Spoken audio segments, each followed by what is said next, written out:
All right. Good morning, my good friends. We're back and early too. Holy shit, who's this new guy? What have you done with Luxthos? 2 days, slightly early? To be fair, I had to wake up at like 7:30 this morning because I had to go do a quick test just to make sure all and everything is good. So here we are, friends. Here we are. Let's get the day started, shall we? Let's get the day started, shall we? Good morning, everybody. Welcome to the stream. Hello. Hello. I got breakfast. I got coffee. Let's play some WoW, talk about games, have a good time. So when I went to my doctor the first time, my new family doctor, she asked me if I ever feel pain or discomfort when I exercise. And I told her that when I'm on the treadmill, after like 10-15 minutes, I get a little bit of pain on my chest here. Just a little bit of pain on this side. But I was never sure if it was my lungs, if it was my rib, if it was my heart, so I just told her. And she was like, okay, I don't want to mess with anything. I want to make sure everything's okay. So she's like, you're going to go do a test. And then, so this morning they put I did a quick run on the treadmill, or run at least. I mean, it was incline walking, just to get my heart rate up and measure everything. And everything's perfectly fine. So I most likely just have a rib sensitivity or some shit going on. And when I breathe too much, it expands my rib cage and it makes me have a little bit of discomfort. Nothing I can do about it. Everything else is good. So, that's that. I remember when this was a Terraria stream. What if I told you that I actually played like 30 minutes last night? I checked out on the best strat to beat the Empress of Light, and apparently you need the broom, the witch broom. And it makes the fight like completely trivial because you can like just fly around her and shit. Very easily. And yeah, so I was trying to farm some Hollow event or Pumpkin Moon event, but I did like 3 of them, didn't get a single fucking broom, so I started to doubt that thing was a thing. So yeah, that's kind of sad, but it is what it is. And then yeah, we'll maybe play more at some point. Honestly, like, my mind has been absolutely changed and blown away by Terraria. No joke. No joke. And it made me have a new obsession, which I really didn't need it.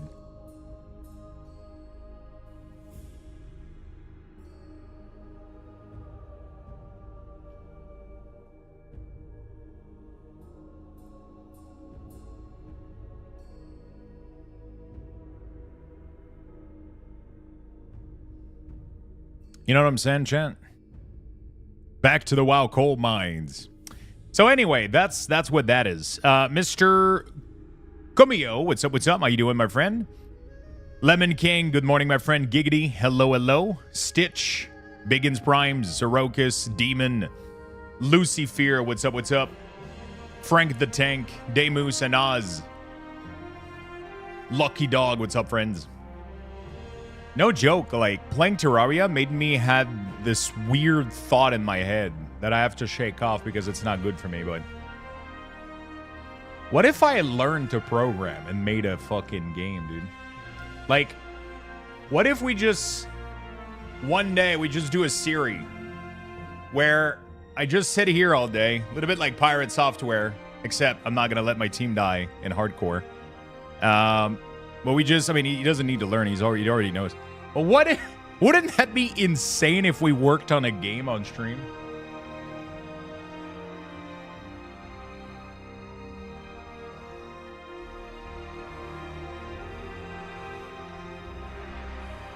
Bro, I would love to build an action RPG. I saw Giggity. I didn't want it to bring it back up, but hope you're good, brother. I mean, I got you, buddy.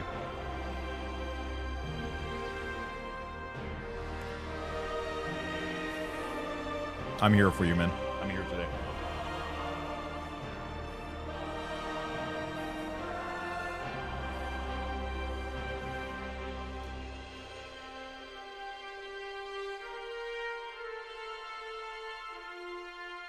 No joke. Going to bed yesterday, I started watching video on like Engine. And like between Godot. Godot? I don't know how to pronounce it. Godot? People pronounce it like weirdly. And like there's also Game Maker Studio and shit. Apparently it seems pretty straightforward to have most element and object in there. But it would be I would literally sit here. Godot? Yeah, it's like Godot or whatever. No, like a real ARPG, but like a pixel graphic, full thing, like fucking Stardew Valley style, Core Keeper, you know, like 3D overhead. Like ever since Code Carnage has been paying like a studio to make a game of his, like I've had so many ideas inside my head of what I would love.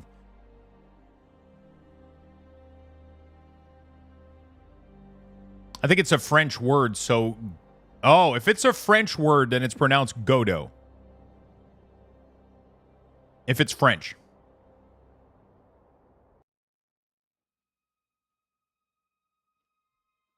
Godot is how you pronounce it if it's French.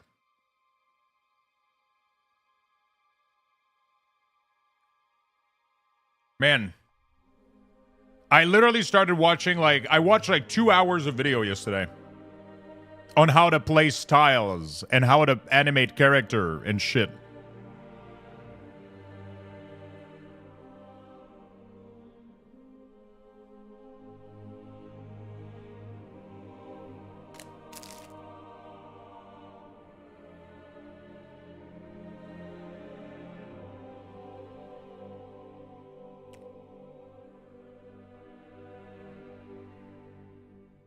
Like, I'm obsessed with this now, and it's not good for me. I have way too many things.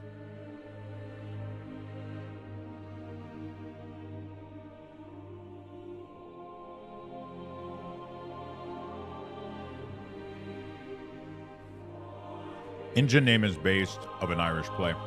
No.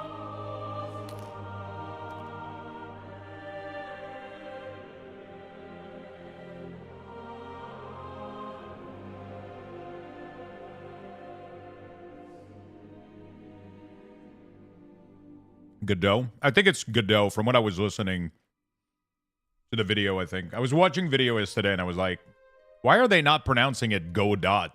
I was like, and it even makes sense when you think about it, because it's literally like everybody's using this to make fucking pixel games. So Godot, you know, dot pixel go. Like I was like, it makes so much fucking sense in my brain that this would be called Godot.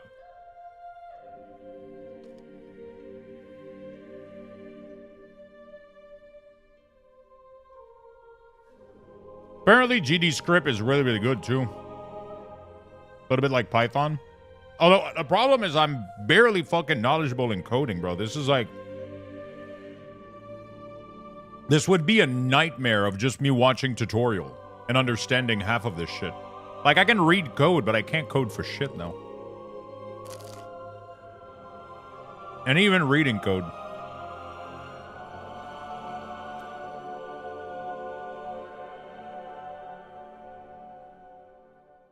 And that's the thing, too, like, I would have to learn also, like, how to pixel art, unless we, like, AI most of it for testing, and then we, like, if we ever make anything, we replace it with, like,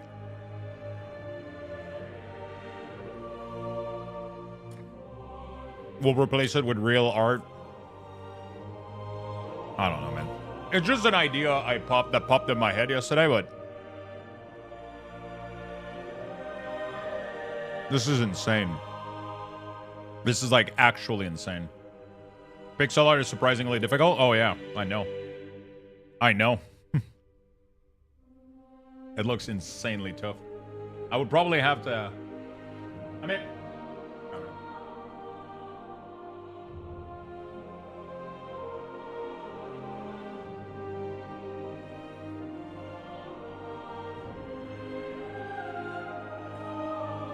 The thing is, I have no idea where to begin.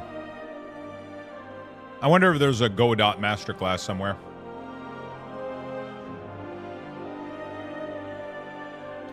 Godot masterclass.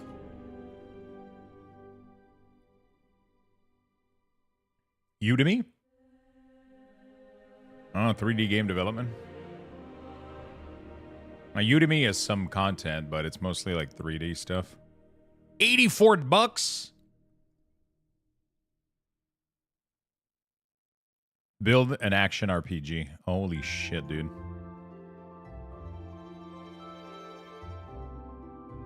Oh, I've seen this dude before. Movement, camera, animating the player, making enemies. Oh, it's full 3D, though. I would definitely make a pixel art game, for sure, if I was to do that. But even then, bro, it's... I don't know.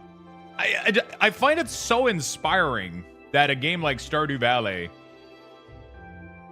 you know...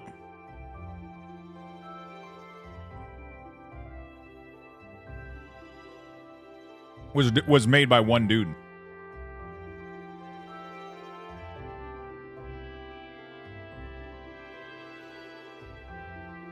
That sounds insane, though. Sounds absolutely insane, I'll be honest. It's just a wild idea that popped in my head, bro.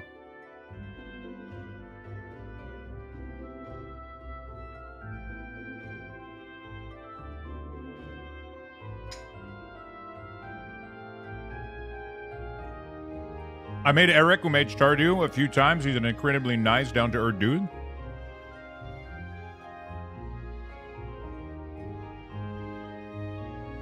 That moment when you waste a recall potion because you scroll too far when trying to hit an enemy. Yeah.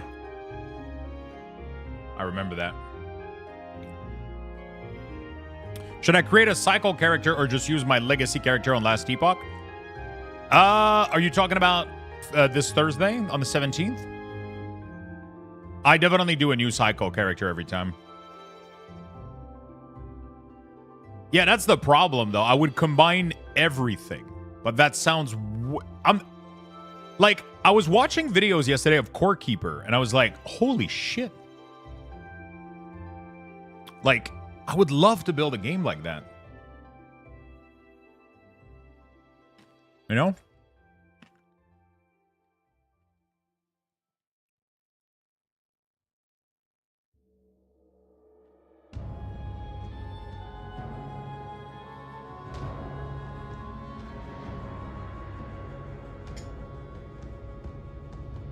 But, like, it's such a unrealistic expectation for the knowledge that I have of this industry, but I'm still...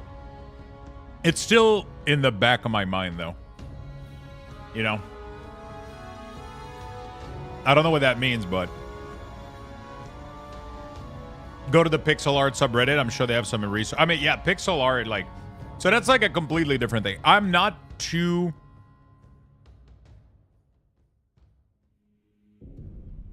Yeah. I feel like pixel art is definitely something that...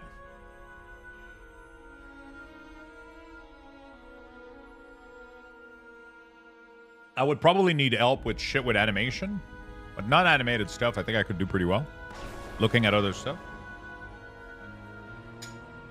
Or even hire somebody or whatever. To help with that sort of stuff. But I would want to test ideas first and try to see if I like it at all. And, you know? Scope creep. But that sounds like such a... Such an interesting content that would make. You know?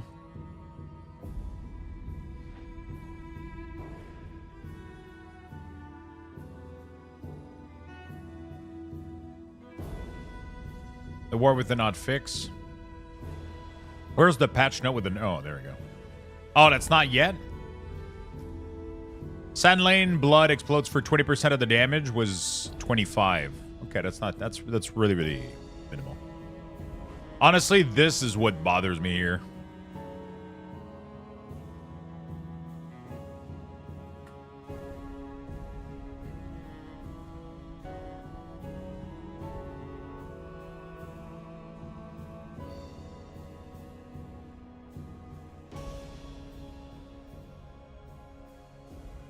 Bad game with bad decision, but very good for bots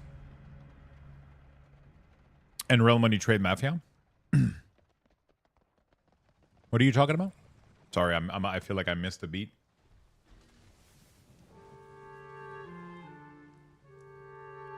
I don't like PS. Okay, I don't watch him. Yeah.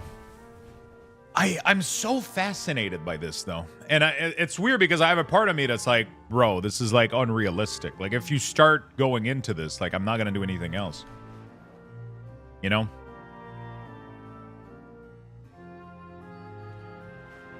We've got so many things coming up, too. It's crazy. But, like, I can't shake this idea in my head. Like, I tell you, I watched, like, 2 hours of fucking video yesterday before going to bed. It's insane.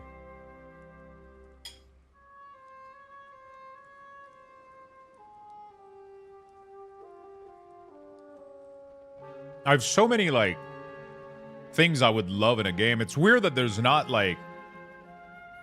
I mean, at the end of the day, like, games have to... But I feel like...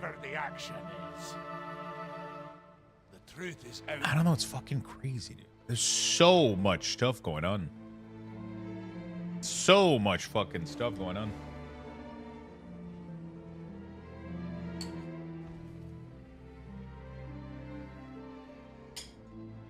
But, like, solo developing a game like this, we're talking like fucking 10 years or some shit. That's ridiculous.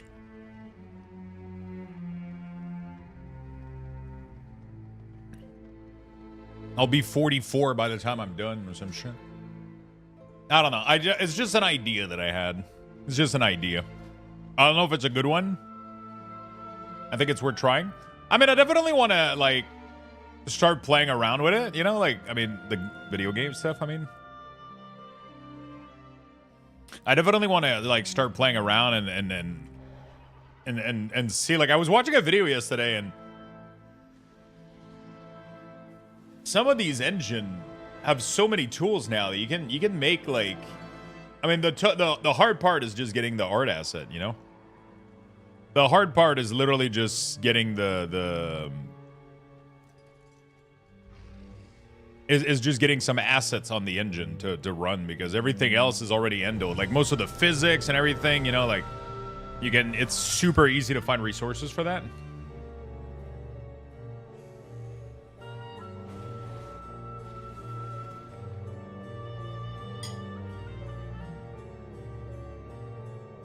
You know?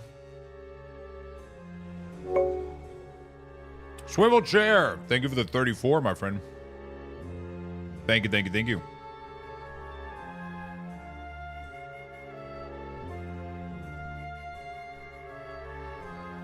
There has to be video about this too, right? 10 minutes pixel art tutorial for complete beginners.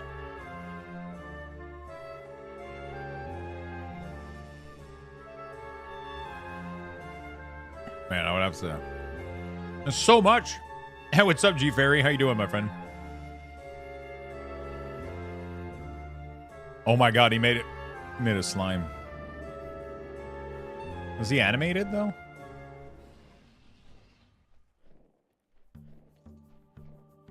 That's crazy, bro. I feel like this kind of stuff could be easily done with AI, but then it wouldn't be, like, very ethical. But at least as, like, a way to test the project. Or you hire somebody that makes some of it, but... Bro, this pixel art, like...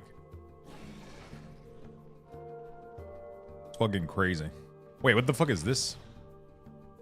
Wait, is this a software to help make Sprite? Oh, yeah, if I was to make a game, it would be Terraria style, 100%. Terraria or...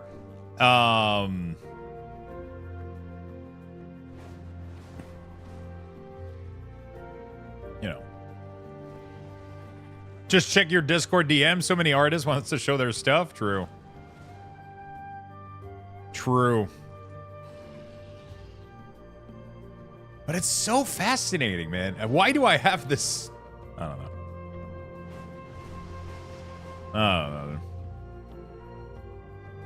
Like, you could also buy assets just to test out, like, some free assets out there just to test out concept and see if shit works. And then eventually you can, because, like, designing these kind of things is, like, the last thing you want to do. you know?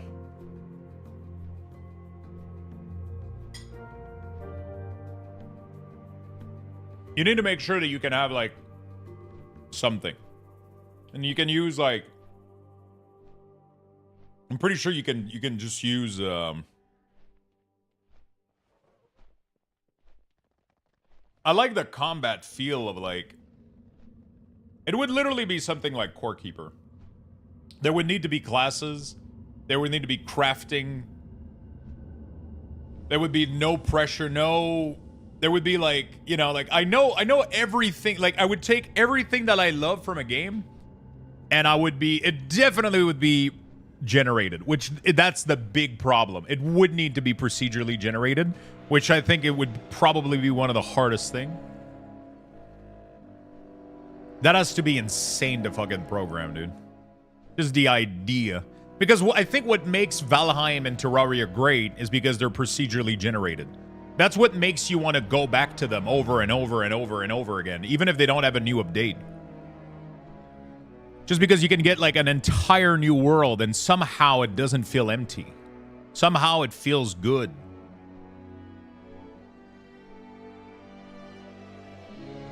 I remember doing pixel art some 20 years ago, at least not limited to a few colors now. Yeah. It's not that pixel art is easier, but it does simplify what you have to think about, right? But I can't believe that Terraria put that idea inside my mind. Like, I was playing Terraria, and I was craving it, dude. I even played again last night, and I want to play more. I just don't have time to start an expert playthrough before we play Path of Last Epoch, because we're going to be playing Last Epoch all weekend long. There's drop and supported content creator stuff. So you guys are going to be able to get, like, 6 hours of watching gets you the... 6 hours of watching gets you, like, all the drops. There's a gifted sub for, like, a supportive, for, like, a spell and all that shit. Like, I thought about taking off Saturday, but I'm definitely not anymore. I'm gonna take Saturday off, probably on May. I'm trying to do at least once a month, so I can have, like, a full day that I spend time with girlfriend. I'm trying to make that happen as much as possible. That's super important.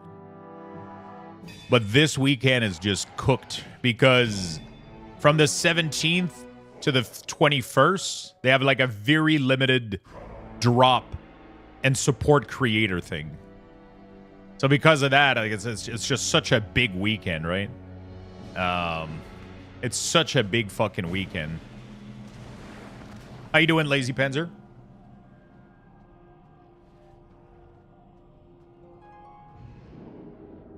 Use your chat as free labor. Hey, good morning, Avencia, what's up? So yeah, now I have that idea inside my mind. I want to make a game. Yep, season start on Thursday. April 17th is where the game releases, the new season. Everything starts here. Everything starts here. I finally figured out what I was trying to ask you about weak ores. Nice. I gotta fix some weak ores too today.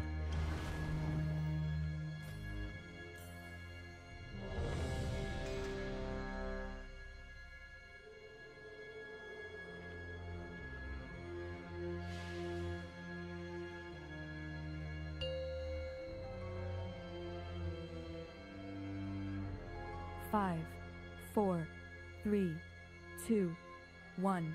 I feel like that would be an incredible streaming content. Although, I don't know if it would be that incredible. I mean, actually, I feel like it could be cool streaming content just because it would be like the perspective of somebody that has no idea what they're doing and they're 100% just learning.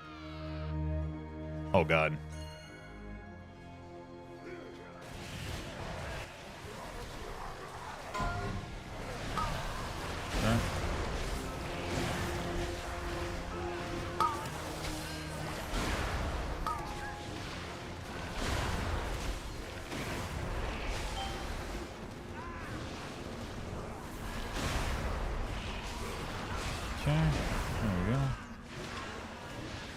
Death Knight is fun. Death Knight is cool.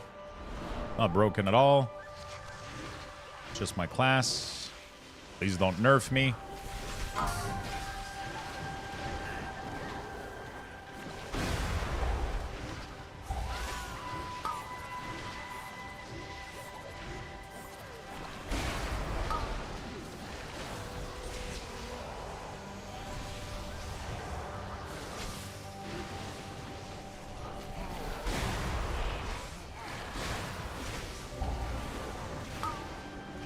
I mean, honestly, I think My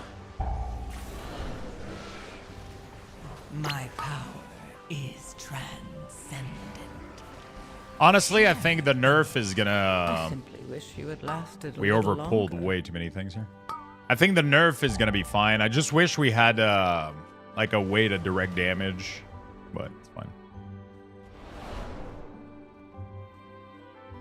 It's just weird that we went this way and we ended up pulling everything here. I'm having a lot of fun playing Demo Lock, awesome AoE, and pretty... Yeah, Demo is insane. I mean, Unholy right now and Demo are my two favorite class. And I'm squeezing in a little bit of LA. I'm squeezing in a little bit of a LA Shaman in there, but like Warlock and Death Knight, man. Holy shit, I'm having fun with those. I'm having fun. So, yeah, that's the idea that I have here. What if we started a little series called Luxthos Learns to Make a Game? Did he quit Terraria already? What do you mean, quit? I literally beat the game, bro.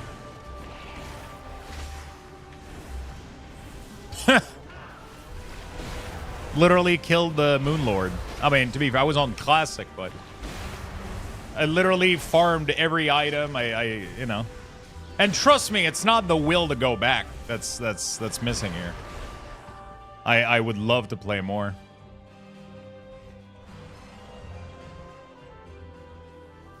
I would have to redo like an entirely new expert playthrough though, for sure.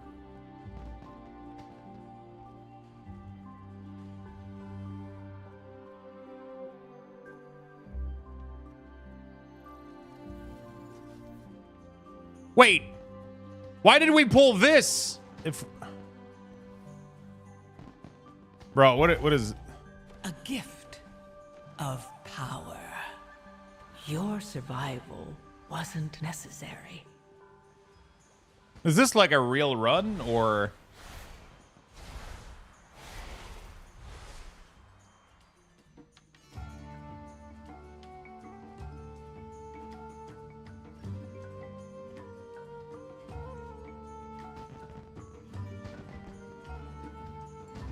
Everybody's offline. Welcome to World of Warcraft. Rip. Okay. Within the Shaman one, you get an instant casty healing surge or healing wave. You get a buff, whatever, that makes them instant. There isn't anything that comes up that I could see. Did you delete the weak ores and import them fresh? Excellent start of the day. I mean, it brings me right back home, you know? It brings me right back home. Yeah, so that's what I thought about. Yes, sir, a few times. I don't know, man. So what you're gonna do is you're gonna create a ticket over here on my WeakAura Discord.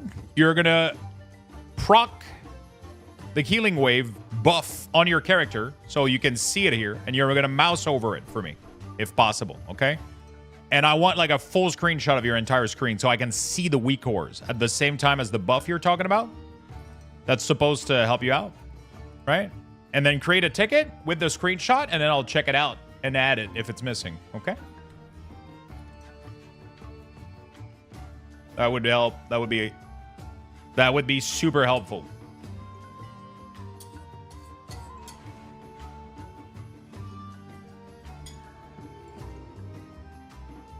Day 79 of asking Lux to play for F6. Meeting over. How's everyone? Yo, what's up, Mr. The Color? How you doing, my friend?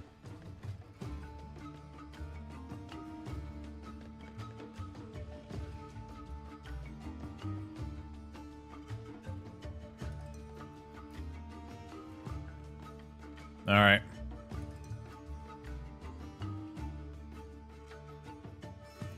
That's the Paladin. Dark Flame. All right. Meeting over. Nice, nice, nice. So yeah, we could start a series called Luxthos Learns to Make a Game, and then we just literally watch tutorial and try to. I mean, that would be mostly that, honestly. That would be mostly that. It would just be me trying to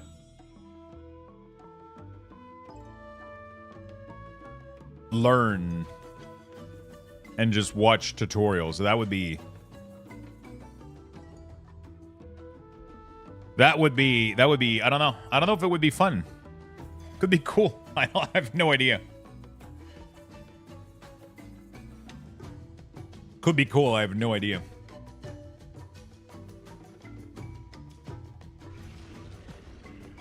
No idea.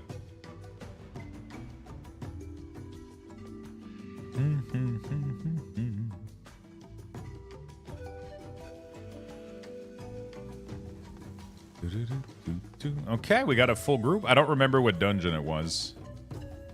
Could use a summon portal on CD. Could be cool if you're into it. Could be fun.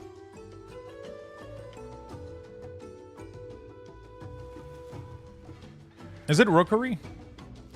I don't remember what the dungeon was. I think it might be Rookery. Hey, good morning, Tao Guao. I don't know. It's just something that I got in my mind ever since we cleared like Terraria, and like I looked into Core Keeper and I looked into a bunch of other game, and I was like, fuck, this looks fun. Because there's so many ideas that I would like. Sometimes I see a game and like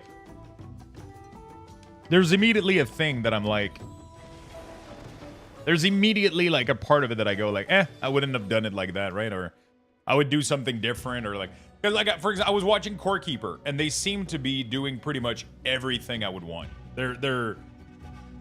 It's actually incredible. It's actually incredible how many things they're doing great, apparently, it seems. But there's a couple of things that could be better, so I'm like, I don't know, I'm like, fuck. 5, 4, What if 3, what if we attempted 2, the journey? 1. What if? But anyway, that's going to be most of today. Some WoW. Talking about my excitement for Last Epoch. And big Last Epoch grind this weekend. We're going to have a support a content creator event, by the way. If you guys want to support the channel, you guys are going to be able to get...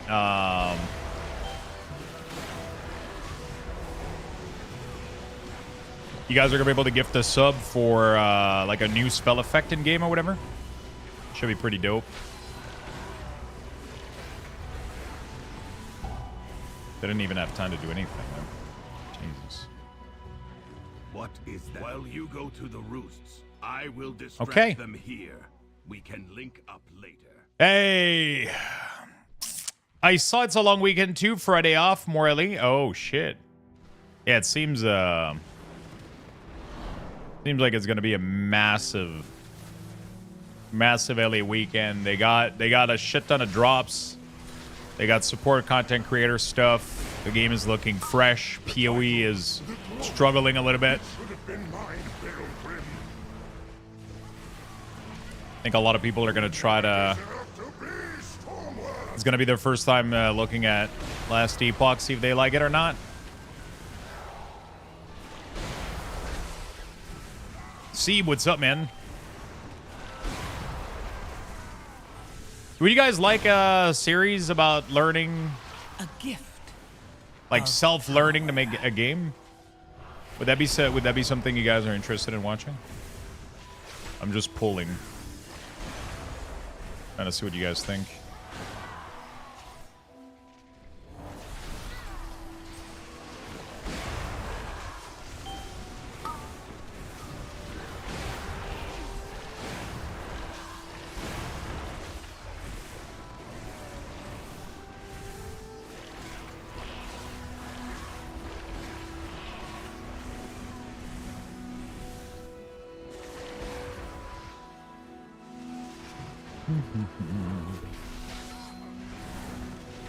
I think that would be awesome, 100%. I don't know if I got what it takes, but could be fun to play around, even if we morning tweet. Oh my god, I completely forgot the morning tweet. Completely forgot the morning tweet. My power is transcendent. It's just such a different thing that I've never even came close to attempt. Like it would be such a different type of content. Like, is it the kind of stuff I do all day? You know, that we just start the stream and fucking work on this shit like all day? No clue, man. I guess we'll have to try it out. I don't know how far we're gonna get, but as always, RPG Maker. No, I don't want to make a turn-based RPG or like any kind of. No, I want to make it like in a real engine. Actually, learn how to make it.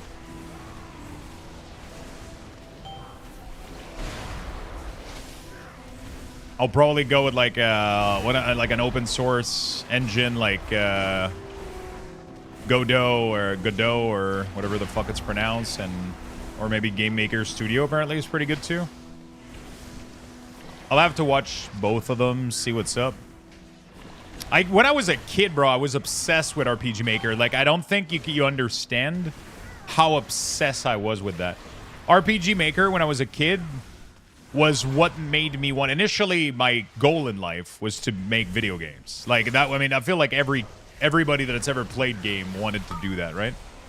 And then I didn't end up doing that, right? Because making game isn't really something that you either do one part. You're either like an artist, you're a programmer, you're a composer, you just do like a small portion of it, right? Or you don't do all of it. Unless you solo dev or you full indie dev or whatever. Like, I think that's why Stardew Valley's like story and everything is fucking insane. That this dude self-thought himself to make everything, pixel art, music.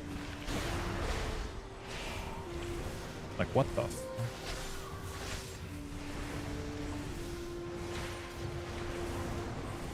That's insane, dude.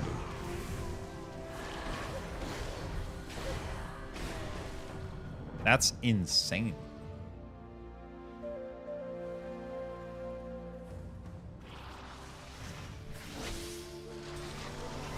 It's crazy. It's inspiring.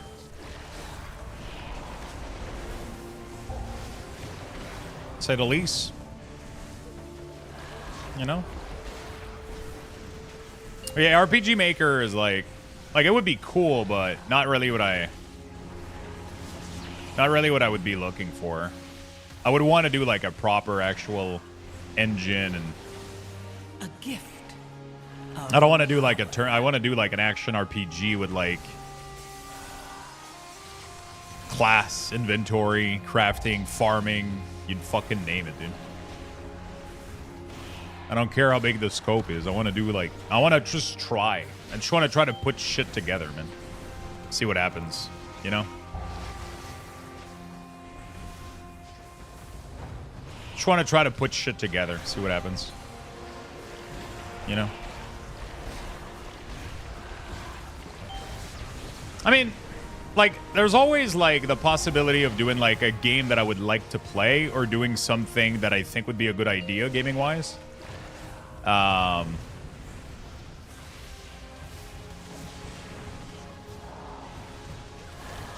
obviously, like, if I make a game that I would want to play myself, it would be, like, an AR, like a pixel art action RPG. But those are insanely complicated because, you know, you can add so many layers to them. Like, the scope can be infinite, right? The scope can actually be like fucking infinite. Is you know, you can add stuff to these like forever, right? And that's what makes them like a little bit insane.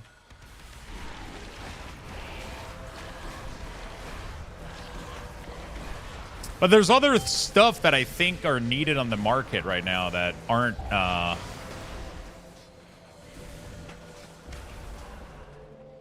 you know, I still feel like there's not that many good Twitch game. Like interactive Twitch game. I think that's heavily missing in the space. Wait, how did it not consume the fucking feather? Fuck me, dude. I simply wish Fuck you had me, lasted a little longer. Finally, I thought I'd have to fight Goran on my own.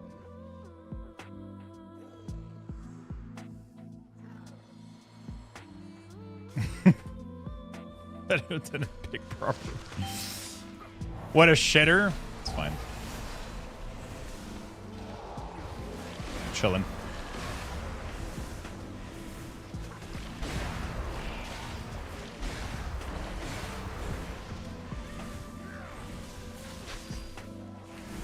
I wanted to do that for a while too, but every other coder does too. Bank software coder are treated better than most game coders since less of us want to do it. Yeah, but I would, you know, it's not like I would do it with like, it would be like a self-learning experience and more like a fun project. And if something ends up emerging out of it, cool, but I'm not looking for funds. I'm not looking for, I just want to learn to do it and dabble into it, see how it is, you know? Understand that world better. It could be just a weird ADHD like fucking lasp that I'm having right now too. Like it could entirely be possible. I'm just fascinated by it a little bit. There's a part of me, like I've always wanted to learn to program better and just get into it, and I feel like that's such a neat place to start, I feel like. You know?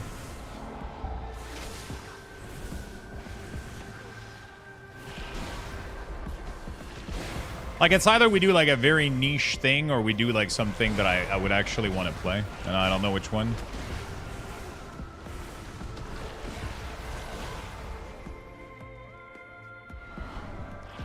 Like a Twitch game, and I still don't understand that there's not more Twitch game out there. But I wonder how difficult it is to interact with, like, the Twitch API and shit. I mean, it's just, technically, the Twitch API would just be, like, the MERC chat shit that you gotta... Of power. I guess it can't be that bad, right? But it looks tough, man. I've seen so many of them, like, try to do something, and they all end up quitting. So is it because...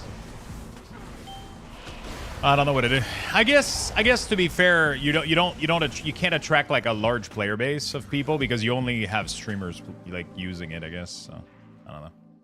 Yeah, it would definitely be an action RPG, man. Just definitely be a pixel art action RPG with, like, depth and mechanics and shit. I don't know. But again, that's what everybody wants, right? It's not like I'm the only one that wants to do this.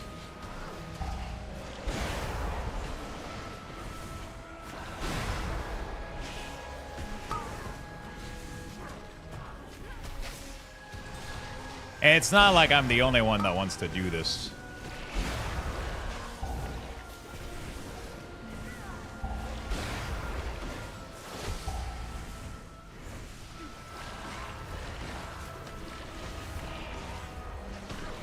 What skill is the green slappy hand? It's Abomination Limb.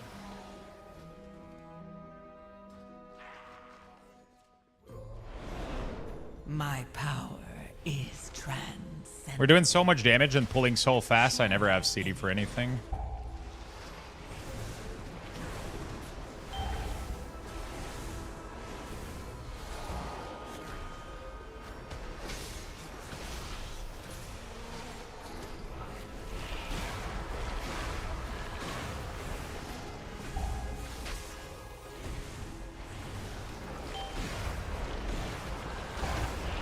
The French tickler. Like, what feature in a game would you guys like to see? Like in these type of action RPG game? I'm curious. What do you think is missing out there?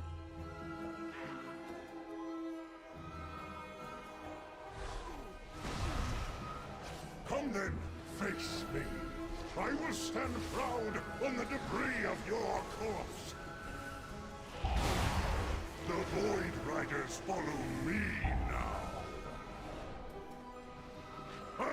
Like, you know, like every one of those games that comes out that doesn't have like, and every time you play one, it's like, fuck, why isn't the chest being able to be labeled or, and then or auto transfer to it? You know, all those fucking like UI, UX, quality of life stuff, man. Imagine if you had the possibility to do all of these. You know, you can just make all of them.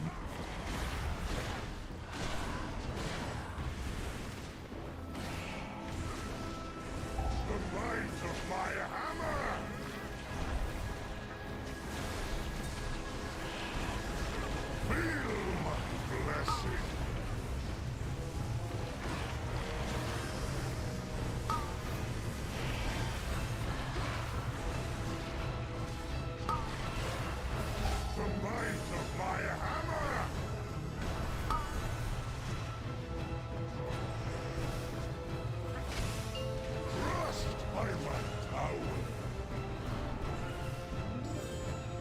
Yeah, craft from chess. Obviously craft from chess. But I feel like earning it is a good idea. Inventory limitation, I think, needs to happen. I think unlimited inventory also is something that needs... If you can earn it at some point, it feels really, really good. You know, like, I think it felt good in Terraria when I got the Void inventory. It felt good when I reached that point. Of power. And you know, you don't want it to be too limiting, but I think that being able to infinitely explore and never have to return is a bad thing. You have to have some limitations, but... Yo, Lux, how it's going, buddy? Yo, what's up, Crush? How you doing, my friend? Like, having unlimited inventory is definitely not a good idea. Like, especially at the start of the game, you have to have some form of mechanic tied to it.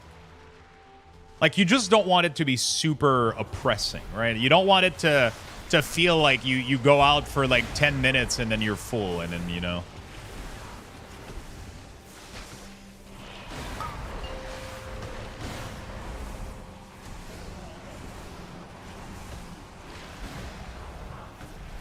My power is transcendent. Right. Share in it.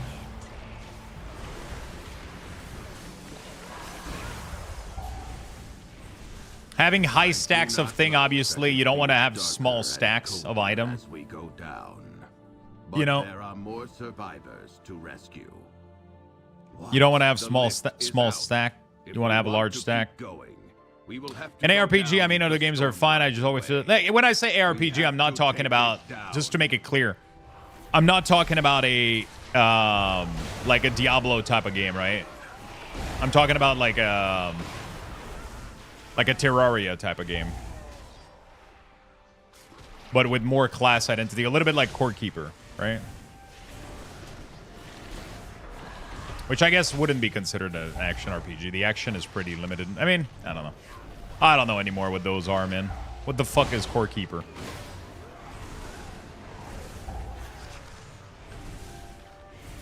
What the fuck is Core Keeper, you know?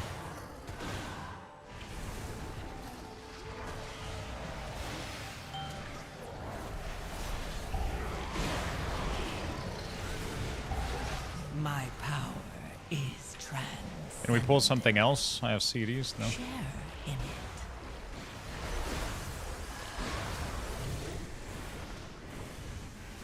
Okay.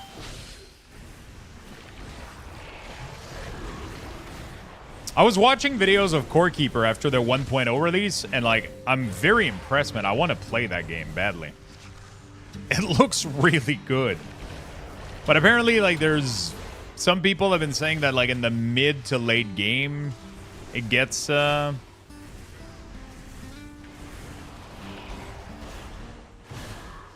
the mid to late game, it gets like weird. The world can feel empty because they're generated, which is weird because I never had that feeling with Terraria. What is a game that you think did inventory perfectly? Like a game that you can loot, mine, hack trees, you know?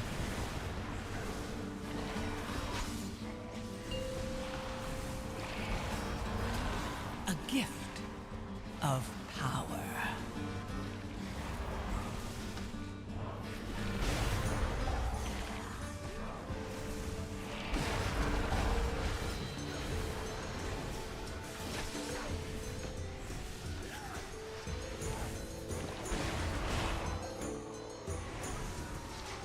What is a game that you think that did inventory perfectly?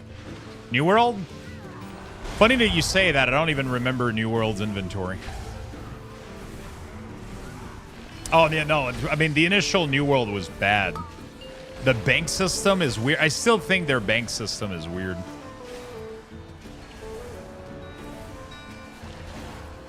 I don't like weight base. I'm not sure if I like weight base. Especially not in a pixel art game. Like, okay, so yeah, I guess my question wasn't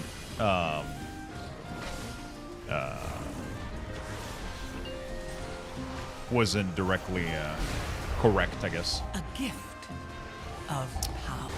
Because I feel like 3D game weight inventory can work well. But like for a pixel art, I don't know if I would like weight. I feel like weight in video games are usually just another UI menu thing that you have to interact with, right? Because you have to classify item by how much they weigh. But it does give some weight to actual items. So if you pick flowers, but it's just, I feel like every time I've seen weight in a game, it's been annoying. Every time I've seen weight in a game, it was an annoyance more than like a fun playstyle thing.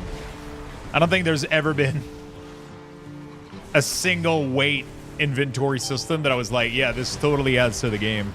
Oh, talent tree. I mean, yeah, 100%. I'm doing class and talent tree.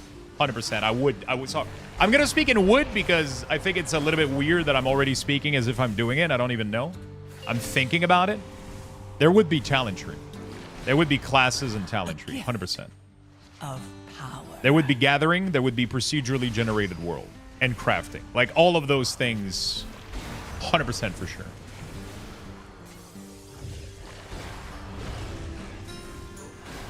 %100% for sure. Yeah, it would be pixel. Oh my god. Okay, I'm almost done.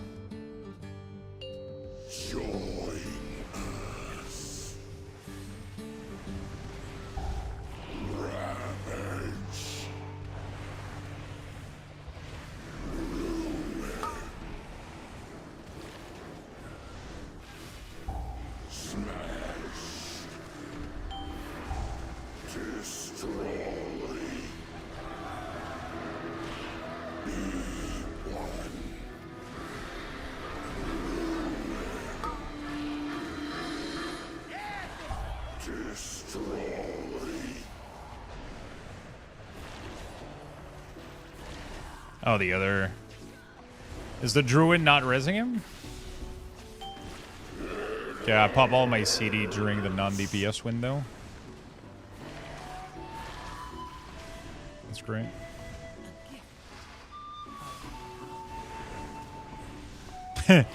You should play FF6. Nice try, bro.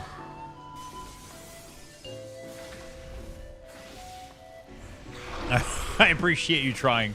Yeah, inventory would be pixel based for sure. Like, pretty much like Stardew, like the whole, like the Stardew base. Like,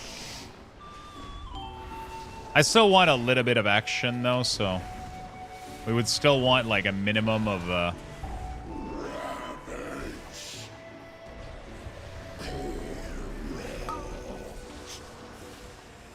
I would still want like a minimum of possible cool spells and interaction. But that's where shit can get complicated. Actually, I don't think there would be spells or like, it would just be weapon based. I think Terraria is doing it perfectly. The sky look up and see what Contrail message I sent you. It says suck on this 8 equals D love you lil guy. More. Yo, Mitchie. A gift Holy shit. of power.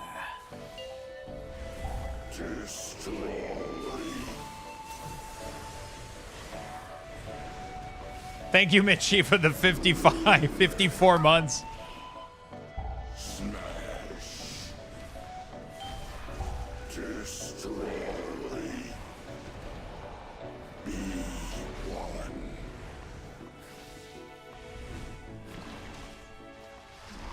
Do we have a B-res? Should have a B-res.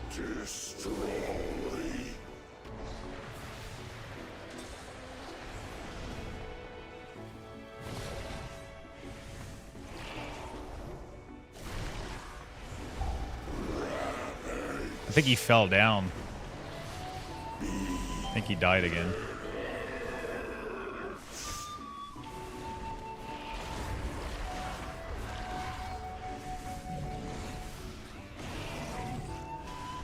I think we're gonna have to go through another full cycle of mechanic. Yeah, I think we're dead. Not sure why we never lusted to. Do we not have drums? I feel like we lusted the first one. Can we even do this? I don't think we can, right? Yeah, I think we're dead. Let's just die. Go again. He stood in the line? Oh, did he? I started mapping in PoE 2 over the weekend. I'm really excited for Elite. Dude, I'm so excited for Elite, man. 100% excited. I think I B-resed right over the line, maybe. I'm not sure. Yeah, it's not a big deal. We got this. We got this. We can Bloodlust now. I don't know if we didn't have it.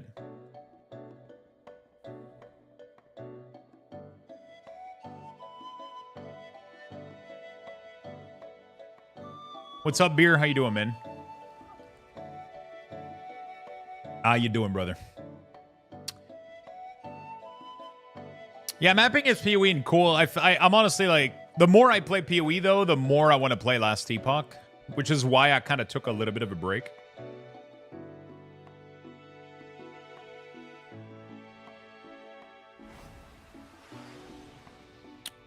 Lost to Brain of Cthulhu twice. What difficulty are you playing on? No bad, just in between feedings. Nice. How is that going, by the way?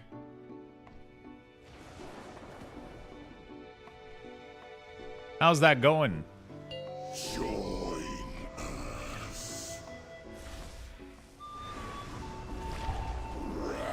No sleep? Oh, man.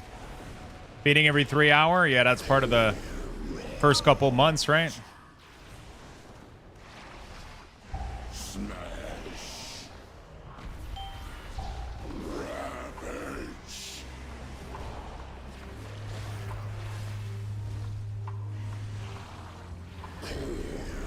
First couple months.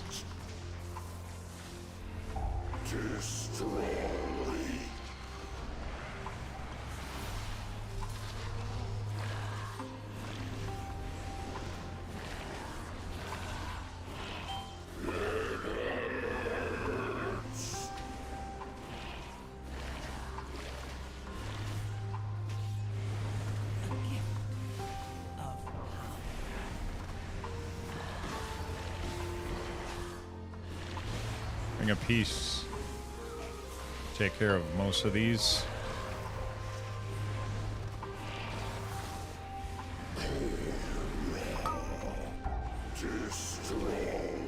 Okay.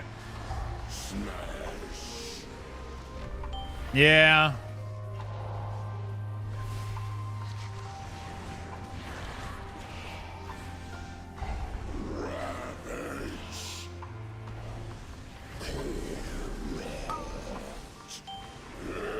I'm not sure.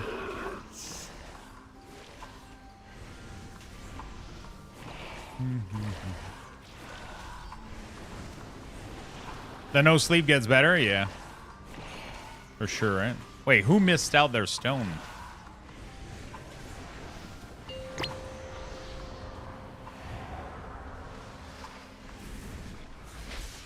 Who fucked up?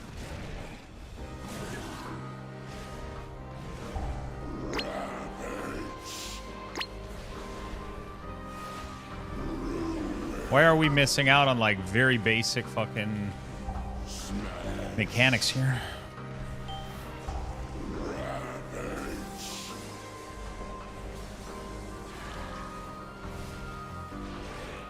Keeler is probably stressing out. We're stepping in a lot of mechanic. I should not have... I was stepping in that... I had no other spot. I was just stepping, so we had to be overhealed a little bit. He's doing they're doing a good job, though. Keeler is doing really, really well.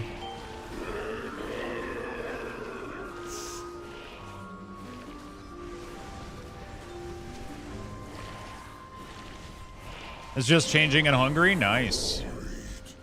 Get a sling and hold baby while gaming. Then no sleep seems fun. GG's.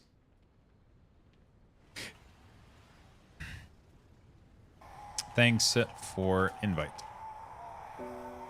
That went well, except the last boss little issue there. Everything went well.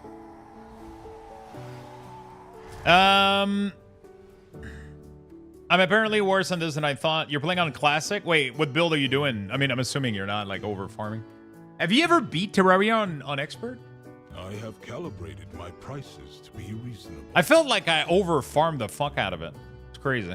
I felt like I should try expert. I feel like I should try expert. I almost feel like I should have started with expert. No joke. I almost feel like I should have started with expert. No joke. Okay, so what is... Let me check something real quick. What is core keeper considered?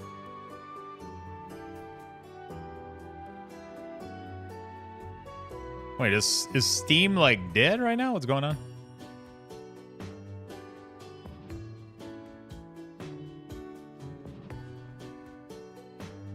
Pixel graphic, open world survival craft sandbox.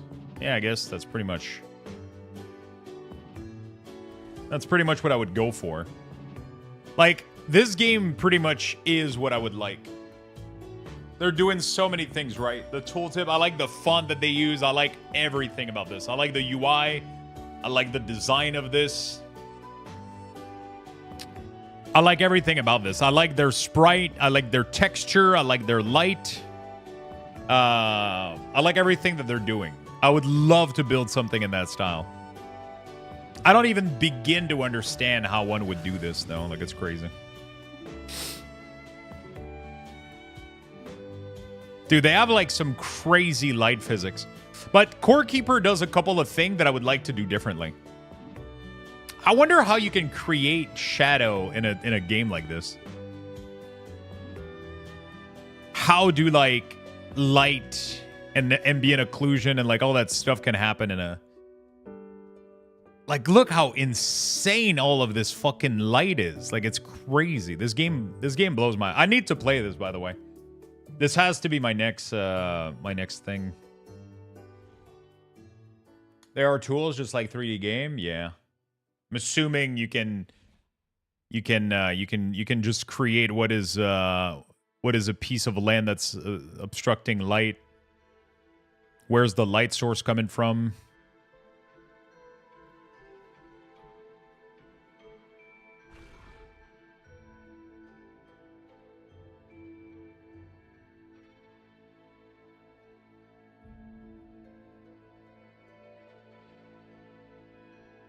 The only thing with Core Keepers, I feel like their branding, like their actual game is beautiful. I don't like their art at all, though. Like, the number one thing that pushed me away from their game initially was like the whole like drawings of their little character. I don't like that. I don't know why. Their whole initially it felt... So, like, one of the big thing that I see when I look at a game like this, like, I see this, and, like, it didn't vibe with me. You know what I'm saying?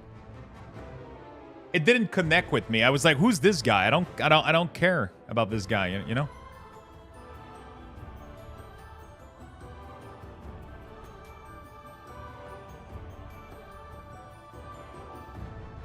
Holy shit. What the Howls. Not so much to see here. Just a wolf walking through town. Pixel art. Bro. That's insane how gorgeous that is. It would be cool if you could make a home base with an underground layer that can expand the building. Yeah, that would be... Like, I like the idea of on-ground and underground, but that like, just doing that on its own expands... I mean, it's a little bit like Terraria does it, right? So Terraria, I mean, it's not procedure. Actually, their cave system is a little bit procedurally generated. But like, I like the idea. I'm just gonna type stuff. None of this shit matters. But sandbox. I don't know if I want to call it survival crafting, because I don't like having to gather food to not die. And I think Core Keeper has this, but what if, like, is Valheim considered a survival? That's what's weird. Like, if you don't need to eat to live, is it a survival? Like, what's the definition of survival then? Because you don't need to survive in Valheim. If you can open the game and just build a hut and stay there and never die, and is it a survival game?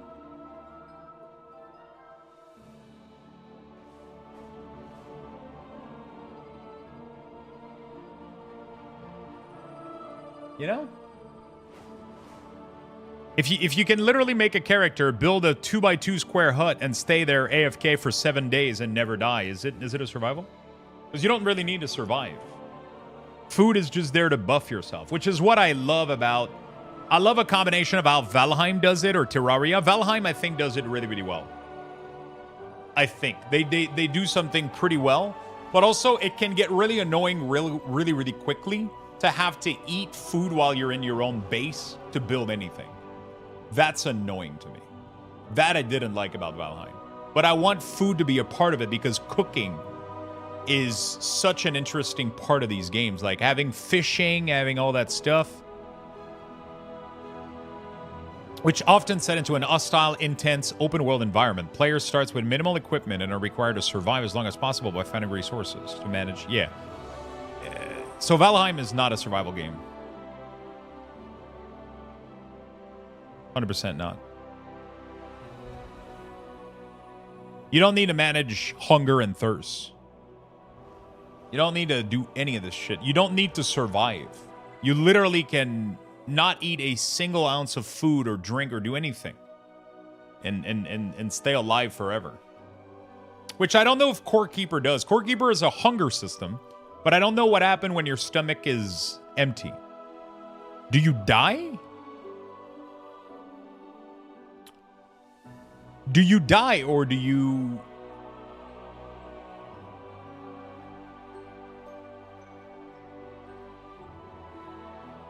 Yeah, but then if you don't die of... If you don't need to survive, is it a survival game? You know?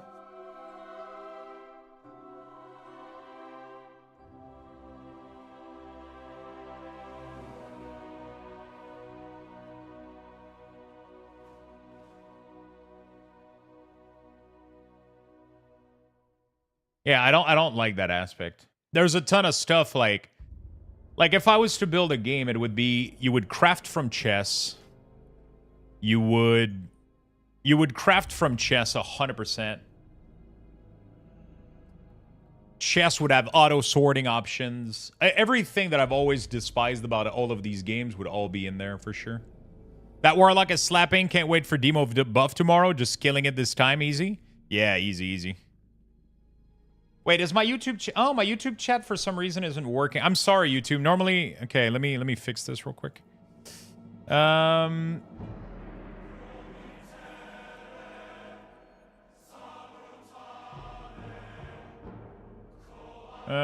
me fix settings. No.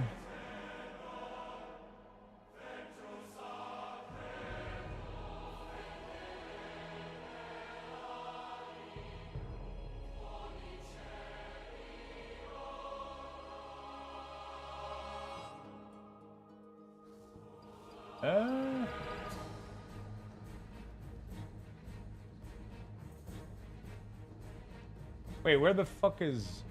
For some reason, YouTube keeps getting disconnected from my...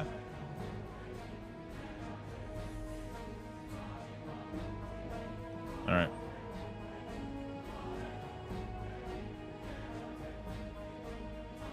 For some reason... YouTube chat... Like, my YouTube account disconnects from my stream bot.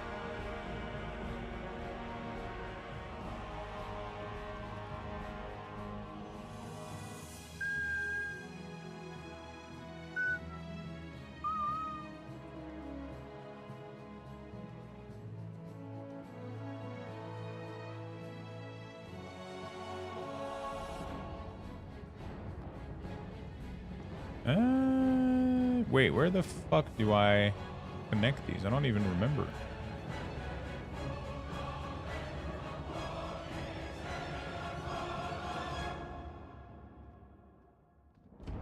It's my custom playlist.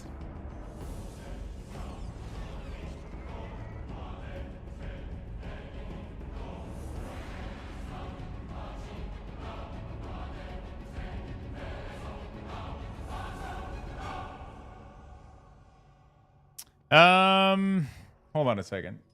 I don't even remember how to do this. What the fuck? Where is it?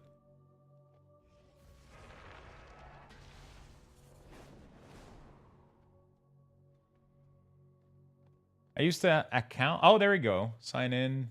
Why is it not signed in? There we go. Okay, now it's signed in. Can somebody on YouTube say something real quick? I just want to make sure it works. Should be working now. Okay. Beautiful. Okay. Sorry, I missed the message. Well, you gain a lot more HP. In a sense, it's just a big backward. As baseline with no food, you have... Yeah, but you don't die, though, if you, you know. Enshrouded as well, you won't kill hunger wise initially on release until they've added the option to go full hunger. I really like the boss system in V-Rising, where killing a boss teaches you crafting recipe and other good things. That's really, really cool, yeah. Progression through boss is really, really fun. This guy should play Terraria. Thank you so much, Yeti, for testing out YouTube chat. Yeah, so it's just a playlist of all of my favorite video game music that I put together. World of Warcraft and a bunch of other stuff. Bunch of other stuff.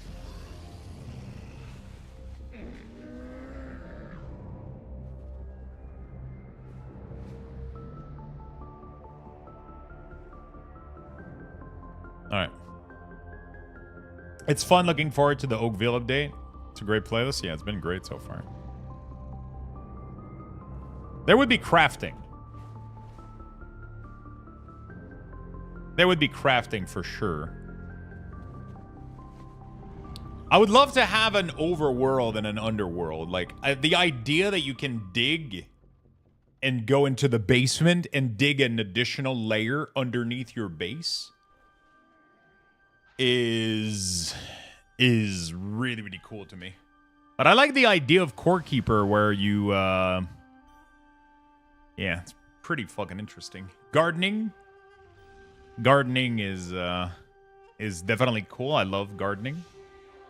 Farm animal is where shit gets really complicated. Like, I don't know how I feel. I've never really enjoyed having to take care of, like, farm animals in games and, like, having them make stuff and shit. But it's definitely nice, though. Yeah, there is a category called game dev, yeah. That. I mean, honestly, like, what I'm talking about here would all be things that I would love to work towards. I would genuinely just love to work towards these things on stream. Like, we'll just have a day where we just... We'll literally just have a day where we just... we would start literally a series of just me learning how to fucking make a game. And then we would just put the ideas on paper and just start testing out shit. How to make a character move, how to make a character collide, and just how to have, like, an inventory UI and how to, you know, like, all those things. I'm assuming there's code and script for most of this thing on the internet already, right? Like, I'm assuming if you Google most of these things... Yeah, I mean, we would put fucking jokes, you know, like, there would be reference to a bunch of shit. It could be fun. But, like, yeah, I mean, it would just be, like, a very, very, very early base of anything. And I just want to try to do random shit, you know, try to see weak or a survivor. Learning to code is not difficult. 5, 4, 3, 2. I really want to do this, but I don't know, like, how insane of a project or how insane of a idea it is. You know what I'm saying? Probably fucking insane. The expedition built It's probably as a place to absolutely insane. contemplate the mysteries of Belladar. He built his pixel game a lot on stream. Does he? The Has he been devotees working on a have pixel become game? Secretive, hostile. The god sought to kill you. Captain Dale Cry is protecting something. Each of his lieutenants bolsters his tactics. I know that it's like a very popular form of content lately, too. There's a lot of people doing it. You know?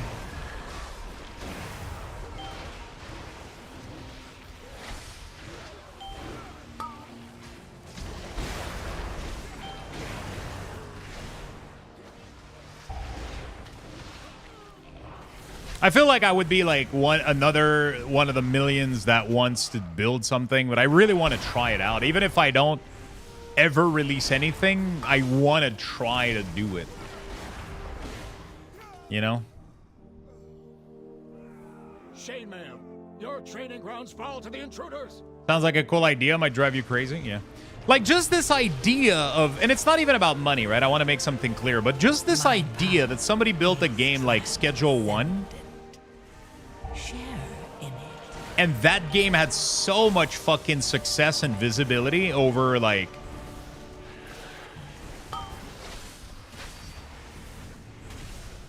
obviously like it's either we find we get into like a niche stupid idea like Schedule 1, you know, or we do a game that I would actually legit love to, that I've always wanted to like.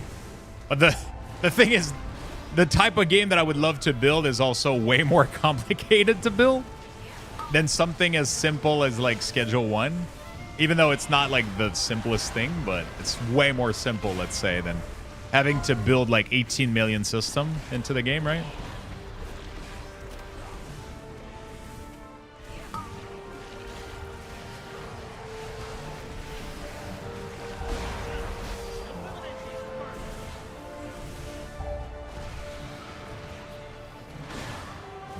Like making like a niche little game that has like a very simple premise, and which would probably be a better idea for a first game to get experience than trying to go for something massive, you know? Oh.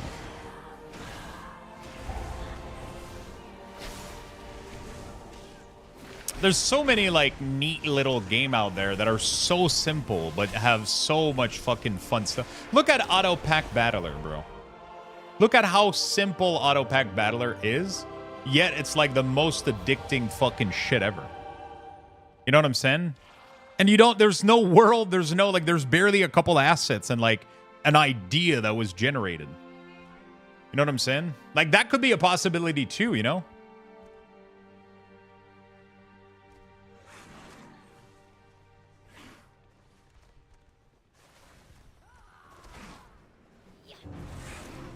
That could be a possibility too, like a little auto battler, you know?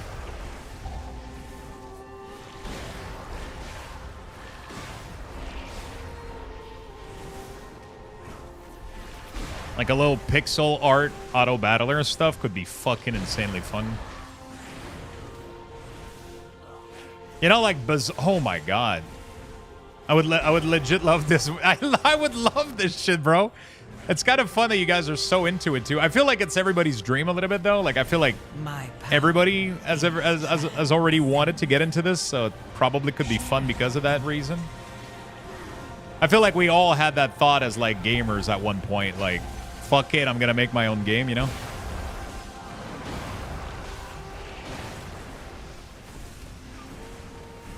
Like, you know. Imagine a game like The Bazaar or an auto battler like Auto Backpack Battle. I feel like those games are so addicting, so fun, and they have like so little that needs to be, I mean, and not so little that needs to be done, but like way less stuff that needs to be thought of and done than a game like Core Keeper or Terraria. Or they're not as fun, they're not as memorable, but they're highly, highly addicting. They're crazy fun, and that could be a good idea to start off something great, I guess. That could be a good starting point, maybe. A gift. I got no clue. Of power.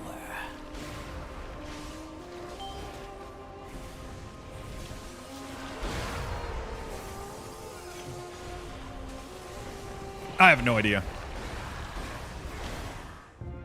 Actually, I might have some ideas. Man, fuck. I got so many ideas in my head right now.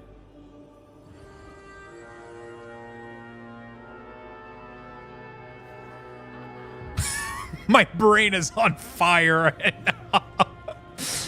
Oh, fuck me, dude. I'll write down some stuff afterward. What if we did an auto battler, a little bit like Bazaar style, or like even like Hearthstone Battleground? It could be card base, pixel art, have Twitch integration.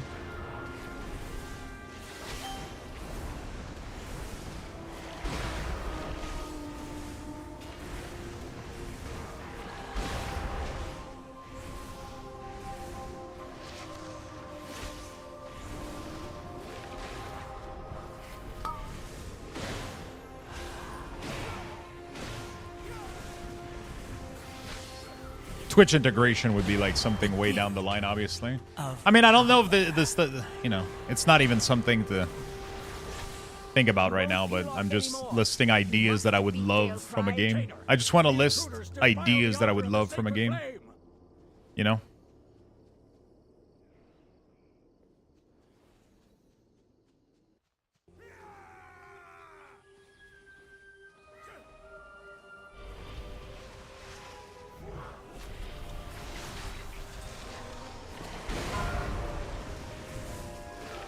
Because obviously, like, I would love a...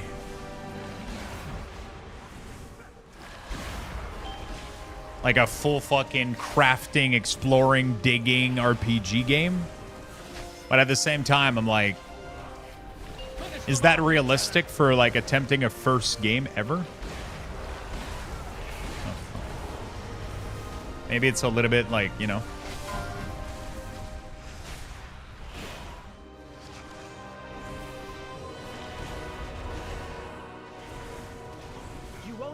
anymore. You must hold. And it also, like a pixel art game like this, like we could literally temporarily AI generate all the art needed.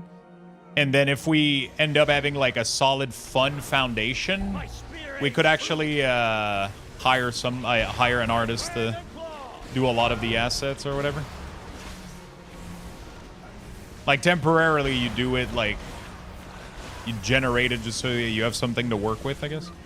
I mean, you don't even need the art, actually. But it's always fun to work when stuff looks semi-good. It gives you, like, a better visualization, I guess, of what you're building. And then eventually you pull a little bit of money. You hire, like, an actual, like, somebody that's really, really good with these type of...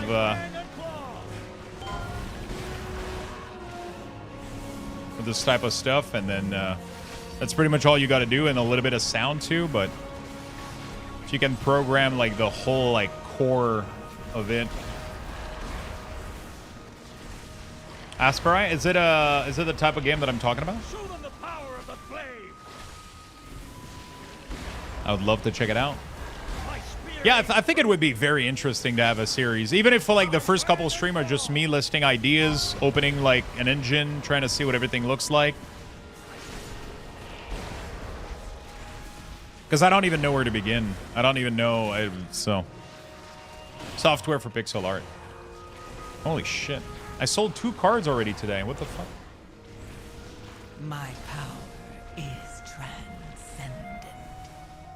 Share in it. My spear aims true. Put an end to these heathens. My fang and claw. My eBay store is on fire lately, man.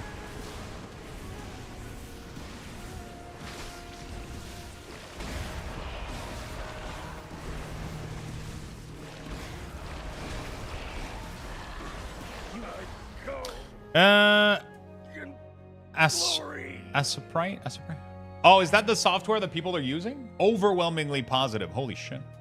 Dalecry was an Arathi. Is that the software that people are using to create the assets? Force him to turn against Hallowfall.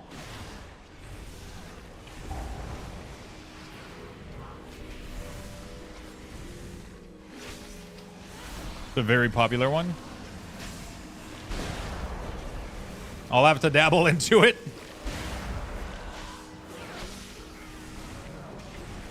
Like, I love the concept of the Bazaar and Auto Backpack Battler. Like, those games, I was completely addicted to those games. Like, I couldn't shake them off.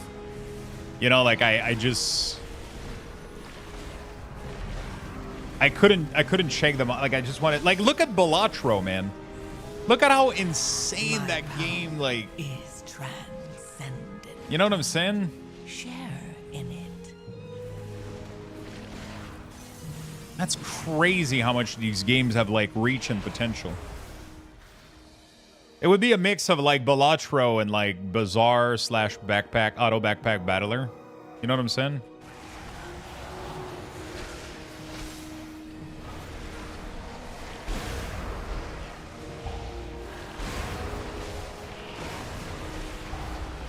Like visually, it would look like a little like something like Balatro would do. Gameplay wise, it would play more like Backpack or Bazaar, like a auto battler. Those games can be highly fucking addictive, dude. They're super fun. Could be a fun starting point for something.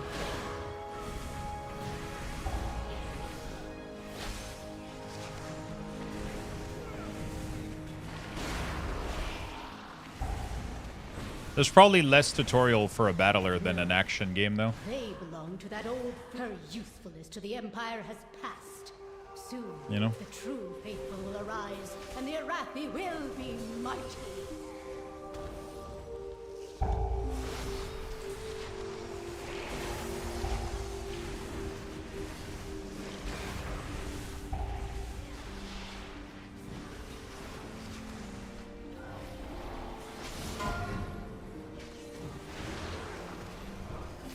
This is a mess. Okay. Trying to DPS. Trying to... Yeah, we're chilling.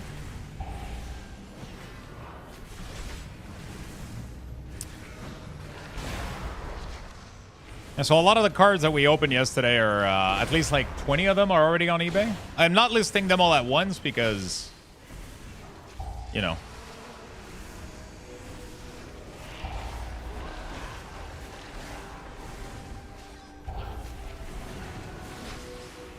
I'm not listing them all at once because...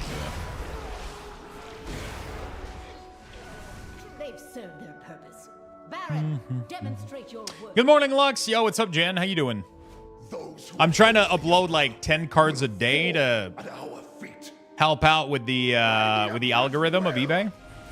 So I haven't listed everything yet, but I'm listing. I listed some of the priciest card yesterday that we found.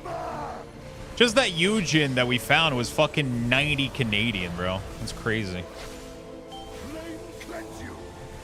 Nope.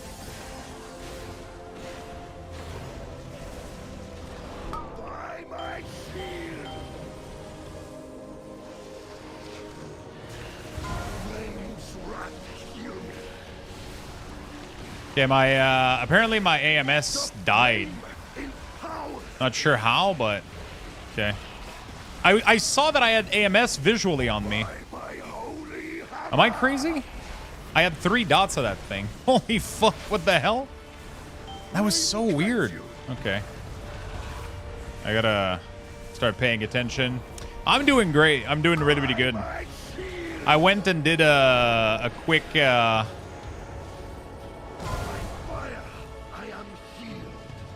went and did a quick test this morning for my heart. I was having like a little bit of chest pain when I was on the treadmill, so I wanted to make sure there was nothing wrong, and I'm perfectly fine. So he told me it's most likely due to like pain in the rib cage. Of course you fall. Oh man, I'm not paying attention, and I don't know why we're not like getting the boss like super away, but that's 100% my fault though. There's no reason for me to be even mentioning the tank position. Because there's nothing... I should have just ran out. I'm just trying to DPS. And I'm not paying attention. I'm so used to the boss being kited out like immediately when the hammer spawned. Yeah, it's like a muscle pain. It would be like a muscle pain from rapid breathing. Like my ribcage expanding. So he's like, that's mostly... He's like, I'm almost guaranteed that that's what it is. Because he pushed my heart all... We went all the way up to... We went all the way up to 176 beat, and he saw nothing. There, he's like, your heart is like perfectly fine. I'm like, okay, cool. It wasn't me though. It was my family doctor. Just wanted to because she asked me like a million questions, and then she was like, "Do you get any pain in your heart when you exercise or move or whatever?" And I was like, I feel a slight discomfort on my chest. And she was like, "Oh, okay, I don't want to mess with that, so you're gonna go see a specialist." So I guess it's good that I said something about it, but maybe I over describe what I was truly feeling. It's hard for me to know if it's like a, you know, like it's because it just like when I go on the treadmill, I tend to massage my chest. It's weird. Like I'll just have a general discomfort and I just kind of rub it away. I know it sounds weird what I'm saying right now. The words that I'm using sounds very awkward, but that's truly what it is. Like after like 20 minutes, I'll kind of just, you know, like I feel like something a little bit like on my chest, but like I never could describe if it was heart related, if it's lungs, if it's rib cage. So I was like, you know, but yeah, he checked it out and he's like, yeah, everything is perfectly fine on the electrocardiogram or whatever the fuck he did.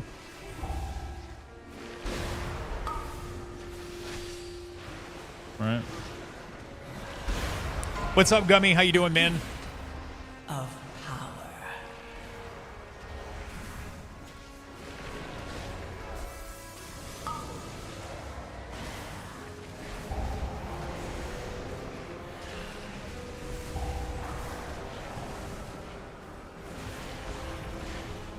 How you doing, buddy?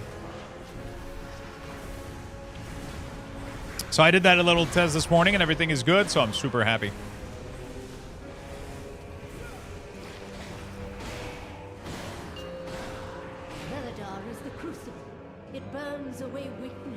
Or on the side of caution and have it check out. Yeah, I literally did this morning, Twiggle. So that's the... I literally did this morning. I went to like a heart specialist. I did the treadmill with the electrode or whatever the fuck, the connectors all over my chest. And they looked at it. They pushed me all the way up to 176. And he's like, yeah, everything is absolutely fine for your heart. And he even praised my cholesterol level, bro. He was like... Your cholesterol, I don't know if it's because I'm fat that his face was very surprised, but he double checked and he's like, your cholesterol is insanely good. And I'm like, what do you mean? He's like, you got the level that of people that we usually medicate to get this level. And I was like, that's good. He's like, very good. I was like, okay. But he seemed surprised. So I'm not sure if I should take it as a compliment or if he thought that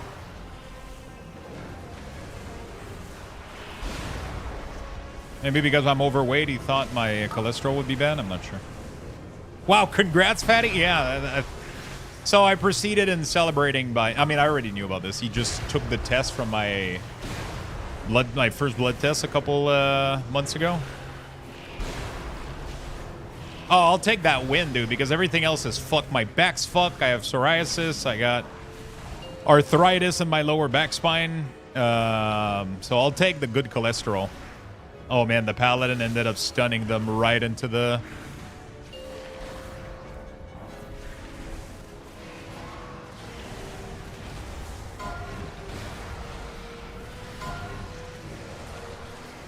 My power is transcendent. Small PP disease? Dude. Told you not to talk about that to anybody. I was in private, man.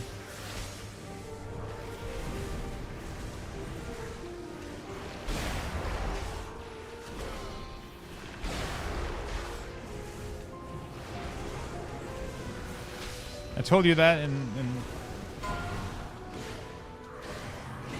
Getting coffin might do some 10s on Pally. Nice. I definitely need 10s on Warlock and Shaman if you want. Actually, my Shaman isn't able to get into any keys, so I would love some keys on Shaman. If you want.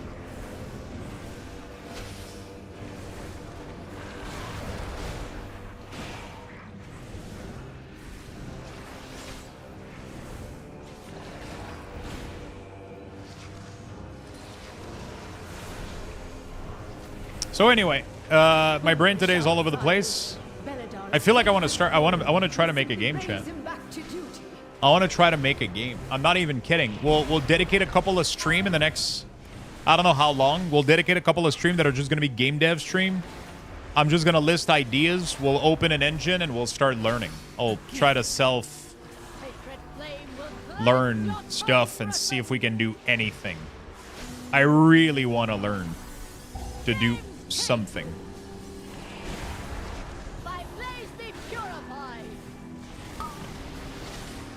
I truly want to learn. 4, 3, 2, 1.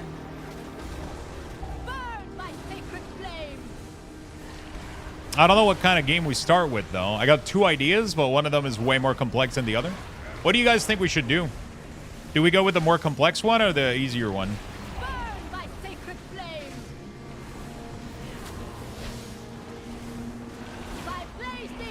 Because the complex one would be like a full sandbox, crafting, gathering type of game, right? The easy one would be like a little auto battler.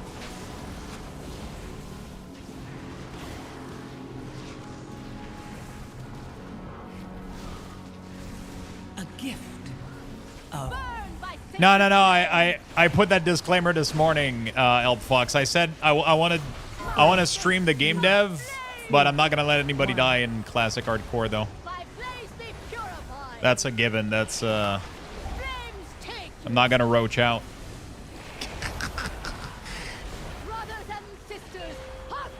I'm not gonna roach out. It's such an unfortunate event. I think he got way too much hate for it, even though I don't agree with what he did. I think he got way too much hate for what ended up just being a video game, you know? He did roach out, I think. He absolutely did.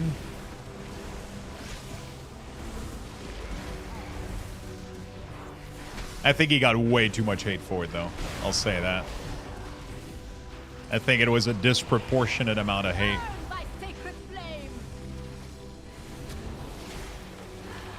A gift. 4,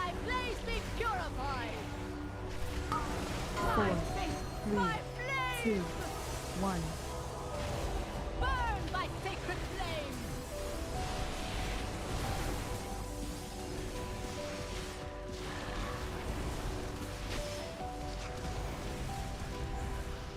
Yeah, it's beyond like I'm saying, the reaction to what happened.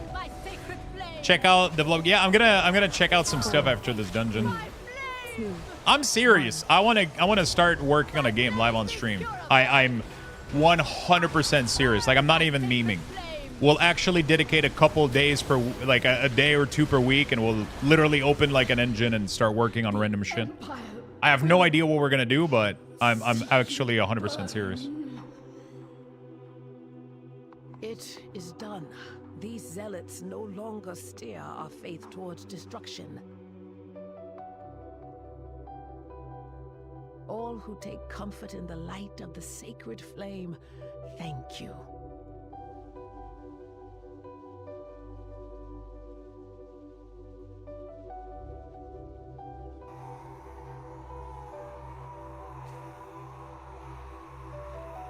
Crowdsource chat. I don't want to do any funds or anything before I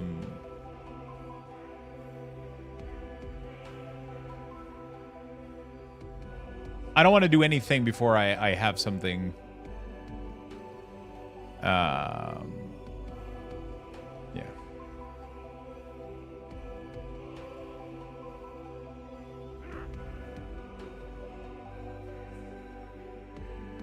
Use our labor. Yeah, I mean, we'll it's definitely going to be it would definitely be a community thing. Like, if people want to help and can help out, like, that would be insane.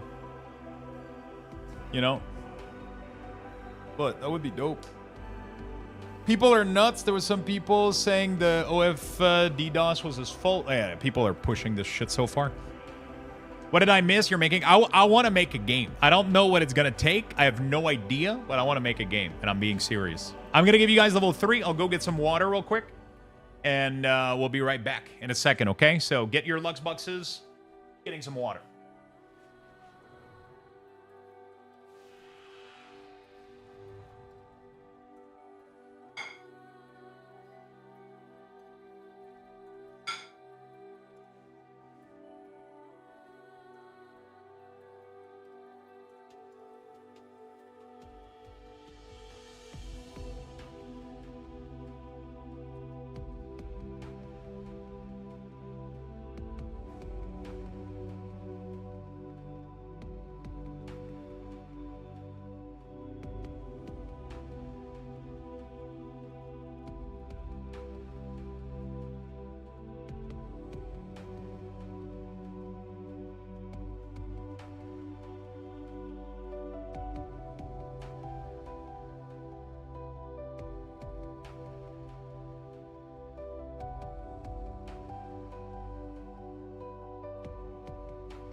right. I should probably have... So what was the... Okay. What was the website I got linked earlier that had, like, a wiki or whatever? I don't remember what it was. It was from Lemon King. Was it a wiki? No, it wasn't a wiki. What was it? Engine FAQ? No, game dev. Yeah, GD, Godot and like GD script looks kind of interesting. I'd have to see. I have no idea. I kind of forgot to post a post. Hold on a second. Let me do a morning tweet. I forgot a morning tweet. Simple engineless, yeah. Let me do a morning tweet. Completely forgot to do one.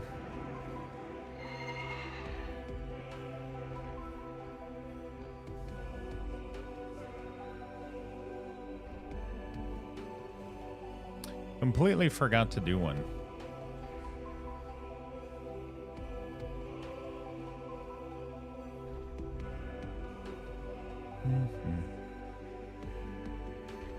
I always take, yeah.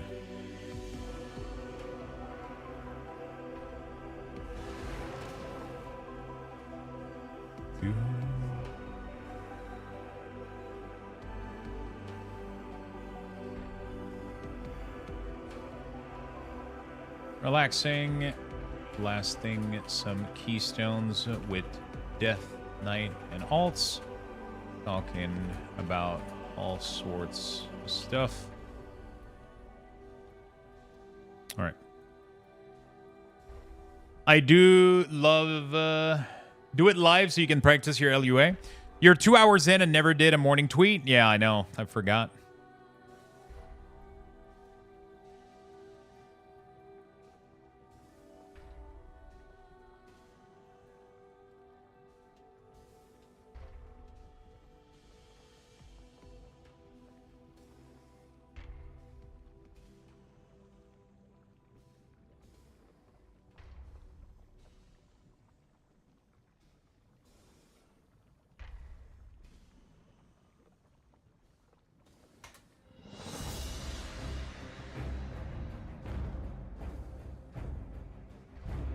Okay, there we go. Morning tweet is up.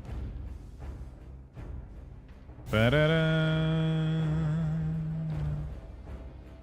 There we go, chat. I'm going to give you guys the link on Twitter if you want to give it some love. Lux is lucky I'm low on channel point. Whoa, whoa, whoa, whoa, whoa, Crowell. Whoa, don't start shit today. Darkness, thank you for the follow, my friend.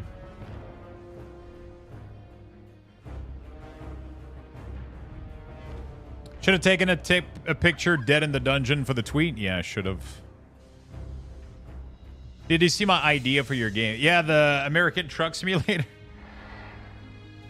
American Truck Simulator, Schedule 2, all three, amazing game. Get a sequel and you combine all of them. You drive a semi-truck to gas station that you operate while they're all fronts for from selling.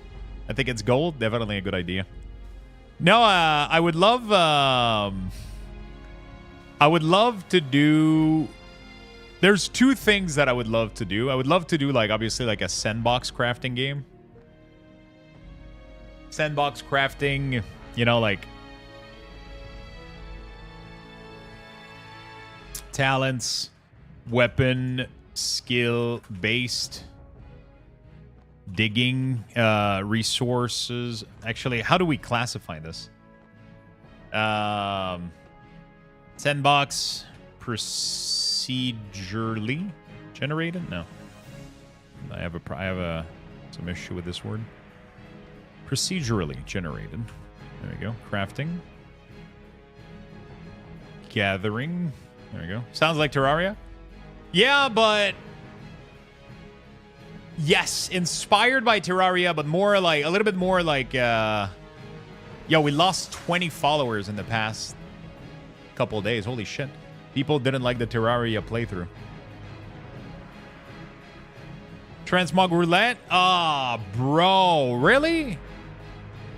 Really? It's fine. I'm going to go play my shaman anyway.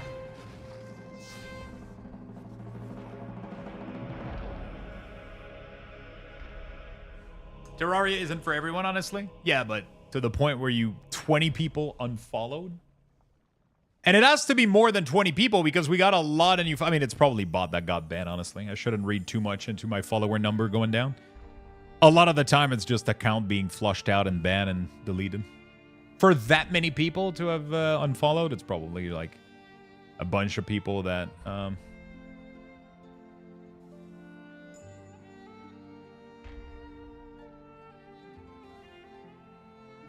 No, I'm not saying unsub. I had 90,054 followers. Now we're at 90,033.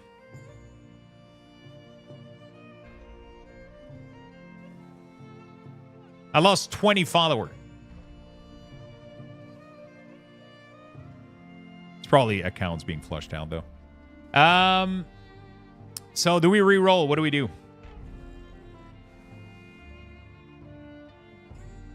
What do we do? I joined them and then came back.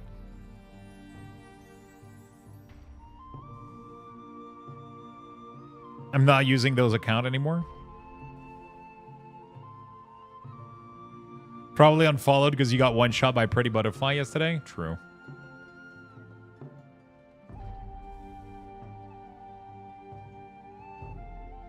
Sylar, you have to tell me.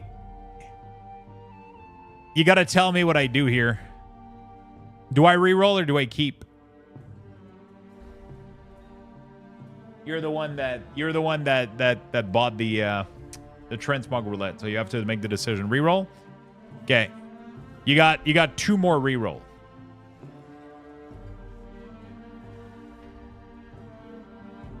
I know it's bot. It's probably bot. Oh, good lord.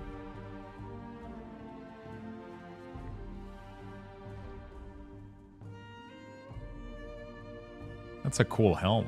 Where is it from? Keep? Alright. Alright, let's go play the shaman. Oh, that's a cool penguin. But a little beaver, dude. Not great, but at least you got a good helmet. Hey, what's up, Vertigus? How you doing? How you been, my friend? The fuck is that weapon? I know, right?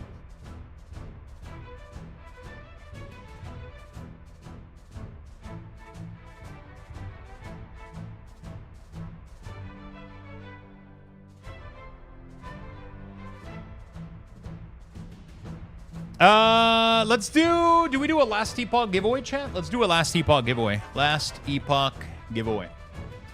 I'm gonna start a Last Epoch giveaway for you guys.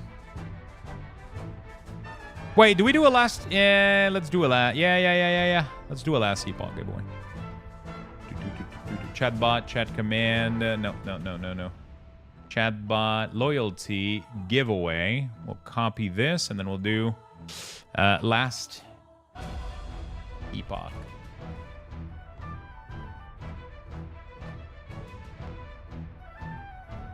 There we go. All right, I'm doing a Last Epoch giveaway. What camera perspective? Definitely. I mean, okay, so it depends. I have two ideas. I mean, one of them is fucking insane. One of them is fucking insane. This one here is absolutely insane. I don't even know how I would. It's insane, but it's fun. The other one would be Auto Battler.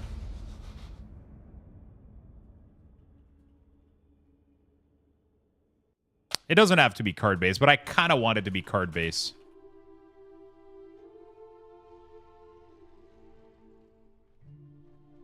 It's 500 Lux bucks per. It's 100 Lux bucks per ticket. Sorry. Right now, it's you have to earn 100 Lux bucks before you can buy one ticket. But the more you watch the stream, the more Lux bucks you'll accumulate.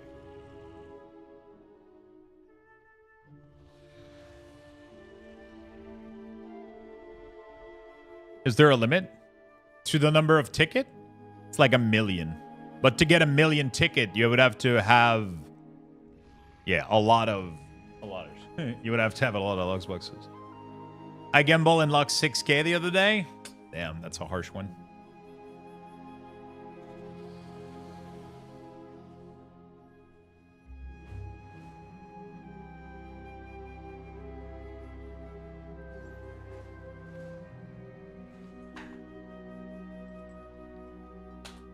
Auto battler, but I don't know how to describe what I have in mind.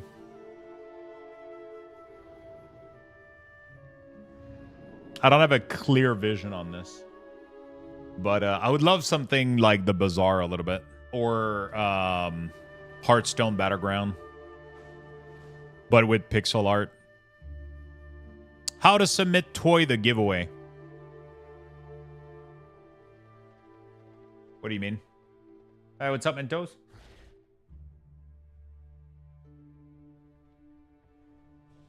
Manual Diplomat?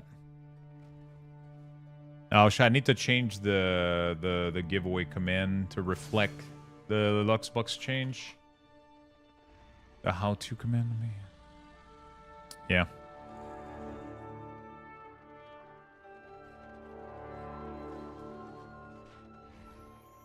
One entry equals 100 Luxbox. There you go.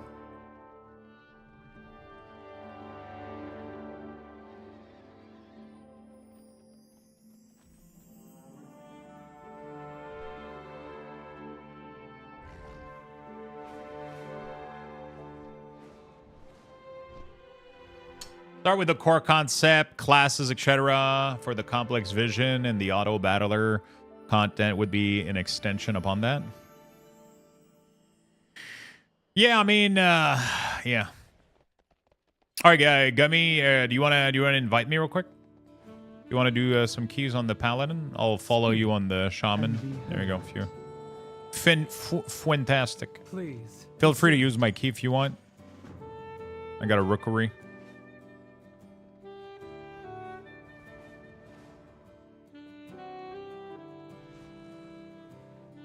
Why am I stuck like this? What's going on?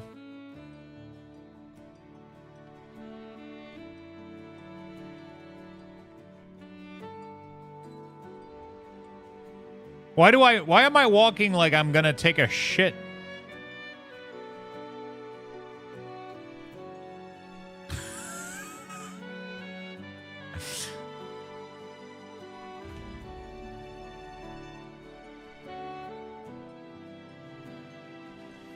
Okay. You know what? That was actually funnier this way. That was actually funnier this way, I thought. Punishment for switching tune after transmog roulette? No, that... Me switching tune is a punishment for you guys. Yeah, I got the stiff arm. Yeah, like...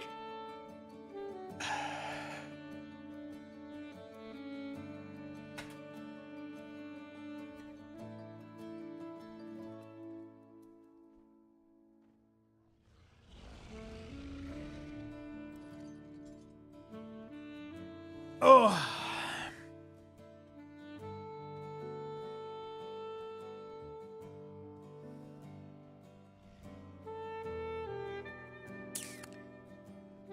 J.Beance? No, that's Beance. That's not J. That's an imposter. He's in my friend list. Too much Dwarven L? Yeah, probably. Full britches?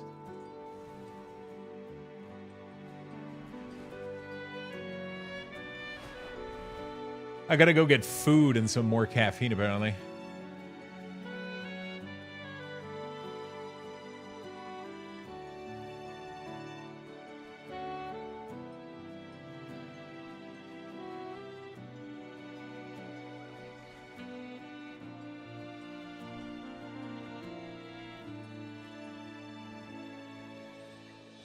All right, beautiful.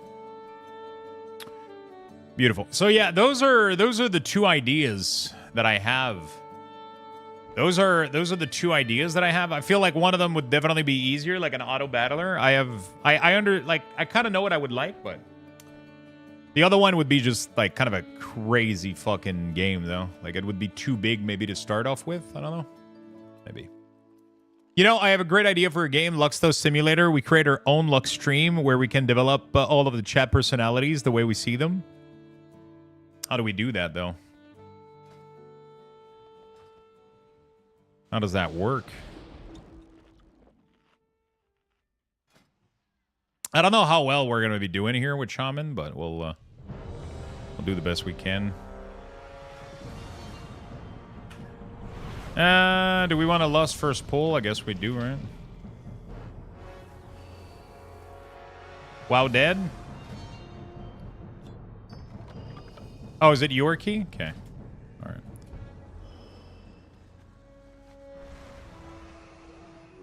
Sieve, thank you for the 43. Chat. You guys are a foundation of my day, and I'm so proud of how far you've come in your streaming journey. Thank you, man.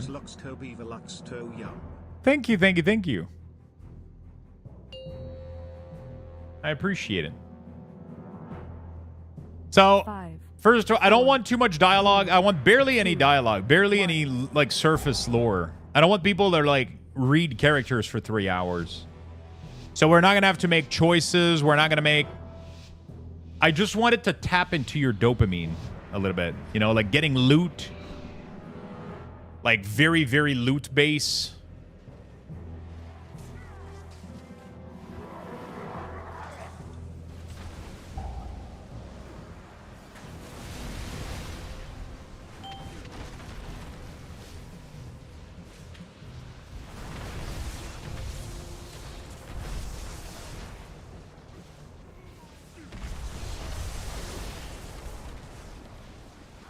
Yeah, Shaman is fun. Shaman is fun. GG. GG.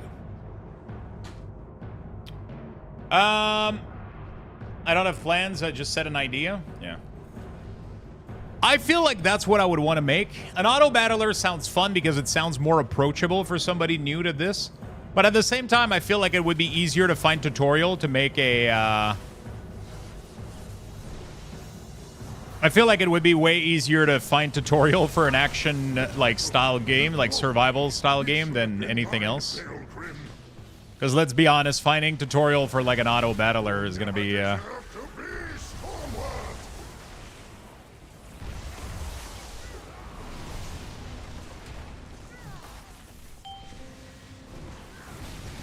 probably never want to press this shit, actually.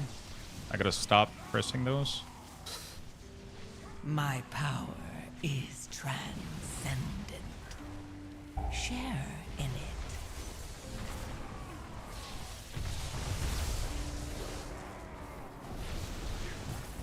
Okay.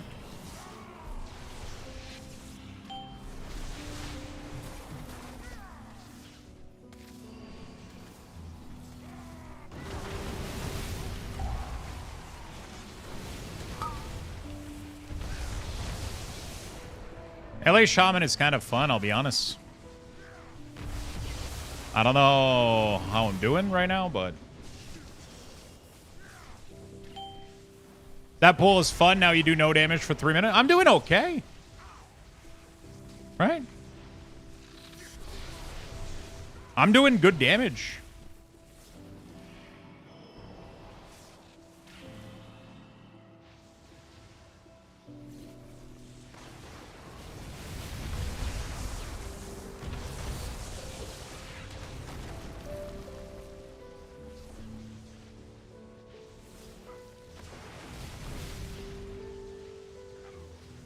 Gift.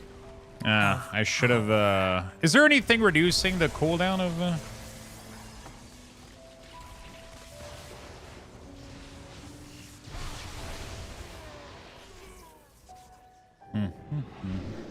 I'm still trying to remember most of these... Oh, yeah, baby.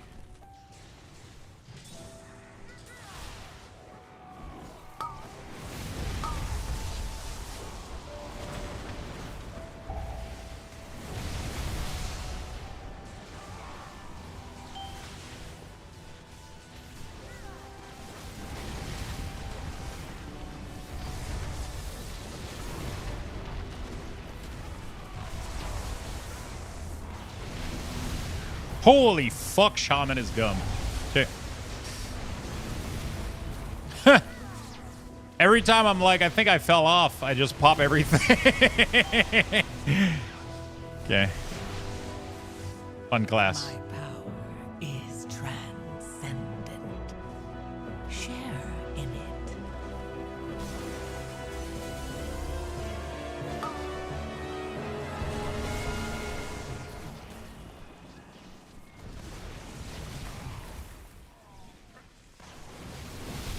Oh, 2 target, I need to lava burst, right?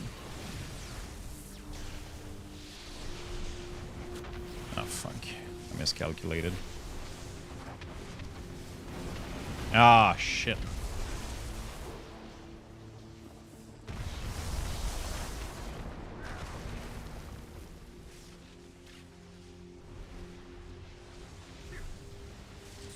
I was trying to get the most out of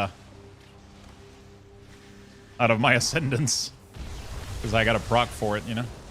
All right.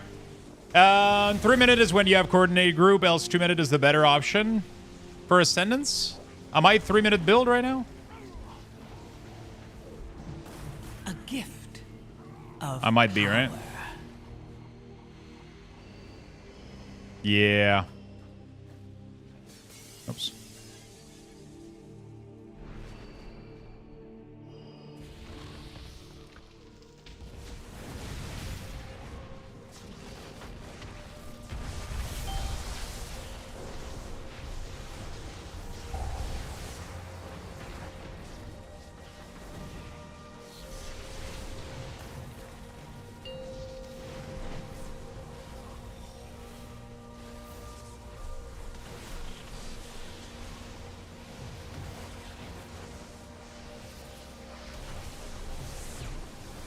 Can you earthquake the edge?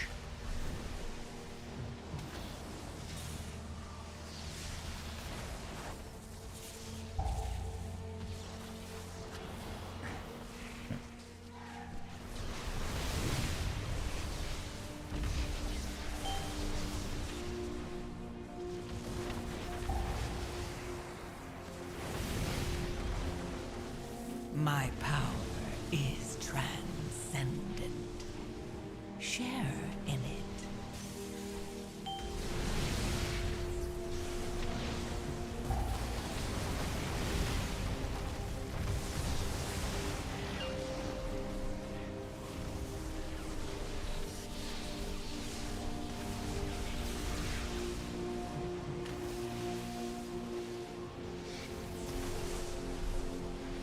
Okay.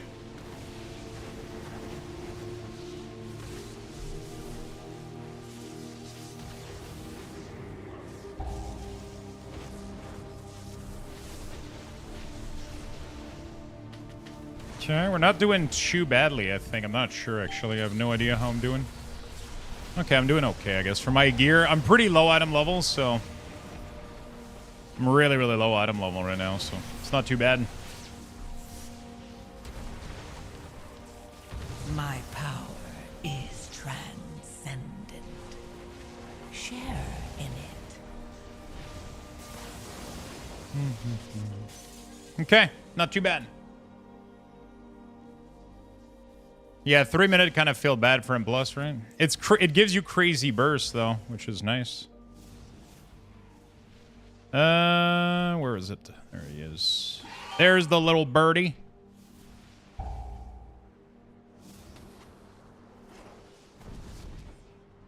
Nope.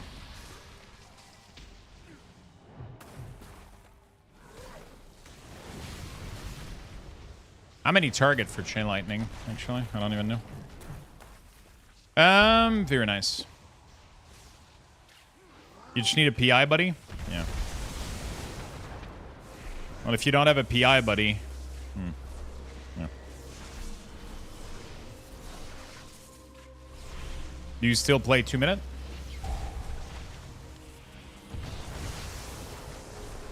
Do you send, Storm LA on CD? I'm assuming you do. A gift of power.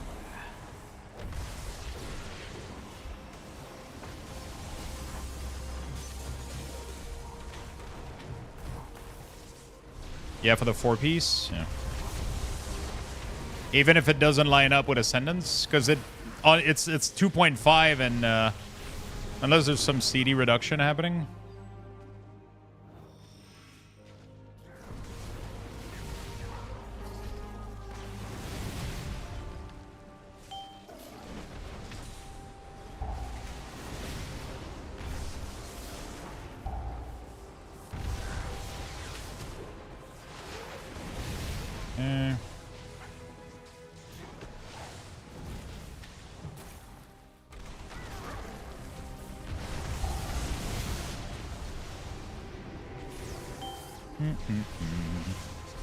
LA's pretty cool though. They got some cool stuff going on, but the rest of the time, like, I'm doing dog shit damage.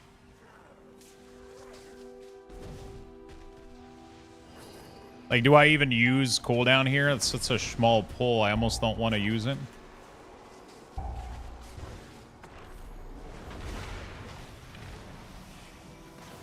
My power is transcendent. Share. Should probably wait a little bit.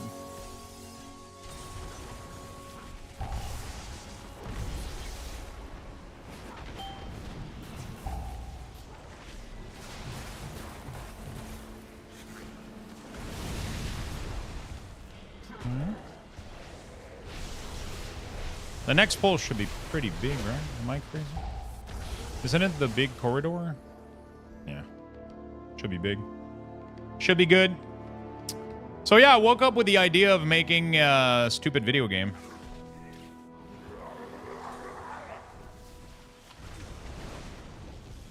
Pretty cool, right?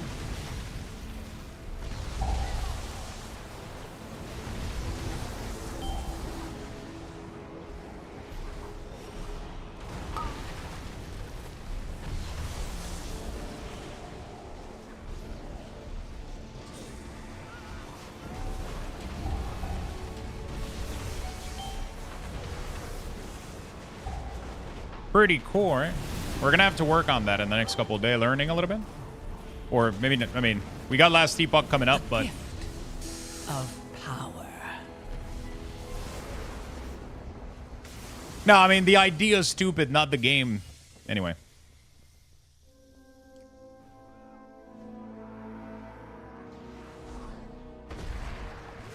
Come then, I command this rookery by right. I feel like the idea might be stupid, not the game itself. You know? Beard? No, no, no, no. No, no, no. Like a real game.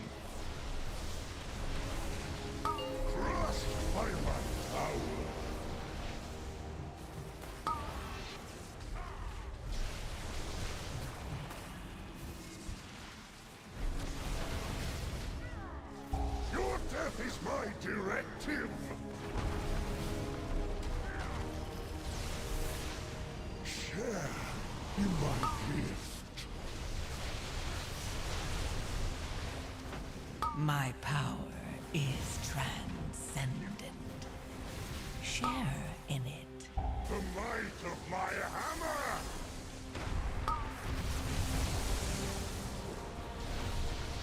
Yeah. My single target is atrocious. I don't know how to fix that.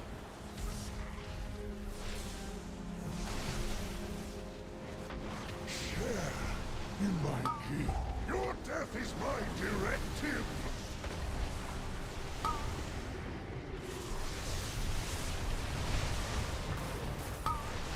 Jesus Christ, my single target without CD is bad. This is live. I'm doing keys live right now. Your death is my directive.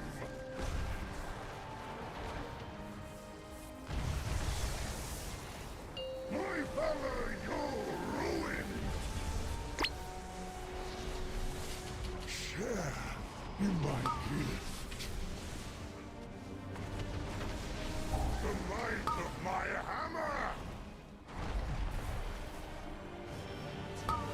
My power is transcendent. Share in it. Yeah. Yeah, without CD, man, I'm done doing well. Fuck. At least we got this coming up. He's gonna make a competitor to WoW. No. Not even close.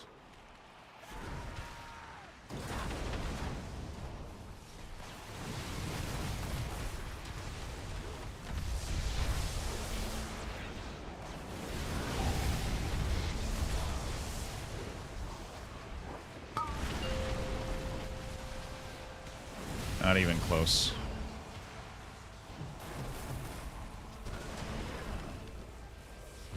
I do not like that it Not even gets close. darker and colder as we Wow, go dead down. game confirmed. This is live, by the way. But This there is are live. more Yeah. survivors to rescue. The idea is fantastic. I cannot wait for it to come to life. We want to keep It's just going. like such a We will crazy have to go idea, though. down the storm I feel like way. I should start with like a simple game instead of going with like this crazy idea, which is obviously like that's. I feel like that's everybody's idea, right? Everybody wants to make a game that has everything in it, you know. I feel like it's kind of almost like a, you know, like I would say this to somebody that does game development, and they would go like, "Yeah, that's cute, Lux, very cute," you know. There's a reason those games don't exist. It's because it's unrealistic almost half the time, you know.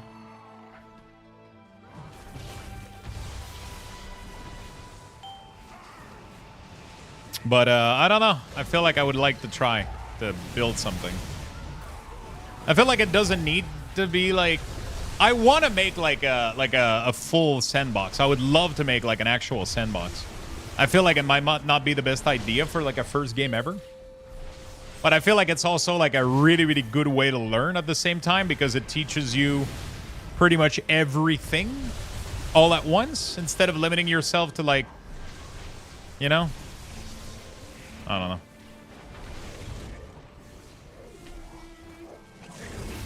I have no idea. A Terraria auto runner? Dude. I don't know why I did that. I had a full primed earthquake. I'm an idiot.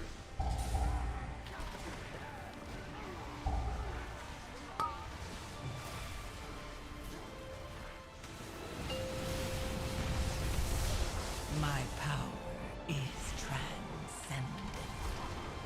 Share in it.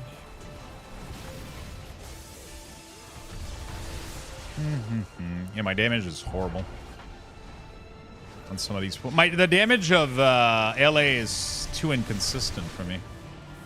I'm fucking up the rotation though, to be fair. So I can't. That's not like. I gotta change my build a little bit. It feels insanely CD dependent, but at the same time, I've seen a bunch of LA do really, really well, like on every pull. Like I've done keys with Ellie where no matter the pull, man, they were doing great, you know? So also I'm very low item level compared to everybody in here. I'm 645. So I think I'm doing okay considering my item level right now. I got 4 piece though, but I'm low item level.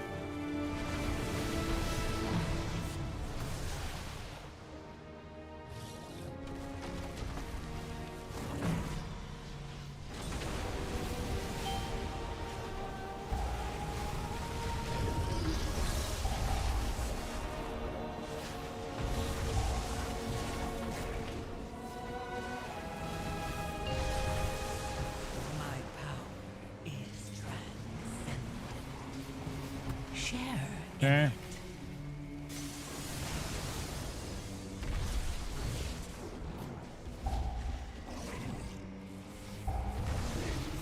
Not bad.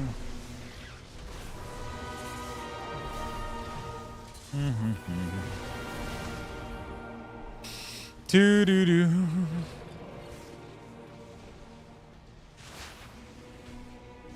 Like I feel like building like an actual full sandbox game would teach me so much compared to like just building like a simpler game.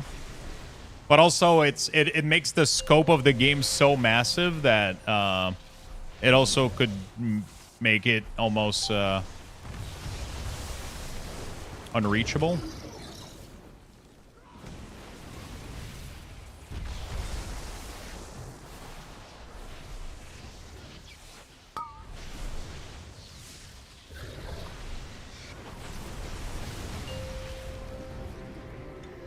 My power is transcendent. Share in it.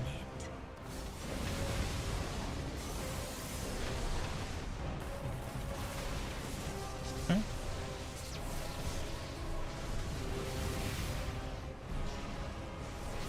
In the beehive? All this void stuff is the affix? No, this is the actual encounter, the actual mob.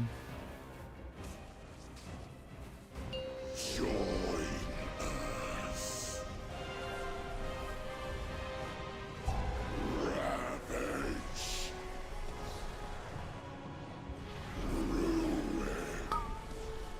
60 seconds. Smash. Ravage.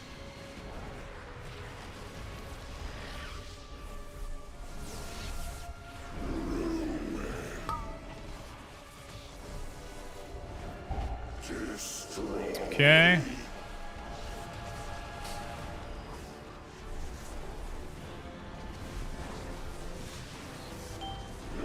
We don't have bloodlust here.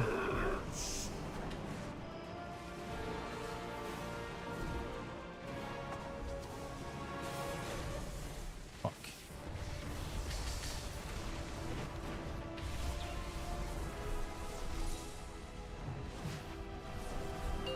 Okay, next one will Bloodlust Ascendance.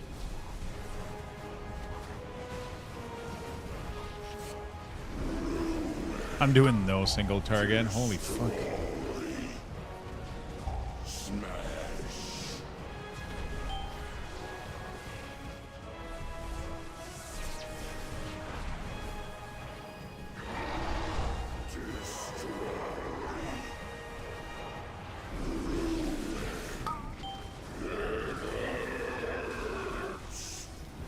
Eh.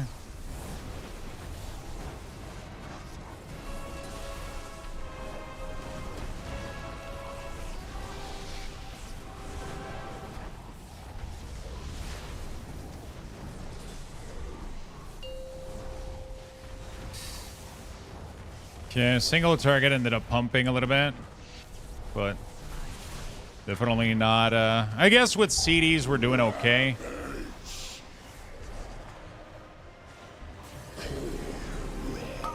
I guess with CDs we're doing all right.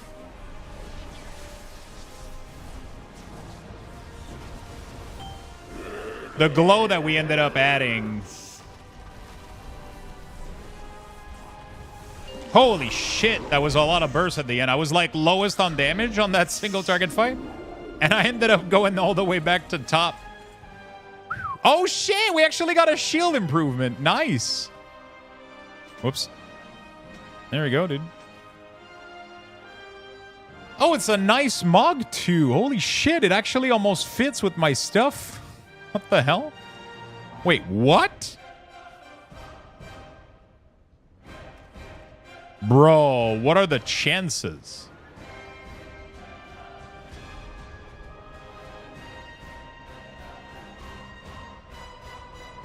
What are the chances?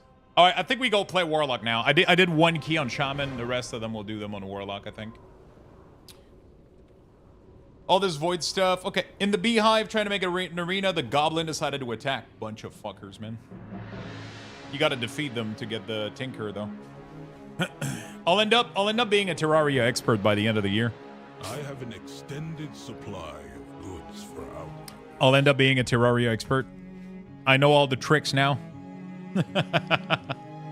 Gotta defeat the first goblin invasion for the goblin tinkerer to spawn. Terraria, bro. Terraria was my... I got like addicted to it for 3 days. And I ended up playing the game on Classic, which was pretty easy.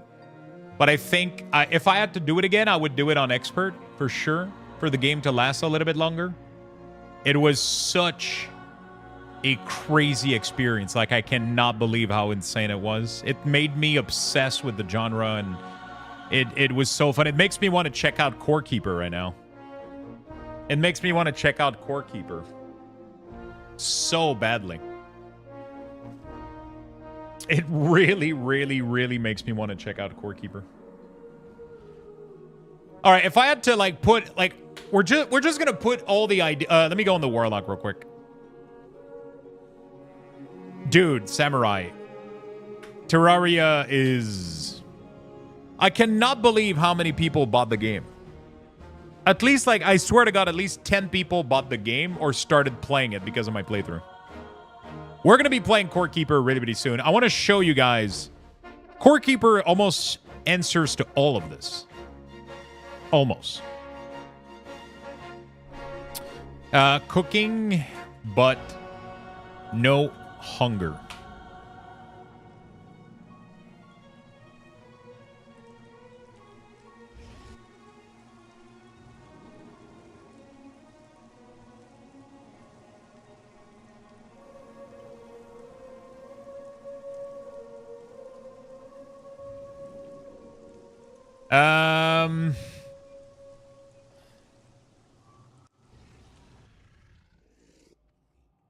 Weapon skill base, I'm saying this because I really like how Terraria does its classes. You know?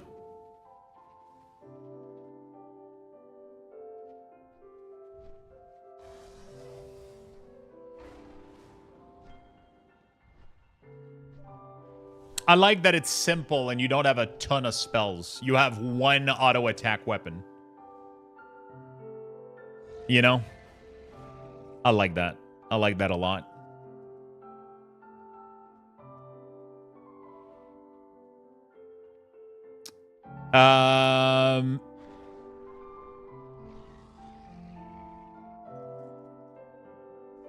Yeah. The hardest part here, like one of the hardest part is like figuring out like the whole sandbox. Biomes and underground. Dude. What else? What else would you like to see in a game like this? I'm just adding things that I would like to see, right?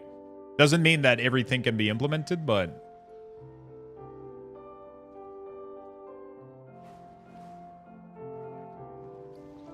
I have a Floodgate.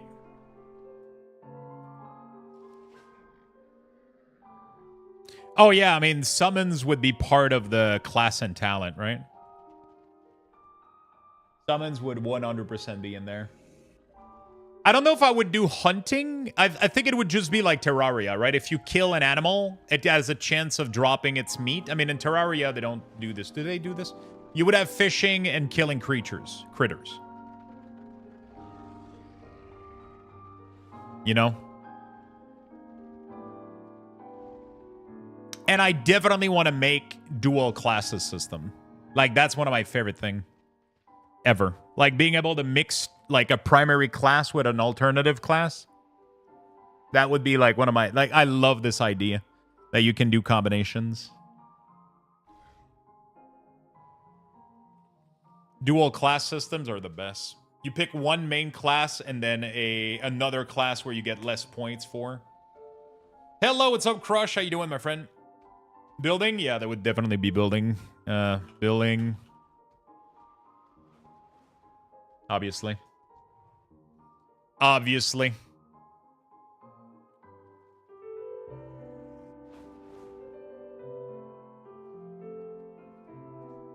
Boob slider? In a pixel art game? Really? That's your feature?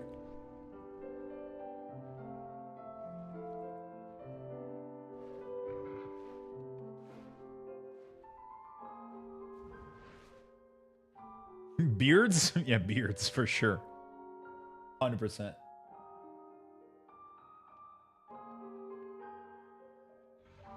Beard slider?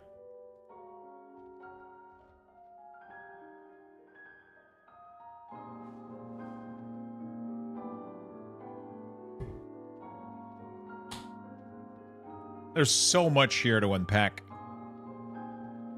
So much.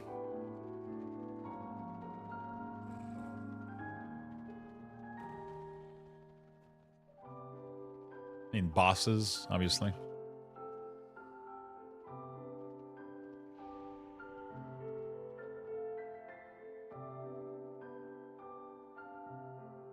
It would be... Camera would be...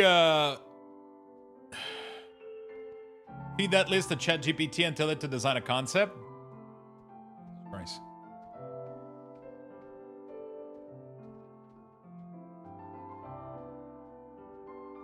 I mean, like, AI can definitely be used for, like, crafting components and definitely, like, doing initial pixel art stuff. Because, honestly, like... So I have, like, assets to work with initially, and then we could design our own eventually, or... Alchemy? Alchemy would definitely be, like, in crafting, right? So... Crafting and gathering. Crafting would definitely have like ore, wood, potions, bottle, glass, sands. You would have the typical, all the typical stuff, right?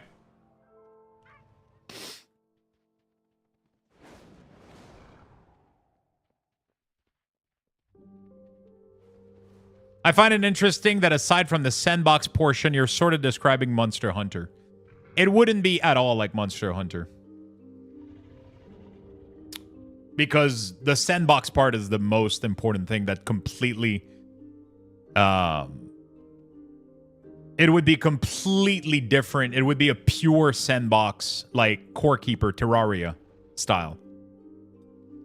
Right? It would be like... This is what I would love to build.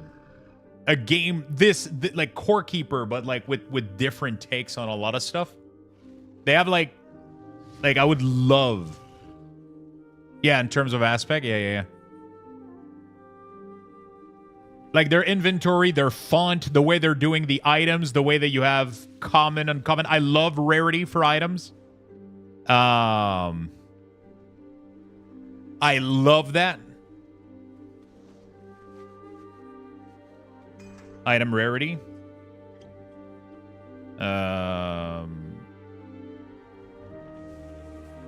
And I guess like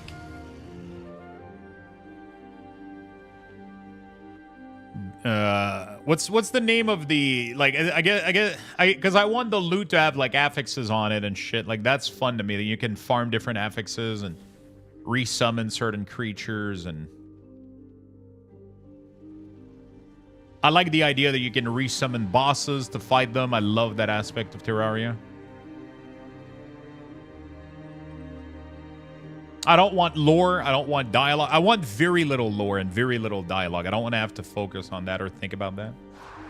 I want there to be like a little story, but I don't want endless dialogues with NPC. Fuck that shit. People skip that anyway. There can be an interesting story to it without too much dialogue. Like, look at Terraria. Although I'll be honest, I don't understand what the story is. With the guide and the voodoo doll and the fire and the lava, the wall of flesh, the moon lord. I didn't understand anything, but it was captivating. It was captivating. The term aspect is what I'm getting at. Yeah. Many games include all those features. Yeah, they do, but then they do twists that I don't like. You know? Honestly, I don't know a game that does all of this, but it's because I'm picky on a lot of stuff. Like, so I think honestly, like Core Keeper is probably one of the closest because of the talent and class. A lot of games don't do this. Honestly, we're probably gonna go play Core Keeper very soon. The game is looking fucking amazing, and I want to play more of it. We played it in alpha, and in alpha there was a couple of things that were very like and then I saw yesterday I ended up watching like 30 videos. Yeah, a little bit Valheim. Yeah, Valheim with mods could 100%. 100%. The orphans of Merodar 100%. asking to play with you again. But this is like, if even starting a project like this, like we're talking like 10 years, which is insane. I don't even know why I'm talking about it like I'm ever going to do something like this. But I like the idea of this is what I would like to build. And just like stream some of it. What's up? How you doing, Max? Welcome, man. I would love to stream most of it. Just log on one day, go into the game dev category and learn. Download an engine, watch tutorial, learn, and just start playing with shit. I don't care if it works. I don't care if it's hard. I don't care if it's easy. I don't care. Yeah, we're just doing some Vault, you know, like I've been playing Terraria all week, so my Vault is non-existent right now, so I'm just filling some Vault on some characters. I feel like playing Warlock and Death Knight today, though. Mostly. Shaman was cool, but nah. It's not clicking with me as much as Demo is right now, I think. Bro, Terraria, like, just awakened something in me, like a desire for, like... It's weird. I ended up watching fucking video game development tutorial until like 2 in the morning. And I had to wake up at 7. But, I don't know. I'm obsessed with the this idea of trying to learn how to make those type of games. I tried it a few times, but it didn't click with me. How much hours did you put in it? Out of curiosity. Because it takes more than like... It takes more than like 3 to 4 hours. It kicks in at that 4 or 5 hour marks. Oh, really? And it didn't click? Holy fuck. It's weird because I kept putting 1 to 2 hour. Oh yeah, I'm 100% already going for Godot. I'm 100% already going for that engine. It's either Godot or I was looking at them yesterday. There's like Game Maker Studio and Godot that it seems super fucking good for new and beginners. A lot of like drag and drop feature, a lot of very simple stuff. It seems perfectly well adjusted to make these type of games. It seems to have like everything in it. It's crazy. Yeah.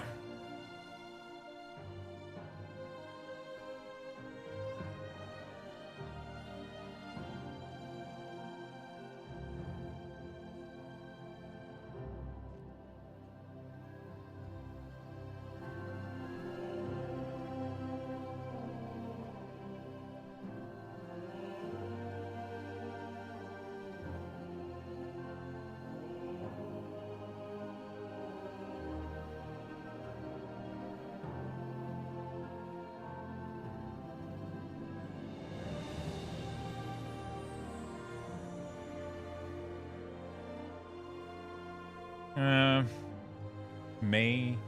How can I... Maybe I'll try again someday? Yeah. It's fucking insane, man. It's crazy how good that game was.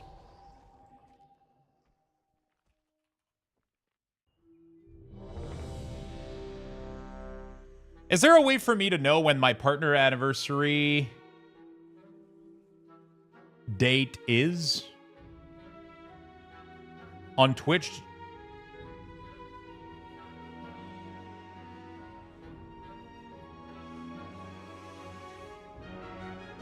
Somebody left party. Oh, the healer. Brent.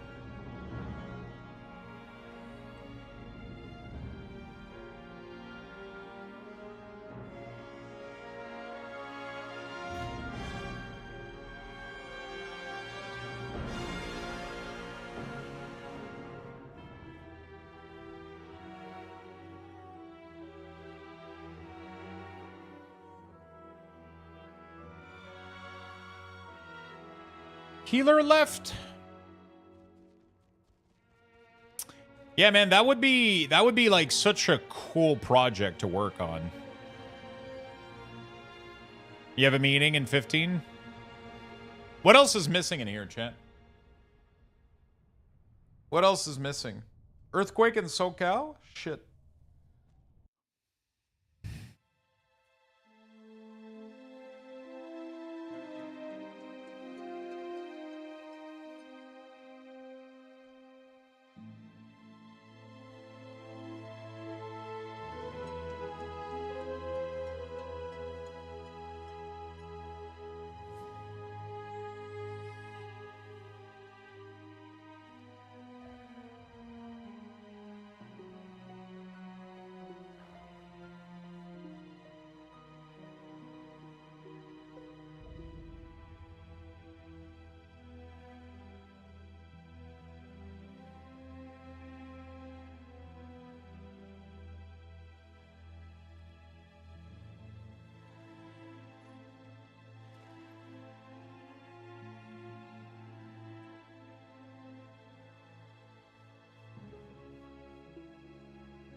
Hold on a second, chat.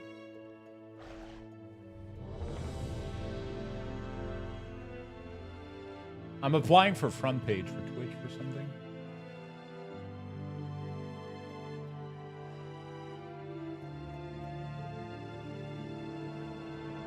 Okay.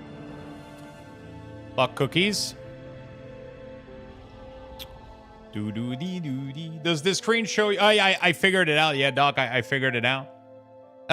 So what time would be best for me? 8 a.m. to 4 p.m. Pacific time is what I want, right? That would be 12. That would be 8, 9. That would be 11 to... Yeah, that's perfect, right? 8 a.m. to 4 a.m. Pacific time, right?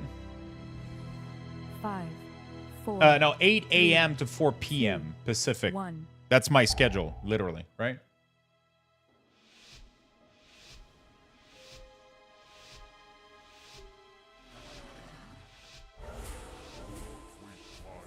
Hi, Midori. What's up? Sorry, I'm doing like a million things at once. I just got a notification from Twitch that there's still left spot for front page. And I'm trying to... The god sought to kill you. Captain Dale Cry is protecting something. Each of his lieutenants bolsters his tactics. I'm trying to figure out... Them away and defeat them. Because I was supposed to apply and I forgot about it.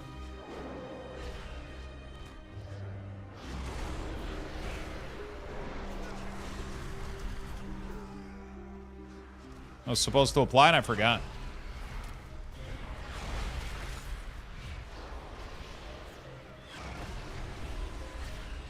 Can the Death Knight grip that dude? We have like a strangler right there that needs to be gripped.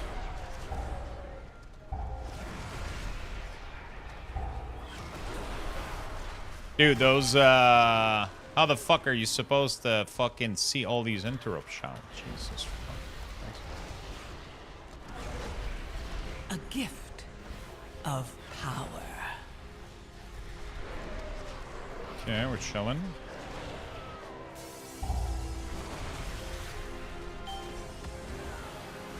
Fuck that shout, bro. Oh, I missed my dog and my tyrant here. It's fine. We're chilling.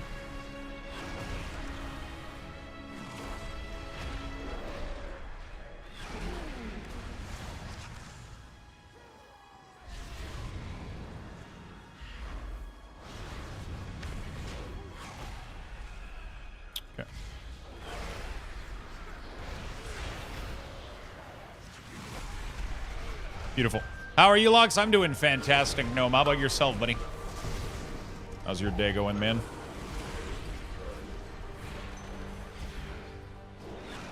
How's your day going?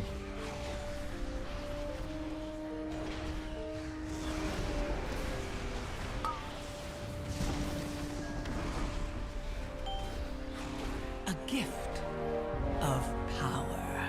I'm in an appointment this morning, but I'm doing good. Fuck yeah.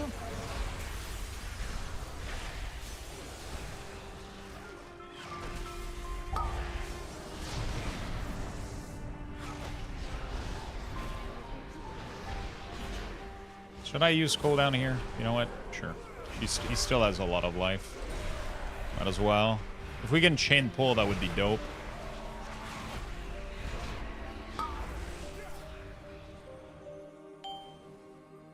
Shane, ma'am. Your training grounds. I guess we didn't have anything else to pull. That was a bad C to use then. I thought we would be chain pulling after this, so I sent in. Just brace tightening. Oh, okay. I've had lunch with my mom and it was good. Nice.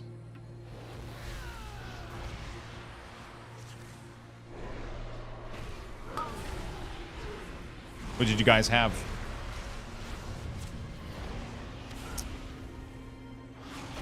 Subway? Nice. Oh, I gotta go get my lunch too. I forgot about that.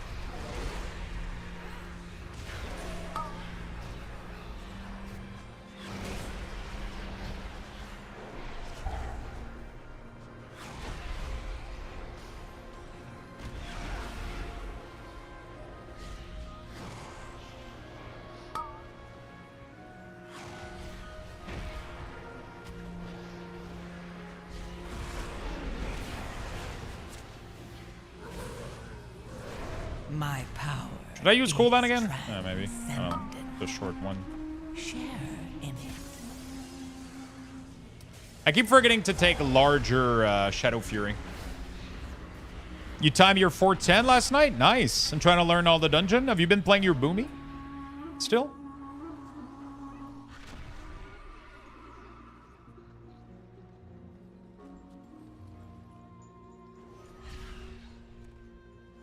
Yeah, you're a chicken still? Chicken.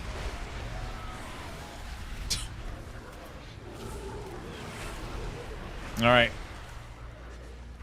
So if we're talking game chat, what feature do you think in these type of game that is lacking right now that you can't find that you would love? Like we're talking core features.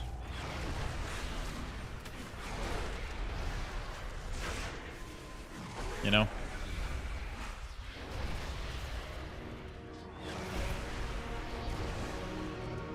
I like maybe the museum idea from Stardew, but I'm not sure. A gift of power. Also, one thing that I want is good identification through tooltip so that you immediately know if you can sell something or if you can craft with something. Like if an item is junk item, auto sorting for chests, crafting from chests. I want you to be able to take a chest and label it as your ore chest. And then automatically when you go near your chest and you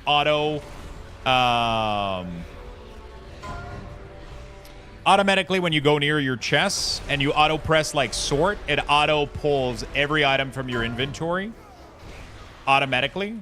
And it auto figures it out. It's like, oh, you have ore here? Let me put it in the ore chest, right? And then you have a, you know, you could give a prefix or a suffix to every chest you have, and it automatically sorts inventory for you. I want it to be like as painless as possible in terms of. I want it to be as painless as possible in terms of power.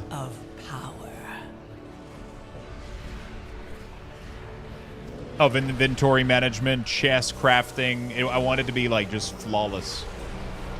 You know?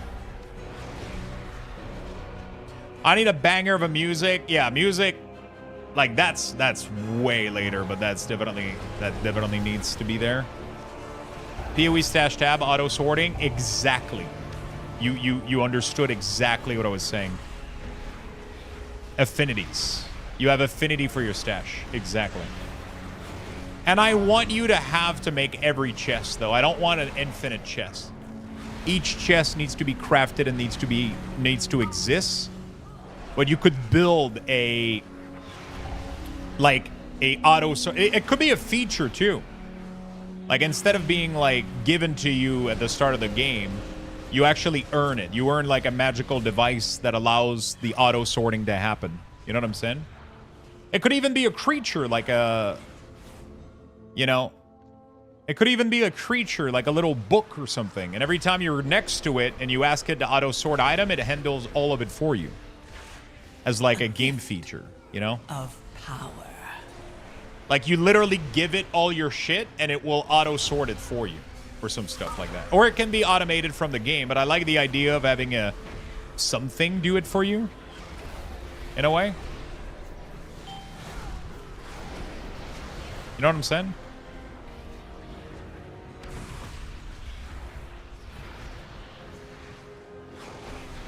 I've always wanted the idea that like you have a little sorting monkey, right? A little magical book or a magical device, and it serves as a guide for the game on what you can. I like the idea of the crafting guide from Terraria, where you can ask him what you can craft with items that you feed it, but also. Like, you could give it, like, it has an infinite inventory, and you could throw your entire inventory at them, and it will sort it out in chests. And then if you don't have, like, a chest that doesn't fit the criteria, then it auto puts it in, like, a chest that's called, like, generic or whatever, like, the latest, like, generic chest, right, that you can have. And, And if you don't have one of these, he keeps everything in his inventory. So then you got to fix that situation. He's just going to tell you like, hey, you know, like that kind of automation when it comes to inventory management so that you can hoard as much as possible and it not being a burden would be really, really cool. Yeah, craft from chest is mandatory, 100%. Craft from chest is mandatory. It's not even a... It is not even a... You know, of course, of course. They seek to ambush me without my lieutenants. If you're doing that, can we get a pet that takes her shit home and put it in a chest, having to go repetitively? And I think that has to be earned. I don't think it should exist baseline. I think that all those things need to be earned. I think you need to suffer the first couple level so that you appreciate the things when you do get them. You know?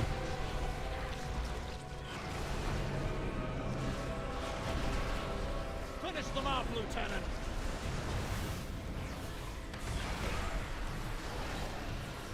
Does that make any sense?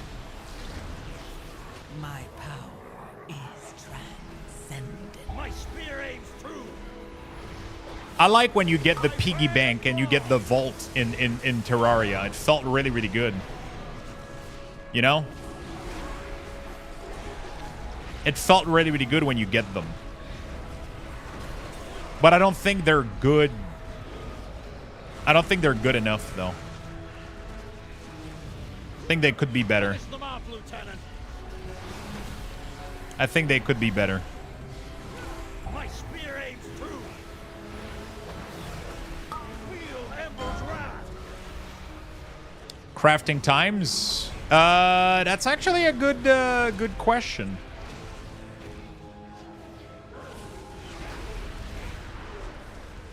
I like how snappy crafting felt in Terraria.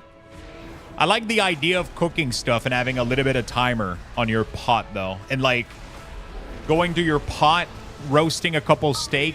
I don't like having to put fuel in there, though. I don't know, actually, about that. How do I feel about fuel? I'm not sure how I feel about fuel. Share in it. I would have to think about it. I think most of the time fuel is annoying. But I like the idea that you can also work towards I like the idea that you can work towards an infinite fuel source. Because that makes you want to just keep playing until you get all those automation thing. That makes any sense?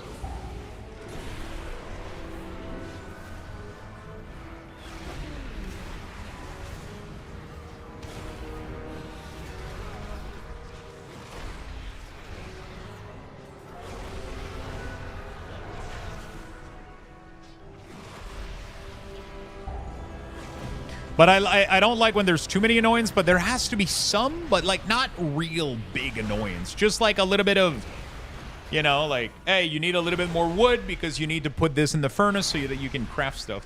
But at the same time, don't you like it when you just start cooking and you don't need you don't need to put, like, I feel like it's not useful. I don't know how useful it is. I feel like a lot of the time, I don't think the fuel parts adds anything to the game. Honestly, I end up turning it off whenever I can. So, like, it's annoying in Valheim that you have to fuel every torch, every fire camp, every fucking, like, it's driving me insane.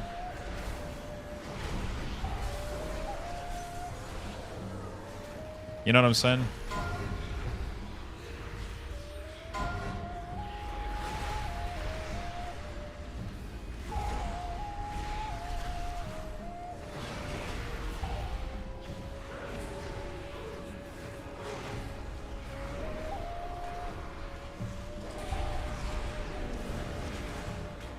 Maintenance is generally annoying, which is why I like Terraria. Yeah, but it can also be part of the game, right? Like farming is a type of maintenance. Like planting stuff. Do you want to have to water it? Or you want it to be very basic and just you plant it? Like Terraria is very low maintenance. Terraria is very low maintenance. Soon, the true faithful will arise, you know? and the Arathi will be mighty. Terraria is very, very low maintenance. I wonder if there's any tutorial on how to create procedurally generated world, like how complex those mechanics are.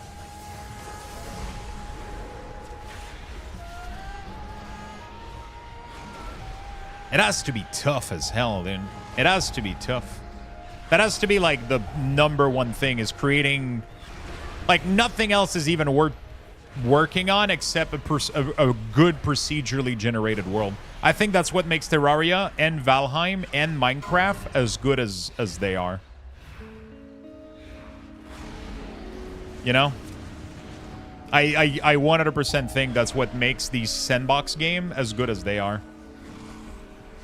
Good progression inside a properly procedurally generated environment where it doesn't feel like the world is empty and there's a lot of nice little thing that can spawn all over the world is so enthralling. It makes you want to replay and replay. It was my #1 complaint about Enshrouded, is that I really, really wish that instead of a crafted world, it was a procedurally generated.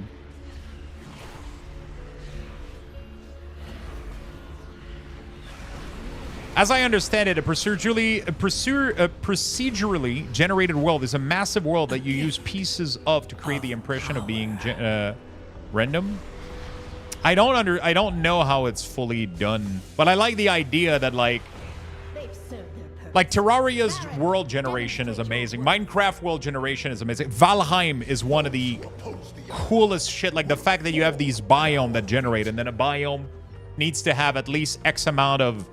In Terraria, I didn't like that the corruption was spreading and that I had to stop it. That was like something that I had in the back of my mind that I wanted to go away. I didn't like that. I wish that wasn't a thing. So there wouldn't be any timer related stuff. I want it to be 100% anxiety-less. Like no anxiety at all. No afterthought, no timer, no pressure. I want it to, you play at your own pace, and even if you decide to stay in the first biome for 18 million years, no penalty. Which wasn't the case with Terraria. The flame empowers me. But that was a very little flaw. Like it's some people like that. I just personally thought it could have been improved on that. A gift of Flame cleanse you. You know?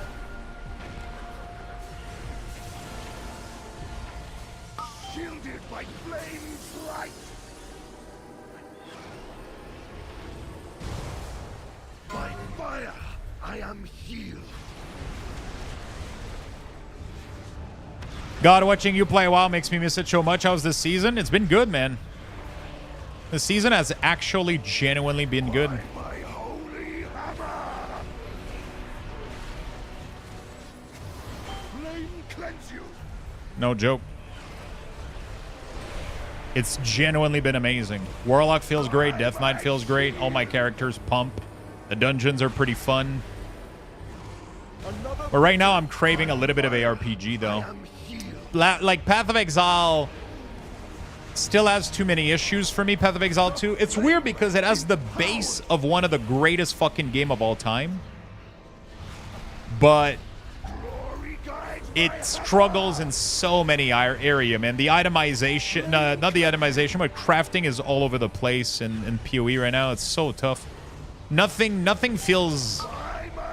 None of the item that you create feels like you have any control over them, man. It's fucking annoying. It feels like you're literally just pressing random currency until you hit the jackpot and then you're good. There's no order, there's nothing. It's chaos. It's weird because they had it right in PoE 1. Hope they fix that. Last Epoch has the greatest crafting though, hands down. Which is why I'm excited. Hey, Amuse, what's up? How you doing, my friend?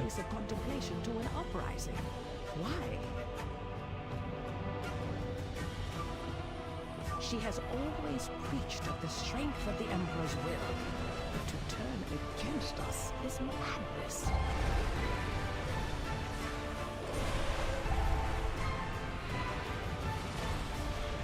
Okay.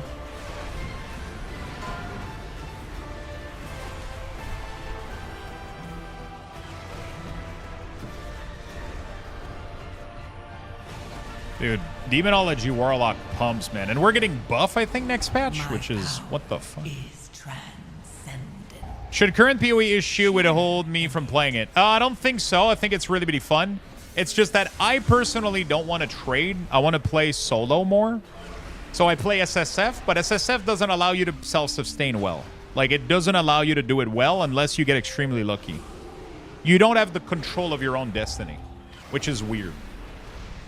It's, at least for gearing purposes. You have very little control of how gearing goes. You could get... I mean, obviously, over X amount of time, you're going to get the gear that you need or part of it. But you don't really have control over it. And it feels... it's a little bit disheartening. Because it used to be like one of the biggest thing about PoE 1 was how good... How crazy deterministic the crafting was initially. It was one of the biggest, definitely one of the biggest thing that PoE had initially was its very, very, very deterministic crafting. Right? If you wanted a piece of gear, you had like a technique, you know, get a base item, use this thing until you get the mod that you're looking for. If you don't get it, re-roll it, go again. And then you just did that over and over again. You know? My power is... But initially, I think there's flaws in that system, though. I think Last Epoch has the shard system that they have is the best crafting system I have ever seen in an ARPG. Hands down. It fixes every issue that you could have with gearing in an ARPG. Beledar is the crucible. It burns away. It's why I like Minecraft. The thing that needs maintenance get automated in a way with redstone. Yeah, that's kind of... I really, really like that. I like how Minecraft does it with electricity. I really, really like how Minecraft does it with electricity. I think Core Keeper does something similar too. Although, Core Keeper has electricity, but I don't think it requires fuel for anything. Crafting is just fun. You just take two ingredients, merge them together, and you get a meal, right? Like, you find a fish, and then you merge it with a mushroom, and then you get... It's literally like Breath of the Wild. Wait, did you need... No, you didn't need fuel in Breath of the Wild, right? You just... I mean, you needed a fire source. But the fires were infinite, which I think is good. Which I think is good. I don't think having to fuel anything with wood or anything like that benefits anybody. It can be fun in a certain type of game, but... I don't think I would want to build that. I don't think I would want to build that or do anything about that. I don't want hunger. I don't want thirst. I don't want... You know? I want food buff, though. 100%. Food buff are fun. I think food buffs are really, really fun.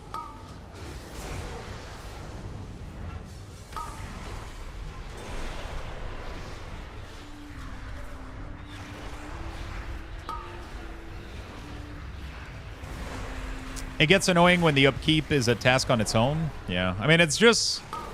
The problem is you end up with... It's like, oh, I got to cook something. Okay, you don't have enough wood, so you got to go cut wood. And then... Cutting the wood, and then you place it inside the... I don't know how I feel about fuel, actually. I don't know. In some games, it kind of works out. But in some game, it gets too annoying. It's like Tavern Keeper, right? Tavern Keeper, you have to micromanage so much that it can get annoying. But at the same time, Tavern Keeper is about micromanagement. It's about having tasks and automating them and then having to do some of them manually.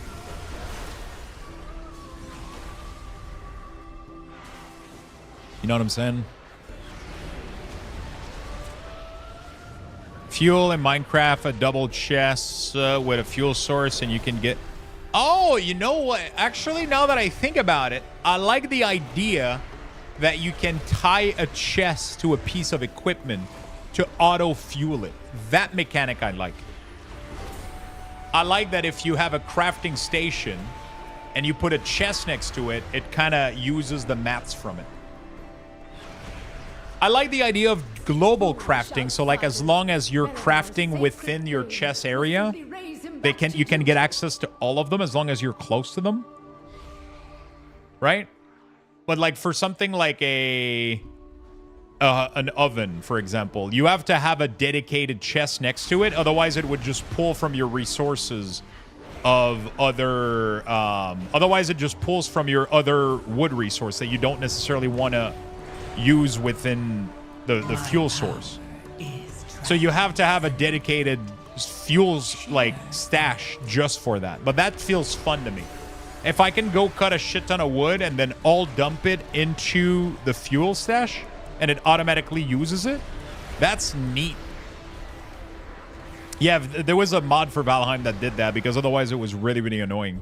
But that made the fueling pretty fun because you start managing a couple chests, you just make sure that they're full, and everything else functions automatically. And I like that a lot.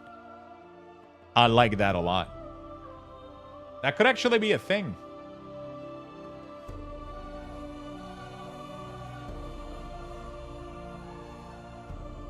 The sacred flame will cleanse your transgressions. Flames take you.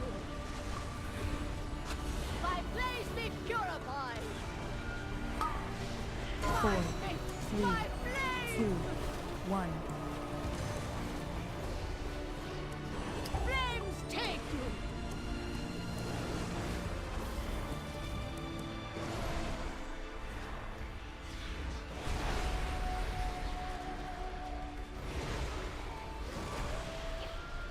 Burn by sacred flame. Okay. My place be purified. My power is transcendent. 4, 3, 2, 1. Flames take you. Okay. We're good. Oh, yeah, I practiced the gate, didn't I? Fuck. Oh, yeah, I got it. There we go. I did it. I came back here just to practice the gate, bro. I forgot that I practiced this shit. 4, 3, 2, 1. Burn by sacred flame.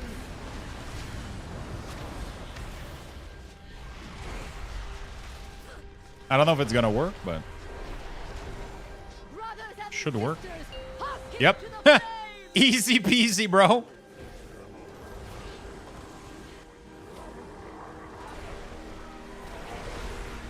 Massive uptime. A gift of power.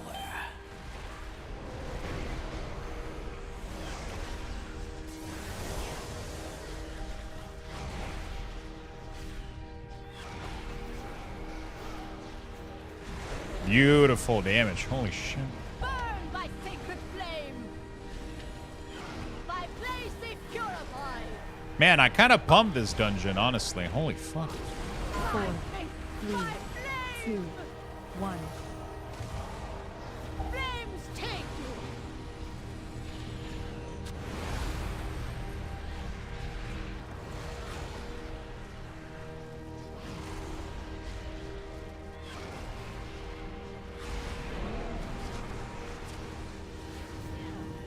My place be purified. Okay, GG. The Emperor Sadly, it only works perfectly when the tuning is that It is done. earthquake These is zealots no worth longer steer our faith being towards destruction. used on single target, which for a couple patch it was, then it wasn't.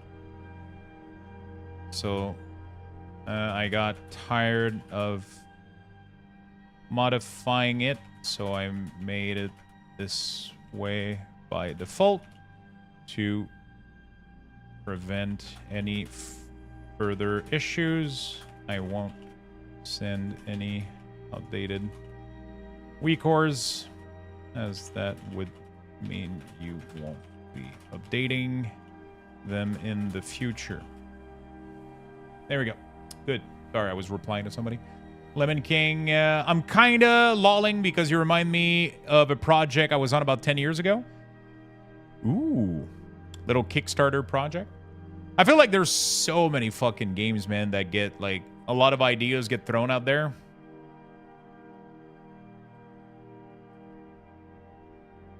A lot of ideas get thrown. Like so many people have game ideas. You know what I'm saying?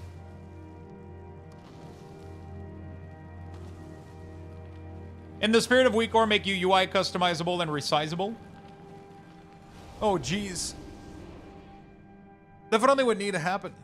Although, I don't know how much it would need to be in the pixel game like this, but probably. And annoying in Rust when add fuel and it just burns away, even if not crafting anything. I don't know if I would want fuel. I guess crafting, we would have to add like a fuel question mark. I'm just going to go put food in the microwave, chat. I'll run 3,000 Luxbucks raffle. I'll go put some food in the microwave, and I'll be right back in 1 minute. Okay, with coffee as well, most likely.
All right.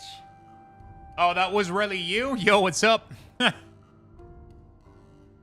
Oh, shit. Did we invite a random French Canadian?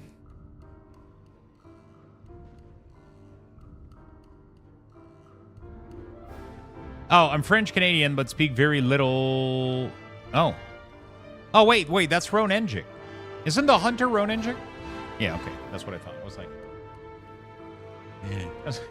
Thinking about it, what is pixel art? Are you making a game or what? I'm thinking about making a game, and I've never made a game in my life, okay? This is how fucking hilarious this is. I have never even opened an engine in my life. Never made a game, never programmed, never... I mean, I've done programming a little bit before, but very little. I've done very little of all of those things. And yet, I have the idea of possibly making a game. Don't ask me why. I have. I feel like I would love to do like a Twitch series where we log on, we open an engine, and we just learn. We just figure out how everything fucking works out. You know what I'm saying? We just figure out how everything works out, and we just learn as we go with stream. We just fucking learn, dude. I've heard about this game. I've never played it. Did you guys did? Graphic update trailer. Wait, the game got a graphic update? Interesting. Like this is where shit gets complicated. Like having to draw, like to do like animation for these kind of monster can be insane. Oh, needs more tits and ass. Does it, though? It's a pixel art game. I'm not sure about if it really does.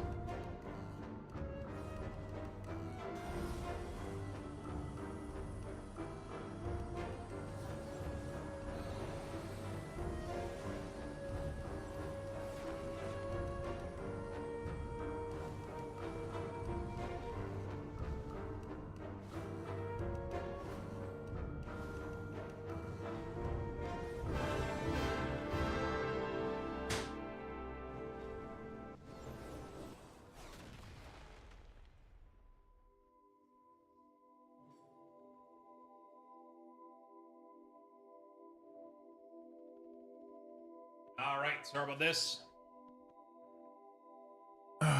2 more pixel for ass, 2 more pixel for tits. I've played it in the past. It was fun, but it's definitely a lot more. It got a lot more content since last I played. Yeah, I've never tried it. It has really cool creature and really cool stuff. I would need to check out this game a little bit. I started to search for something on Core Keeper and it auto-completed versus, and I thought, yeah, I've seen about this game before. Not the first time I see something about it.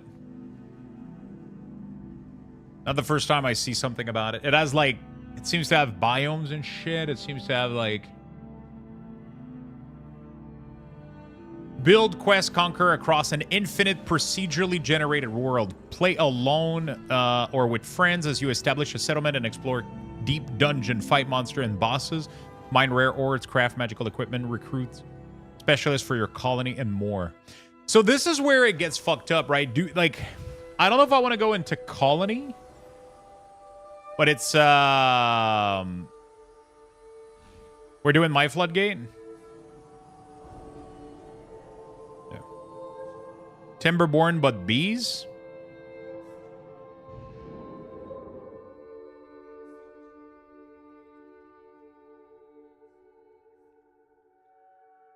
Oh, they have some showcase?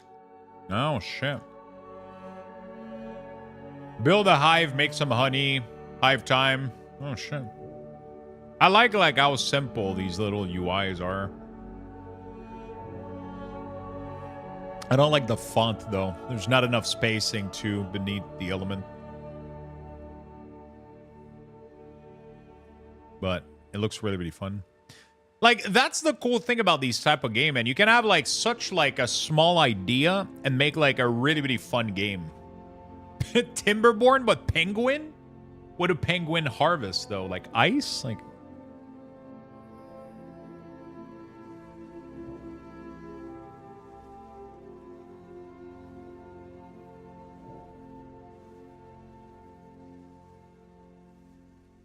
You should do different takes on a crafting game, like from the bad guy POV. I mean, does it really matter who you play as? I don't think it does. Like, in Terraria, you don't even know what the fuck you are. You just play the game and you have fun, right? You know what I'm saying? You don't question anything.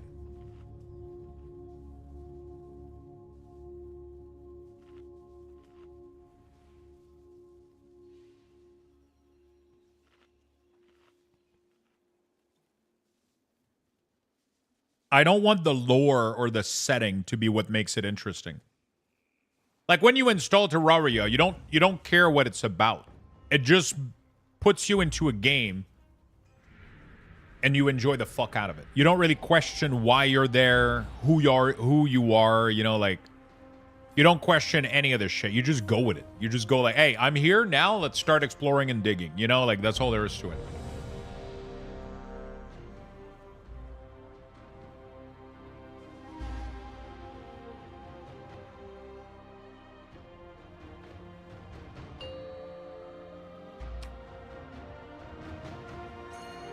Five, 4, 3, 2, 1.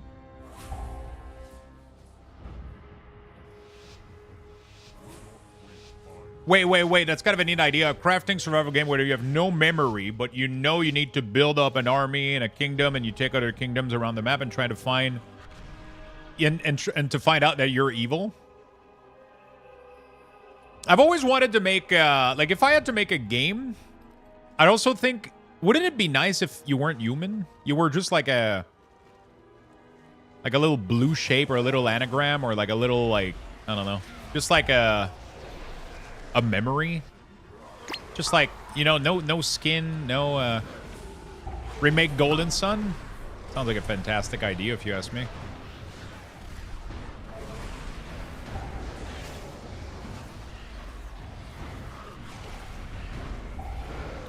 No, but like we're talking about the same type of game. Like, I'm just talking about like the visual of the little characters instead of them being like Stardew or Terraria where they have skin, eyes, beard, hair.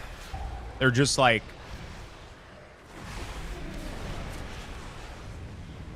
faceless a little bit. Wait, what the fuck? There was no fire. Just like faceless little bodies. So you don't have to choose like your eye color. You can choose like, you know. I'm trying to have it make sense in my head, though. I have a picture of it, but it'd be nice. Just beings of whatever. Could be just human little characters, too. They can be cute. But you got to make a lot of sprite for these. Like, the amount of sprites that you got to make for that customization sometimes is almost overwhelming.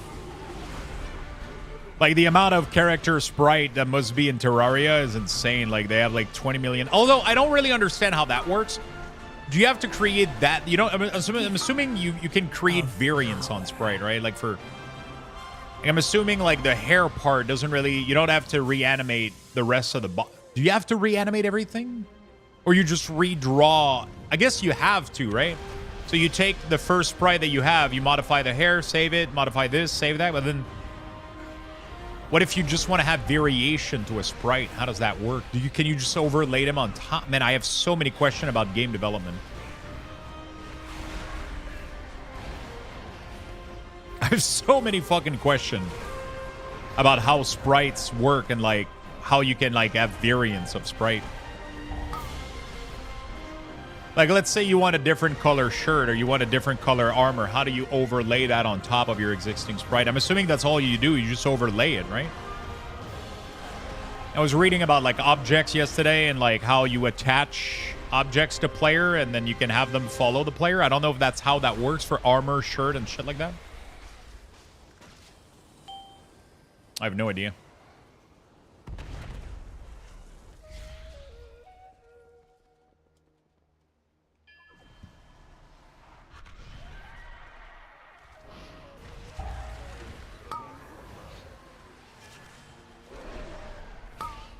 A gift of power. I have no idea.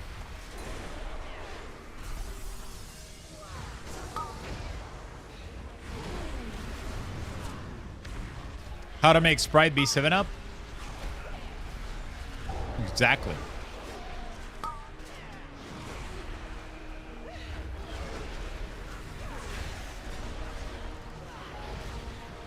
Exactly. I have to read about this.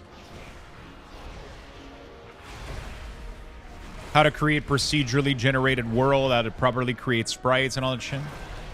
When you get a personal order crafted, does it have to be on your server shard or can it be from anybody? It just has to be on your server, I think. As long as it's from your server, you're fine. I'm gonna teach you a lesson. Time to take 'em, kids. I don't think I want to send Tyrant.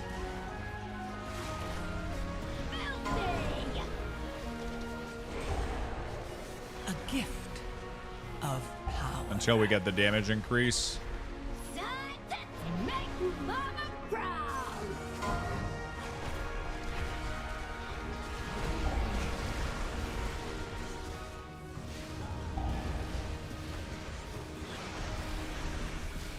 That does it!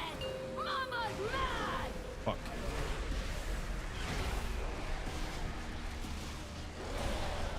I'm not gonna get much damage into it, sadly. I rammed too late. Yeah.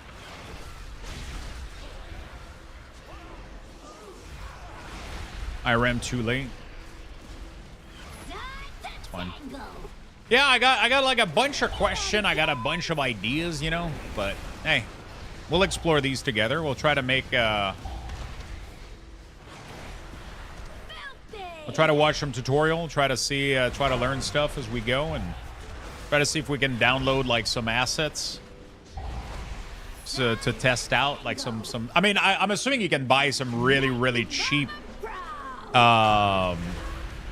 pixel game assets somewhere. A gift. There has to be resources out there with like. There has to be fucking resources out there for this sort of stuff, right?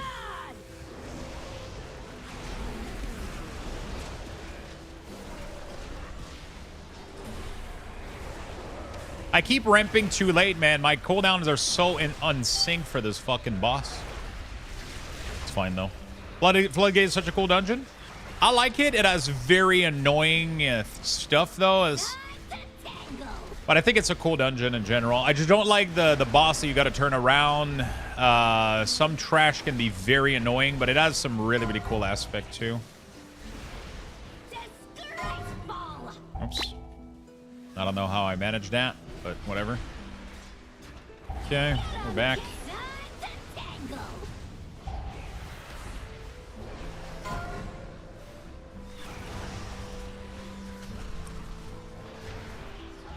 Yeah, I got so many questions when it comes to game development, man. So many fucking questions that I don't know about. You're cool? But yeah, I mean, if there's like a big interest, like I have immense amount of interest into this. I would love to. We'll do a couple stream of it at some point, and we'll see how that goes. We could even start tomorrow, honestly. Like I don't have anything planned until Last Epoch. I've been talking so much about it today. Maybe we could boot an engine, see how it goes. Ask AI. I mean, AI is definitely going to be used for a lot of stuff, just for like testing shit, for sure. But you know.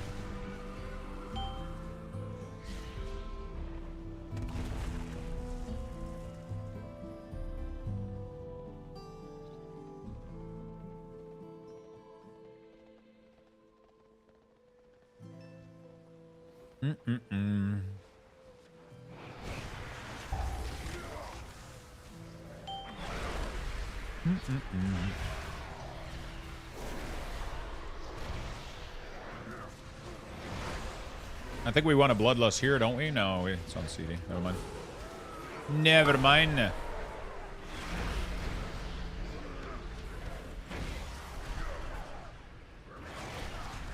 AI can definitely help a lot nowadays, but like mostly I think for resources would help out a lot for me. For assets, like temporarily while you develop. You obviously don't use them for a final product or anything, but it can be like super useful for like just generated stuff. I don't even know how good it is at doing it though. Like, I don't even know.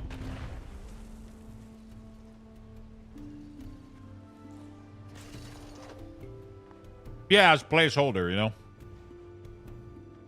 Just so you have something to work with while you build stuff. And that you don't spend, like, hours working on a fucking grass patch. You know? Just so that you don't spend fucking hours working on a grass patch.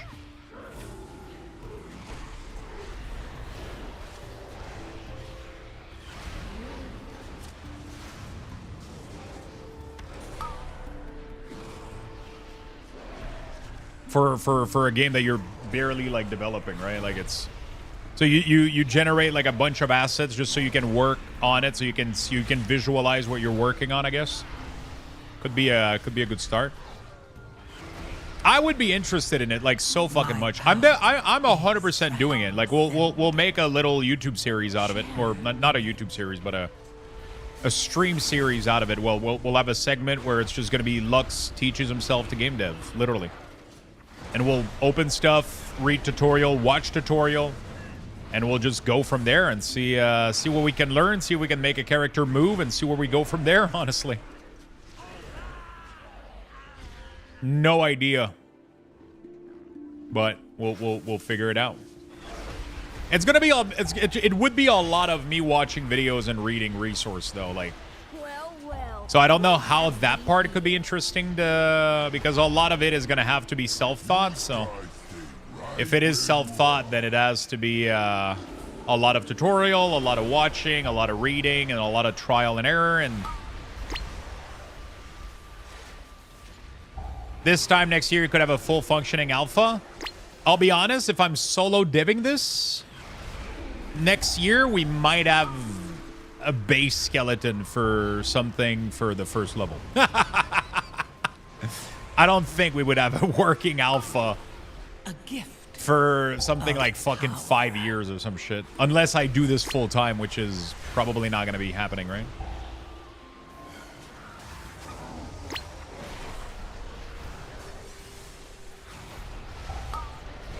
You know? I'm probably not going to have anything for many, many years, but it's still...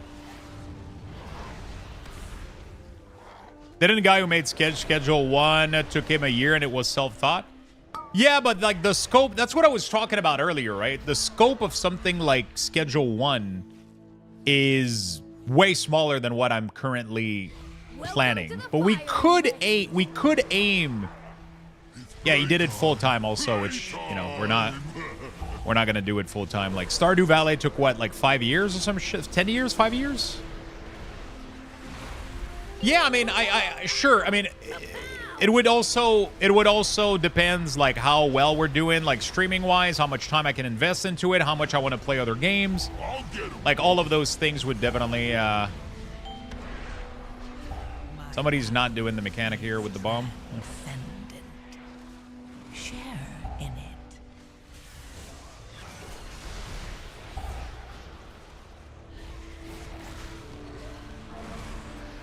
The spell. Okay, we're good.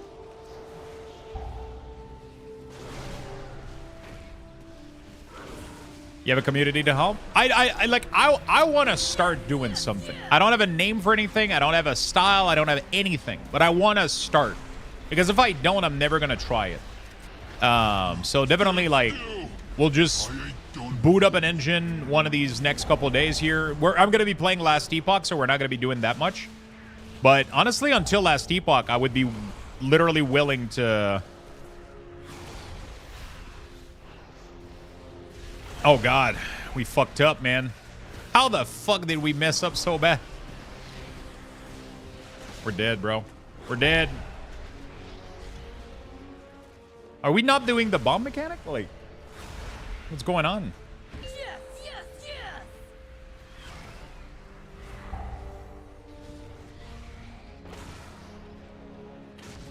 I'll get him, boss.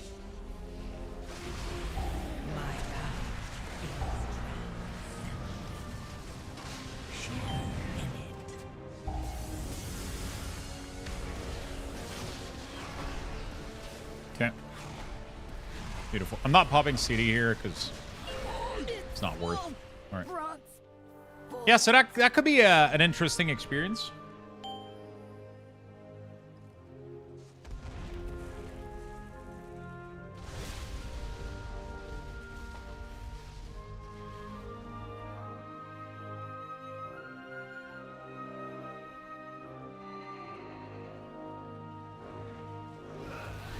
I still want to play a game and do big releases and shit, you know?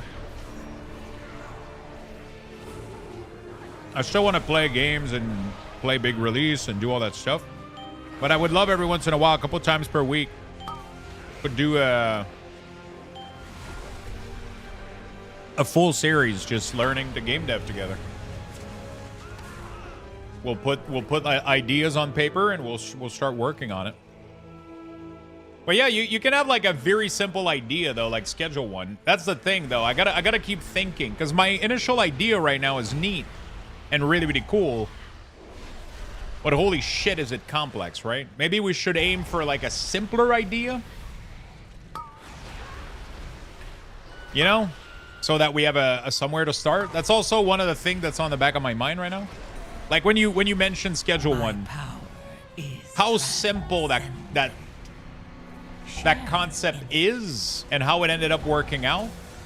Like, it's so much simpler of an idea, right?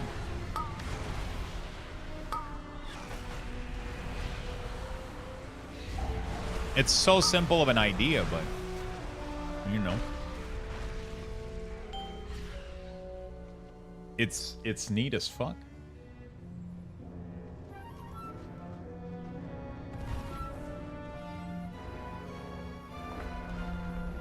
It's really fucking neat. Another idea that I love is the idea of like a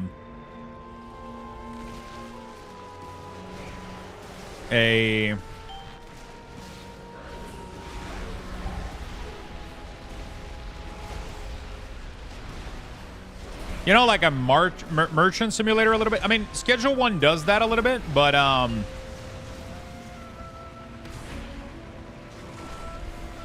like an alchemy potion store. I don't know why. Every time I see a game that has that as a premise, I'm immediately interested. But none of them did it right. I haven't seen a single game that did it correctly. Like, you know, like that. It doesn't have to be potion necessarily, but I like the idea that you have customer coming in, and then you sell them potion. You got to craft potion. You got to do stuff. That's like a really, really cool gaming premise. But at the same time, it's... Oh, fuck. I didn't see this fucking thing. It was underneath the boss.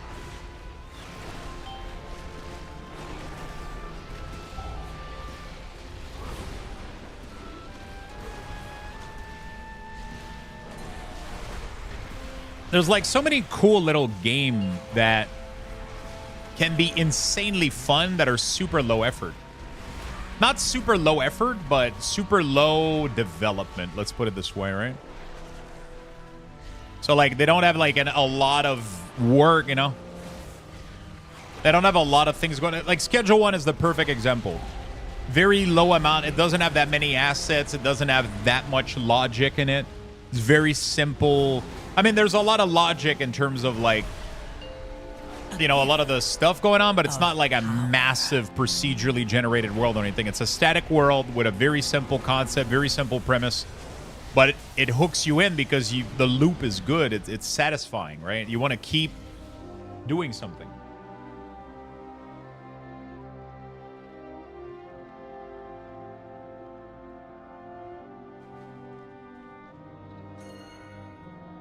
You know?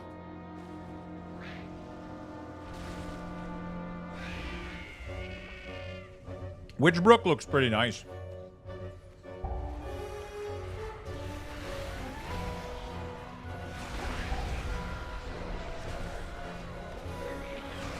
Some of them do have like this potion stuff and all that stuff, but none of them kind of hook me in a little bit. So maybe that's not a good idea. Maybe I have to make something that would 100% hook me in. Or like something that I would be more invested into. You know?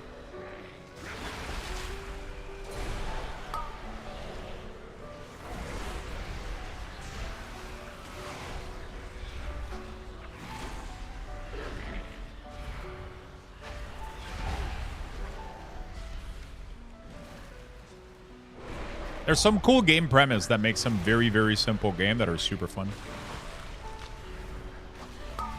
Like, just look at TCG Card Game Simulator. What a simple fucking game it is. You know? But holy shit. It just works. You just get hooked onto it, you know? Schedule 1, TCG Card Sim. What hasn't been done in the gaming space that needs to happen? Even Streamer Simulator has been done, you know? Everything has been done.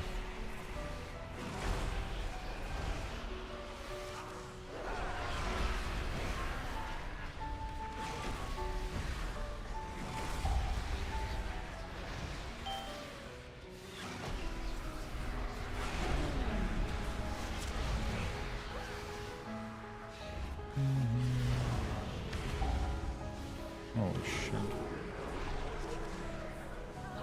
Yeah, I don't want to use my cooldown here. We're gonna keep CDs. Wait, wasn't... I just realized that's Max. Weren't you in a meeting?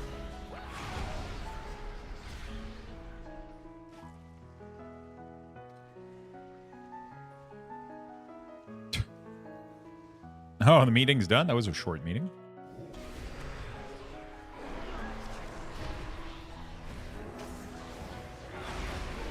That was a short meeting.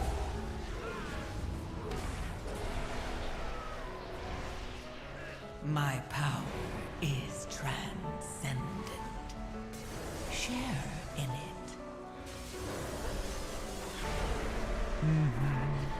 Maybe I just go with my original idea, you know? Maybe I just go with it.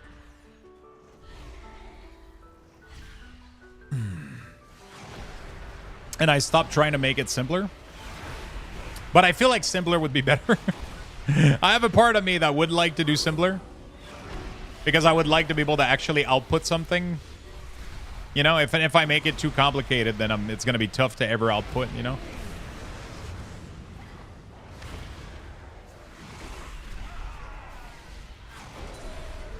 But I would have to find like a good, simple mini concept that I would be attracted to. The auto battler was like a good idea also because I feel like auto battlers can be... you can add a lot of RPG elements to auto battlers that can be insanely fun. I like the concept of making... but they can be very, very complicated in terms of like timing per second and algorithm and shit. And they can be insanely fucking... They can be quite complex, even though they look simple on the surface. The tuning and the balancing of it all is probably a fucking nightmare. My power is transcendent. Share in it. Meeting should have been an email? Probably, right? So we got Avowed and the Outer World, both Obsidian on Battle.net. And now Sea of Thieves is coming. Yeah, I mean, all games owned by Microsoft, right? Because Obsidian is a Microsoft company, right? So everything that is owned by Microsoft just gets shoved into Battle.net, right? Nowadays. Because it's a good selling platform, you know? They're trying to push games to all the Blizzard gamers.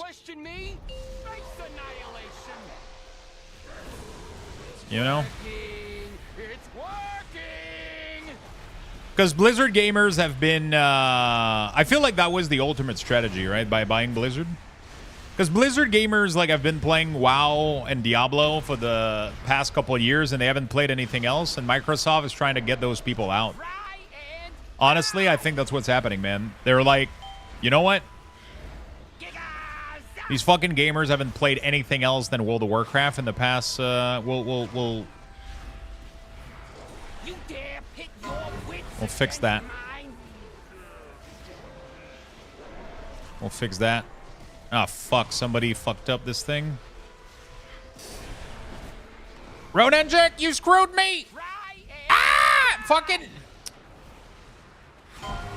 I saw you, Hunter. Standing in the pool. With your lightning. I was safe.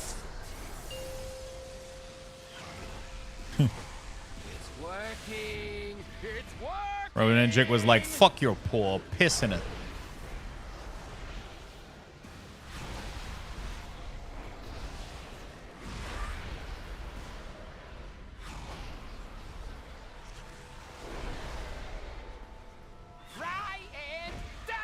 Okay. I'm just gonna try to get 4 key on this guy. Not gonna do too much more.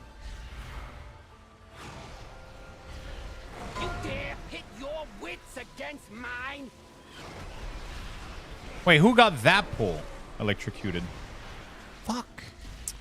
Every time I'm like good, somebody fucks up my pole.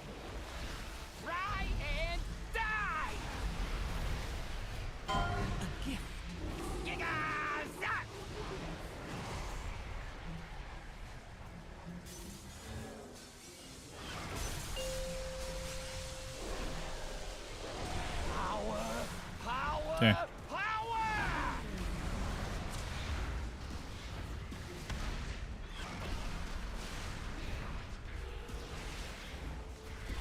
Very nice. Well All right. done. Plus Game Pass, you can link to bet on that, so all the games they're adding work with Game Pass and BNet. Really? That's insane. What am I at right now? I need one more and I'm done.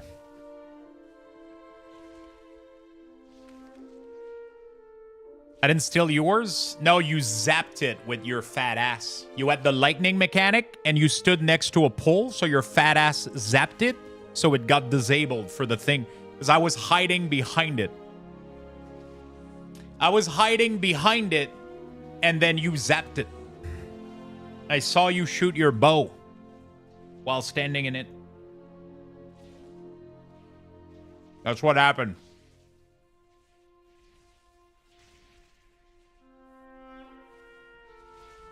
That's what happened. I don't recall that. I recall it because that was my pool. I was like, perfect. It's right next to me. And then it got electrified, and when I look over, I saw Legolas shooting arrows at the boss.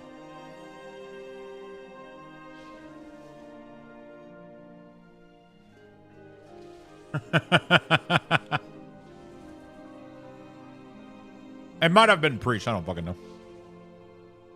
I saw Hunter, but, you know, who cares? See? I saw Hunter.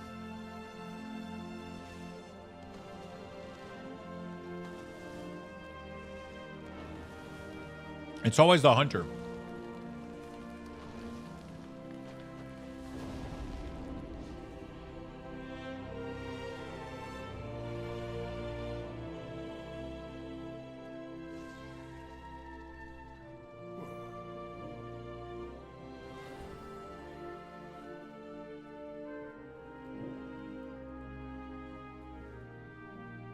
All right. Beautiful. It's not Legolas. He's not surfing downstairs on a shield. You saw the cooldown manager. You think it's going to replace weak ores? I don't think so, no. At least not in its current form. Eventually, maybe.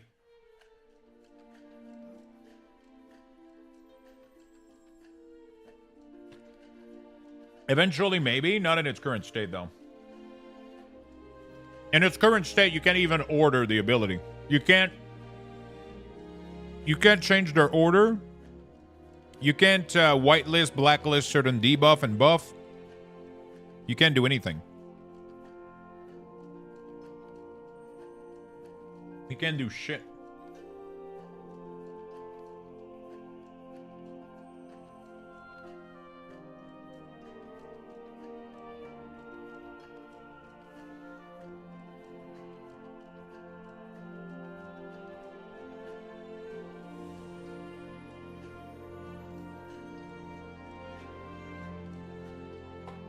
All right. Food is good.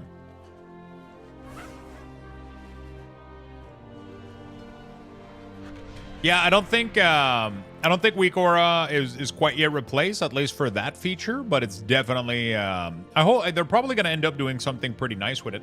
Just the same way that they managed to make a lot of people not use any add-on for this sort of shit here. You know?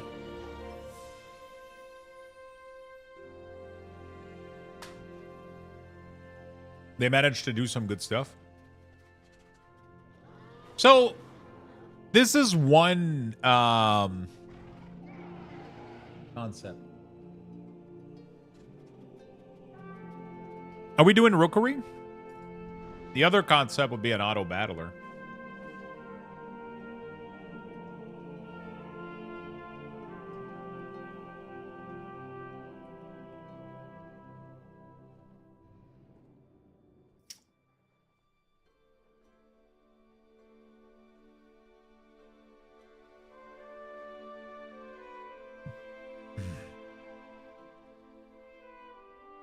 Auto Battler could be really, really cool because of how simple it would be. But I like the idea of like poisons, fire. I really like the Bazaar backpack battle.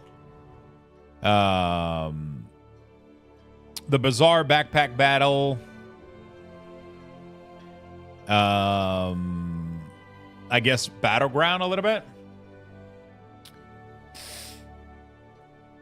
No, not TFT. I don't want it to be like a unit base. I want it to be like a card item base.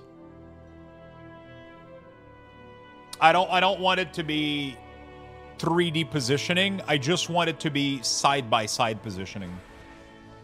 I like that. Side-by-side positioning or backpack battle positioning. I thought backpack battle was really, really cool in that way.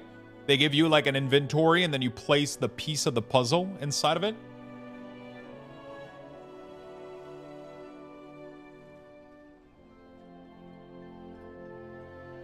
You know?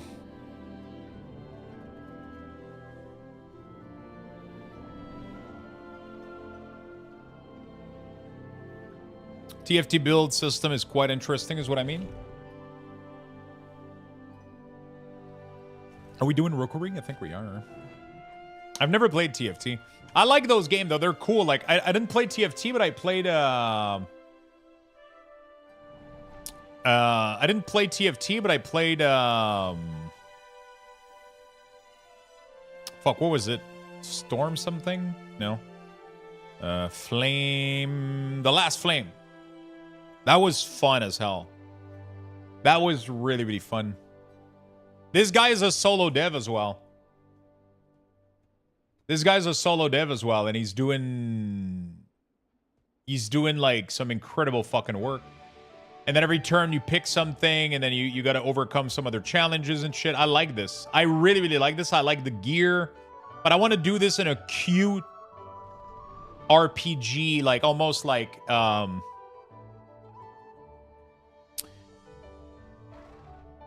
you know, like, yeah, it's really close to TFT. I want to do it in like almost like a Slormancer kind of vibe graphically, and like the cards. I feel like card base would work well with me.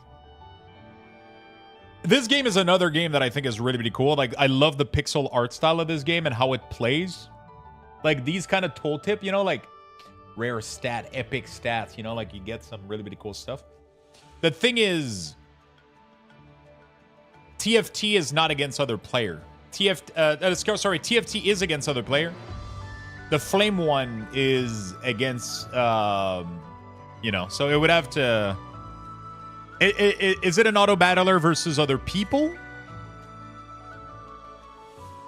Or is it another battler versus PvE content, right? Like Slay the Spire is more of a roguelite, like kind of, you know what I'm saying? I like the idea for it to be like, you know, is it against PvE or is it against player? I like the idea of making it against player. But the problem is it introduced like such a...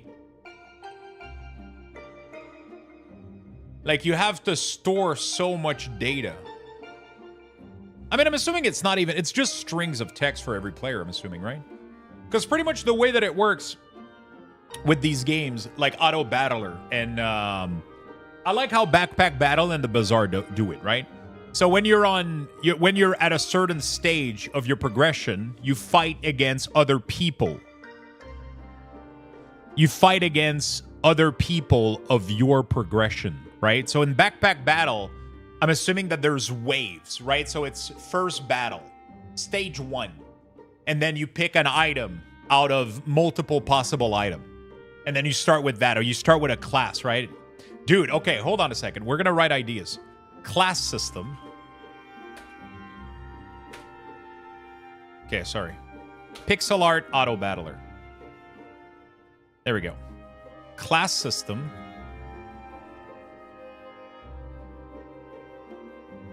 Item rarity. So we could have RPG elements inside of this. So you could have an auto battler, and then you pick up like a warlock, and then the warlock has access to a pool of items, and then you can find those items inside different rarities. But the items are actually like little cards, and then they interact with their positioning. And then you have like, so it would be like inspired by the Bazaar a little bit, But I want to do a lot of things differently.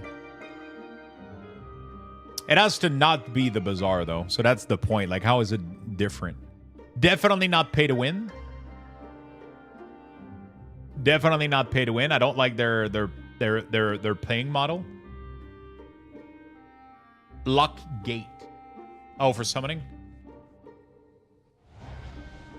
TFT is not async, which is why I can't play it anymore because I like being... Yeah. I need the game to be async. 100% needs to be able to be async. I want you to play at your leisure. I don't want you to play instantly versus people. It has to be async. I'm not listening for long, but you can make some poker-style, Cowboy Bebop-style card and some space exploration and PvP. There's so many ideas, man. There's so many. I'm not so much into space, though. If I'm making something, it's going to be high fantasy, that we call it, right? So I like warlock, swords, warrior, thief. I like this aspect, right? I like a little bit of sci-fi mixed in. I don't mind it. Like this other idea that I did. I wouldn't mind having electricity and shit like that. But I like it to be sword base. Sword, shield, spell, summons. Fucking love this shit. Thank the Titans you are here. You know what I'm saying? The storm perch has been breached, and the okay, actually this little auto battler is growing on me now. Could be a nice start of a project, maybe.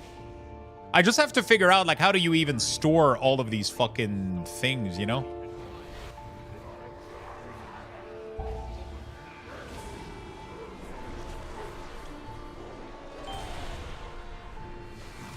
Like, I guess you have to encompass every player's string. Every time somebody does a build, you encompass it, and then you output it. You generate, like, whenever you queue for a battle, you find, like... Yo, Cisco, what's up, man? Thank you for the biddies, man. Thank you for the biddies. Fire Emblem game? I don't think I would be good at making one of these. I don't have that much experience of these. Honestly, you know what blows my mind is that Kriparian hasn't invested his time into making a game at some point or going into a studio. That guy must be sitting on so much fucking money. Holy shit, I would make a game if I was Krip. He has so much fucking knowledge, man. It's crazy. Kriparian is so good with these type of games, too.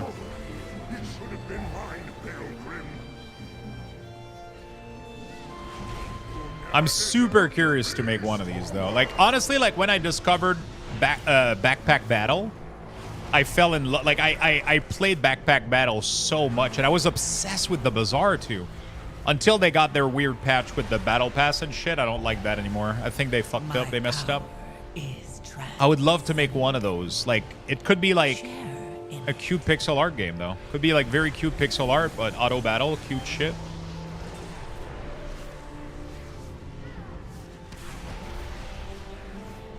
That sounds tough to do a easy, like a simple testing, though. I wouldn't even know where to begin, right? To learn how to build something like this. Because, like, if you build, like, an action game, you can start by just making a character. Making it move. Making it, you know. And then you kind of go from there, right?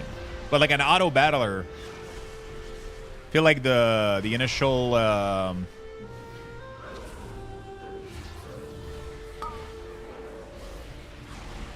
starting point is a little bit less obvious. Let's put it this way, I guess.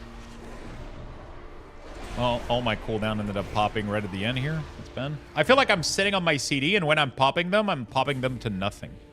I don't really know what I'm doing right now. I feel like I'm talking too much. My power is trans. I mean, that's half my stream, right? Me talking too much. Share in it. Yeah, I mean, that could be a cool idea. I could implement some of the features that I want in the style that I want and do it like in a cute, cool way.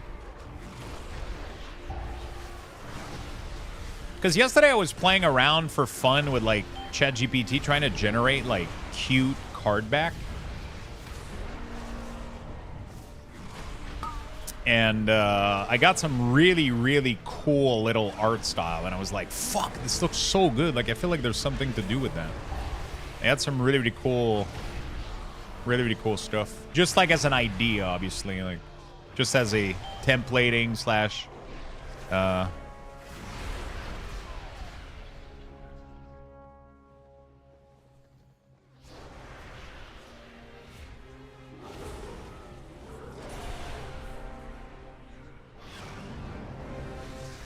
Brother, I was working overnight trip on Friday, and one of my coworker goes, "No offense, Lucky, but you talk a lot." Of power. That's my #1 issue, man. I talk so fucking much. I guess it's why I'm good at, like, doing what I do, I guess, but Jesus Christ.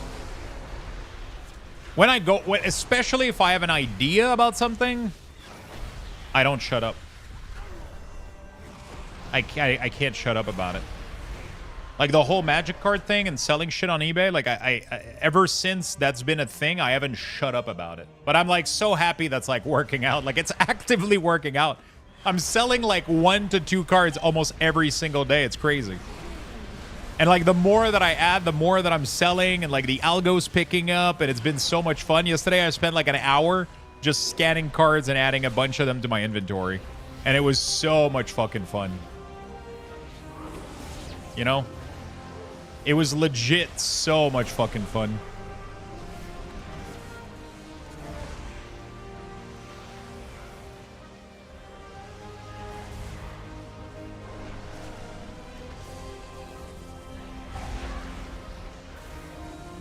It was legit so much fucking fun. It's been so much fun. Like, and I'm super motivated to keep doing it too. Like, I'm not even... But that's also part of why I would love to bring cards to my game. Like to do, like if I was to do a game, to have something that's related a little bit with cards. Like it's item, but it's also cards. But I feel like the Bazaar is already doing that. So I don't know if that's too close to what they're doing. I mean, it's not, it's like what they're doing looks like cards, but it's not, you know, like.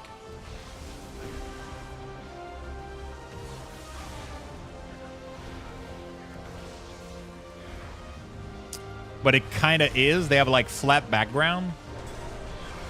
They have different size. Obviously, I feel like that's an important part of it. Like having different size for those things. Because that's where the strategy comes in.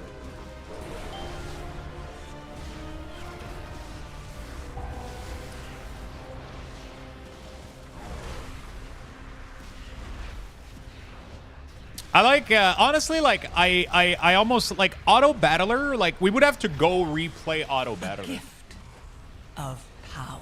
Like, the Backpack Auto Battle was insane. Like, the concept was so cool. But the concept worked because the premise is that you put stuff in your bag. And then you play Tetris with them. And that's where the strategy comes in. And then, like, putting an item next to another item makes that item now do this type of damage, or it converts the sword into a flame sword because you put it next to a fire. You know what I'm saying? On my own. Like you have a sword, and then if you put it next to a fire, now your sword does fire damage, right? So, you know what I'm saying? Like it's so, like that part of it like was so cool. And then they added like they had classes, so it would just be a little bit more fleshed out, I guess, than Backpack Battle. Like a little bit more classes, a little bit more, you know. And it wouldn't be like a backpack thing or a Tetris thing, but I like what they were doing, the idea, the premise they were throwing out there with like the global idea of what they're doing was really, really cool, I thought. But I would like to do a mix between that and Bazaar. I like how Bazaar does it. Like, an item just boosts the item to the left or to the right or whatever. And then some items only work if you have them once on the field, or like... I like the idea of doing like fire damage, poison damage. You can do like chaos damage over time or whatever, and then the damage happens on certain timers, and then you can heal, you can shield. There's all kinds of strategy depending on what class you're playing. I like those auto little battler, and I like that like it's async PvP because it doesn't feel threatening. It doesn't feel like a lot of people that don't like PvP don't really care if they're doing asynchronous PvP because it doesn't feel like you're fighting PvP. It just feels like you're fighting an encounter for a mob or whatever. Because you know you're not fighting someone actively. There's no raiding. There's no. You're just kind of casually like pressing play. Yeah, go play it, man. Such a cool fucking game, man. I gotta go play it again. It's been a while. I gotta go play it again. It's been a while. And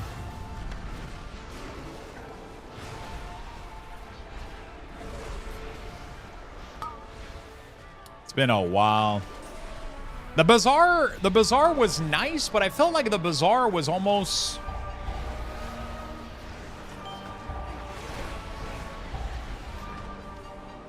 My power is transcendent.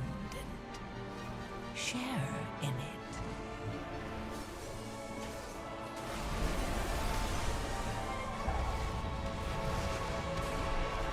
Oh, dude, hold on. I have some ideas inside my head right now.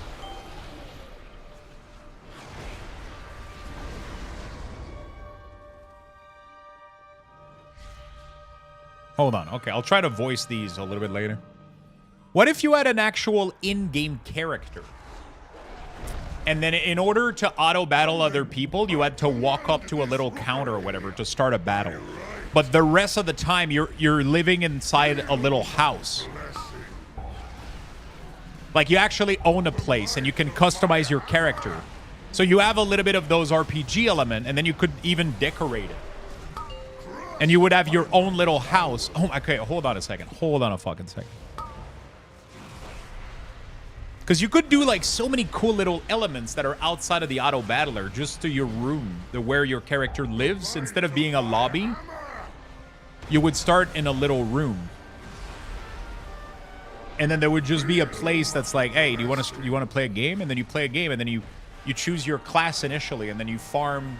You have X number of cards to your arsenal, and then as you play the game, your death is my directive.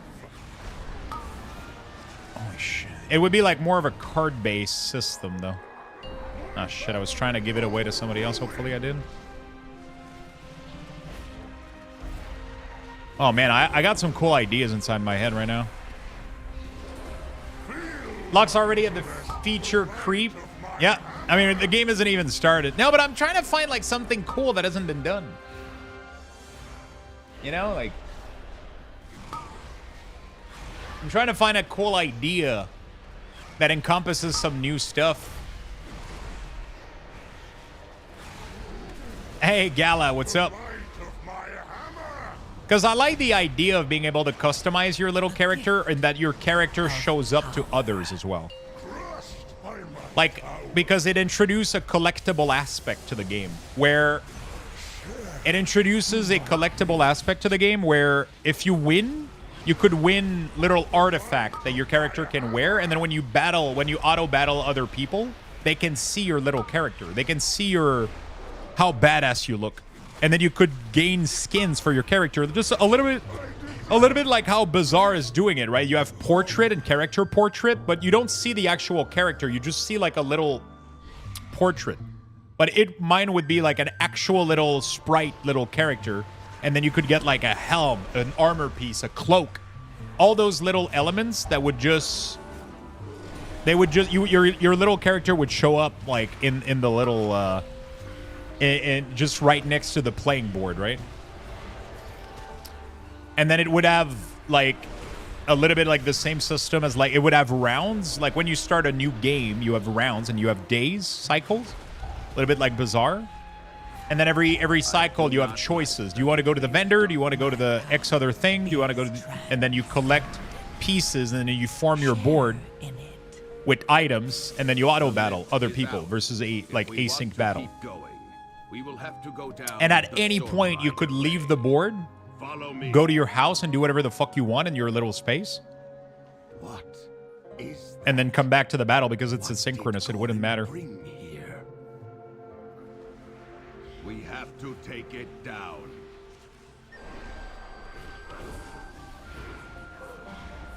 Am I making sense? Or am I just spewing gibberish? I'm probably just spewing gibberish. Beard size improves stats. You could customize all of that, like your beard, your eyes, and then your armor, your name, your title. Like a bunch of collectibles that you could get for winning stuff and opening like little chests.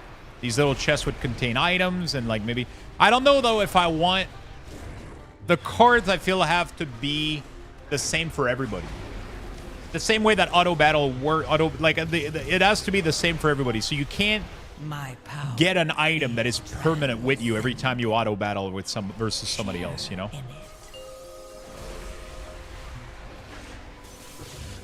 You can't have permanent upgrades towards your character. Everybody has to be playing with the same playing field every time. Right? Because I think that's what makes those games great, right? In terms of, like, backpack battle. Like, you didn't have a way to earn a new item. Or was there a way to earn a new item? I'm trying to think, like, how damaging that would be. Because that's where the line, like, starts being pay to win a little bit. Like, Bazaar is doing this right now. That if you pay for the battle pass, you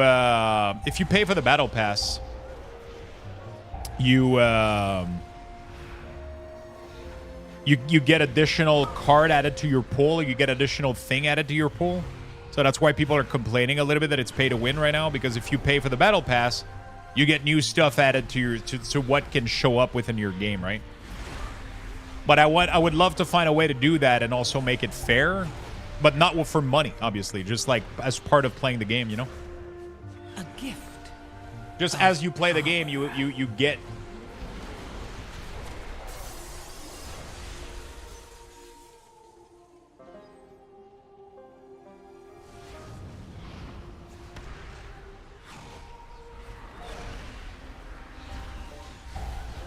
Just as part of the game, you maybe unlock like a permanent enchant for something, or and then the pool of player could fight themselves against certain ranks. I don't know.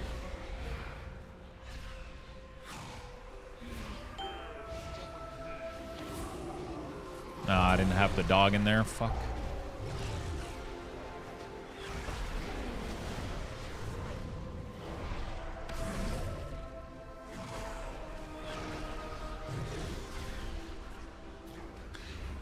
Throw enough shit at the wall and it will stick until there's too much shit. And then the wall gets... Yeah, exactly what Eltfox said. Now, I like the idea that I have in my mind right now. I like what I'm thinking about. I really, really like it.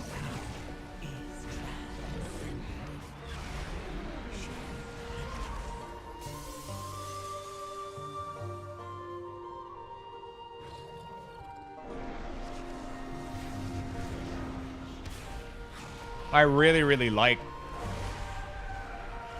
what I'm thinking about. I just don't know. I don't know if I got a good idea or not right now, like, or if it's just me like losing my shit. I mean, both could be true, I guess.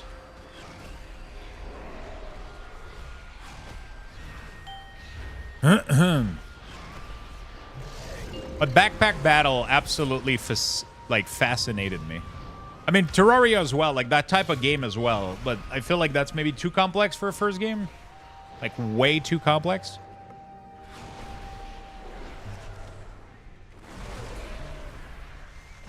You know?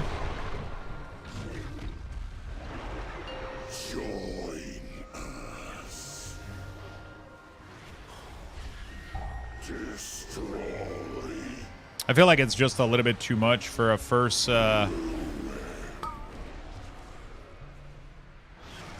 attempt at anything. You know?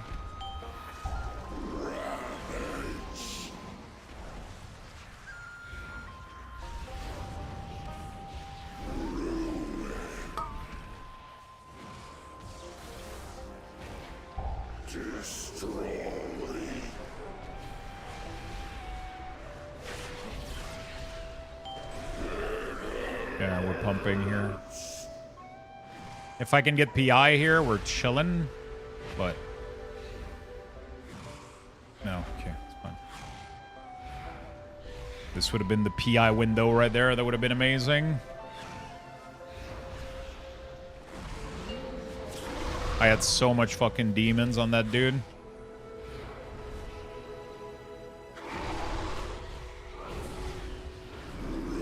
Yeah, I don't know. I like throwing ideas out there. I like thinking about shit. I like throwing ideas and having ideas for stuff. You know, like... I like throwing out ideas and... Oh, wait, hold on. I have another idea.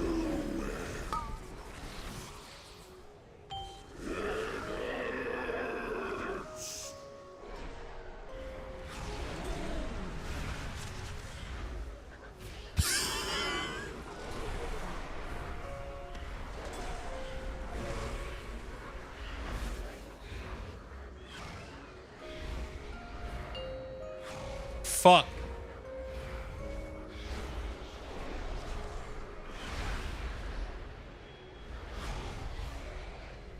Oh my god, I got like this... I have this idea inside my mind. And it's so clear. Holy fuck. Okay. Hold on a second. I know I look absolutely insane, chat. I'm so sorry.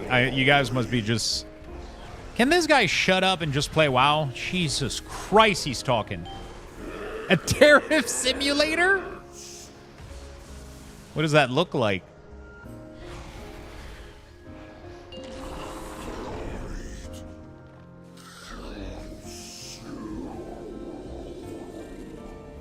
Yo, I have this insane idea.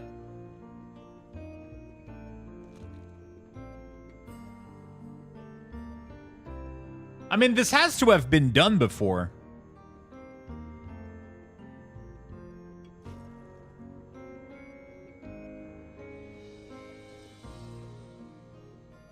GG, thank you for the keys. Class system.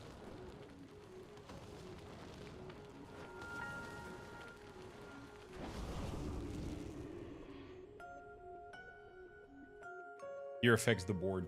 So the way that this would be is that it's a hero base auto battler. Hero auto battler card style. So you choose your hero, fully customize it, choose its class. And then when you start an auto battle against another person, whatever gear you have on affects how you're going to be playing. And then you could even have talents and stuff like that that could go deeper into this. But like, let's say that you start as a warrior. Then your first weapon is going to be a sword, right? And then let's say that you could acquire gear that would still have to be determined how the gear acquiring would work. But you could get armor where, for example, like you would have starter gear on you that would start as you that would start maybe as you start like the board. So like your weapon would be on the board automatically, and then your relic would be like in a little relic bank, and your relic could be like, I don't know, 5% more chance to get fire modifier on in your stuff, or like X% more chance to get more types of. And then for, let's say that you're a warrior with like your starting weapon is a sword, you have 2 relics. I don't know if the other equipment would matter, like shield or like polder, helm, and all that shit, if that would ever do something about that. It could. I mean, the equipment that you have could have something to do with it.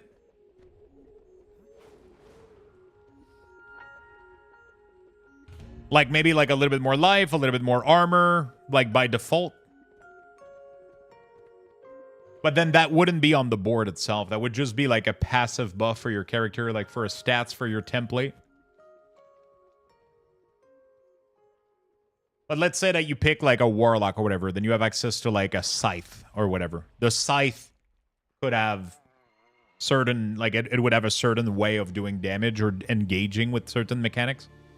If you're a mage, you get like, I don't know, a staff, and the staff does X amount of fire damage or whatever. But if you equip a ice staff, you could have you could have different elements. They would auto do damage, but they could get affected by other cards next to them or other things that you get as you play the game.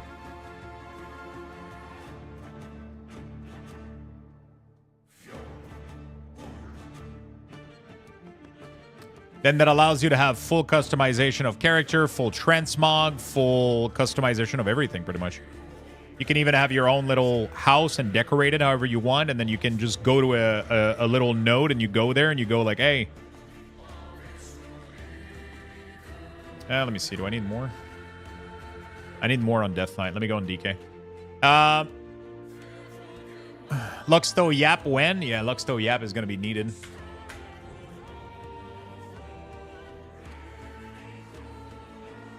Luxthos Yap is going to be needed.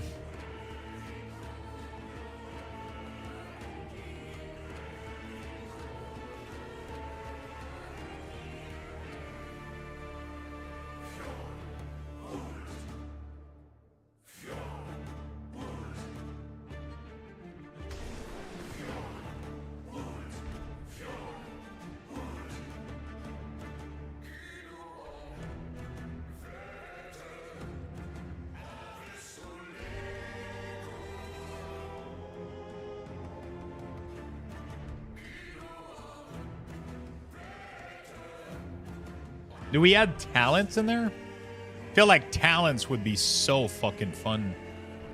Would make the game super complicated, super complex though, but could be really, really fun. What's our key? What are we doing? What are we doing? I don't know. I'm just throwing out random fucking shit into space.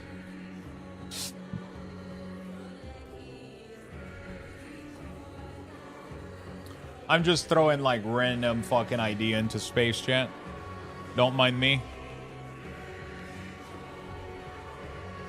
Brew 28. Oh, great.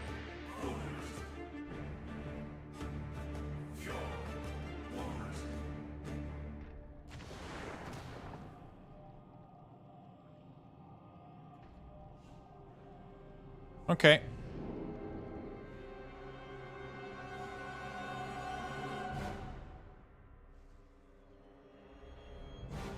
Man.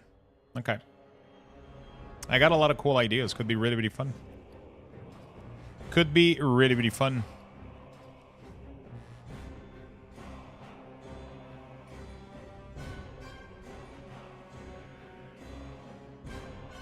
What is everybody up to in the chat? What are you guys doing, friends? What are you guys doing, my good friends?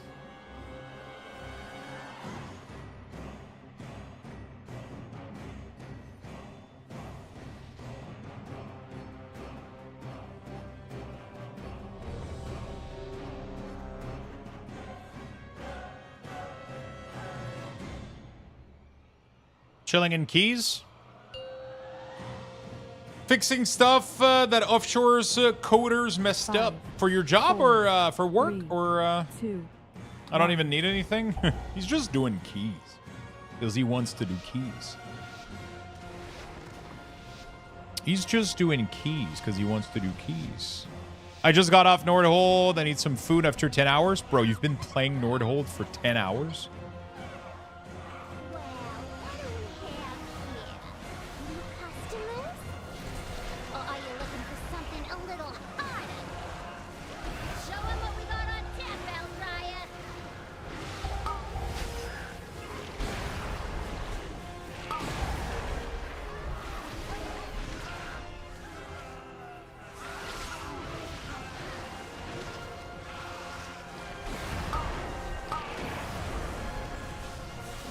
Kind of unfortunate we didn't get the beast until all the way to the end. What are you gonna get for food? A bit of Valheim? Are you should I be tap targeting when using Death Coil? Nah. The damage stacks on itself. So the more Death Coil you put in there, the more damage it just ramps up into the Coil of Devastation.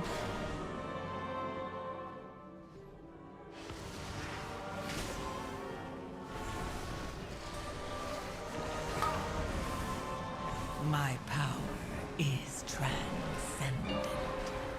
It's literally all about like throwing as many Heart Strike or Blood Strike as possible to get like a Blood Beast in AoE at least.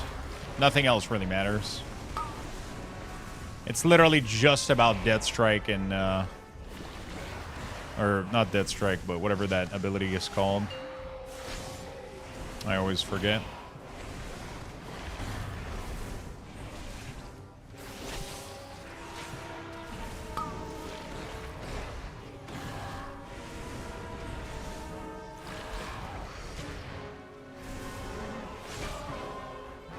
Bacon and cheese sausage? Oh my god. Please, yes, and thank you.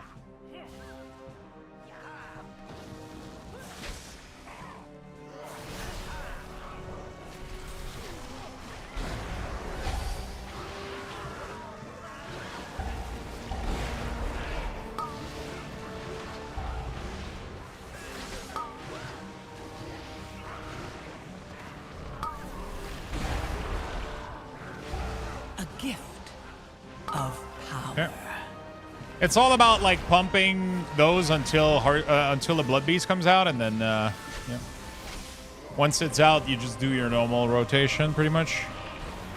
You want to just spawn him at all costs, you know, pretty much. That's all there is to it. That's just how you do damage here.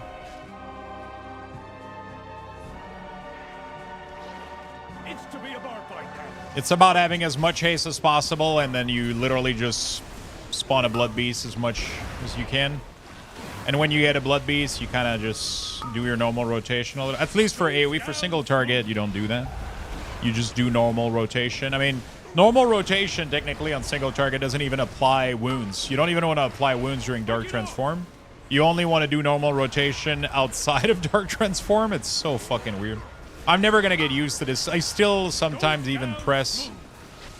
It's the weirdest fucking shit, but I guess it works, so.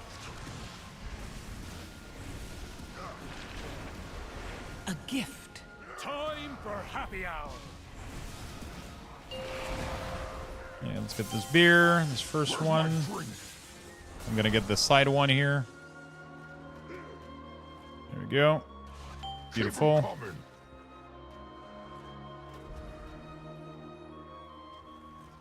Anybody gonna get that one? Good. Where's my drink? All right. Yeah, you don't need to tap target at all. No joke, I kind of want to do that tomorrow. Like, I'm not even kidding. I want to go into game dev category and just download a game engine and just search some stuff and put down some ideas and test some shit out.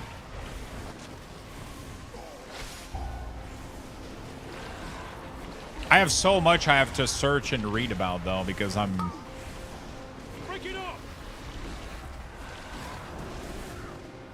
I'm so confused about so many things. Like, how do you even begin about making an auto battler type of game? Like, I'm confused about so much. Keep 'em coming. I'll have to learn, I guess. Figure it out. Did you guys watch The Last of Us yesterday? How many of you did? I haven't watched it yet. I probably want to rewatch season 1 though at some point.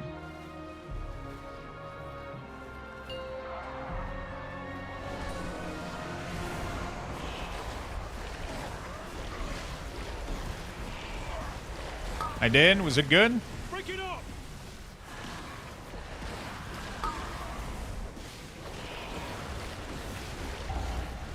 Out of 10.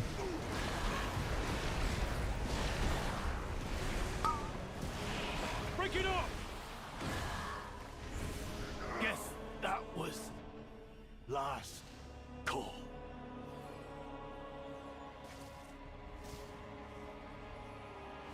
Are you here to help?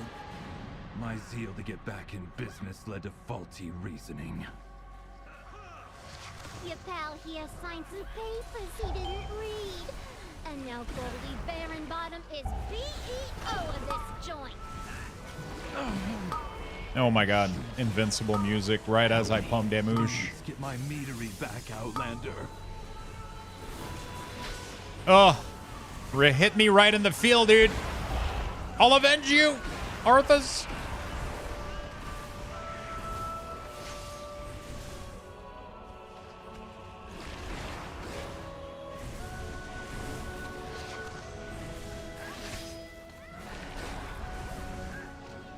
You did nothing wrong, kid.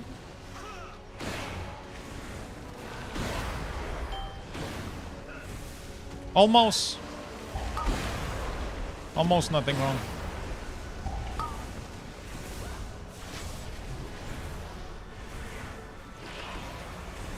I think the changes make sense for the show. Wait, weren't they supposed to not make changes? That's what I... Oh no, was it another show maybe? But where the game start is basically what the next episode will be. Oh, okay. 7. As soon as there's 7, you epidemic. If there's less than 7, you death coil. A gift of power.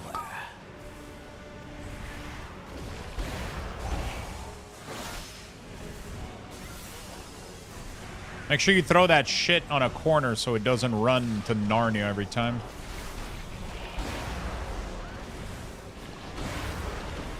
Okay.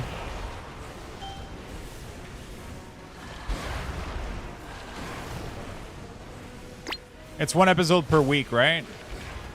Every Sunday?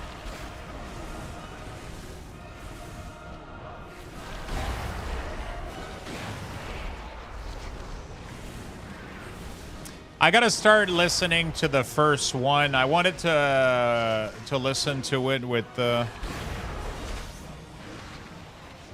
girlfriend. Although I don't know if she's gonna be that much into it. We'll see.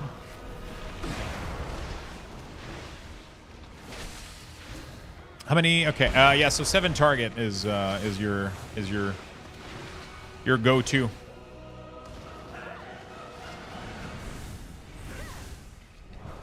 So 4 target here, we're gonna be death coiling. A gift of power. There we go. We got the blood beast. Now we just pump some death coils and do whatever the fuck. Just dish out as much shadow damage as you can.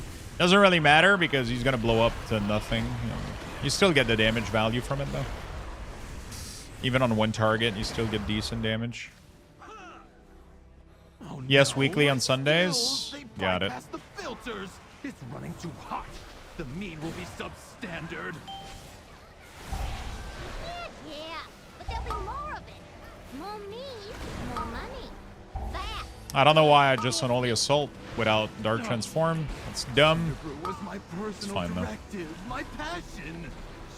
So usually what I do is I'll press my strike until I'm completely tapped out on resources, just to get the blood beast to spawn at all cost, because that's all your damage in AoE. Like that motherfucker is all your damage, and then when it's out, then you can start like doing like other stuff, you know. But he's the important point. My power. It's a weird play style. Like I might not be necessarily doing it like perfectly, but that's pretty much what you want to do, though. At least that's what it feels like you should be doing, because of how overpowered that blood beast is. Even after the nerf, they're nerfing it from 25 to 20. Like the nerf is barely there. People are like, "Lux, did you see the nerf? What nerf?" Instead of critting for 70 million, it's gonna crit for 60? Some shit like that. I don't know. Should still fucking pump, man.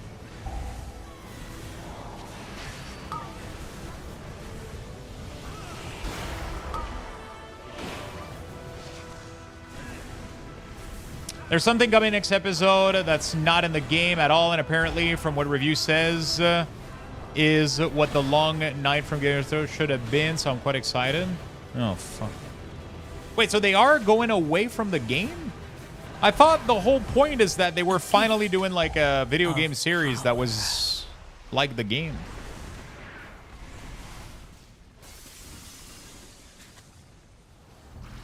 Yes and no.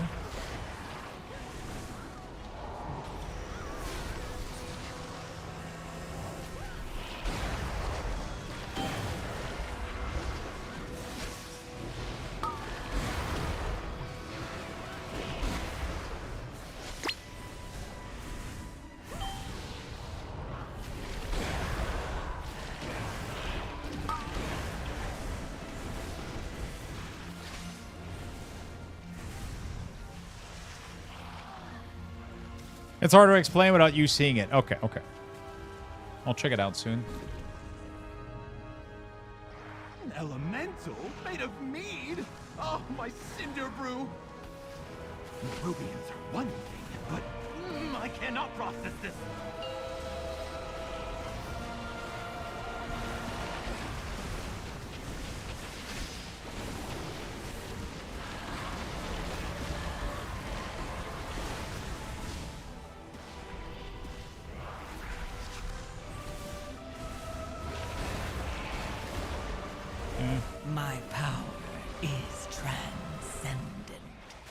Okay. Share in it.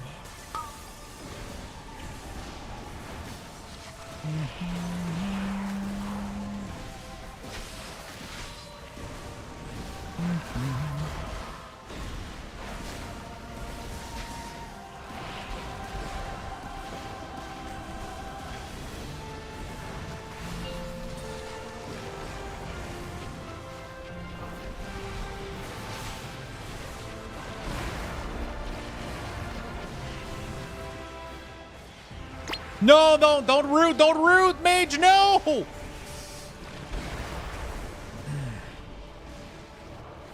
Mage throwing. We got a Death Knight. Don't Frost Nova. I'm sitting there like an idiot doing no damage because I'm waiting for it to be able to grip them so we can bundle them in and kill them.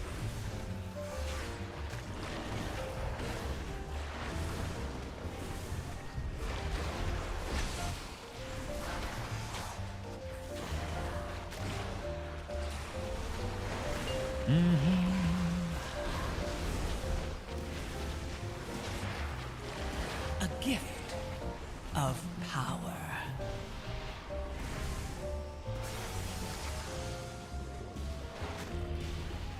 Now we can Frost Nova.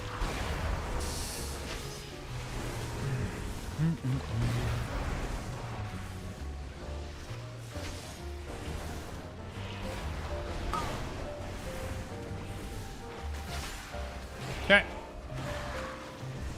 All right.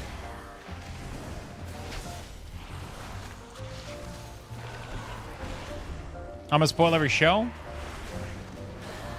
Man, Frank, I'm not gonna lie, you make me want to play Nordhole a little bit. I played it a little bit, and then I wasn't like... I saw the potential, but I didn't go fully in it. I didn't fully lean into it, you know? You goody-goodies don't know who you're dealing with.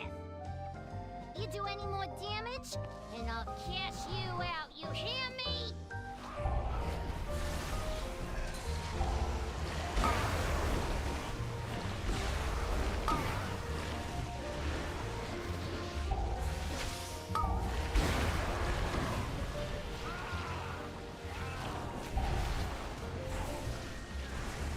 A gift of power.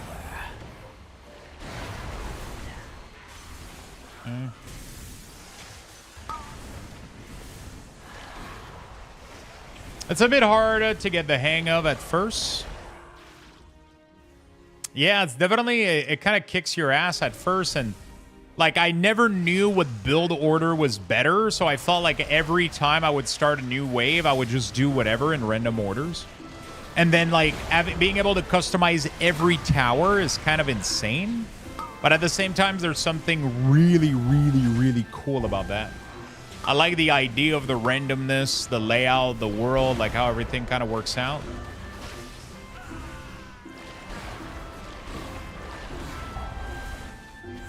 Oh, you got all the honor upgrade? Jeez. They have planning to add a sync for it, though? I'm assuming a sync that's going to allow you to keep pushing. Are you still doing Very Tower? Are you going full lightning? Like, what's your strat? It's quite addicting once it clicks. Dude, Frank has been playing like fucking 10 hours a day, Lucky Dog. He's been like... Frank is infected. A gift of power.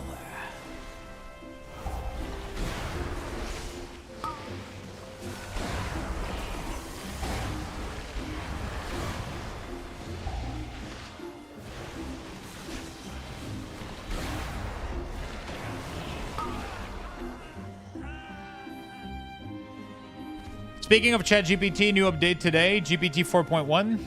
Is it going to be able to help me make a game?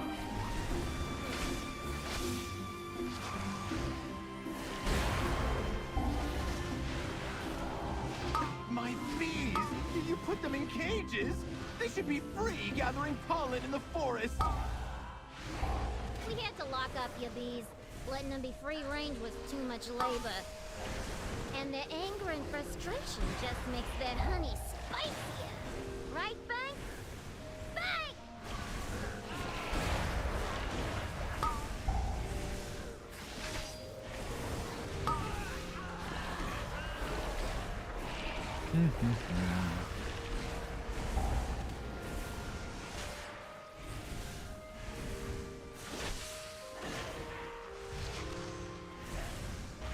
My power is transcendent. Share in it. Okay. I wonder if ChatGPT can help me make a game in GD script and Godot.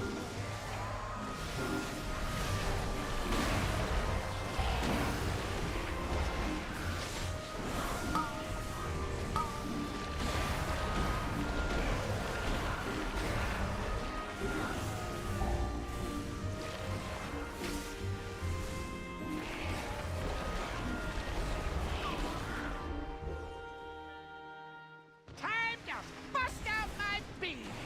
The best for my bees. Hot honey coming at ya. Okay.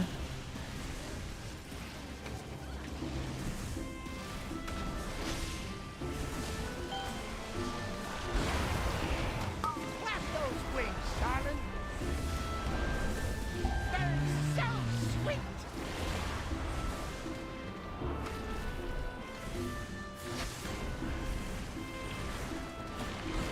Eating time. Okay. Hot honey coming at ya. Get those wings pumping. We're doing okay. We're doing good. Yeah, man, I think I really like the idea that I got. I think we're going to have to start that pretty soon. Honestly, we could even start as early as tomorrow. No joke.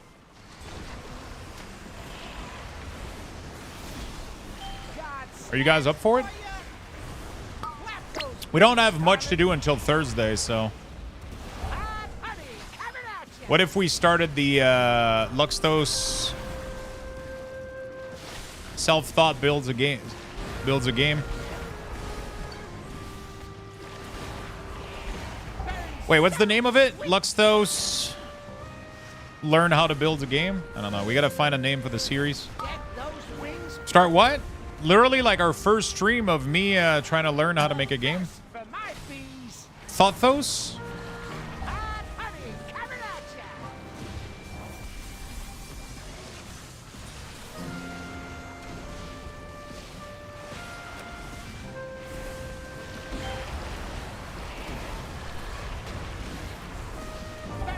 So sweet. Flap those wings, darling. You know, could be fun. Who will be the bee's knees? The music peaked a bit. Now? Is the music too loud in some areas? Make a beeline to Goldie's office. Come back to the taps to use them.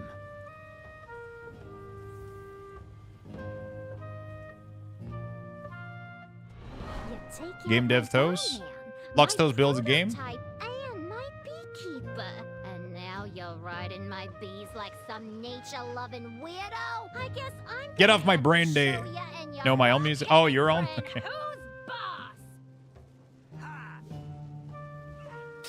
Get off my brainwave.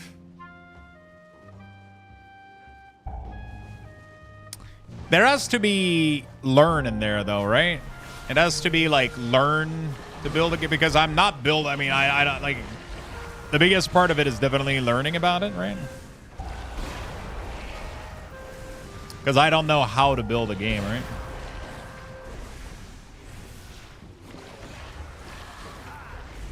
Wait, there's a new. Wait, what? So there was a skull. Oh, that's the next target. I guess. I'm so confused.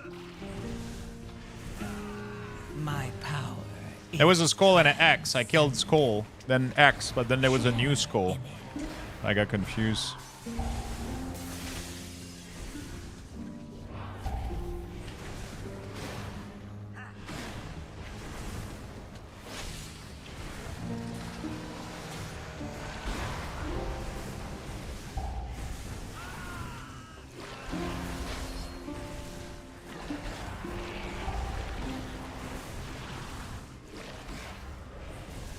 That is not a good PI window. But we'll do with it. Feeling the urge to a bit to jump to Riftbreaker, though, so I can get a TD and action RPG in one go.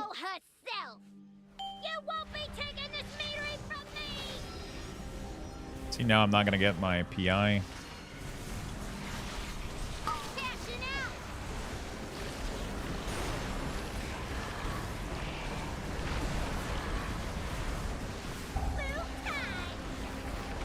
I wonder what happens with Bloodlust and PI overlapping, though. I haven't tested, like, what my haste feels like. A gift of power.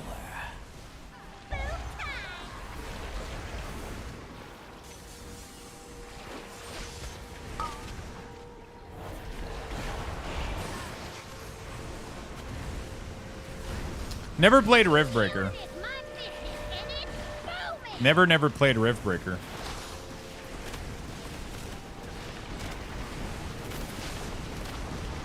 Oh, shit. I didn't see it inside the... It was right next to the desk, and I didn't see it. Should have known the wave was coming, though. No, I never played Riftbreaker. That's the game that Muckluck is playing a lot, right? That chat can fuck with you, and it's like a tower defense, but, like...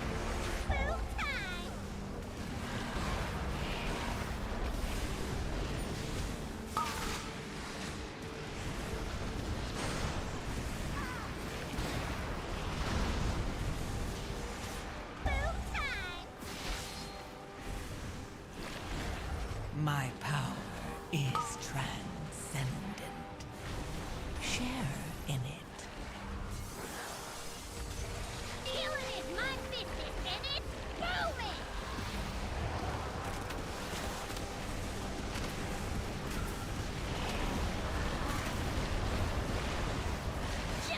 Yeah, good job. You can disable harmful event. Hey, I think I'm pretty good with Kira now. Very nice. Very nice! If you can disable for voting check and vote on events. Yeah, no, I never played that one. Okay, be right back real quick. I'm going to go to the bathroom. I'm going to give you guys level 3 Luxbox raffle. We're going to be right back, my friend. We're level 3 today, so 3,000 Luxbucks. Make sure you guys get in there, and we're going to be right back.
Yo, that music is insane. What a good music. Congrats on the Bucks, friend. What's up, Tenchon? How you doing, buddy?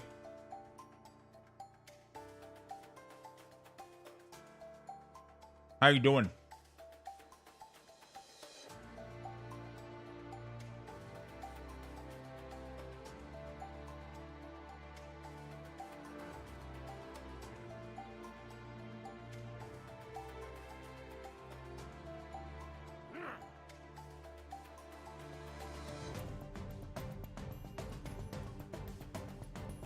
Okay.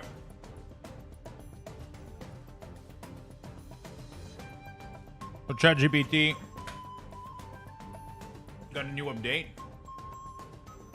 Mashin saucis on stream. Yeah, it's actually a turkey sausage. Little turkey. And it's not a sausage. It's a. I guess I don't know what the fuck it is. Like a turkey. I don't know what the fuck they are. Turkey pepperoni? Is that a thing? Yeah, it's this thing right now. Pepperettes. These things.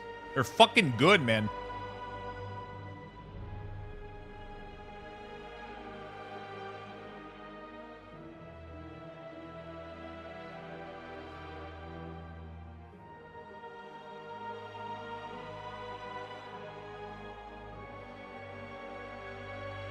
They're really, really good. Turkey jerky? It's not jerky. It's actually not.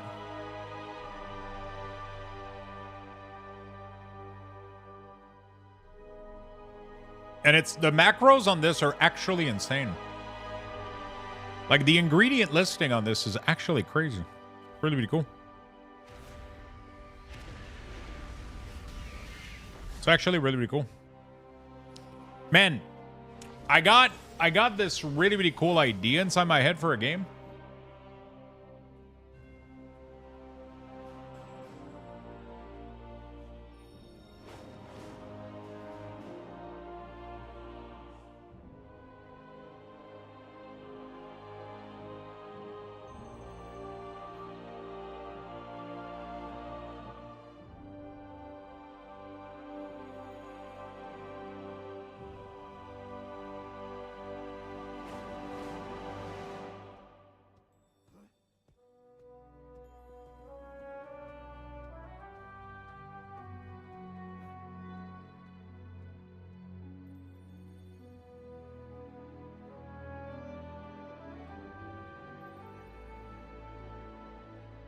Boar's head turkey pepperoni is the best.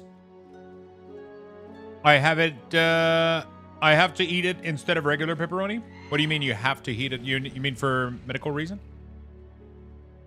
Or health reason, I guess?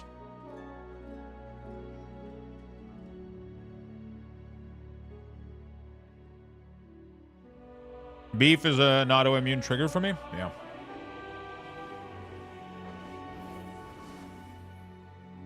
Does help to not eat beef in that case. So is pork. Negative can be checked off. Rift breaker. Yeah, it's not about the negative necessarily that I'm bothered or the Twitch interaction, because you don't have to enable Twitch interaction, right? Do you have to? I've never played the game.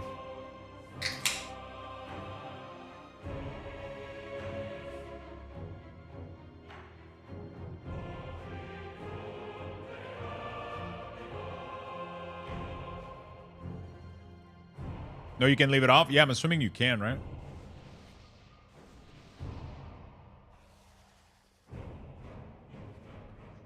Explore an alien world.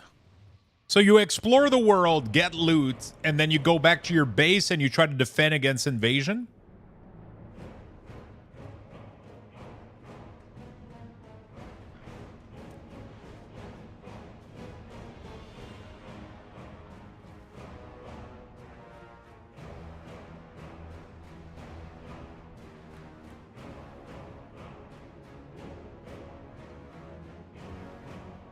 I've seen him play a little bit. The problem is, this is the type of game that if you watch somebody play, you don't know what's going on. There's a couple games like this where I watch people play them, and I have no idea what the fuck is going on. You know what I'm saying? Like, I was watching the other day Sleuth play Blueprints. I still to this day have no idea how the game plays. I watched him for like an hour, got no idea what how the game works.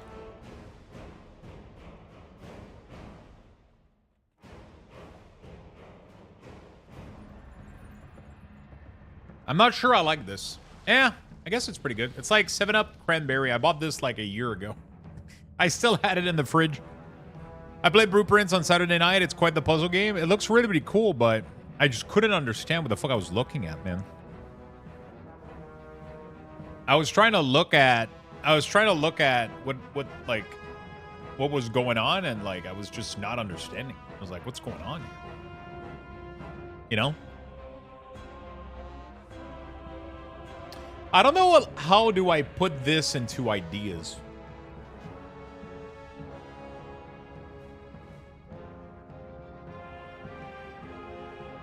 Maybe AI could help me visualize it.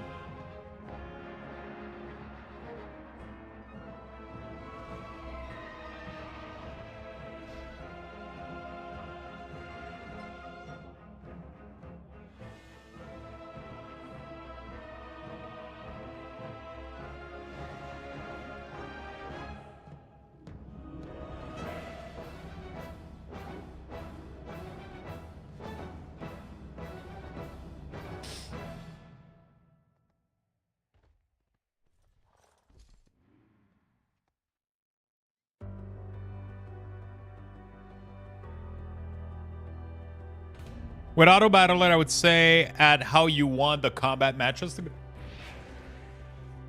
Yeah, for sure. The way that I see this is that, let's say that you pick like your class, right? Your starting character, your starting class. You would have different types of weapon depending on your starting class. We could start with like 3, keep it very similar. So very simple. Like your starting class could be a warrior, a ranger, or a warlock, right? And then if you start warrior, you have a choice between a sword and a shield or whatever, or like an axe or a sword or a mace. And then if you're a warlock, you have an option between a wand, a scythe, and a tome or whatever. And all of these are different type of weapons that do different type of damage, but it would be in a card system, a little bit like the Bazaar, right? So, you know, you have your enemy's board, you have your board, and then when you start, you got like your weapon, which is like, I don't know, a sword or whatever. And that's what you start with. Or if you want to start with the mace, you start with the mace. And then when the game starts, you make roguelike choices. So you either visit merchant, a little bit Bazaar-like, but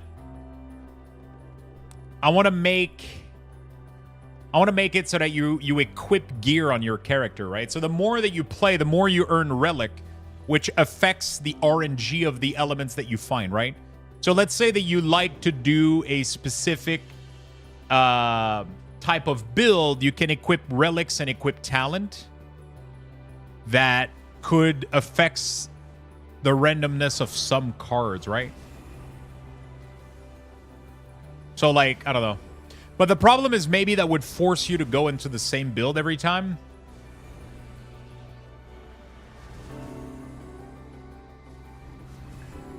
Which maybe is not a good idea, so I would have to think about that. Because one of the things that makes these type of game like good is that you kind of just go with whatever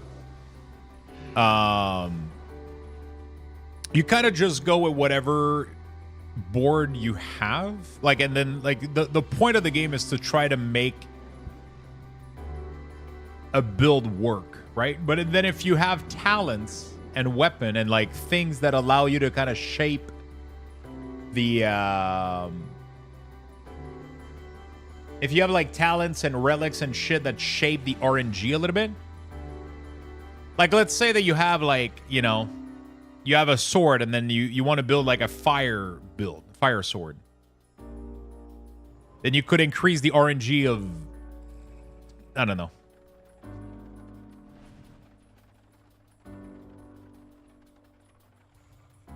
You won't get around that. Yeah, there's always a best, but again, there's always a best, but not against everything, right? So like some builds might be better against some stuff, you know. Some build might be best against some stuff, and then some other build are not that great against some other stuff, right? Some other classes. But I like the way that Backpack Battle does it. Backpack Battle does it in a different way, though. Backpack Battle is not it's about like rotating the shapes and clicking them together. And then in between every round, you have access to merchant to buy items, right? But this is elements that I would like to mix of it. But the way that they're doing their hero stuff is really, really cool. I want to inspire myself a little bit from that. I would love that you can create your own character. You can shape the hair. You can do everything. You can shape the entire character how you want it to look in pixel art. And then in between rounds, you could go to the vendor, but you would have access to a physical room that would act as a lobby. And then you could decorate that room. That would be dope. You know, you could earn furniture and shit that you can put inside that little house. And it serves as a little lobby while you customize your character and decide to go for another game. That would be cool. I don't know if it would be cool, actually. I'm just throwing ideas. I feel like it could be nice. This is definitely a cool twist on it. I like how, the backpack way of doing it. There's probably another way to do the item base battler. That's pretty clever. I would have to either find, a new twist to it, but I have an idea of how I would like the general play style to be like. It's all automated, right? So once you hit play, you don't choose to do anything. It's a full auto battler. Once you hit play, that's all you got.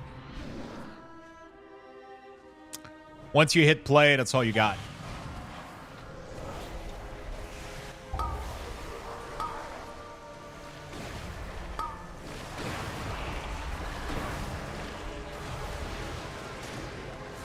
You fight against the other player. It's async PvP, so just like Auto Pack Battler. Full async PvP.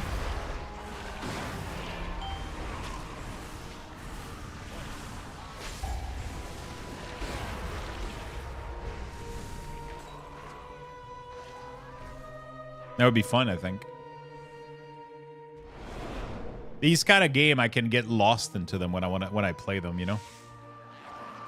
But yeah, I would like it to be... I like the simplicity of Bazaar. Just placing item next to each other.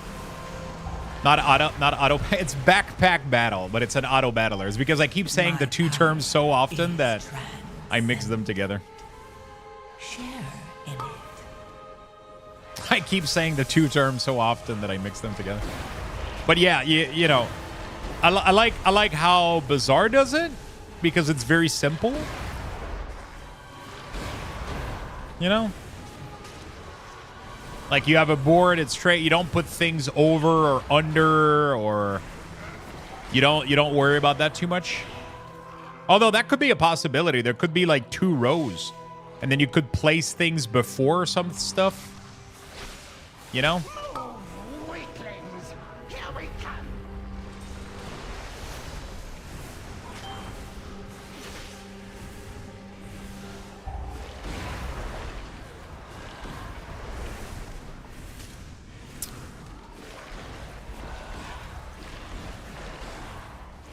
I don't know if it needs to reinvent the wheel, though. Power is transcendent.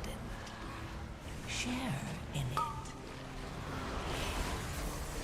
I like how Backpack Battle can be absolutely addicting. You just fall into the rabbit hole and you just... Fight Waxbeard? Fight Wick? Stupid!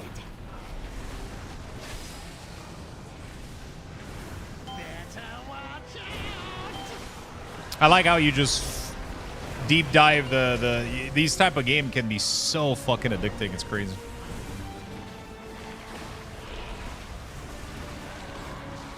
Can be fun. But yeah, I would have to find like maybe a new twist so it's not too much like either one of those two games, but I would like it to be the same. Ah, fuck, I wedged a slight amount to the left and he went. I always try to dodge so I don't take the damage, but at the end of the day, I should just get hit and have it charge the pillar. Doesn't matter. Yeah, so that's where I'm at. That's where I'm at. I feel like that would be a fun game to start off with, right? Because...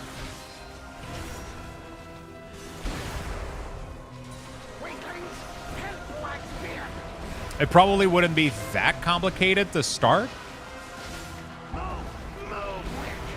Sounds like a decent way to...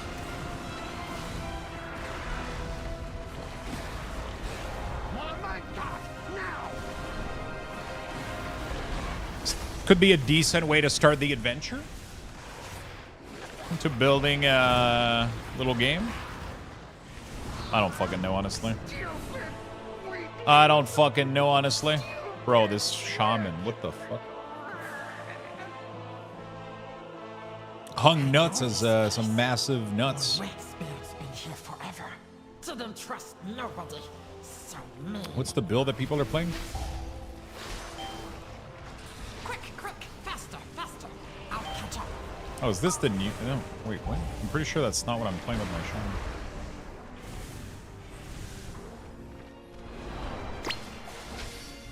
A gift of power.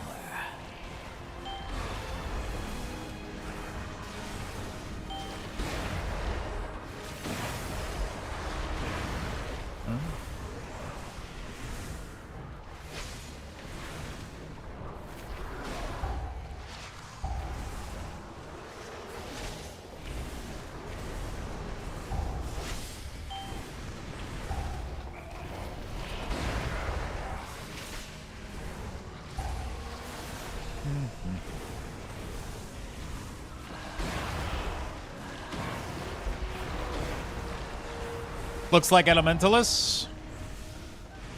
Yeah, I haven't played it's Totemic, right? Totemic with like Giga Sundering and shit. I think that's what I'm playing too, actually. Pretty sure that's the same build. A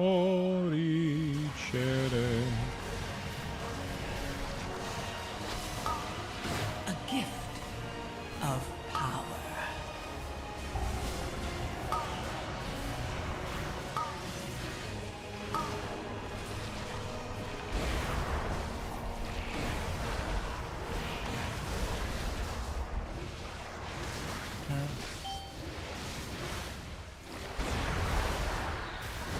Enen's pumps with gear, though, it's crazy. Especially in low keys. I feel like I want to go back in Ents over LA, man. Like, I thought I would like LA more, but Enens has been more reliable, even with, like, low gear. I haven't even tried enhancement with my new gear, too. Could try it out. Oh, fuck, I completely forgot to go get a Kindle. Oh, I'm trolling. Don't clip this, chat.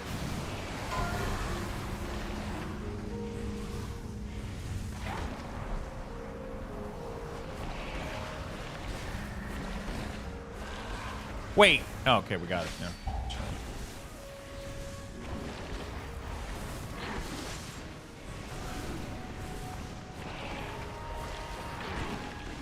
I'm trolling. I was like, oh, circle. I gotta dodge those.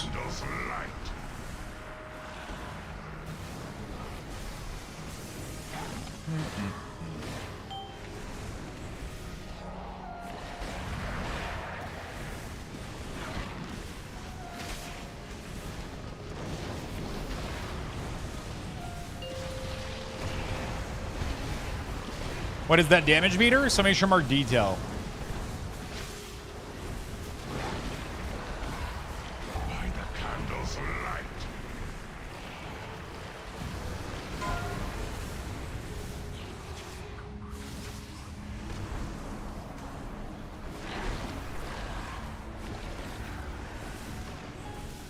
Summation mark detail.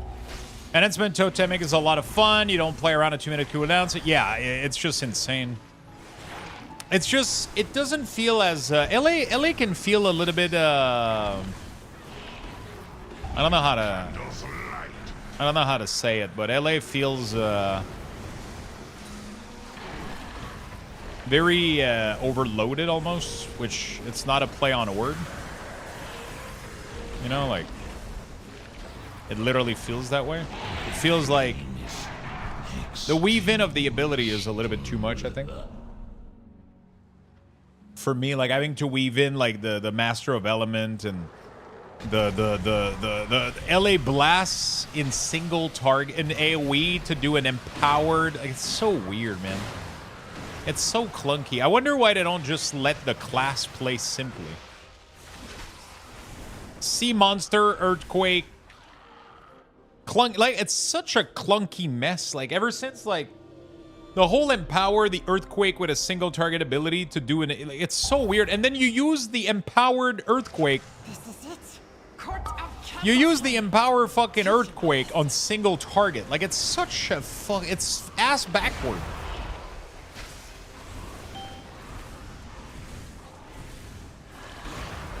I don't understand why you can't just have,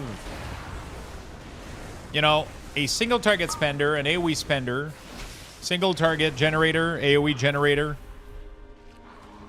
Maybe the gameplay loop would be too boring, but I don't know.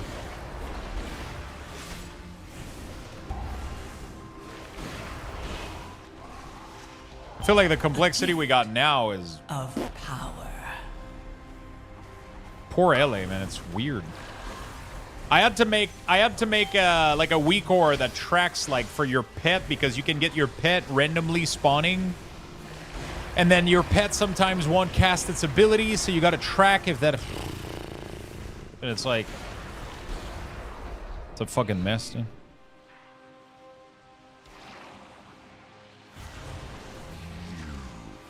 No, take candle. I make you candle.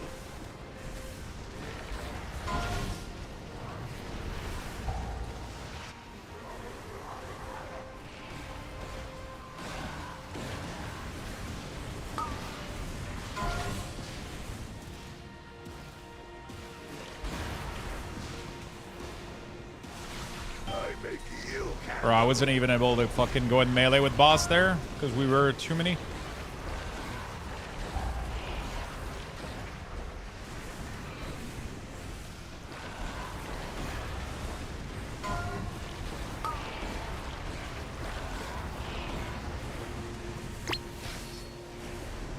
My power is trans. Wax and ruin.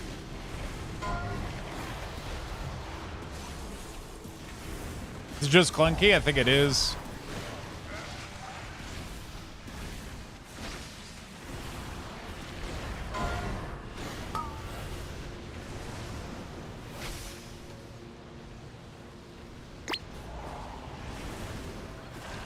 Wax and ruin.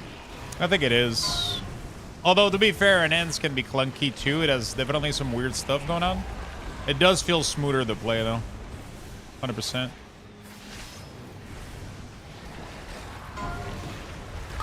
Might have to try some Enhance key after this. If they're doing more, we'll see. I don't even know. Not even worth doing the mechanic he's doing here. There you go. Alright. Good shit, good shit. No more candle. So yeah, But first, leave no the damage meter is detail. You just do exclamation mark detail to get the add-on if you're interested.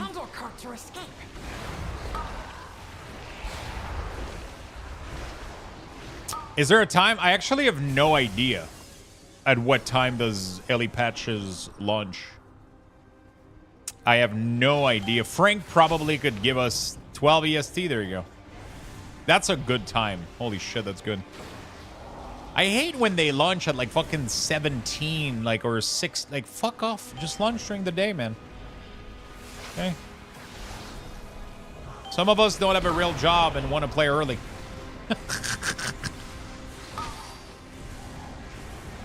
Take a day off like a real gamer. Okay.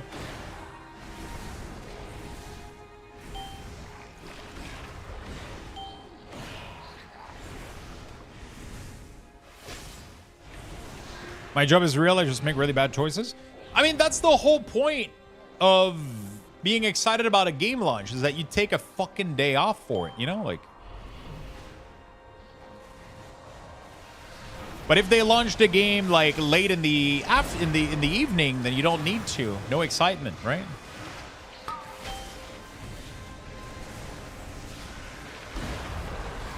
My power is transcendent. Share in it.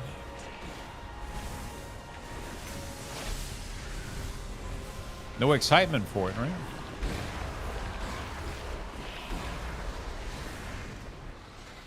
I like when they release game early. 12 is perfect. 12 EST is perfect. I'm really excited for it. By the way, we're going to have support a content creator going on. We're going to have 6 hours worth of drop. And we're going to have 6 hours worth of drop.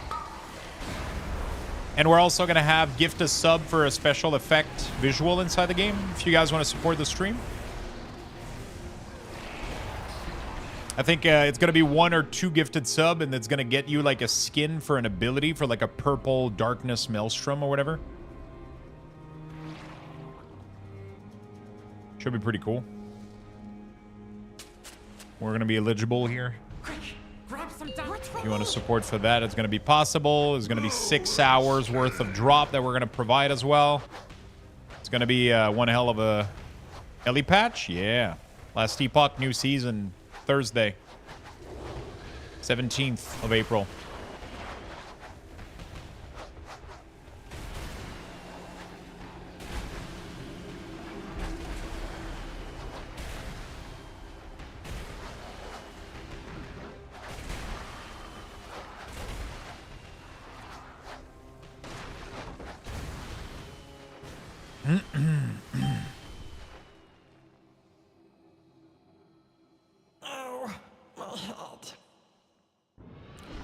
It's going to be good. The video I've seen this season is going to be very good. Man, it seems like this might be the big fucking hit that they need to... Because PoE 2 is not doing that great right now. People are kind of upset a little bit. Although they're making a lot of changes and they're doing a lot of things to make the game feel better. Like, there's still some fundamental issue right now that the game is struggling with. So, like, if Last Epoch manages to release, like, a massive, massive monster season and everything works well, it's going to look very good for the game.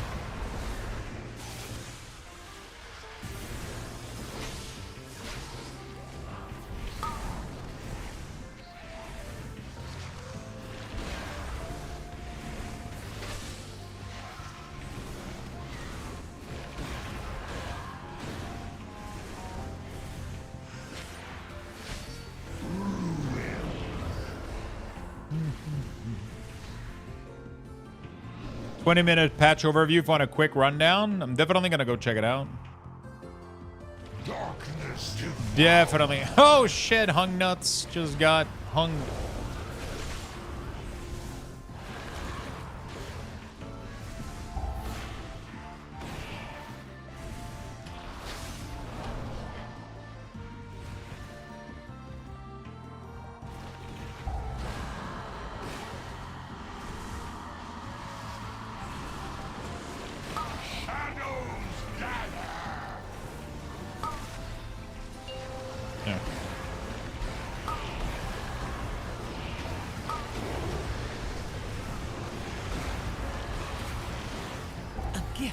Really, dude? Of power.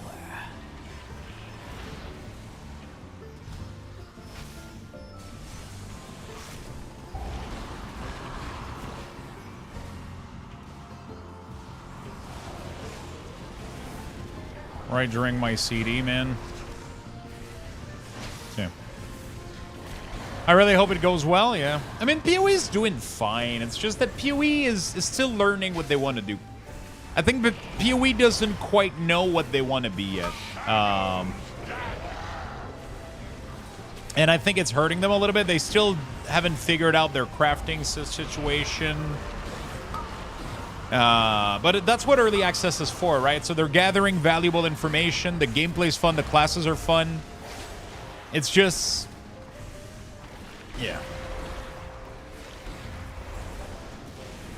For me, like, the biggest pain point about PoE is crafting 100%.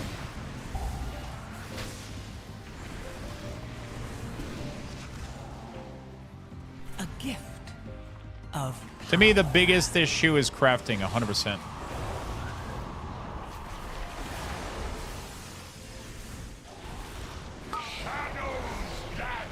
The lack of deterministic crafting compared to PoE 1 or last epoch is what hurts me the most. Like every time I play PoE, I miss the shard system of last epoch, you know? I just miss it so much.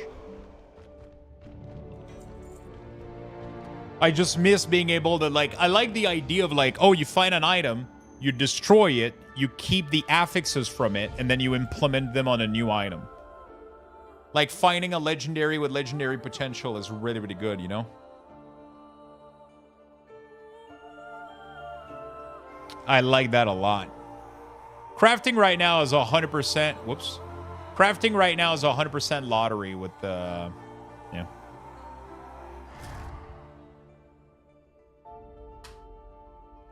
Okay. Chrome just decided to implode on itself.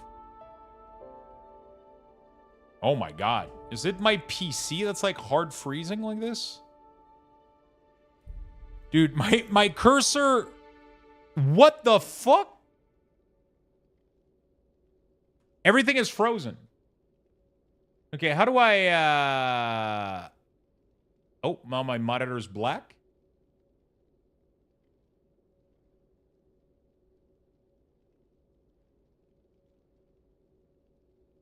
Wait, what the fuck is happening?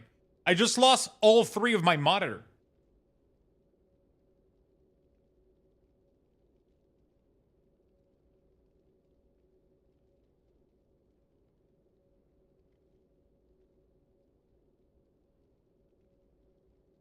Wait. Did my PC just die? What the fuck is... Hold on a second. What the fuck? Wait, did my PC just shut down?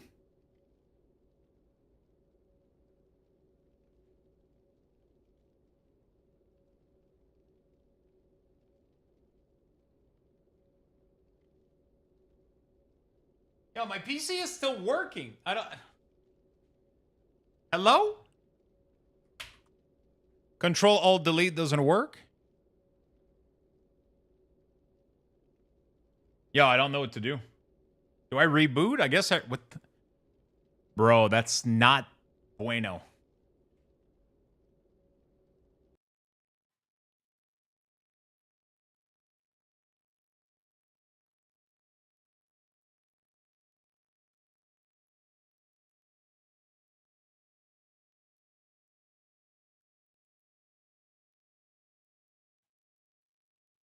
All right, that's not good, chat.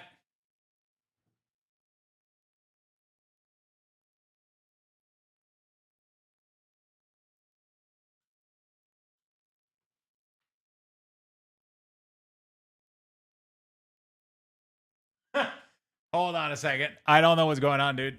Did my PC just die?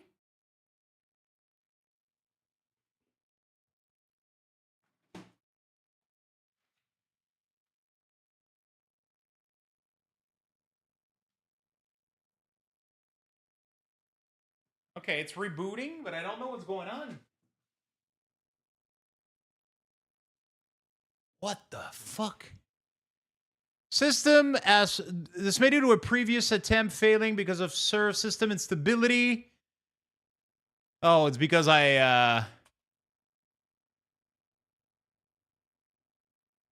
fuck, it's on my monitor sideway. Sorry about that. I got no idea what's going on, dude. Wait, how do I just run? Press F1 to run setup. I don't want to run setup though. Jesus fuck. Sorry, chat. Give me a second. I'll fucking fix this shit. Bro,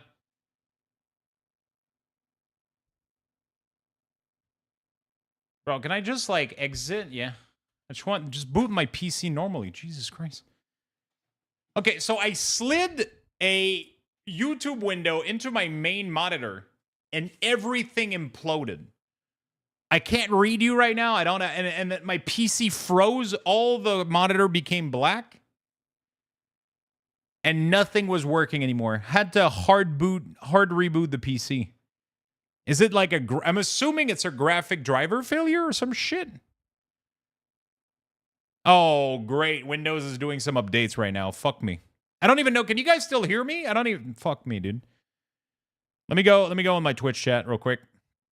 Let me go on my stream at least. My channel. Chat. All right, where is it? Yeah, of course. Okay. Problème de breaker. Just right after the key at least. Yeah, at least it's after the key. Nope. Can't hear. Can't hear anything. Who's talking? Okay, we're good.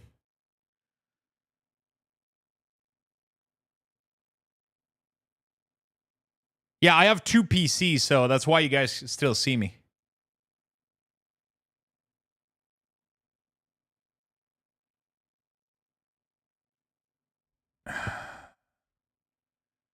Oh, I got no idea what the fuck happened. Everything is so dark and cold here.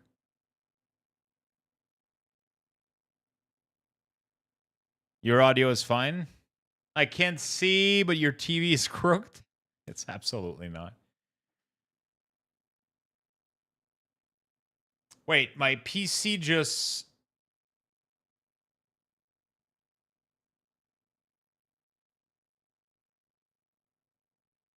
What is happening right now?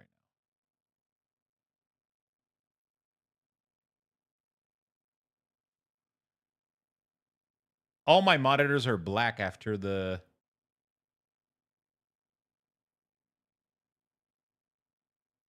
Bro, my machine just rebooted again. Oh, maybe it was because of the Windows update? I hope it's because of the Windows update, bro. Otherwise, I'm fucked. I mean, I just have to go buy, like, maybe a new GPU. I don't fucking know what's going on.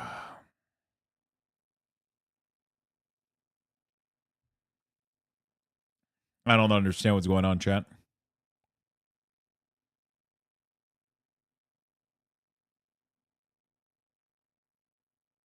I have no idea what's going on.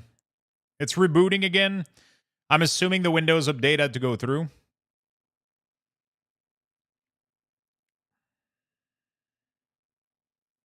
Wait, why does it say disconnected from chat? The machines are taking over? Yeah, they are. It's rebelling from overwork. To be fair, I overworked the fuck out of this PC. Wait, are we still... Why does it say disconnected from chat? Are you guys still here?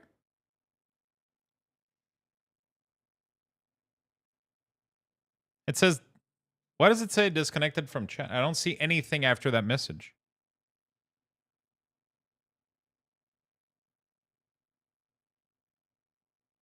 Oh. Okay. I have to restart again. Dude, even my phone is dying. Twitch mobiling? Oh, is that the mobile life?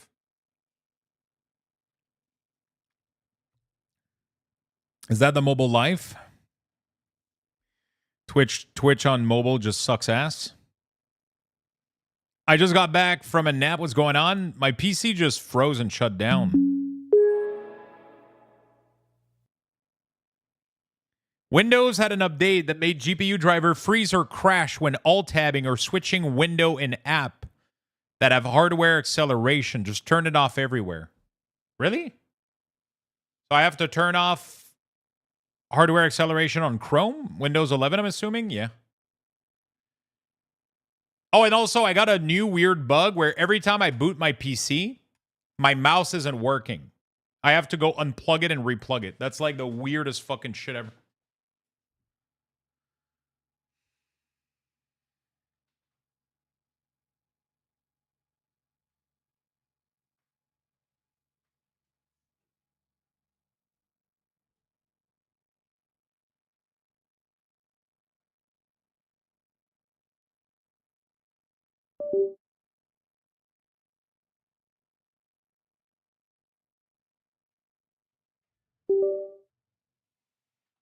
I just want my shit to be working. You know what I'm saying? I'm not asking for much. Sorry. I'm not asking for much. Okay, let me know.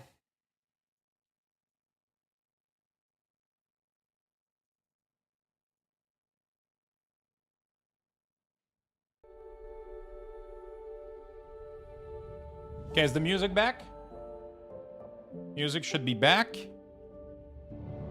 Okay, Chrome restore.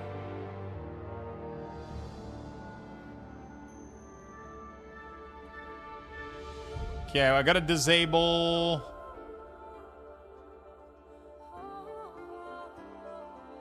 Okay. Let me streamer bot.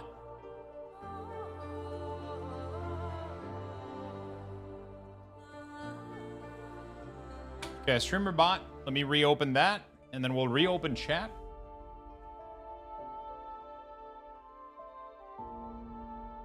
Chat. Okay.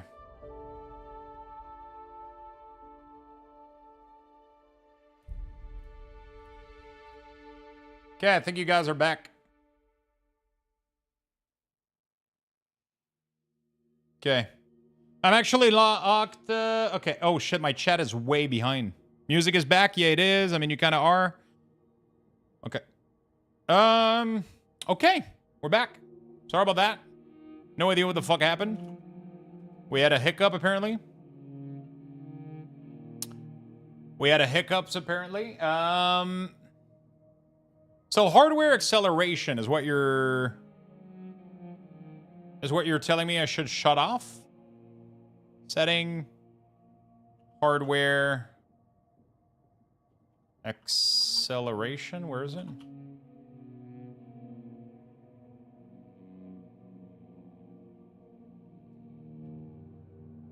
Use graphic acceleration?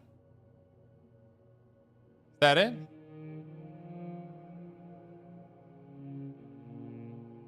I would have to go check my Windows events, see what the fuck happened.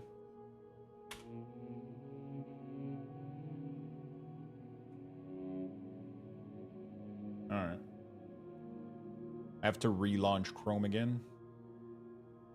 Okay. Alright. There we go. Hardware acceleration is off, I guess. Yeah, no issue with Windows 10. Yeah. Windows is gonna drop every fucking support for Windows 10. So, you kind of have to go with the boat. Okay, good. Let's go back to WoW. I don't know what the fuck happened. Not sure what the fuck happened, but it is what it is.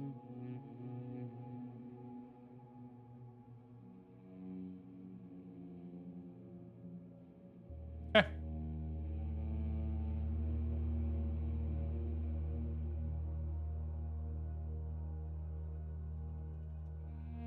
Hold on a second. I just got to relog to a couple of stuff because everything gets disconnected.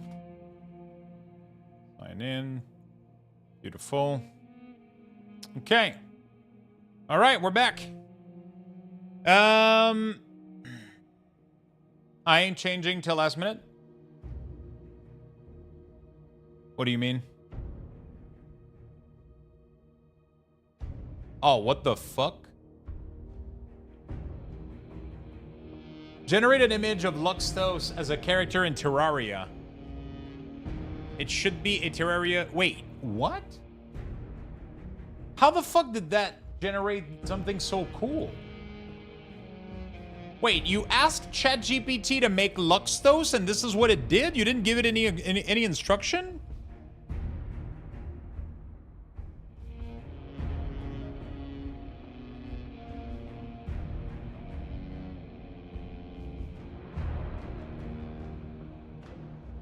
What the fuck?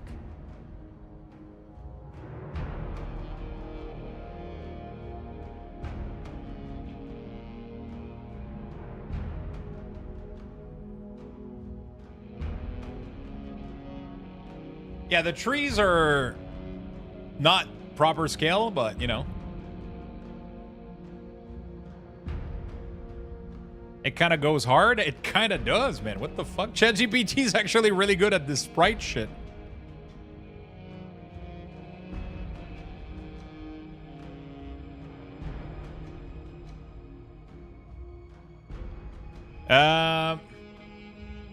What was the prompt?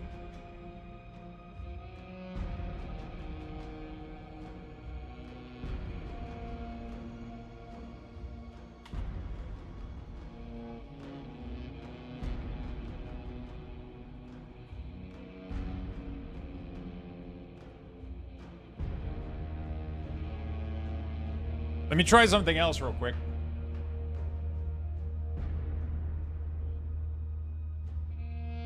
I wonder how the fuck it knew just from my name that that's exactly what I would like to look like. Like, I don't know if I should be scared or...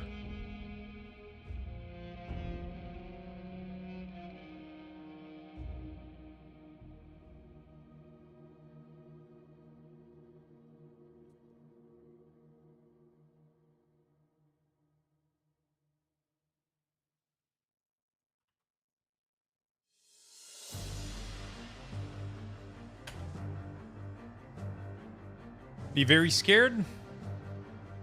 I asked if it was familiar with you first. Really?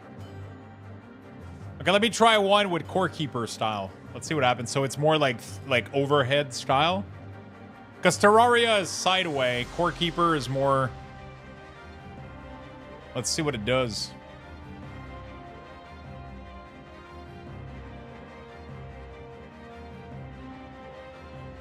Do we go back on the Death Knight or do we do some Shaman Keys? I guess I could finish Death Knight right now. I asked if it was familiar with you first. What the hell? Okay, I want to see what's going on here. I wonder if it would be able to fully animate sprites and shit.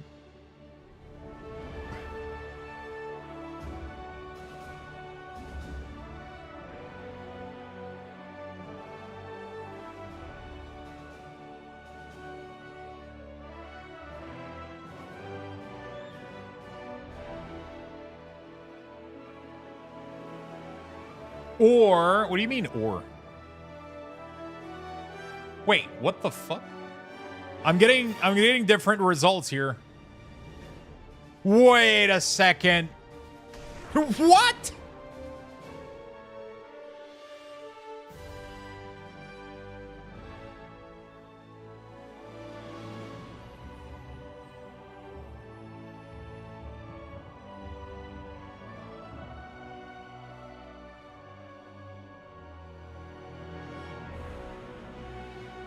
What?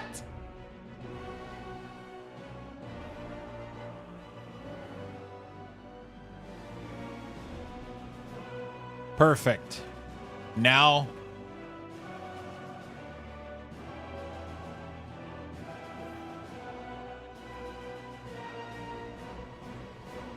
make it a warlock.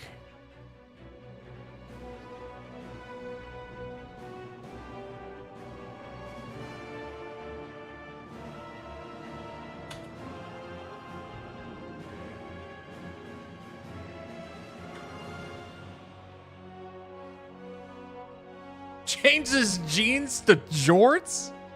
What are you talking about here?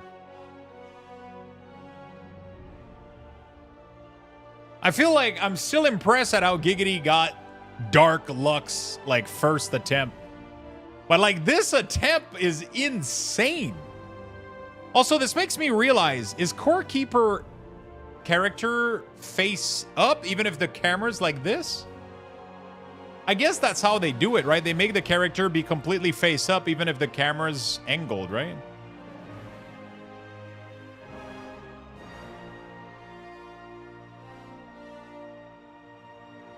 I actually haven't noticed. I have to go check.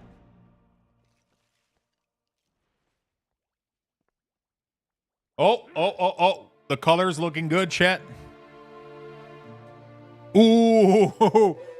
Colors are looking good. Oh, dude, it seems to be doing the same thing it did for Giggity.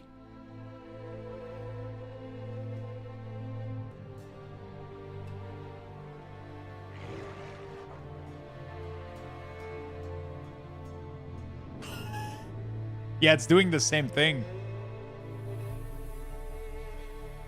Is it pretty close? Dude, this is what Giggity generated, but for Terraria. It's the same fucking shit almost.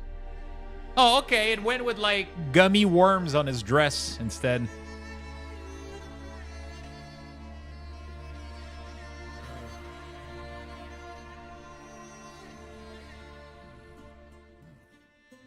Bro, it is so powerful. It is actually scary how good this is.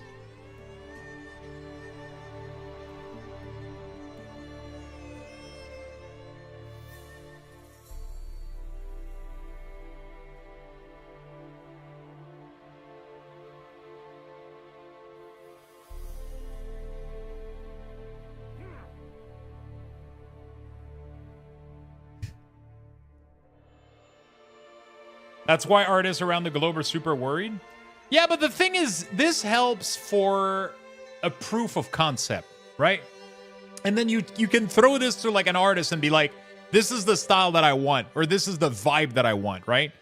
Because you're never going to be able to ask ChatGPT to keep most of this intact and change a little detail. Like, if you want to make something like especially if you need like a full working sprite and then you need to start working for different animations, it's gonna be super complicated because now tell it to make a character sheet with that character showing multiple angle.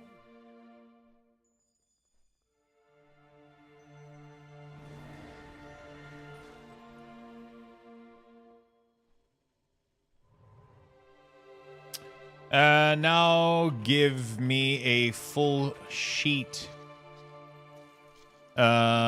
showing me all the possible angles of the character, I guess.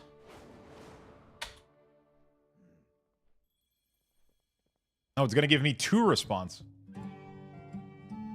Bro, I had a prompt yesterday.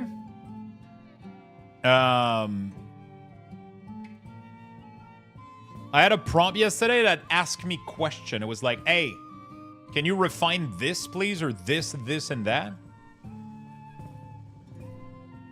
Are we doing DF again? Oh, no, Rook. What are we doing?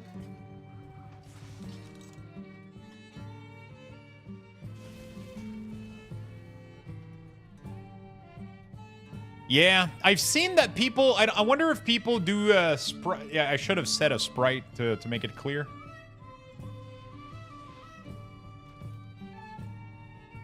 Like, the thing is, you can use this to... Did you find one from FF6? God damn it, Luntre.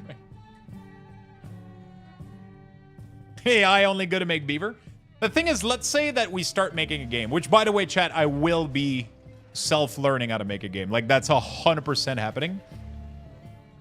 I don't care what it takes. I will teach myself to do it, and I will build something. I don't know yet what. I don't know if I'm sold on my auto-battler idea. Or if I want to go with the sandbox game. I feel like the sandbox would open me to more option. Oh, it didn't know which one to do, so it did both.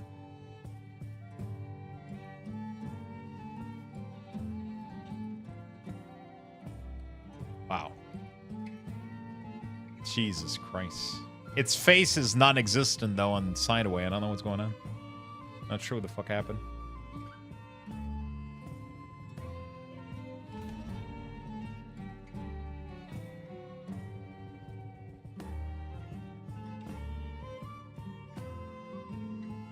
There's a staff alone on its own. I'm not sure what's going on.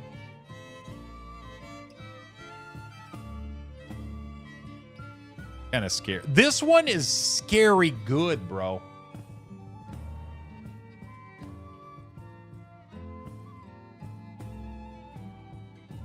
Man. I want to self-teach myself to make this, though. Like, what makes this look good when you're looking far away, you know?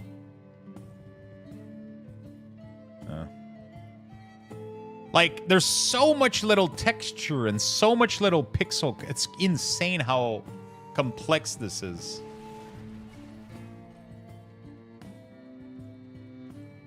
It's insane how complex it is.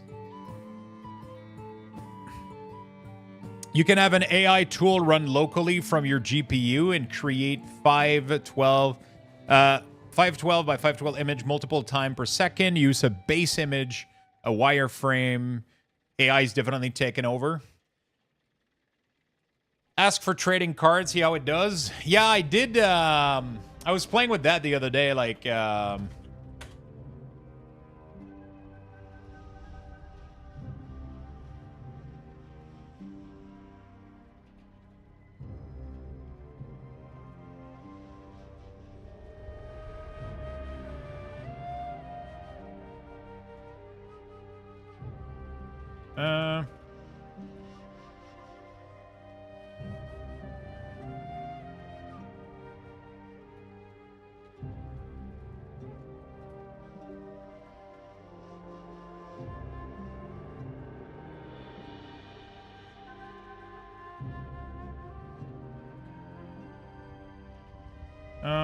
the two.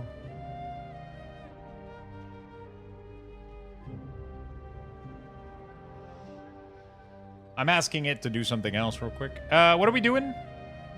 Greetings! What's up, Voodoo? How you doing, my friend? Okay, this one. Got it.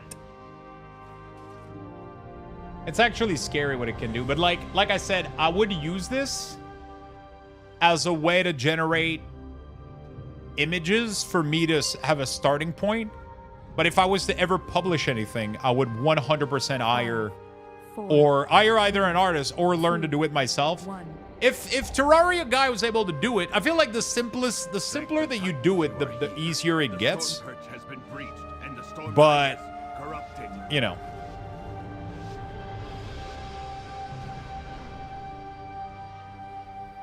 Rip concept artists. It's not about the concept of the thing, it's so that you can actually build on what you're working on, right? It's not about building a concept, it's about building the actual game itself. Like, let's say you want to start working on a game, on some ideas, right? Well, you don't have assets yet. It's hard to make a character, make it move around, and like, so you just create some dummy assets that you can just pluck in and play around, and it allows you to see like an end result better, and then afterward you can hire artists and design all of these features and all of these assets, right? While you go to the roosts, I will distract them here. Okay, I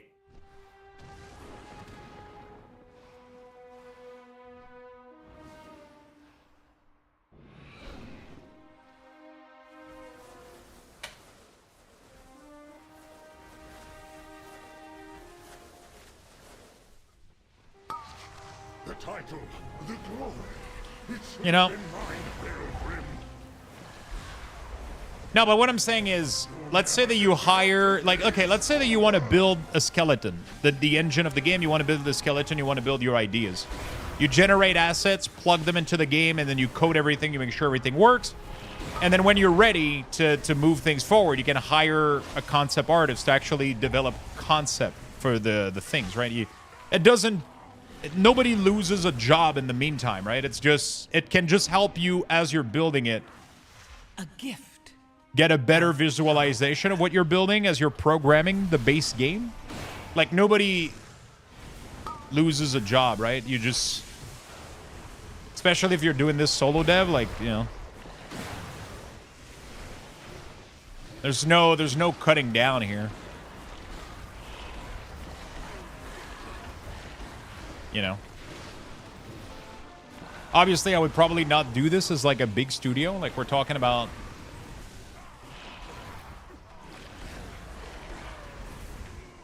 you know, talking about like an indie studio or some stuff. Obviously, like I said, you don't publish any of this. It's just so that you can have assets. Because you could always just go online and buy pre-made assets and just use those. You know?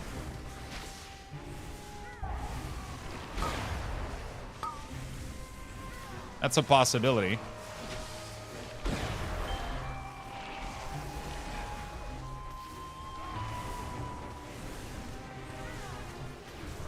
My power is transcendent. Share in it.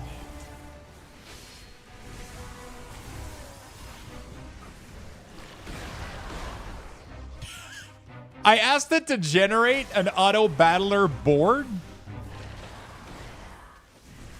And it actually generated something pretty interesting. I'll show you in a second. Look at that. I didn't even think about having it be sideways. That's actually interesting.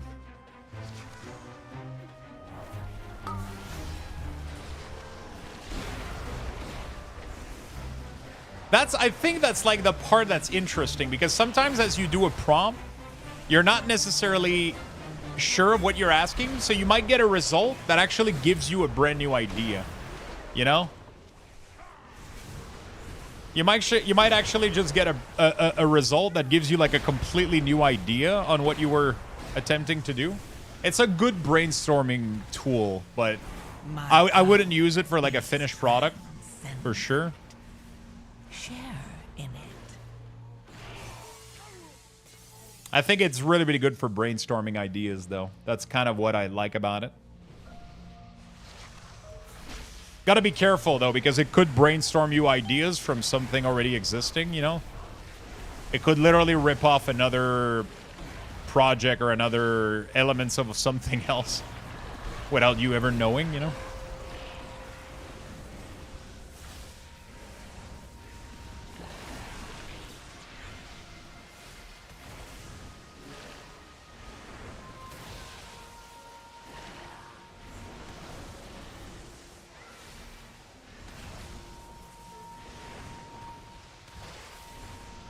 You know? I don't know if I want to go for an auto battler mini type of game, or if I want to go for like a full blown out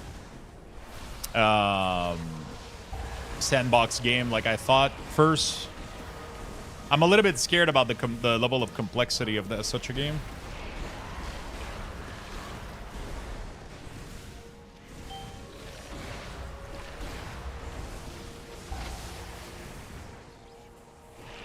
My power is transcendent. You know? Share in it.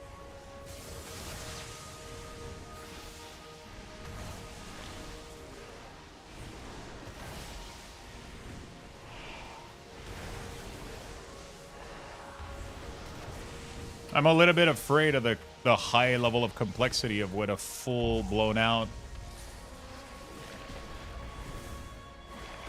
sandbox RPG would.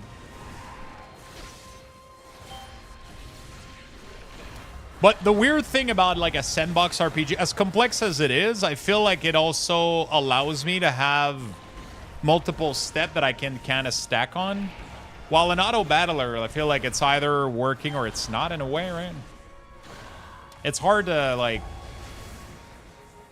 you know, I don't know. I guess I have a hard time seeing multiple steps. A gift of a project of I don't know. Power. I don't know. Oh shit, they're all upstairs.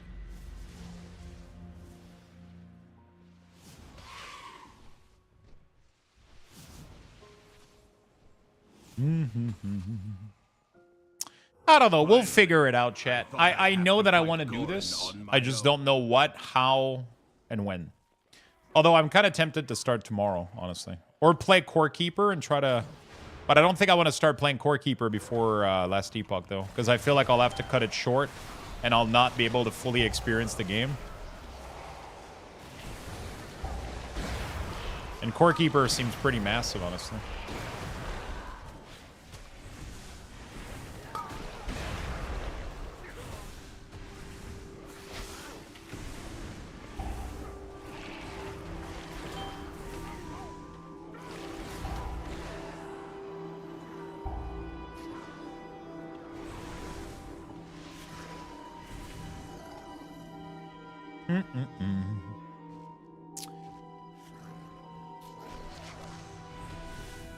Or you get addicted to Core Keeper too? Honestly, I'm still in shock at how much Terraria fucked me up and my way of seeing this kind of genre.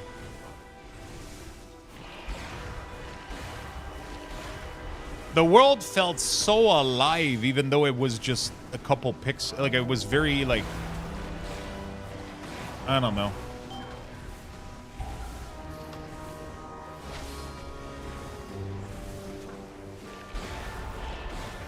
The sense of exploration, I think, is what sold it for me. Just like digging and not knowing what you're gonna land on, just going left or right, not knowing what you're gonna land on. There was something so...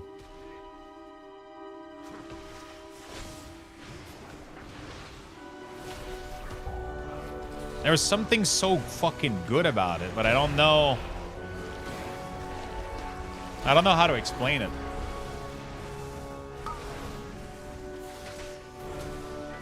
The gear progression, the ore progression, everything about it just strucks perfectly.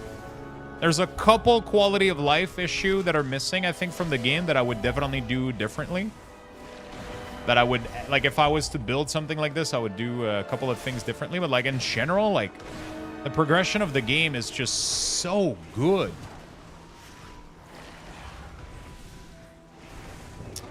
I've been playing Terraria for the first time lately. I played Core Keeper first. Both are really good. Core Keeper is probably one of my favorite games right now. It's like... I've never played Terraria before, and I recently just did my first playthrough, and I cleared it on Classic, which is like the easiest difficulty, but it's the base default difficulty, right? And I killed every boss, cleared everything, and I had such a good fucking time doing it. And I got immediately addicted to it. It was like super high replayability. Like the world are procedurally generated, so you get like really, really high replayability in the game. And it's weird because I didn't think I was gonna be into like a super I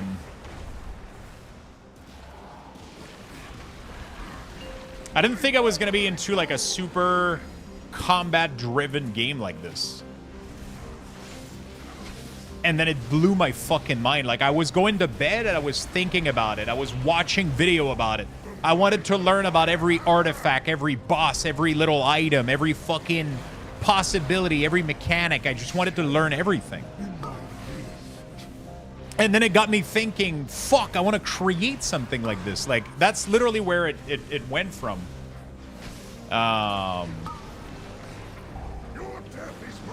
It literally went from this to the point where I was like, fuck, I really want to create that. Because it blew my mind. And now I really want to play Core Keeper, because I played the alpha for Core Keeper. But I didn't like too much the alpha. There was a lot of things. I mean, it's okay, that's not true. It's just in the alpha it was a little bit boring because there was no classes. There was no... It was very bare bone. Very, very, very bare bone. Now they released their full version, and I feel like I need to give the game a try and check it out. I don't know if I would feel the same way about it, but I really hope I do. And when I look at what I saw yesterday, it looks good.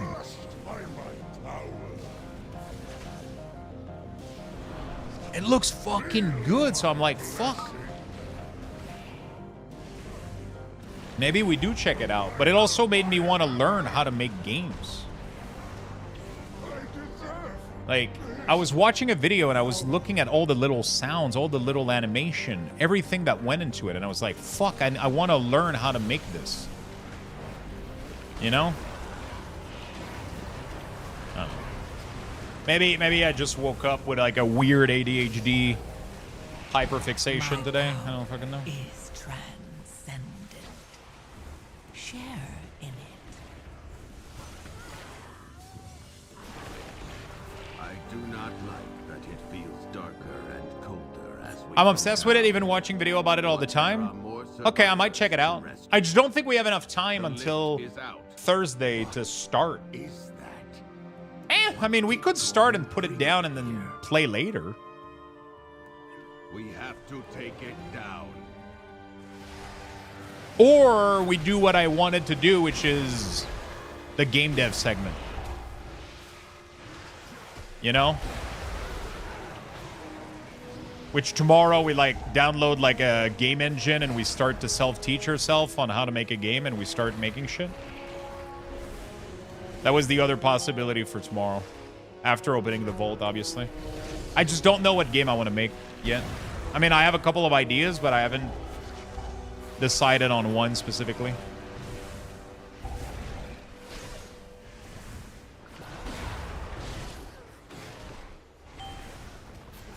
You know?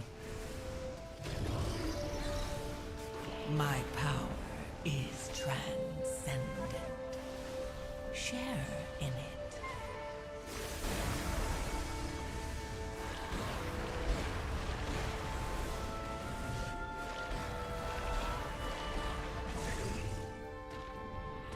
Terraria Stardew Core Keeper Hybrid. That's coming. That sounds like the ultimate game, right? But at the same time, that sounds like a fucking 10-year project, right?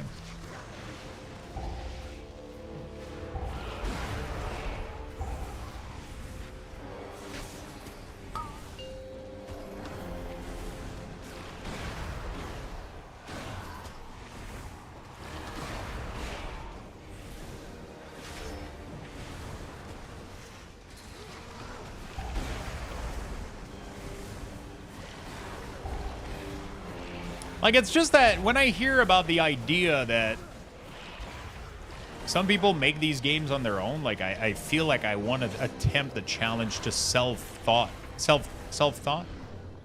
Self-teach, I guess, myself, all these things. Like the pixel art, the coding, the engine. How long did it take Reinhard? Yeah, but Reinhard hired developers. He's not coding a single line of thing, right? Pretty sure he has a full team behind him, like artists and... Right?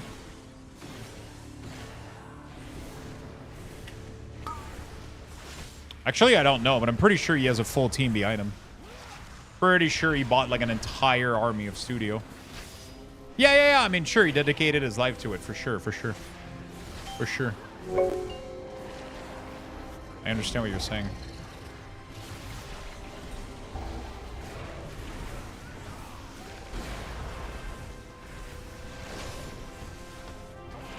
Sideburns, thank you for the 40 months.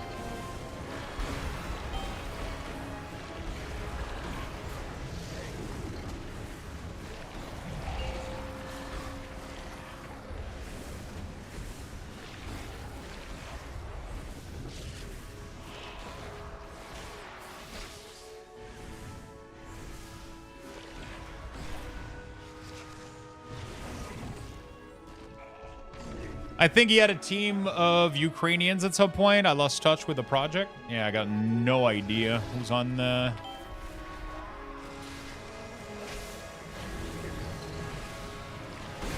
My power is transcendent. Share in it. Oh, shit.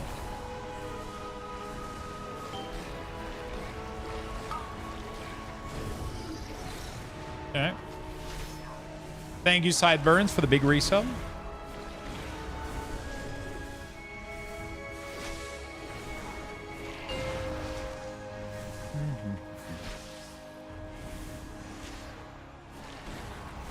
I don't know. There's something interesting about this idea that I have. Like, I'm just not,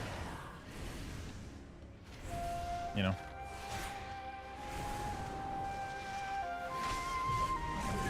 The Wreckful game? It was Wreckful, who was Wreckful teaming with for his game, and what ended up happening to it? Like Wonderland or some shit like that? What was the name of it?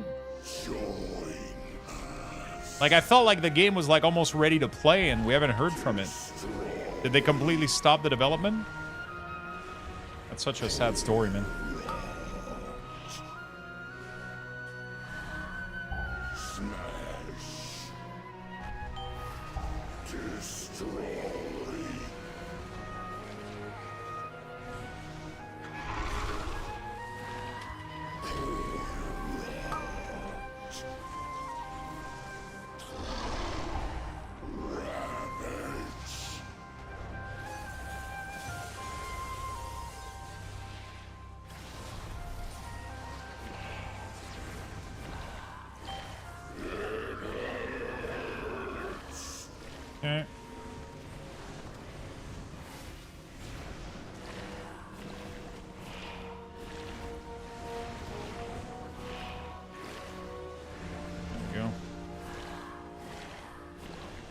That blood beast must have done a lot of damage.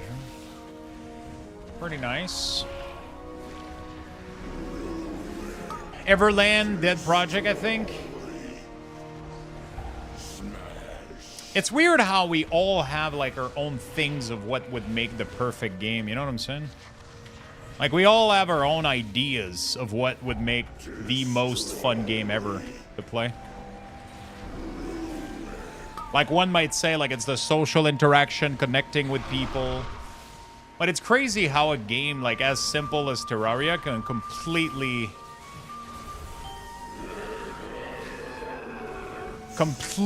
fucking like enthrall you, even if you're completely by yourself. Or Stardew Valley, like how many people have spent like countless and countless hours on games like Terraria and Stardew, like by themselves, you know, with nobody else to play.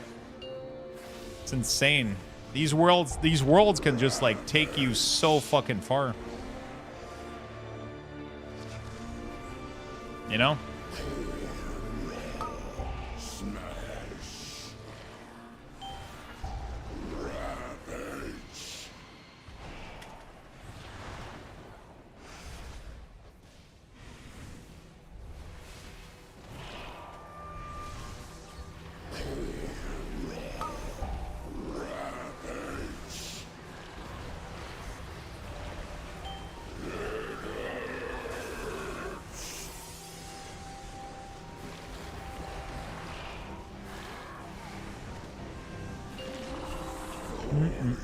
Look at that power washing game. Folks just love washing thing. That's the kind of thing that I would love to... There's a part of me that would like to make a dumb game like that and just be like, hey, we made a dumb game. You know, it's fucking cool. People love it. Look at Schedule 1, you know? Look at Schedule 1, you know? You know? It's a fucking dumb game about...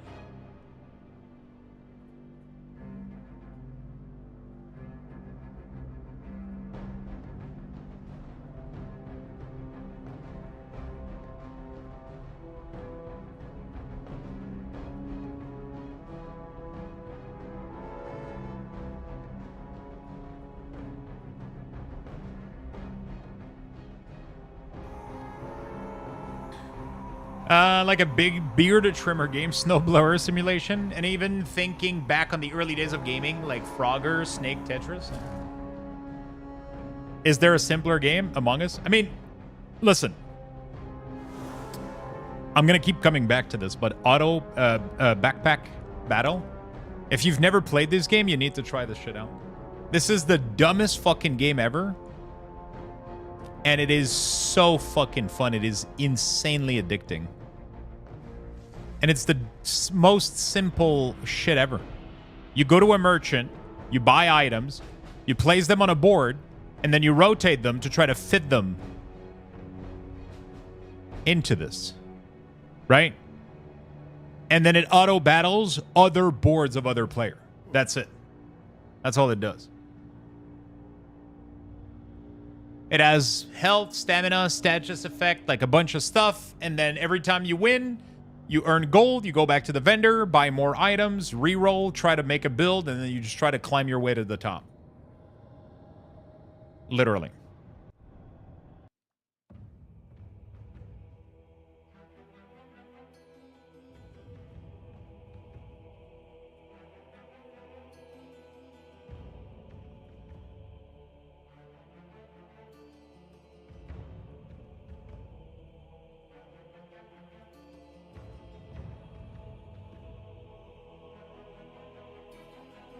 There's a banana game? Yeah, but I mean, that banana game is just like a cheesy way to try to make money.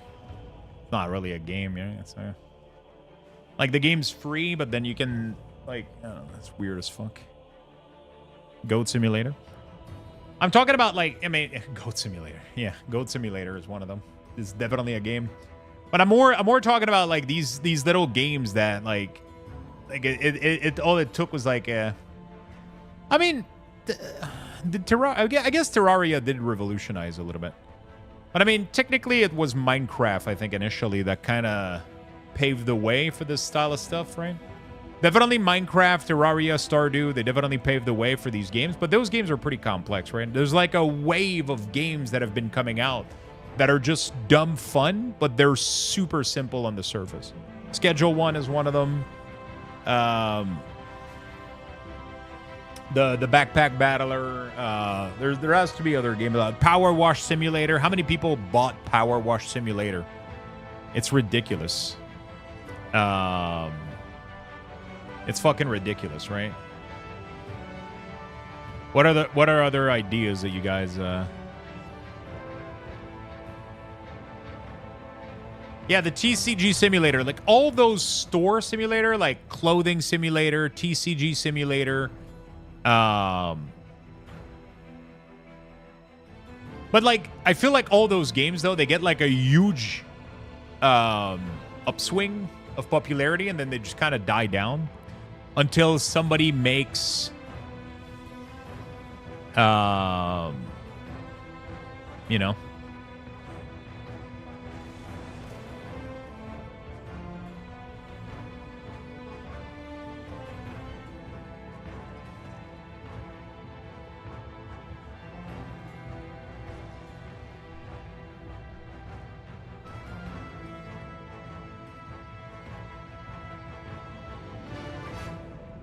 Restroom Waiter Sim. I mean, they made 27 million in revenue. Which one? Restroom Waiter Sim. What is that one?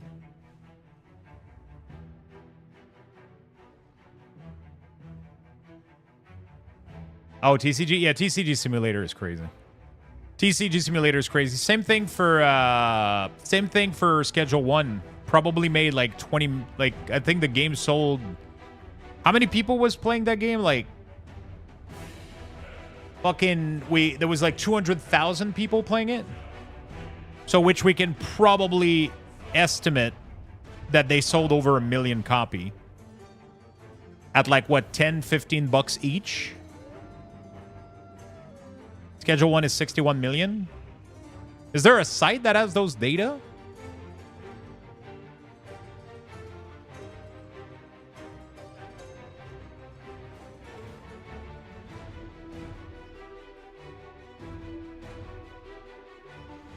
Jesus Christ.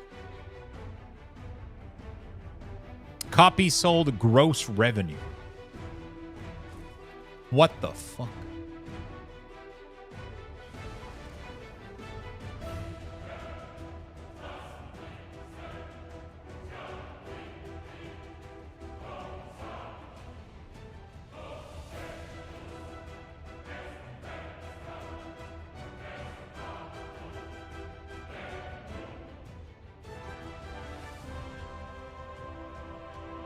Pal World generated so much money. What the?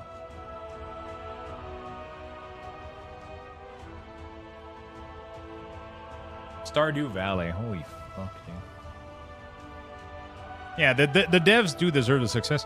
The crazy part is that it's not even about making money. I just want to, I don't know. I just want to make a fun game, man. I just want to do something. I feel like I want to craft something. I don't know why. I just want to learn how to do it.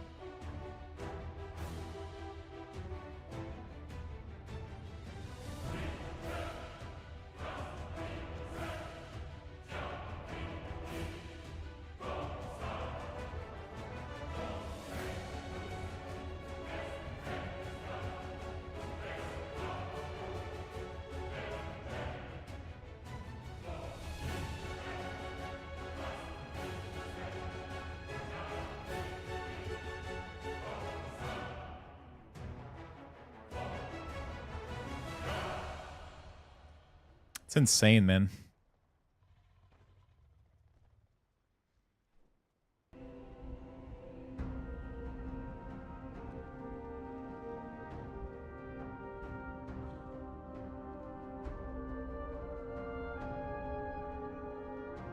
Survival generates a lot. That's great.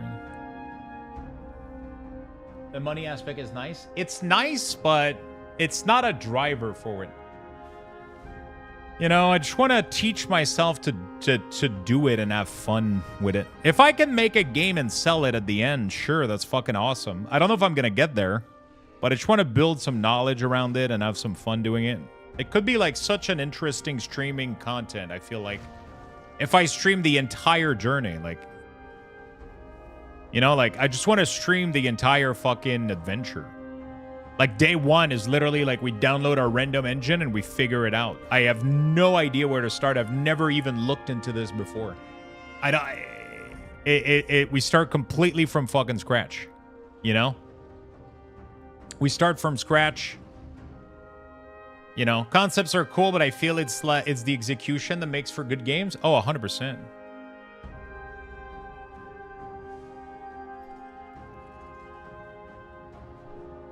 Unreal? No, I was more thinking about going with... I was looking at this yesterday. There's an engine called Godot? Godot? I don't know how to pronounce it. It's really fucking good, apparently. It's super noob-friendly. And it's it has a dedicated, like, 2D engine. It's really, really good. There's a lot of crazy games that have been built on this.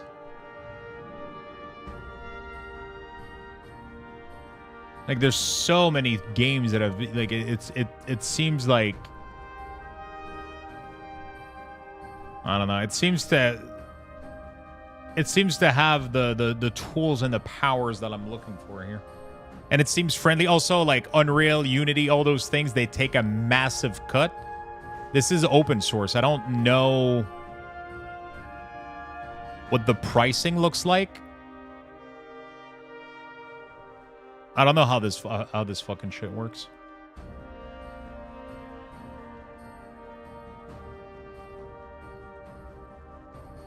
And you pick the engine? Yeah, I definitely want a pixel art game because I feel like I have a better chance of being able to handle that than like a full-on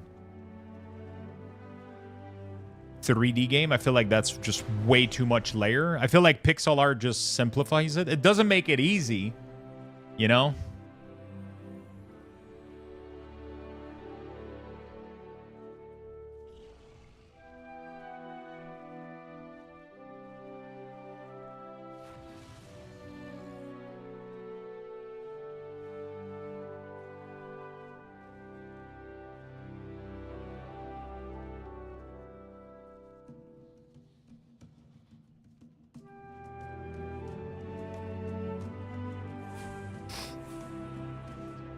Pixel art is timeless too. That's the crazy part, right? So, like, even if it takes 5 to 10 years to make the game, when it releases, the graphics still looks relevant, right? Because it's just timeless. But sometimes, like, one of my biggest issue actually with Last Epoch is that I feel like they've been working on the game for so long that I feel like the game nowadays actually looks almost dated. Like, if you look at Last Epoch's graphic, I think they're going to have to do a pass at some point because I feel like it, you know what I'm saying? Like, I feel like it's kind of, it has that look to it where you go like, they're missing something. And so, you know, they're missing a little bit. But when you go pixel art, like Terraria is going to look good in fucking 20 years, you know?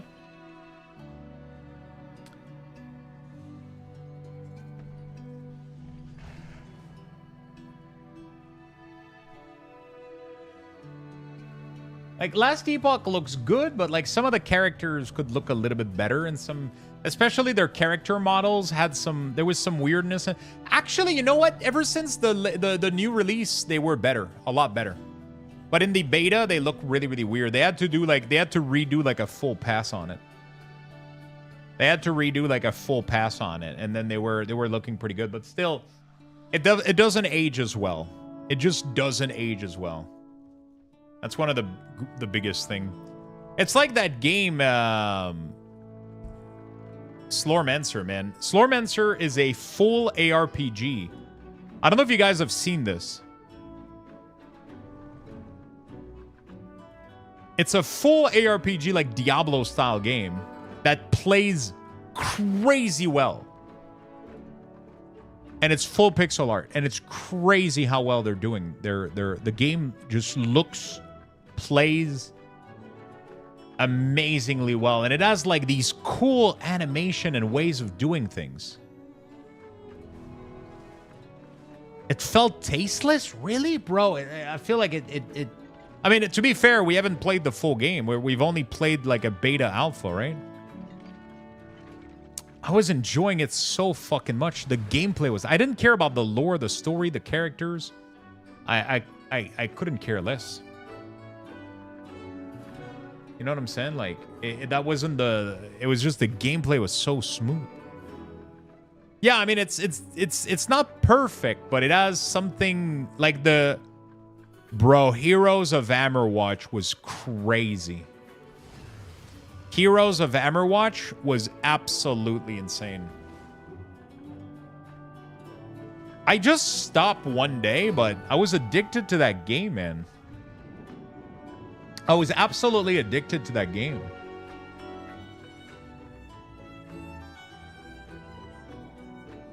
There was something really, really cool about it. There was something so cool about it.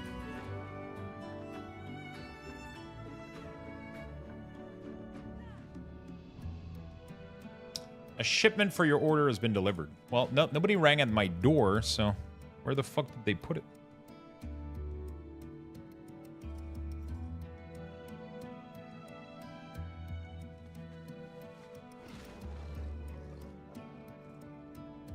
Okay, I guess they put it downstairs. Right? Yeah, Heroes of Hammerwatch was insane.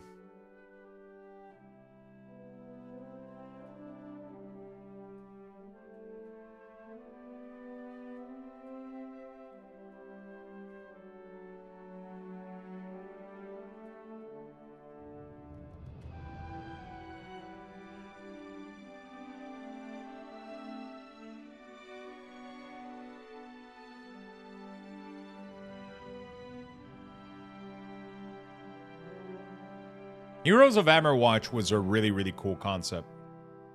But the thing with Heroes of Hammerwatch, right? It's a cool concept, but you don't get attached to the world. I wonder what makes Terraria so... It's like Valheim. Like, the reason you want to go back to Valheim is almost just because of, like, how crazy the world feels. Like, Heroes of Hammerwatch is, like, fun for a while, but then you put it down, and then I don't know if...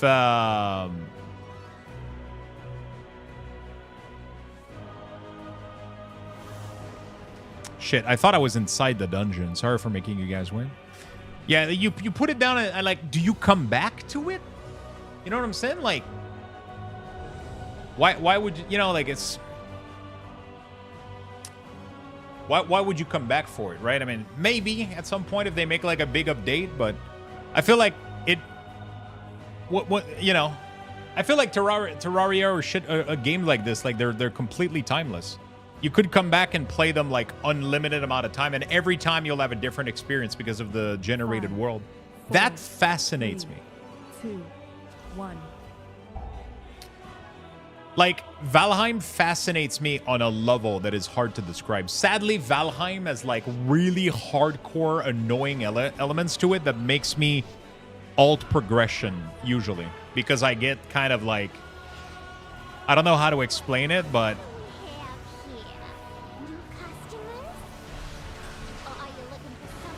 like Valheim like can be so fucking frustrating and annoying in some cases.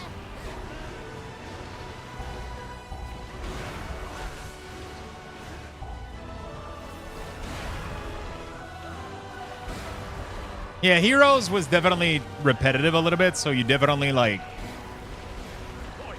at some point you go like, okay, I think I've had enough. And then you because the world is not like, it's like a, because you repeat it so much and so often, you almost burn out of it. But it has a cool gameplay loop, and it will definitely make you play for an entire week, right? Like Valheim was like, Valheim and Terraria did the same thing to me in terms of how I perceive the world and how like how impressive this procedural generated world is so enthralling and so rich.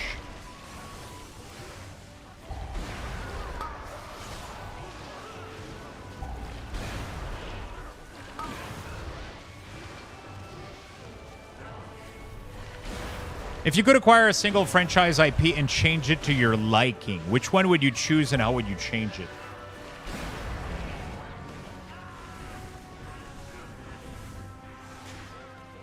Holy fuck, that's a good question. I think I would buy World of Warcraft and I would delete every character. So that a new studio makes a brand new MMO and it's not afraid that it's going to lose to WoW. I would buy WoW and delete everybody's character. We wipe it down, we start fresh, bro. My power is trans. How do you mouse overcasting? I use some mouse overcasting. If you're referring to my Death and Decay, my Death and Decay is at the player. But I do use mouse overcasting for grip, kick, and stun. In case I need to. I used to be against them. Started using them recently when we're doing like massive pull. It can be it can come a little bit clutch.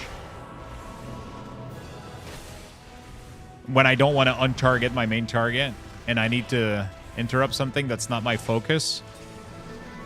It can be quite clutch.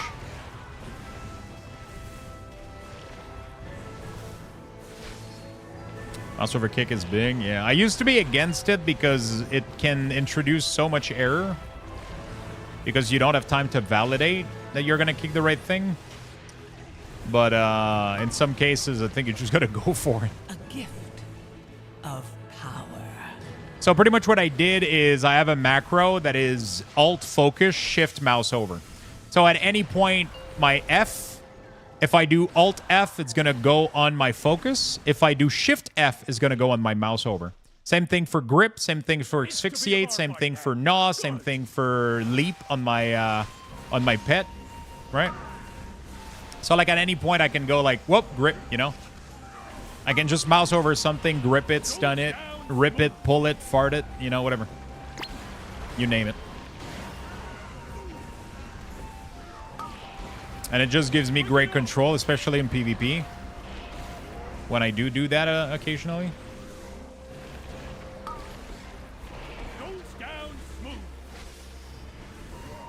Touch it, bring it, babe. Watch it, turn it, leave it, stop, format it. Technologic. Technologic.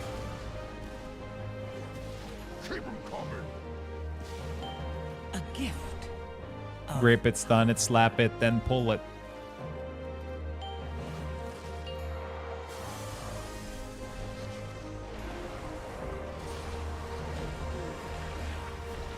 Twist it.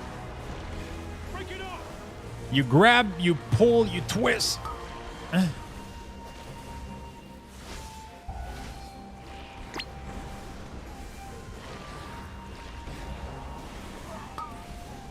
Is this still about WoW? I don't think so.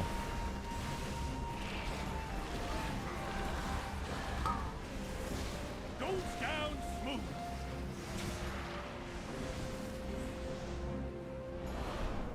Time for happy hour.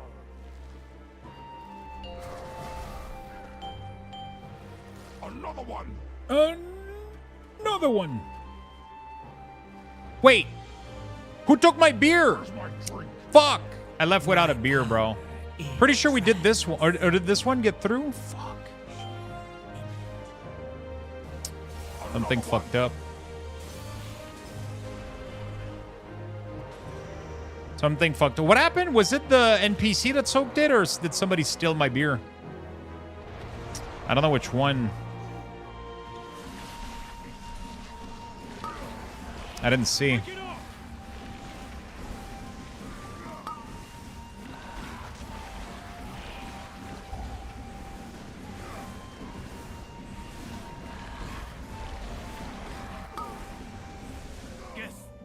Another one. There's an NPC right at the bar, gets me every time. Yeah, normally I do it. I do the NPC, then I grab the other one. So I sit between two, right? I click one, gives it to him, and then I grab the other one. But sometimes people steal that other one. Your pal here signed some papers he didn't read. And now Goldie Baronbottom is The person at the corner, you shouldn't touch. If you have somebody at the corner of that table, you shouldn't touch the last 2 beer on that side. They should handle both of these for time efficiency's sake.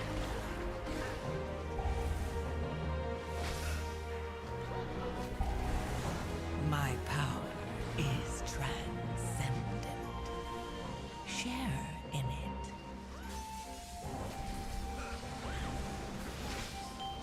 Oops. Sometimes I try to just tab kick, and it's most of the time not a good idea. Sometimes the game does really, really well, though. I don't know why it doesn't work every time. I swear to God, like 80% of the time, tab kick works. If there's an NPC that's casting and you tab, it's automatically going to tab to the NPC that's casting. But there's still a 20% of the time where it doesn't work. And I end up kicking too fast afterward because I'm not waiting for the validation that I got the correct one, and I just tab kick really quickly.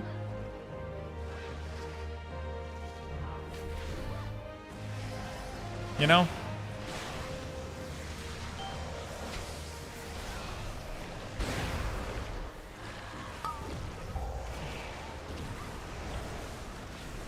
A gift of power.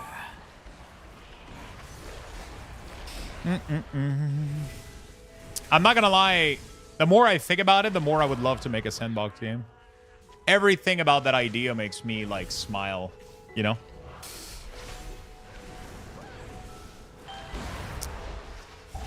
The auto battler too, a little bit.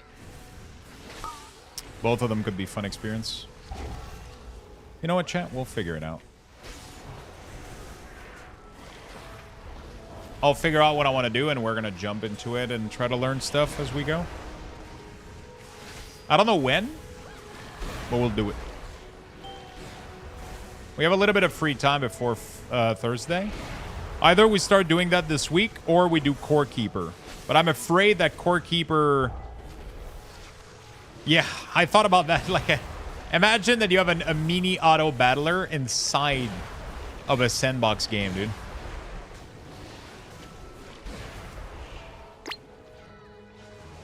My power is transcendent. Share in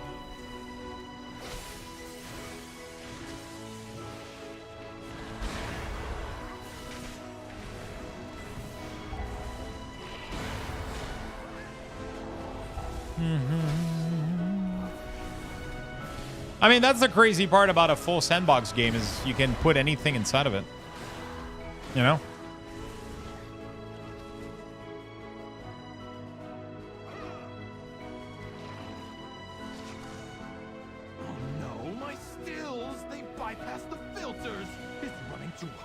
You can put anything inside of it. Yeah, but there'll be more of it. More mead, more money. More mead, more money. That's why I think I was so sad about Blizzard never releasing their survival. They were supposed to do like a sandbox survival game. And the fact that they killed that makes me so fucking sad.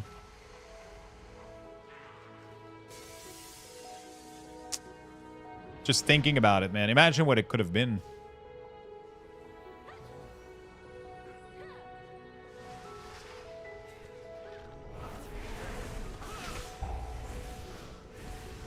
Oh, dude, I got an idea. What if we did a sandbox crafting game, but it's actually a real sandbox?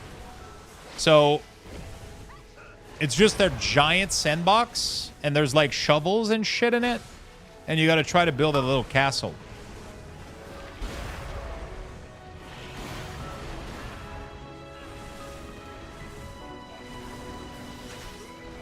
And then it's a tower defense for ants. There's little ants invading your sandbox.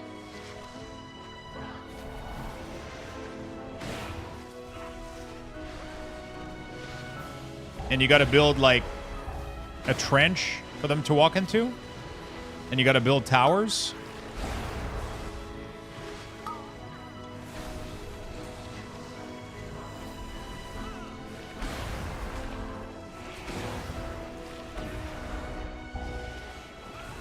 My power is trans. See, it didn't. It never wanted to alt tap to that monster. It just refused. I want to build roads and tunnel for my trucks.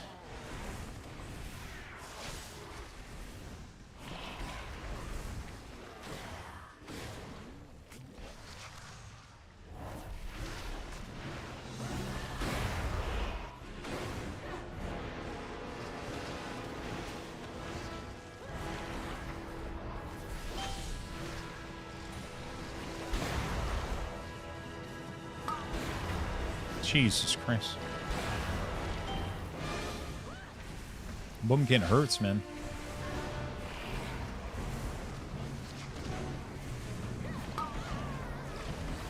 Time for End Farm Simulator?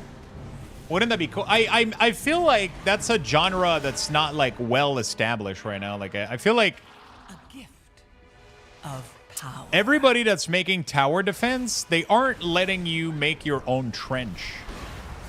But I feel like that's the whole point of a tower defense. I never enjoyed tower defense that have a pre-built path.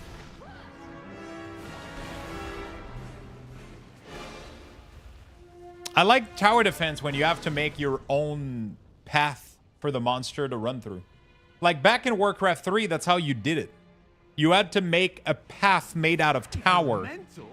And that's what created everything that the like, you know, like, because otherwise it was just a big square box and the monster would just run in a straight line. So if you made your tower do it like a big corridor, they would follow that path, and they were forced to do it, right?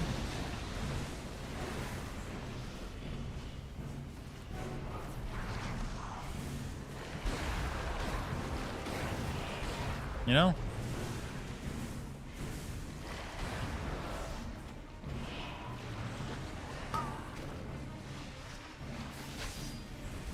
A gift. Imagine a tower defense, but you're against someone else, and you guys are different types of bug with different strength and weaknesses. Yeah, but then somebody's the invading unit, and you're the defending tower? So it is synchronous it has to be synchronous PvP then, right?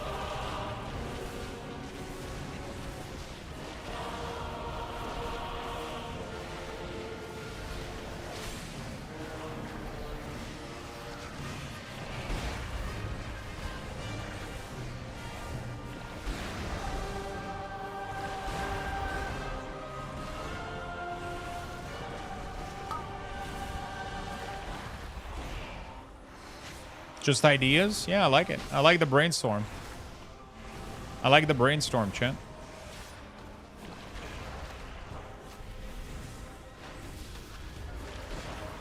My power. I like the brainstorm. Transcendent. Share in it.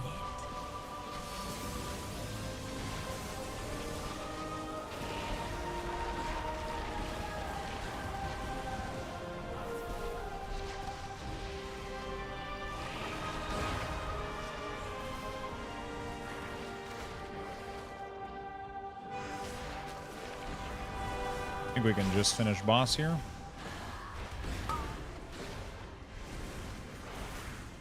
Okay. I like the brainstorming. Yeah, Balloons is nice, but Balloons has predetermined path, right? So like there's a path and then you just put tower around it. But also I feel like that's how you create the difficulty level of it. Otherwise,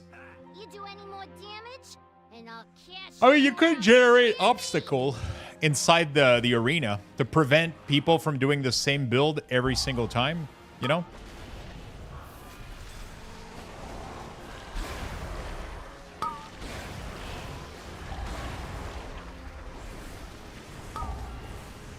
Level would have different set of obstacles, I guess. Because yeah, balloons, like, in order to create level, they create a terrain, and then you just put tower in that terrain. But I find that, well, like, one of the things that I loved back in the day was making the terrain with my tower. My power I thought that was like one of the really, really fun stuff. transcendent. Share in it.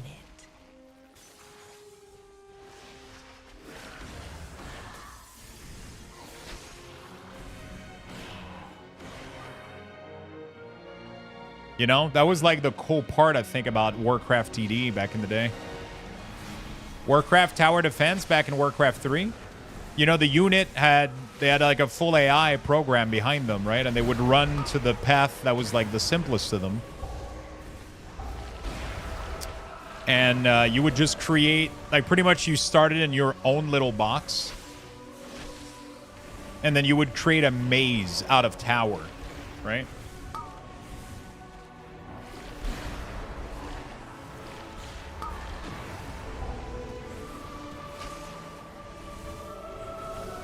Like, I felt like the creation of the maze with the tower was the fun part about tower defense. Every tower defense that I've played that pre-generates the field for you, I haven't found it as fun.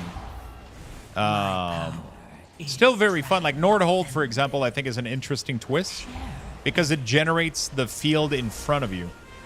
And it's generated every time, so it's completely randomized, right? It's completely randomized.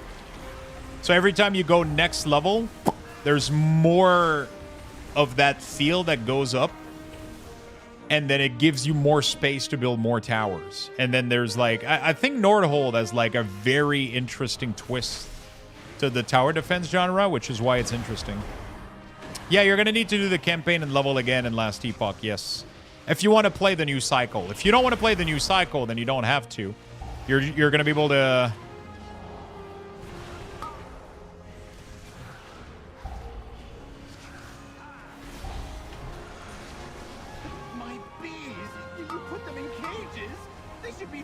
Gathering pollen in the forest. We had to lock up your bees. Letting them be free range was too much labor. You don't have to. If you want, you can play the previous your previous character. But if you want to play the new content and be part of the new cycle, then you have to create a brand new character and re-level. Same thing with Diablo, with Path of Exile. They're all seasonal game, right? They're all a seasonal game.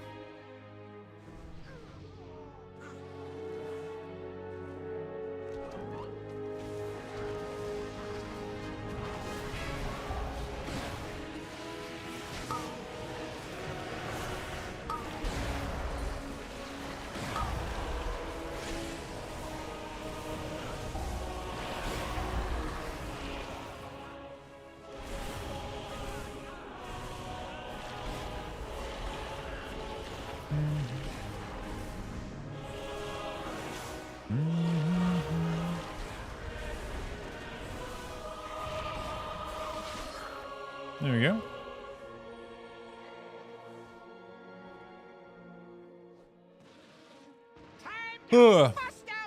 How about that?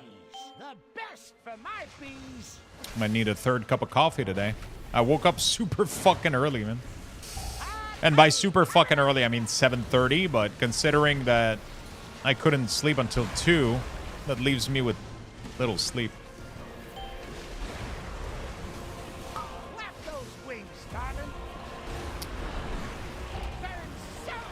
Yeah, I think there's a bunch of interesting ideas. I mean, at the end of the day, the only thing for building a game right now, like the only thing I gotta ask myself is, do I want to build like this big complex thing, or like start working on it, or do I want to learn how to build this complex project, or do I want to go for something simple? I think that's the biggest question for me right now.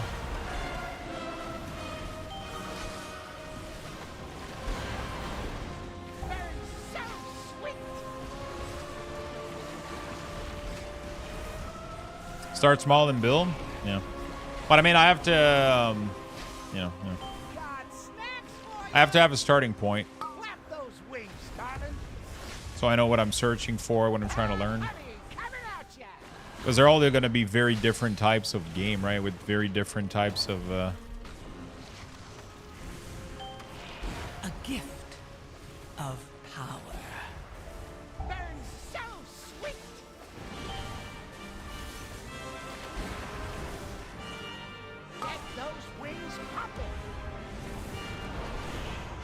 Okay, we're gonna give people some leech.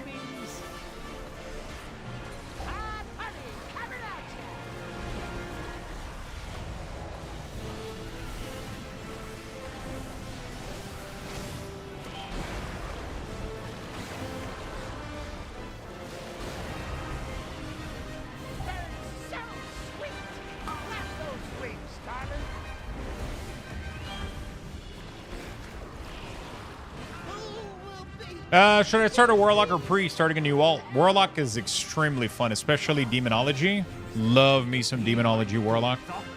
Come back to the taps to you. Love me some Demo. Plays really, really well. Start small. See where the learning goes. The resources that you find useful might make it decide. Yeah, I definitely got to do a little bit of searching on my end. I wanna search some resources. You take out my bomb man, my prototype, I feel like if I would my initial idea would have probably a lot more resources towards it, right? So like the initial pixel art game sandbox that I want to make, I feel like there's probably a million tutorial on how to do all of those things. The auto battler, I'm less sure about it a little bit. It's probably not something that's like as popular to make, so I'm assuming, you know,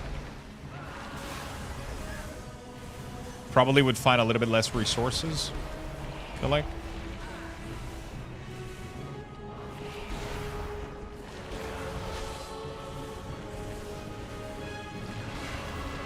Making a Warlock? Demo is really, really fun, man.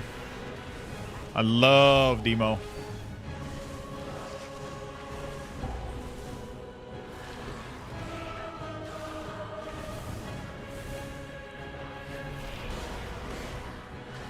I love me some Demo Warlock.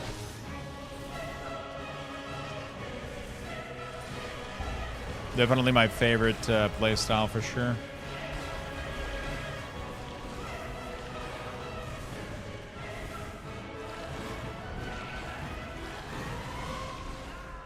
Alright, you may have gotten my employees. But now you're dealing with the BEO herself. You're dealing with the BEO herself.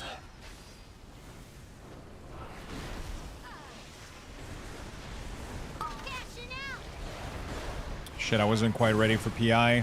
I don't have CDs. Yeah, fuck, it's completely useless for me to...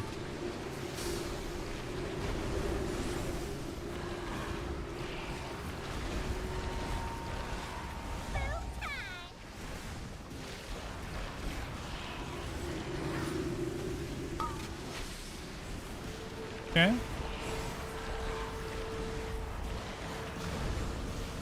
Killing is my business, and it's booming.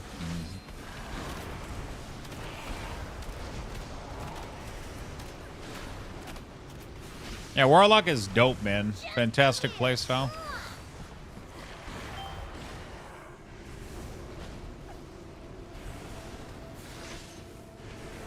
Man, I just want to play. I just want to try out Core Punk. I might. Do we try it out tomorrow? My power is I have this obsession with Sandbox game right now. I don't know what's up. I think Terraria broke me, man. I think Terraria broke me.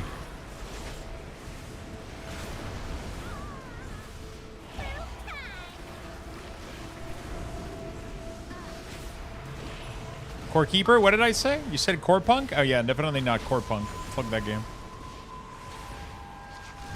Ah, shit. Universe Sim? I've heard about it. I don't know what it is, though.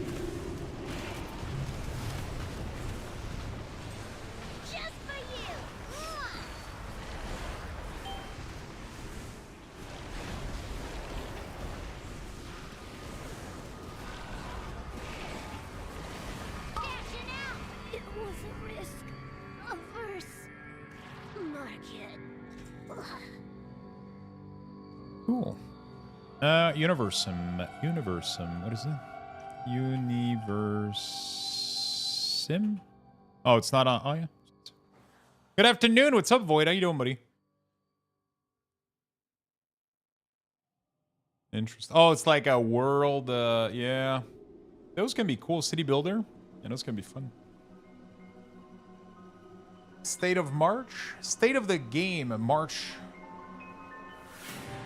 Anybody feeling especially lucky this month? Sure, because events have changed this month. 1 month close to getting this update into your hands. It's crazy to see that the first 3 months have already flown by.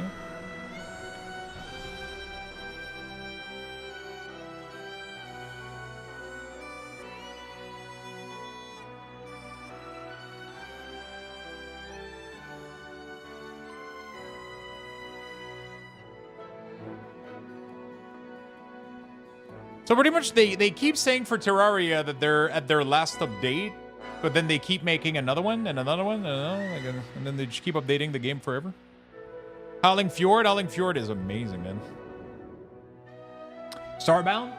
I was looking into Starbound, man. What a disappointing fucking game story. Have you guys... Oh my god, who got me? Alright. Be right back, chat. I'm gonna go to the bathroom real quick. I'll give you guys level 4 Luxbox raffle. We'll be right back.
$90 seconds left. Let's get in there.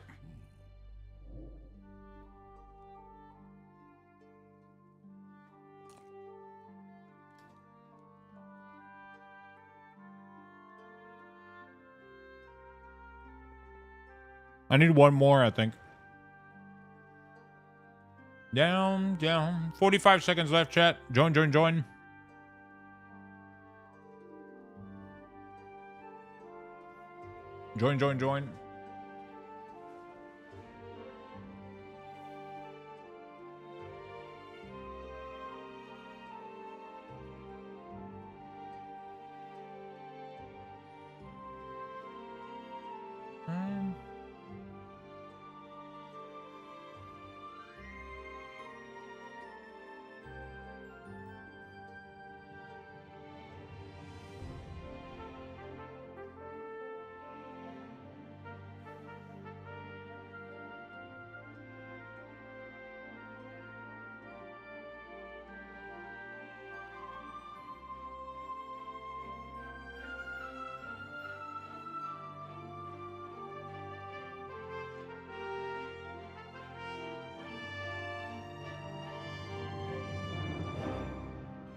What?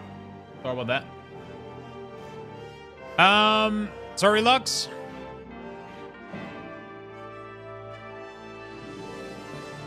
Man, this music is hitting me right in the feels. Holy shit. Down, down, down by the river. Holy shit. I want to play Baldur's Gate again.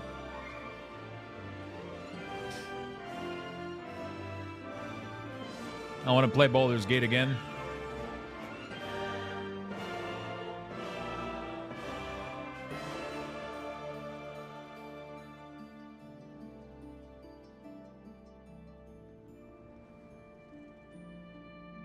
Il va voir le chat. What chat am I supposed to see? Thank you for the follow. Simanovi? Simanovi-san? Lux, when you're leveling with the new expansion came out, you had a cool week core for leveling. Do you have a link for that? You mean the XP bar? Oh, the boots? Yeah, sure.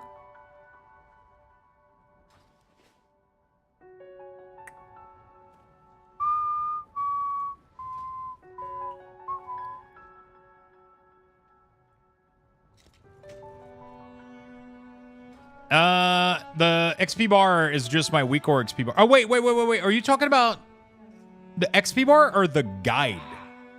The leveling guide. I don't have a video guide for Warlock, no. I do not. But if you have any question, feel free to ask. No, it wasn't a guide? Oh, so the XP bar is what you're talking about?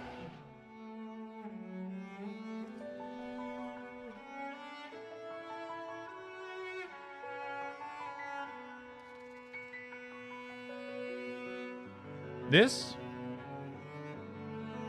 Gotta eat, Lux. Thanks for the key. Thanks for the keys, man. This at the top here.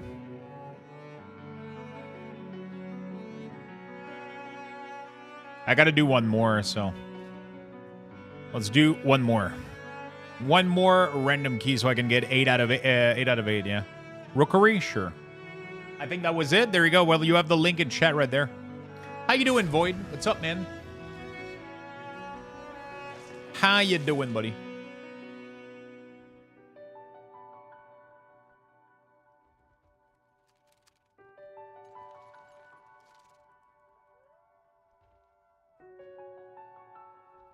I usually don't do the story in Starbound. I like the explore a different planet and get some crew member. Okay, yeah, that's what we were talking about a second ago. Sorry, before I left. So I read, yesterday I saw a video, because yesterday I was watching video about Core Punk, Terraria, and all that shit, and then a video came up called Why Starbound Failed. And holy shit, what a fucking story. So apparently they like promised the fucking world, they got like shit ton of funding, then the game got massively delayed, and then when it came out, it had a bunch of features that were cut, and then apparently the guy was a fucking asshole. He had like literally like kids working for him and not paying them. Like he had developers like working for him and they weren't getting paid. Like it was a fucking shit show. Holy fuck. And now the game came out today and it's completely forgotten. There's like nobody playing, nobody talks about it. I mean, nobody playing is probably an overstatement. There seems to be okay review, like it says very positive. And then you go down and it's like just play Terraria instead for a lot of people. Apparently it's completely abandoned and shit. It's sad because it was literally designed to be the next Terraria, right? It was supposed to be the next big biome adventure. Like it's crazy, man. But it's completely abandoned. But it looks really, really neat, though. It's literally Terraria. Like, there's a modding community, yeah, but mods are always like,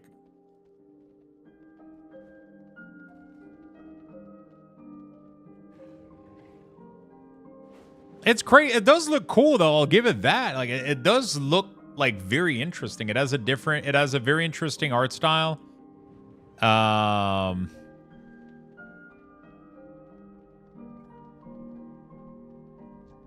Fuck, I forgot what key I joined. I always forget. Oh, Cinderbrew again? Fuck. I'm tired of doing Cinderbrew, chat.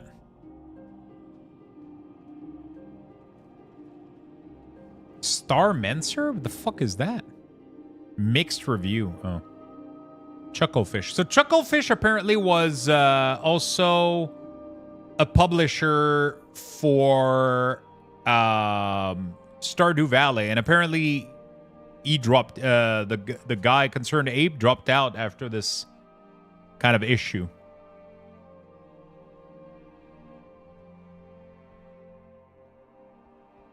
Apparently he completely dropped out.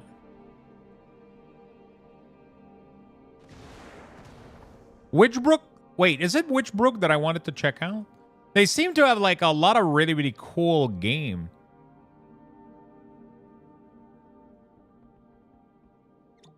There's so many talented people out there. It's crazy.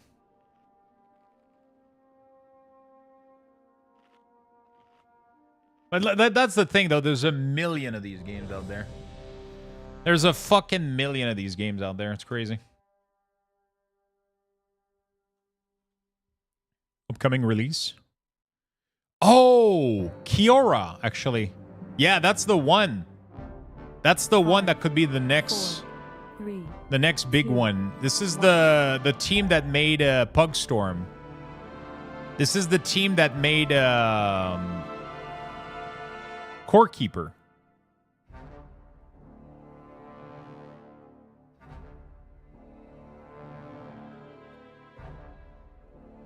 We're about to learn quickly why we don't pull this side first.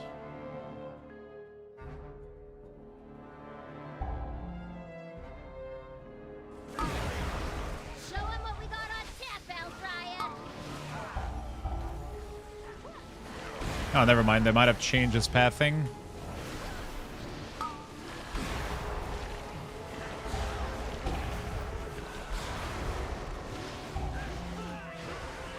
He started? Yeah. It's fine. I'll be top DPS anyway. I'll obliterate this key anyway. Late or not. I don't know what to play. Dude, you should start Core Keeper. I think that's gonna be my next obsession. I got completely addicted to Terraria, and now I'm looking for other experience like this a little bit. Is transcendent. I mean, I could just replay Terraria on Expert or some shit. But have you seen Core Keeper? They did their full launch, and it looks insane. It looks such like a big game, man. Although I don't know if you feel... Wait, did you try the full release, though, or the alpha? Because the alpha looks boring to what I saw for the full release. They have so much more stuff. Like, you can choose your class. You can be, like, a summoner, a warlock. You can be, like...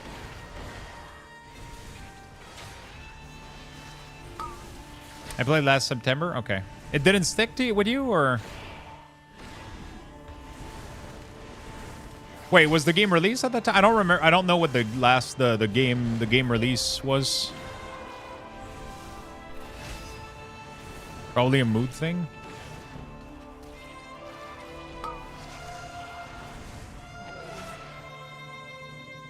Man, I've been memeing about Terraria for the past I don't know how fucking long. And I finally tried it for the first time. I played on the easiest difficulty, and I regret it a little bit, but it was one of the craziest, like, experience I've had. I still think about the game. I still think about things that I want to play and do, and I want to do, like, an expert playthrough at some point. I'm just absolutely lost for word as to how fucking insane that game was. I cared for the world. I wanted to explore more.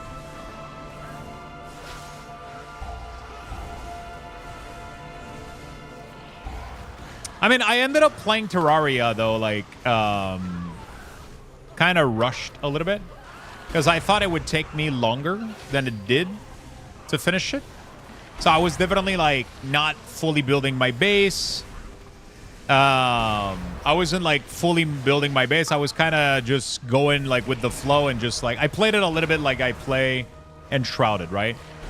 I build a base, but like just a functional base, and then I just kept going out and exploring, and I didn't spend too much time building. But to be fair, I rarely do that. In games that are really, really fun to explore. So games that are boring to explore, you tend to build a lot more, and then games that are fun to explore, you tend to drop off completely the building process, you know, and you just go do the aspect that you like the most. And I'm starting to realize that I just love getting like these crazy build going, and then that's my favorite thing, is getting a build to be like strong and OP, and then I just explore the world, dig everywhere, explore everything, fight bosses. And but yeah, I memed about it for so long, and I ended up enjoying every second of it. You know? I've said the word Terraria more in the past week than in my entire life. You're absolutely right. That's like not even that's definitely the most I've ever said those words. Where's my drink? That is the most I've ever said those words. Another one.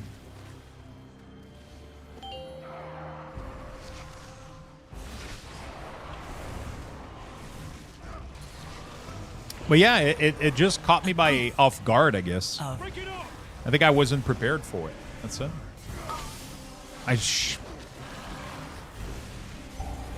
I was convinced that it wasn't my type of game. You know what I'm saying?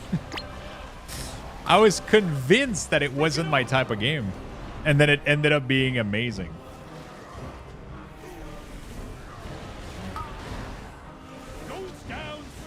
Did you see the new podcast that Jonathan stepped in again, said everyone is playing Huntress wrong, and laughed about it? Really? Oh, no. He had a podcast with GP at Drop Frame. He said that everybody plays Huntress wrong? Yeah, but the problem is people don't want to play Huntress the way they designed it.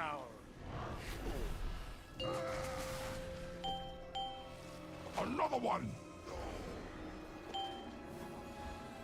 He didn't say that? Okay. Keep them coming.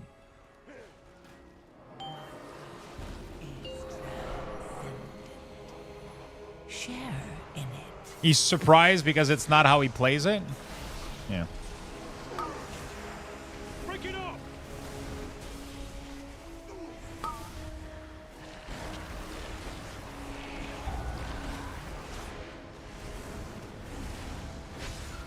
They were laughing at a Pee Wee 1 video. Break it up.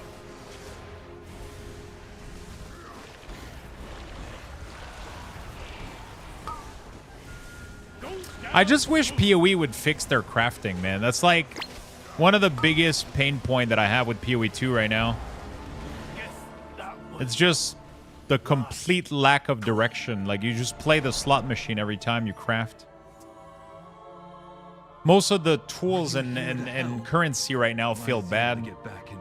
But that's because I compare it to, like, Last Epoch, right? Which is, I think, like, I don't know.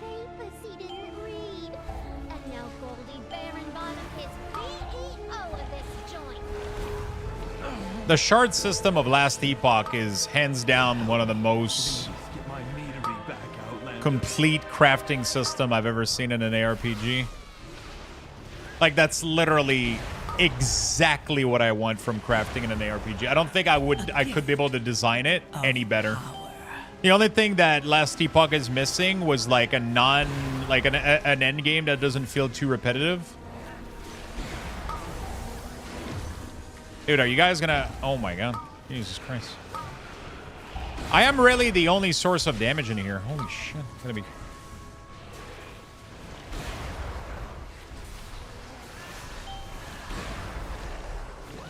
When you were leveling in PoE, did you find times where you just had to farm a bit to get caught up with trials and things, or do I just suck? Oh yeah, totally. Sometimes you have to farm a little bit. Sometimes you do maps. Like, I didn't do my third trial. I did the first one, the second one, and then I didn't do the third. Because I wanted to farm for a while. Not that I couldn't do it. I could probably have done it. But, yeah, we're fucked, by the way. I don't have CD. They would definitely overpulled here. Especially since we struggle with even, like, the most basic totem spawning. People aren't attacking it. Of power. Yeah, maybe now people have CDs.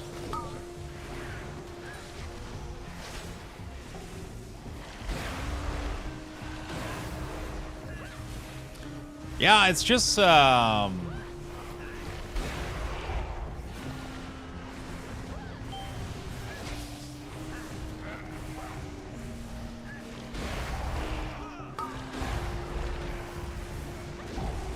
it's just the weird, the state of crafting in,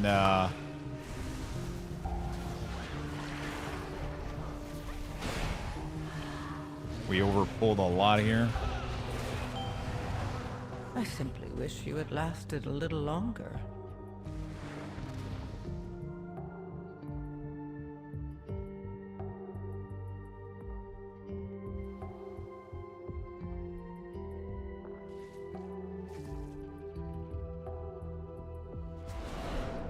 Okay. I will put a link with a summary on the podcast. There's no crafting in PoE 2. It's all shop and gamble. It's 100% is. It 100% is. There is a little bit, like, when you start getting the omens, but that is the only thing that you can do. And, like, the early omens are completely useless. Like, I don't even know why they exist. I guess I don't understand in which universe I would want. Dude, is nobody doing anything? Like, holy fuck, what is this group? I have to do, like, every orb. I have to do the whole damage. I have to focus everything. I have to enter, like, we don't have enough damage for these pulls, man. It's crazy. How did we make it? How did we even make it here in the first place? Now I'm scared for the B boss, man. Holy fuck.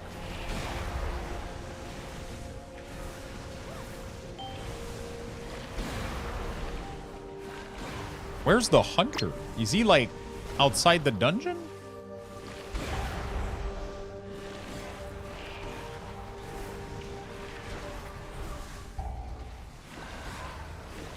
Why is the hunter doing less than the healer in damage?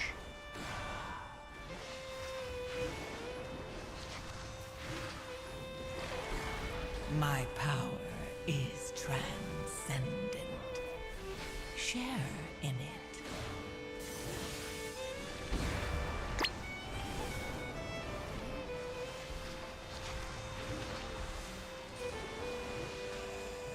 $638. Oh god, I got into. I mean, even $638. That's not an excuse, bro. That's. It's a giga carry. I didn't see that this was a giga carry. Is he in green? Jesus Christ. Yeah, you would still do some damage, but I just don't know what's going on here. Yeah, no, he's just full last season gear. Okay. You know what's great about PoE 2? You're not stuck in Mythic Plus where people aren't looking for carries or... Yeah.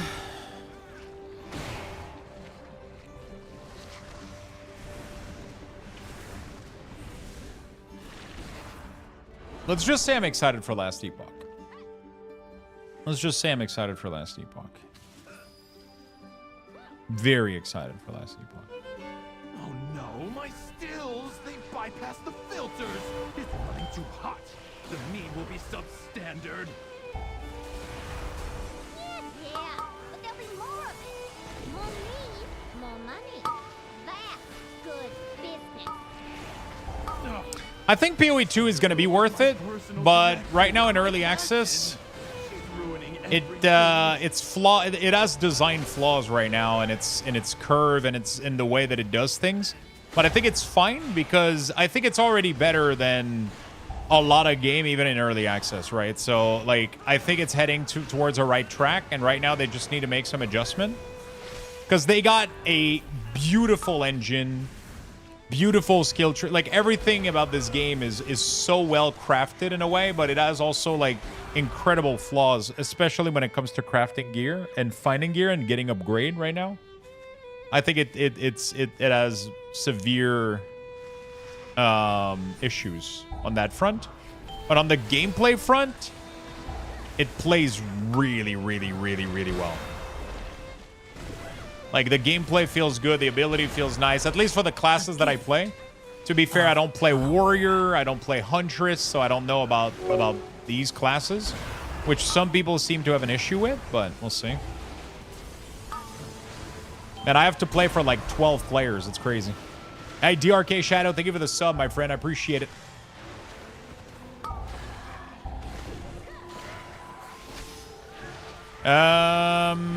Yeah, I didn't know I was joining a carry here. I like to play minion, yeah, so I mostly always play minion when I can.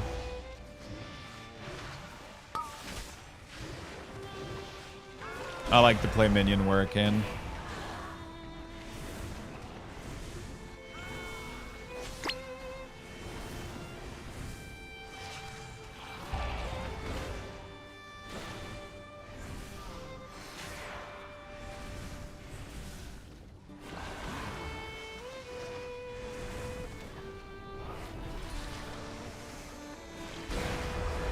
You don't invite me or Gummy? Bro, I've been doing keys all day with Gummy. Literally all days. We did like 20 fucking keys today. Me, Gummy, Max. Share in it. All day. All day. But they had to go get food and I needed one more key, so I just decided to pug one last one. Normally it's not this bad, but like right now I don't know what's going on. It's not too bad. I mean, it's working great, but could be a little bit better.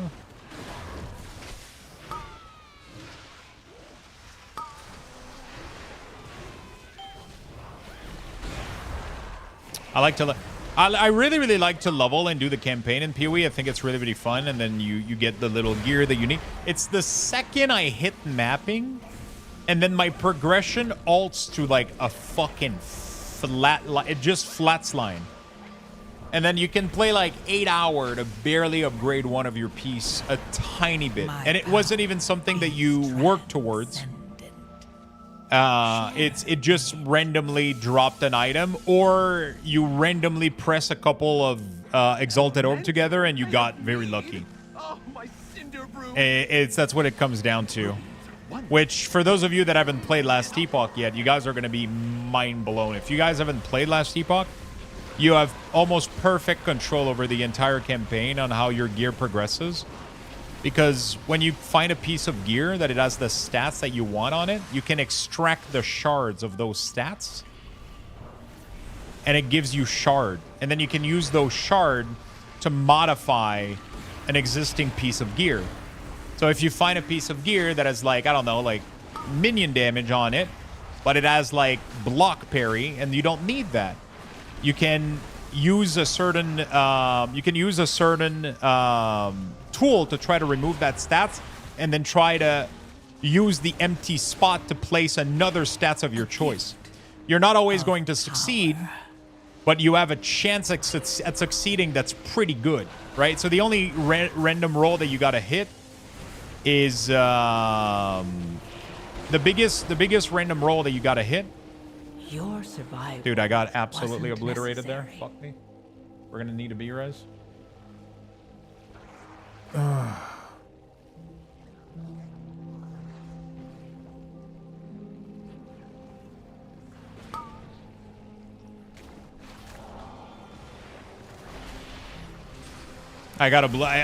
didn't pay attention. I was like just blowing up the slimes, I was trying to position myself to grip. And at the same time that I was going to grip these ads. So normally, like, you don't DPS these until, like, they're all, like, kind of... I like to, like, bunch them together, right? Like, normally right now we should be fucking running. It's all delayed. It's weird. There we go. Normally I want to do this, but because we were killing the other slimes before they spawned, they ended up all dying on me. and all the goo ended up landing on me, and I got absolutely obliterated. I didn't think that's what was. I didn't pay attention because I've been reading chat all day, not really paying attention to any of the stuff I'm doing. But it's still working great. I'm not in your spot yet. Still doing campaign, so glad I haven't looked forward. I haven't been on extracting. Ellie only drama is they saw how strong the shield was in dev chat with Frosty and freaked out. What do you mean? Played last epoch was fun. It's fun watching everyone jump from ARPG to ARPG. I mean, the thing is, Path of Exile 2 isn't finished. It's an early access, so it has problems. Diablo 4 is still like in the work. Diablo 4 is in early access, so it still has problem. Diablo 4 is still being developed. Let's be real here. Let's be real. Path of Exile 2 and Diablo 4 are at the same stage of development. Except one of them called it a release. The other one calls it what it is, which is early access. But I feel like they're going to be both great game. I feel like both are going to be great game eventually. Last Epoch is honestly probably the most complete one at this point, which is weird and wild to even say, because in a not so long future, like era ago, like there was only 2 ARPG out there. There was Diablo and Path of Exile. That's it. There was nothing else. And now the uncontested king is almost going to be fucking Last Epoch, which is crazy. They're taking... But Path of Exile 2 isn't released yet. So they could end up making a fucking masterpiece by the end of it if they figure it out, you know? But right now they got a good base. They do. They do. So. But like ARPG, the ARPG itch, it's scratched for a little bit and then you go like, I'm good. You know, like, that's just kind of how that goes. You're like, I want to grind loot, I want to grind loot, I want to grind loot, and then you get bored. It's okay. It comes in waves, right? And right now, we got the PoE waves. And as soon as I wasn't feeling the endgame in PoE 2, like, I just got upset, right? I was trying to progress. I farmed 2 full 8-hour day on PoE 2. Didn't get a single fucking upgrade. And then I kind of just went like, okay, why am I doing this then? Because that's the whole point of an ARPG. Is you want to find upgrades, right? Of power. And if you're not, then why the fuck are you playing, right? Because the gameplay is fun, but not that much, right? It's mostly about the dopamine of getting gear. You know? So if you're not getting gear, why the fuck are you playing, right? So that's kind of what I asked myself. And I ended up just like, I was like, you know what? We're going to pause this for now, and we're going to come back to ARPG once Last Epoch comes out. So I still have the itch. You know?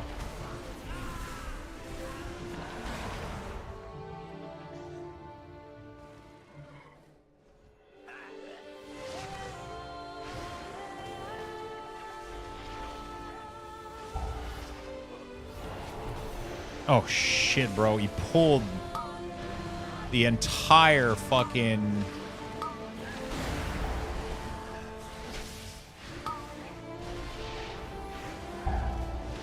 My power is transcendent. Share in it.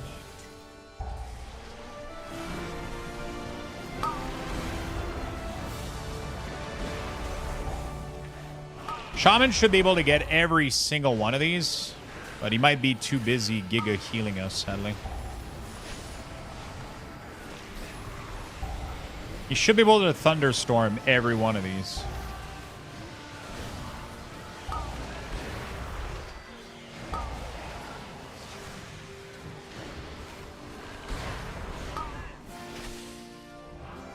Okay, I cannot I can't believe we actually survived this.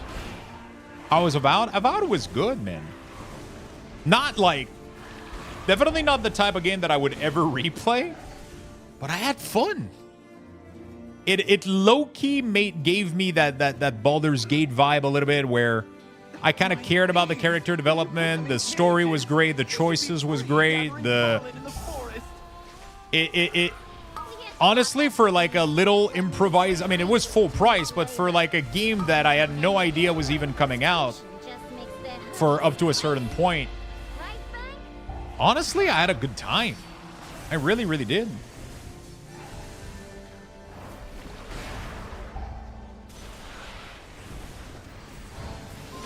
I really, really did. You know?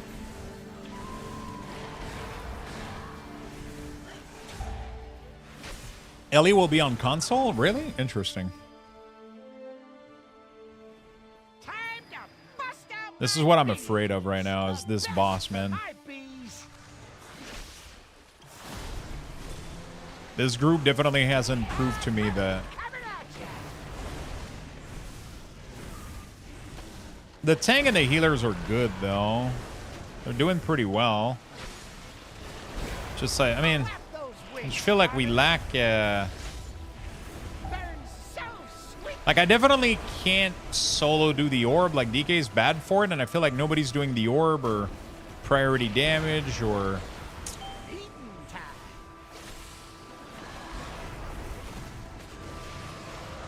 I've been struggling, man. Is nobody gonna do the bees? Hunter should be doing all the bees, bro. They're doing no damage.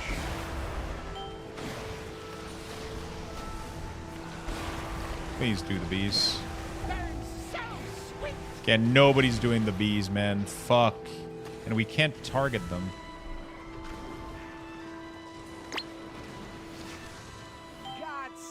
The question is, why the fuck is the highest DPS doing all the bees, man?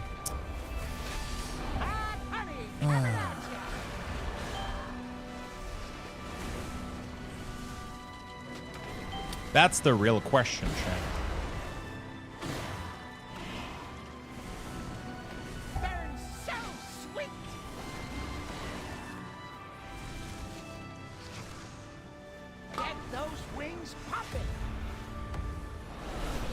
Okay, we're good. You're no longer highest? Yeah, because I had to... It's fine, I'll be back. Up top, don't worry.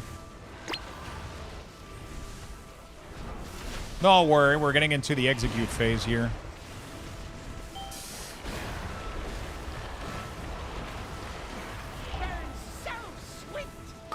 Maybe not. Maybe not. It's fine. Almost highest, having done the mechanic. I'll take it. We should use them to make a beeline to Goldie's office. I'll take it. To the taps to use them. I'll take it. How do we only have 6 minutes left? What the fuck happened? Dude, somebody fucked up. What the fuck are they doing, bro? What the fuck are they doing? Bro. Bro. You pulled the bees and ran.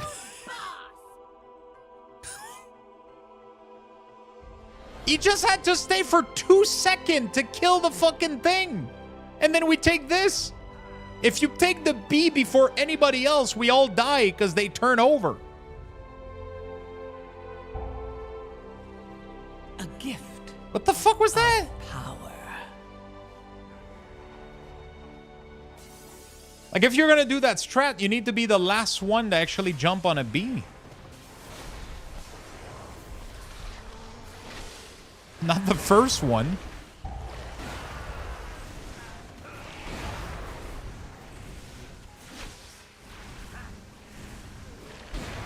Holy shit.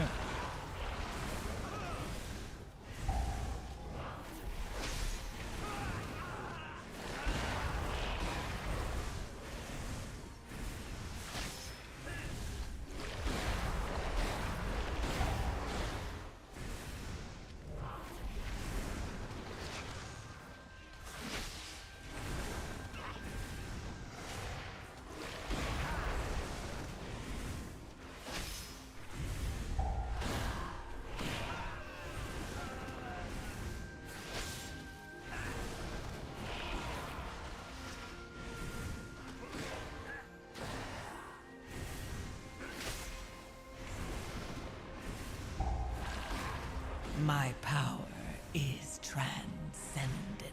Yeah. Share in it. All right. You may have I've never gotten my seen employee, people do so little but mechanic. now you're Ever. dealing with the VEO herself. Not sure what the fuck happened. You won't be taking this metering from me.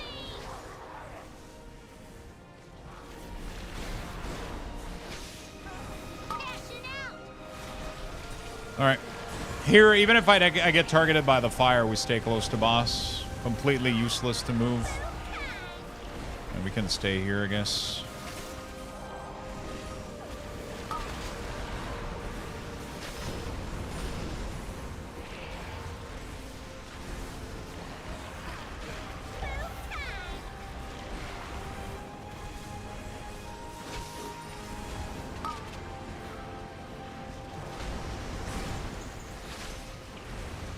Okay. Healing is my business, and it's booming. Beautiful. My power is transcendent. Share in it. Just for you.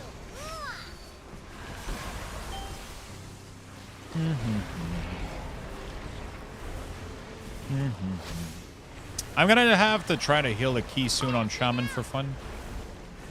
I mean, I don't know if that's fun, but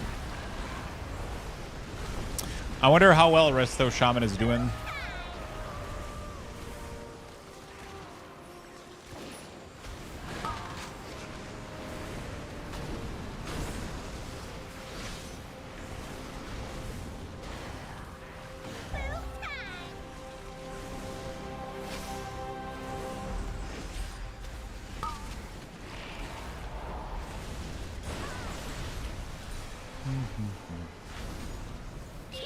Man, it's a lot of fun.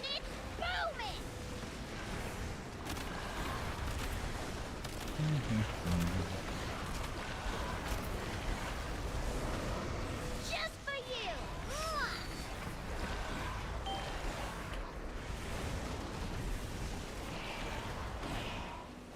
My power is transcendent. My oh no, she said my power.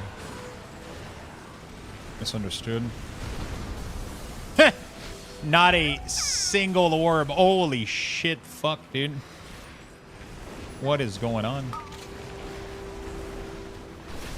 I don't know if the warrior ever did a single shockwave onto these.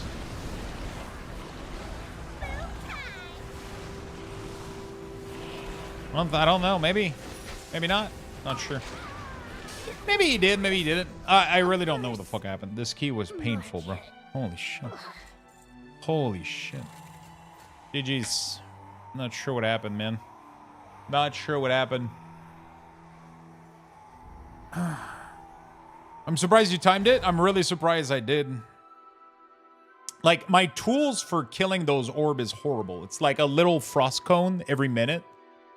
I can never get all of them. And I cannot get all of them. The cooldown is too long.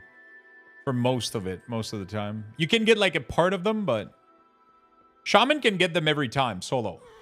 It's crazy. But he's the healer, so you can't really expect. Warrior with like improved shockwave can absolutely fuck them up. Paladin is blinding light, but it's too long CD. Like, I just felt like they weren't getting done. It was weird. I will most likely go minion and LE with Warlock or whatever. Dude, Frank showed me one of the new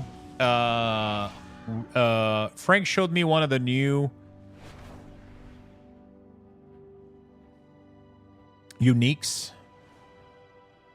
for Warlock, and it literally has my name on it.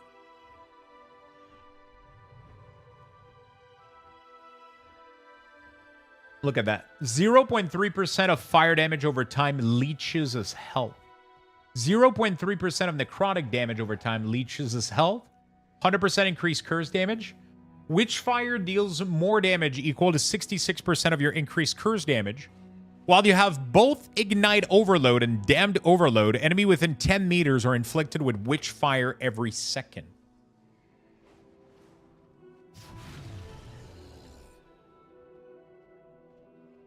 I was looking at this awesome bar, Luxthos Experience Balls on Wago, but it seems old. Do you have a new one? There's no new one. That's the one. It doesn't need to be updated. It's been fully working since a couple of years now.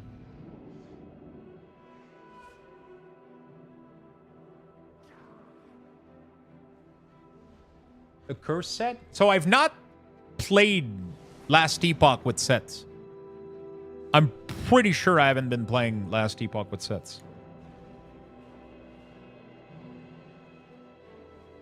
At least the release of the game didn't have sets, or if there were, they were garbage, right? Because there was no build that was using sets. Right? Monk can do it solo? Yeah, Monk can do it really, really well. Should I still be playing Last Epoch instead of PoE 2? I mean, it's not... The new season isn't released, but I think you should be playing Last Epoch when it comes out. Hello, travelers. I'm Judd Kobler, game director for Last Epoch and founder of 11th Hour Games. I'm excited to tell you more about the long-anticipated content coming in Season 2, called Tombs of the Erased, releasing on April 17th. For Season 2, we took more time and focused on the things that our players were telling us they'd like to see next, like expanding the endgame, more content variety, balance, and more. Season 2 is truly a massive update, and there's plenty to cover, so let's dive in. In Season 2, you are introduced to the Woven, a new in-game faction. Their followers worship the Weaver, a titan who seeks to create a new world free from the void and other imperfections. When exploring the Monolith of Fate, you'll encounter procedurally generated tombs and cemetery side zones, in which the Weaver has been experimenting with souls and memories to make her new world. The Woven seek to perfect the Weaver's design by sending the traveler to the tombs and cemeteries to cull her flawed creations. These tomb and cemetery side zones are the foundation for interacting with our new in-game systems in Season 2. Inside these zones, you'll find the Woven, who have captured souls for the Weaver and wrapped them in cocoons. Breaking these cocoons open will release the souls, which will then flee and possess nearby enemies. Possessed enemies gain new abilities and increased health and damage, and when slain drop Memory Amber, a new currency used in the Weaver faction. You'll want to collect as much Memory Amber as you can throughout the zones. Tombs and cemeteries will end with a unique boss fight that, if completed, will reward you with the ability to access the Woven Enchanter, which can enchant one of your class-specific idols. Enchanting an idol via the Woven Enchanter will add a new affix of a random tier and an amount of Weaver's Touch. Weaver's Touch is converted to randomly upgrade the affix applied and/or add an additional affix to the idol that can also be upgraded if there's additional Weaver's Touch to be converted, much like the Weaver's Will mechanic. These may have up to 2 enchanted affixes total. This conversion of Weaver's Touch happens as you gain experience while having the idol equipped. The first enchantment of an idol is free. Re-enchanting the same idol costs Memory Amber each time and re-rolls a new enchantment affix, replacing the previous affixes. To keep non-class idols competitive, we've added new idol subtypes with more powerful modifiers as well. Completing a cemetery, the larger of the 2 types of side zones, will also give access to an altar of the Weaver. Altars are used to place the Weaver's constructed realities into the Echo Web, which take form as and are called Woven Echoes. Woven Echoes are a new special itemized type of echoes, glimpses into the Weaver's new world that introduce a lot of exciting new content and rewards to Last Epoch's endgame. These drop from enemies within tombs and cemeteries and can be purchased from the Woven faction NPC, Mask. Woven Echoes will provide new challenges and objectives, such as access to brand new bosses like the Draw Queen and Ignixoros the Antipode Dragon, or enhanced versions of existing bosses like Majasa with new abilities, and even an Uber version of the pinnacle boss Aberoth introduced in Season 1. But beware, defeating Uber Aberoth is only accomplishable by the most skilled players and powerful characters in Eterra. There are many powerful rewards tied to Woven Echoes, such as unique forges giving you special ways to craft items not found anywhere else in the game, access to new unique items only found by defeating these bosses, and even ways to accelerate in-game progression for alt characters by bringing a timeline's corruption up to match the corruption of another character's timeline. We'll go over some Woven Echoes momentarily. So far, there are 37 different types of Woven Echoes being introduced with Season 2 and more to come. Once you've found and completed your first cemetery, you'll catch the attention of Mask, the Weaver's High Priest, who will bring you to the Haven of Silk to tell you more about the Woven and then invite you to join them. Joining and gaining rank with the Woven will allow you to unlock more Woven Echoes and give you access and points to spend in the new Weaver's Tree. The Weaver's Tree allows you to influence the encounters and rewards in the Monolith of Fate, Oh, providing wow, more it's literally agency an over your Atlas in-game tree. experience. Some options include having a chance for Arena Echoes to be replaced with Super Arena Echoes, Wow. which contain champion enemies, or having items with Weaver's Will be rolled twice and keeping the higher value of the two, or sometimes letting a Shade of Orbis ambush you in your Echoes for additional drops and challenge. Some key nodes allow items and woven echoes to be imprinted into the tree, yielding different effects. Like imprinting a woven echo, giving it a chance to spawn in your echo web without placing it via the altar of the Weaver in cemeteries. Or imprint an item to make it so that an item of the same type and rarity is granted as an additional reward when completing echoes. Or imprint an item and there will be a chance for enemies in regular echoes to drop a pile of items similar to the imprinted one.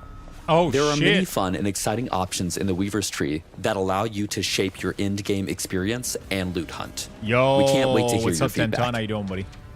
Now that we've covered the basics, let's talk about a bit more of the interesting itemization and crafting options coming with Season 2, largely enabled via these woven echoes. In Season 2, we're introducing set item crafting, which can be accessed via the Great Bridge Woven Echo. Shattering a set item grants you 1 to 4 set affix shards you can then use to craft your own reforged set items. What? Each set item is associated with one specific shard unique to that set item that when crafted onto an item makes it act as that set item.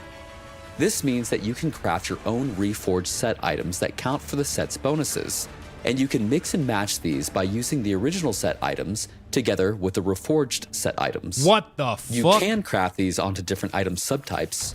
Only one type of set affix shard can be applied to any individual item, and this item cannot be used in legendary crafting via the Eternity Cache. We're also adding the ability to re-roll the legendary potential of uniques via the Farsight Turtle Woven Echo. The unique must have at least one legendary potential. Rerolling the legendary potential possesses quite a significant risk, as if the legendary potential fails to go up, it will instead go down all the way to 0. This is a worthy risk, as many times to get an upgrade, you need to have more than one legendary potential. And even in the case that it ends up going down to 0, you can then attempt to upgrade it again via the Nemesis Egg, providing multiple new chances to turn an item that might not be an upgrade into an upgrade.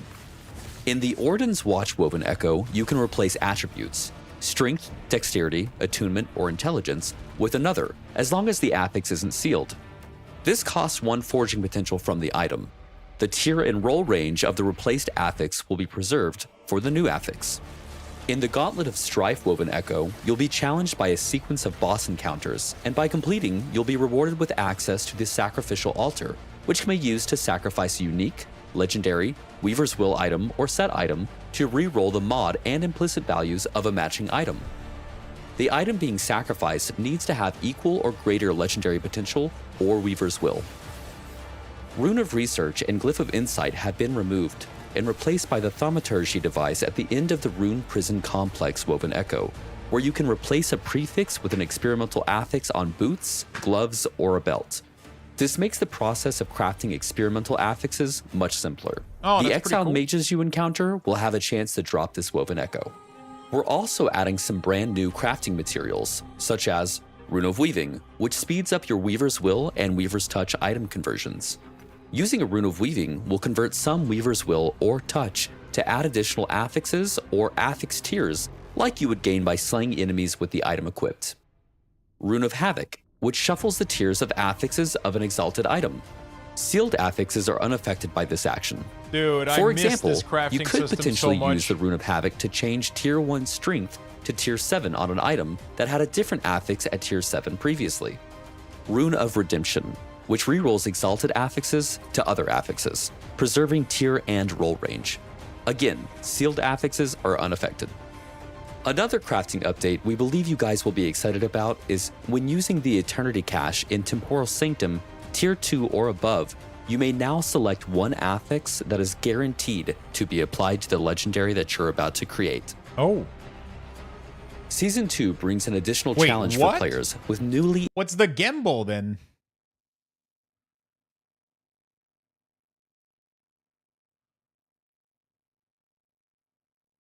So you can choose?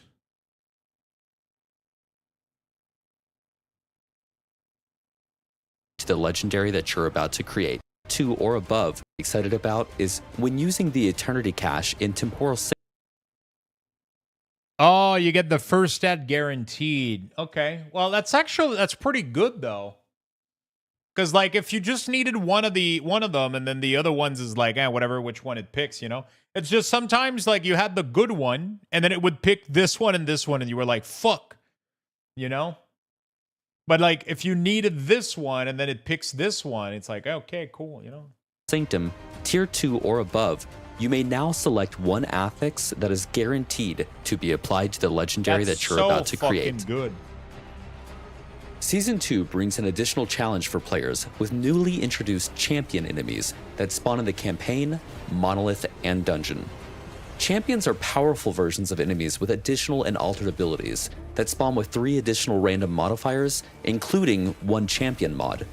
They drop extra loot when killed and even have a small chance to drop much rarer loot, like a pile of unique items. Champions also always drop an item with a sealed champion affix that depends on the champion's mod. For example, a Volcano champion will always drop a belt with a Volcano champion's affix. These mods have unique affixes rarely seen elsewhere and can be very powerful when used with the correct builds. We've made many updates to both the monolith and dungeons. Monoliths have new objectives, like slaying enemies until a cocooned item drops, which is a unique item that has a higher chance to have legendary potential when identified, or the need to seal deadly void rifts that have begun appearing in the echoes. You can now reach empowered monoliths on alts much more quickly, as we've made characters in the same environment share Monolith of Fate timeline unlocks. We've improved arenas by having enemy waves spawn more quickly, and increased enemies' movement speed so that they don't take as long to reach you. And we've updated Echo Spire objectives, so that the spires are guarded by a mini-boss and only attack you once you've engaged the Guardian. This means that they will no longer shoot at you from all the way across the map. For dungeons, we're introducing dungeon charms, which can modify a dungeon run.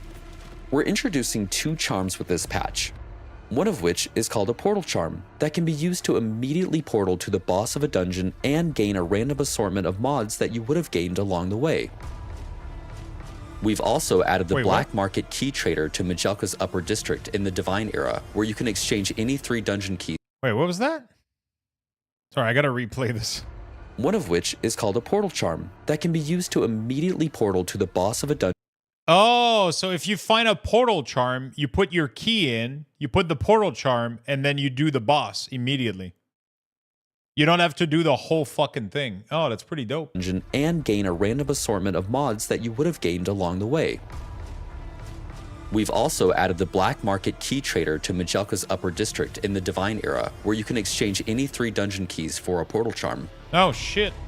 In dungeons, you can now use a key to respawn either on the floor you've gotten to or at the boss, instead of needing to repeat the entire dungeon. Please, don't test this as a hardcore character. It will not save you. Nah.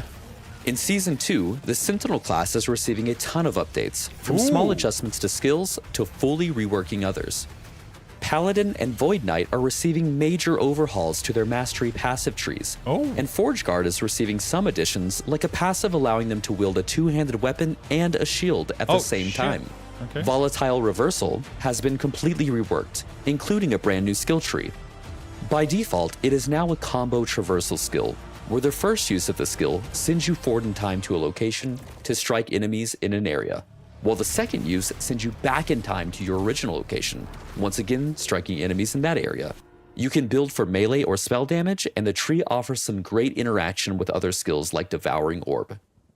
We've renamed Sigils of Hope to Symbols of Hope to free up the term for the planned skill sigil system coming later, and have updated its functionality. Symbols of Hope now automatically generate symbols for you, meaning no spending mana or stopping to cast it. Actively using the ability now consumes the symbols to grant ward and temporary damage reduction.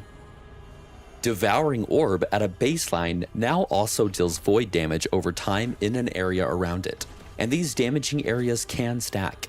Its skill tree has been updated with cool new possibilities, including a node that instantly casts it for you whenever you move. Oh shit. No more numlock needed, and no more getting interrupted every time it casts. Oh wow. Most Sentinel skills Dude, received what a the fuck? I variety wanna of play a small Void to Knight moderate now. What updates the to hell? improve their power and offer additional build options. Examples include Multi-Strike that has been given more support to deal single target damage by allowing additional swords to hit the same target. Vengeance has been updated to include conversions to both Fire and Void. Rive can now be converted to Void. Javelin's Divine Fury and Siege Barrage nodes now work together. Hammer Throw has received buffs to non-spiraling nodes. Shield Throw no longer has a cooldown at base and has a node to allow it to bounce from the player. And Time Rot is now a viable, distinctly unique damaging ailment for Void Knights. We're also very excited to bring a new skill to Marksman, Heartseeker. Heartseeker shoots a single target arrow that seeks a nearby targeted enemy and has a chance to recurve, meaning it pierces and comes back to hit the target shit, again. like Diablo. When building for Heartseeker, you'll likely want to increase the recurve chance, allowing it to pierce and hit the same enemy many times. If the target is destroyed, and Heartseeker would have recurved, it will instead seek another nearby target. Dude, that looks so much fun. That was one of my favorite things in Diablo 2. Options to be converted to fire and cold, has lots of support for poison and bleed, can be used as utility to generate mana and different shrouds, and even to provide global buffs granting added throwing and spell damage. You can also remove the base functionality where Heartseeker seeks a new target after slaying the first, and instead turn those leftover recurves into puncture skill procs that fire towards nearby enemies. Heartseeker requires 30 points in the marksman tree, and Hail of Arrows has been moved to the 35-point skill unlock slot. Okay. Season 2 is bringing quite a lot of balance changes. Health builds are generally more effective as there is much more access to health modifiers across the game. Okay. Health affixes and health regeneration have been buffed, and health granted per level has been increased. Okay. Ward builds are still powerful, but outliers allowing for massive ward generation have been rebalanced. In general, many skills have received buffs, as our goal is to make many more builds viable for in-game content, and previous meta builds that were overperforming have been brought in line. Skills such as Black Hole, Elemental Nova, Tornado, Flurry, and Shurikens have had their damage effectiveness increased. We expect there to be a lot of new builds that players are excited to try out in Season 2. Idle enchantments and new non-class specific Weaver idols will also raise the power level floor for all builds.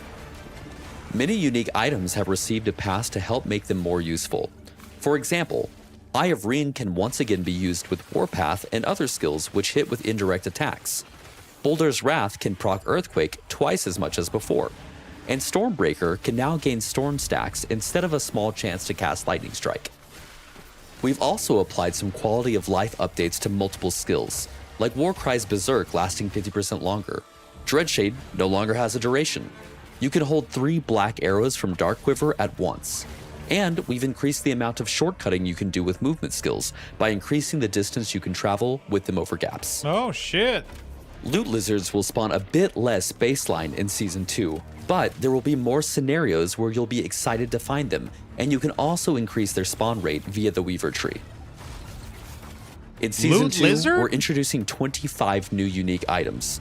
This includes 8 new Weaver's Will uniques and 4 early backer uniques. About half of these are tied to new tombs, cemeteries, and Woven Echo bosses, while the other half expand on the overarching drop pool. And there are plenty of additional improvements coming with Season 2 to be excited about. You can now respec your mastery for gold in the End of Time. The cost of respecializing your mastery is a lot cheaper in the lower to mid levels, so it's easier to experiment, but it increases as your character level goes up. We're introducing a beta version of WASD movement. Wait, was that literally just a pin at PoE? You can now respec your mastery. PoE, like, people keep asking the dev, can we respec our mastery? And they're like, we don't know if we want to do it, because you can't go back on it. Last Epoch just straight up goes, yep, you can respec it. You can fully change if you want. We don't give a shit. Have fun. WASD, I'm excited for this.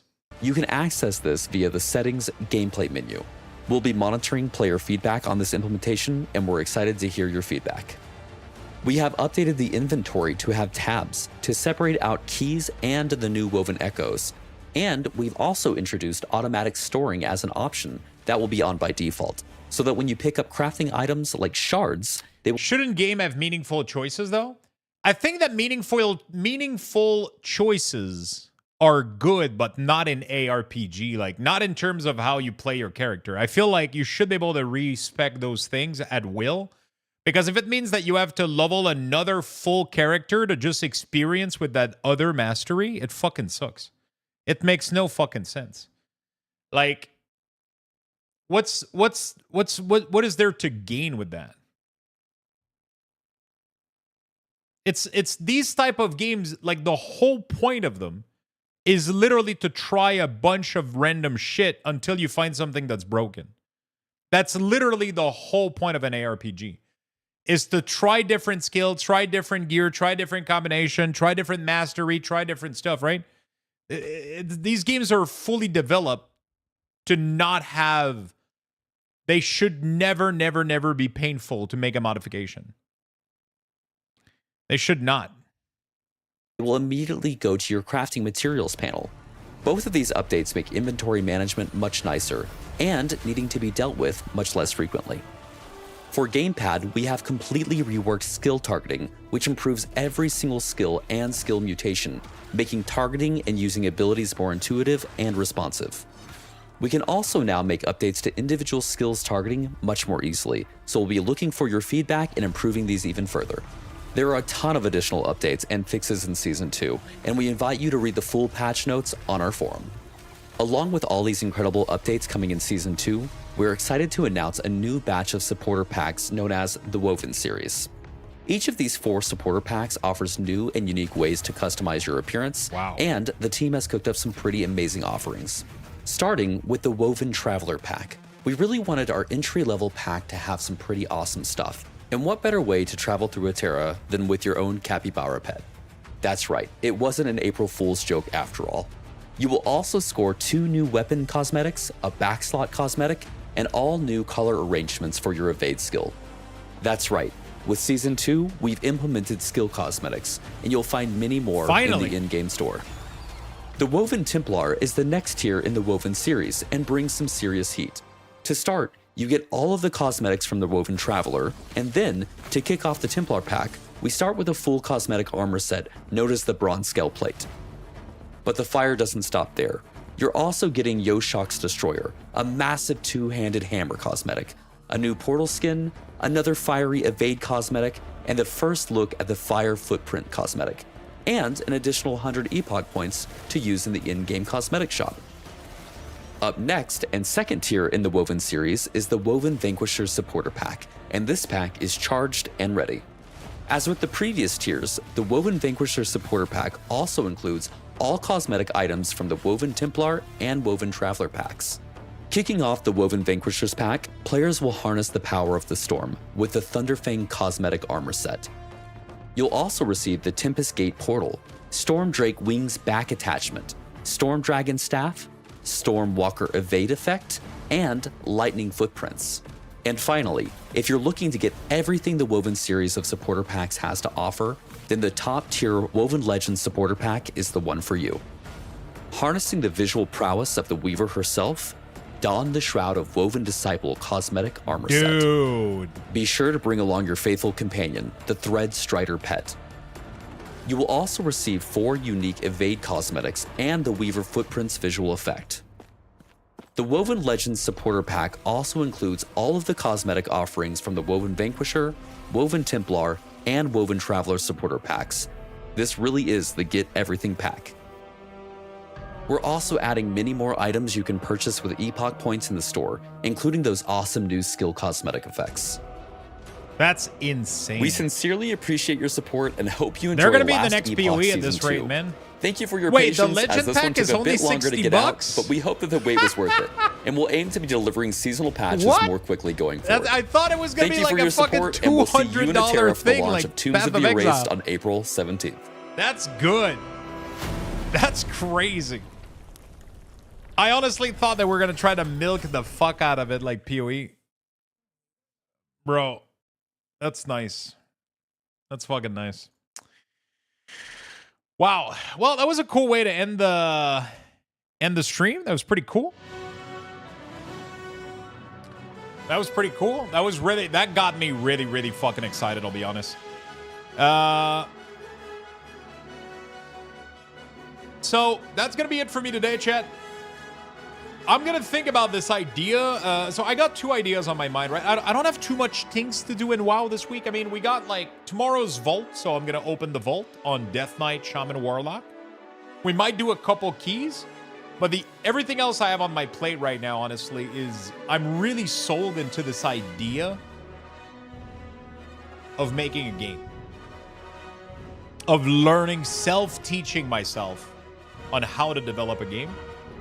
And I feel like it would be really, really, really fun, a really, really fun experience to go through.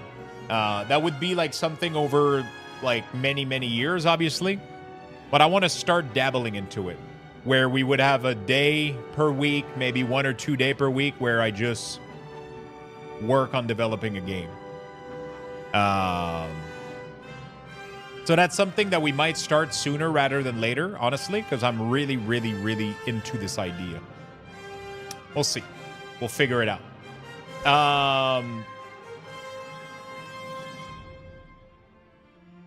Yeah, I mean, like, if we do this, it would 100% be like a community thing, right? So I already chose, like, some of the possible engine I would like to go to work with. I've already started looking at videos. I'm really serious about this. I just got to find an idea that I want to launch myself into and just start searching at stuff. I know that I want it to be a pixel art game because I want it to be something that I can easily, I mean, not necessarily easily, but that I have more, it's just going to be easier to develop, I think, to do a 2D game. Honestly, like the 2 things that I had in mind that I was discussing today is either a sandbox game, which would teach me a lot, you know, like Core Keeper style, Terraria style, whatever you want to call it, just like a massive sandbox idea that you could implement as many features as you want. Technically, you could never be done with it. That could be an endless learning supply. Managing inventory, crafting, movement, enemies, combat, spells, talent, classes, like it's endless, right? The other one would be a smaller project that could be fun, but maybe not as interesting, but that could be fun. I would love to make an auto battler. A little bit like the Bazaar, or maybe like Backpack Battle, or maybe like Hearthstone Battleground. You know, like just a very simple battler where you would have items, make builds that have have roguelite element, but it would be an async PvP thing. I think those would be very, very interesting.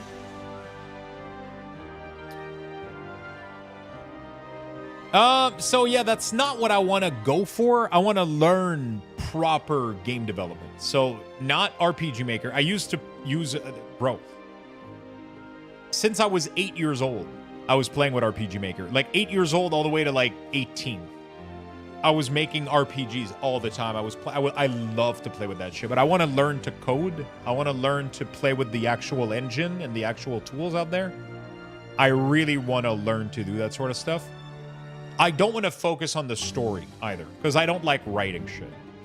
I want to focus on just making things move and making fun gameplay. I want to try, at least, because I know nothing about any of this. It could be a total failure, but at the end of the day, I just want to learn. I don't want to really focus on story too much. Not a lot of dialogue, just like straight up fucking boot up the game and play, right? Exactly the same way as Terraria, right? You start and you just play.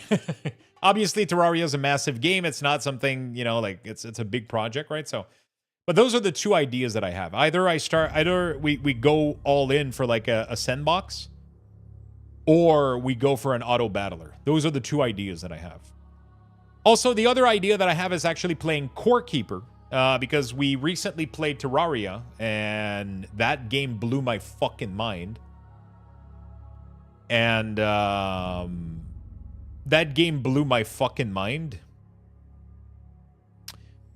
And I've been looking at Core Keeper for a while. The 1.0 release launched, and they've been pumping a lot of update ever since, and they seem to be doing some really, really good works in there. So I'm really excited to see where that goes. I would love to try the game. I would love to check it out.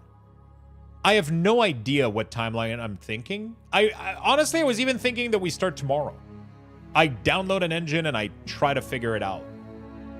And we just watch tutorial, read online, try to figure it out, how to make a character, how to make it move, how to make it interact with collision, how to manage like the very fucking basic. I'm gonna do a little bit of research tonight on this, like probably later before going to bed. I'll probably do a little bit of research and try to see like what I want to dive into, how we even start with this whole project. So tomorrow is either that or I play some games.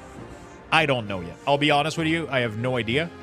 Again, because I'm waiting for Last Epoch right now. It's the same thing that happened when I started playing when Path of Exile was announced. My brain becomes mushy a little bit when there's a game releasing, and now there's Last Epoch, and because of that, my brain thinks about that. But I'll be honest, Terraria did some stuff to me. I don't know what it did, but it did some stuff. Terraria was way more fun than I anticipated. So much that yesterday, even after completing the game, I logged on late at night and I started farming shit. Like, I started farming random fucking monster to try to find an item, to craft something, to spawn an event, and like, I was like, what the fuck? It's crazy. So yeah, it really did something to me, and it sparked something, and it makes me want to either play more of those games or learn to make one. I don't know what that means. I don't know why that's what my brain is thinking. But anyway, that's what it is. So tomorrow we'll probably start the day with World of Warcraft. We'll open the vault. Then we either do more keys a little bit, or we go into either one of those directions. I'll figure it out tonight or tomorrow. Maybe we'll just wing it. You guys know me. I just open the stream and we figure things out as we go, honestly. Like, it's just weird. Yesterday I went to bed and like right as I closed down everything, right? Right as I closed down the stream and I closed down the stream and then I hang out here for the rest of my night and I'm like, why don't I learn how to make a game? I was like, wouldn't that be a cool piece of streaming content? To just one day boot up a series called Luxthos Learn to Develop Game, or whatever title we want to give that shit. And I just go through the journey of learning and making something. And we see where that goes, right? Obviously, I'm not going to be able to do that full time because I still want to play games and I still want to do stuff with like WoW and upcoming ARPGs and all that stuff. But holy shit. Like, I'm so excited about this idea. So yeah, that's where that is. That's what we got going on. I don't know what's going to be happening tomorrow. It's going to be a surprise. If Jesse Cox can make a game, you can make a game. Wait, did he make a game or did he hire people to make a game?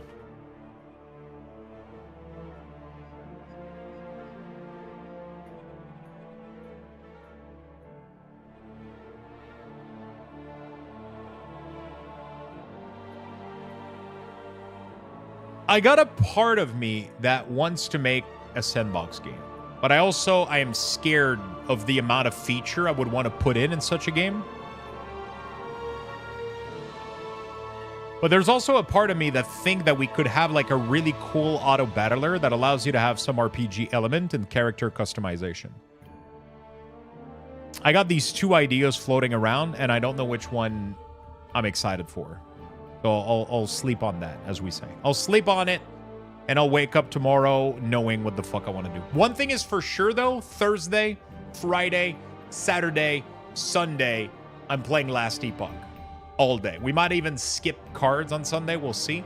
Because there's a big drop event coming up. Yep. That is literally what I had in mind, Codeman. I wanted to use Godot with GD Script. Because I've seen that it's very beginner friendly, it's free, it seems simple to use, and there's a ton of fucking tutorial and resource online. They have great documentation. It seems like the perfect platform and engine to start playing with that and toying with that. Yeah. So for Last Epoch, starting Thursday, there's a drop event. There's going to be a total of 6 hours. I think a drop every hour. 6 hours total to watch. And there's going to be also a drop for a support a content creator. So pretty much, I'm going to be eligible. Everybody's going to be eligible in the category. If you gift a sub to somebody streaming Path of Exile, Last Epoch, you get to have a unique cosmetic to one of your spell within the game. So that's how that's going to go. We're going to have all of that enabled here. So Thursday, 12 p.m. EST, I'm going to be live. I mean, I'm going to be live before that, but I'm going to be live at that time. We're going to start playing Path of Last Epoch. Jesus Christ. I got to stop saying Path of Exile. We're going to start playing Last Epoch, and we're going to have the drops enabled. We're going to have the support a content creator as well. So I think it's going to be 1 or 2 sub. I'm not sure. But if you don't want the spell, there's also just regular drops. So just watching here, coming here, and watching the stream for 6 hours, and you'll be all hooked up. I thought about taking a day off Saturday, but it's not going to be happening. This event is way too big. So I'm not going to be taking a day off then. I'll postpone my day off on May 3rd. So Thursday, Friday, Saturday, Sunday, we're going hard on Last Epoch. Drops, support a content creator event, all that good stuff. We'll have some fun goals and some fun stuff to do along the way. I want to start as well, but I keep procrastinating. Honestly, that's why I want to just throw myself at it. That's what I did with streaming. I just threw myself at it. I just started opening my camera and I started doing shit, and it worked.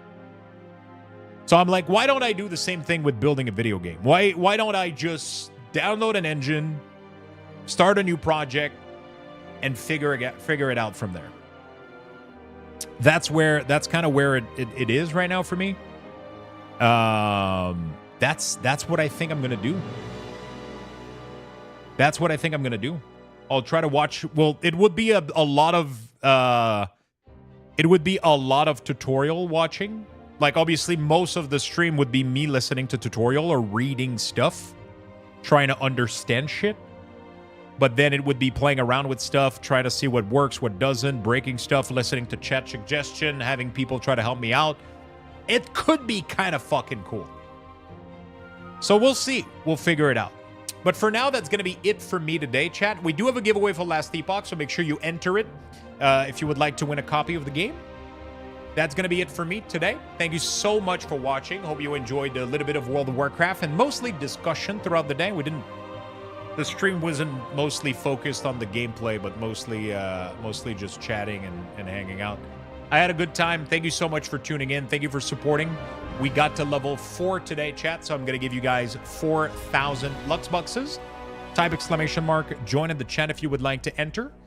And I'm going to see you all tomorrow for another stream, and we'll see what we do. We'll see what we do. Take care, everybody.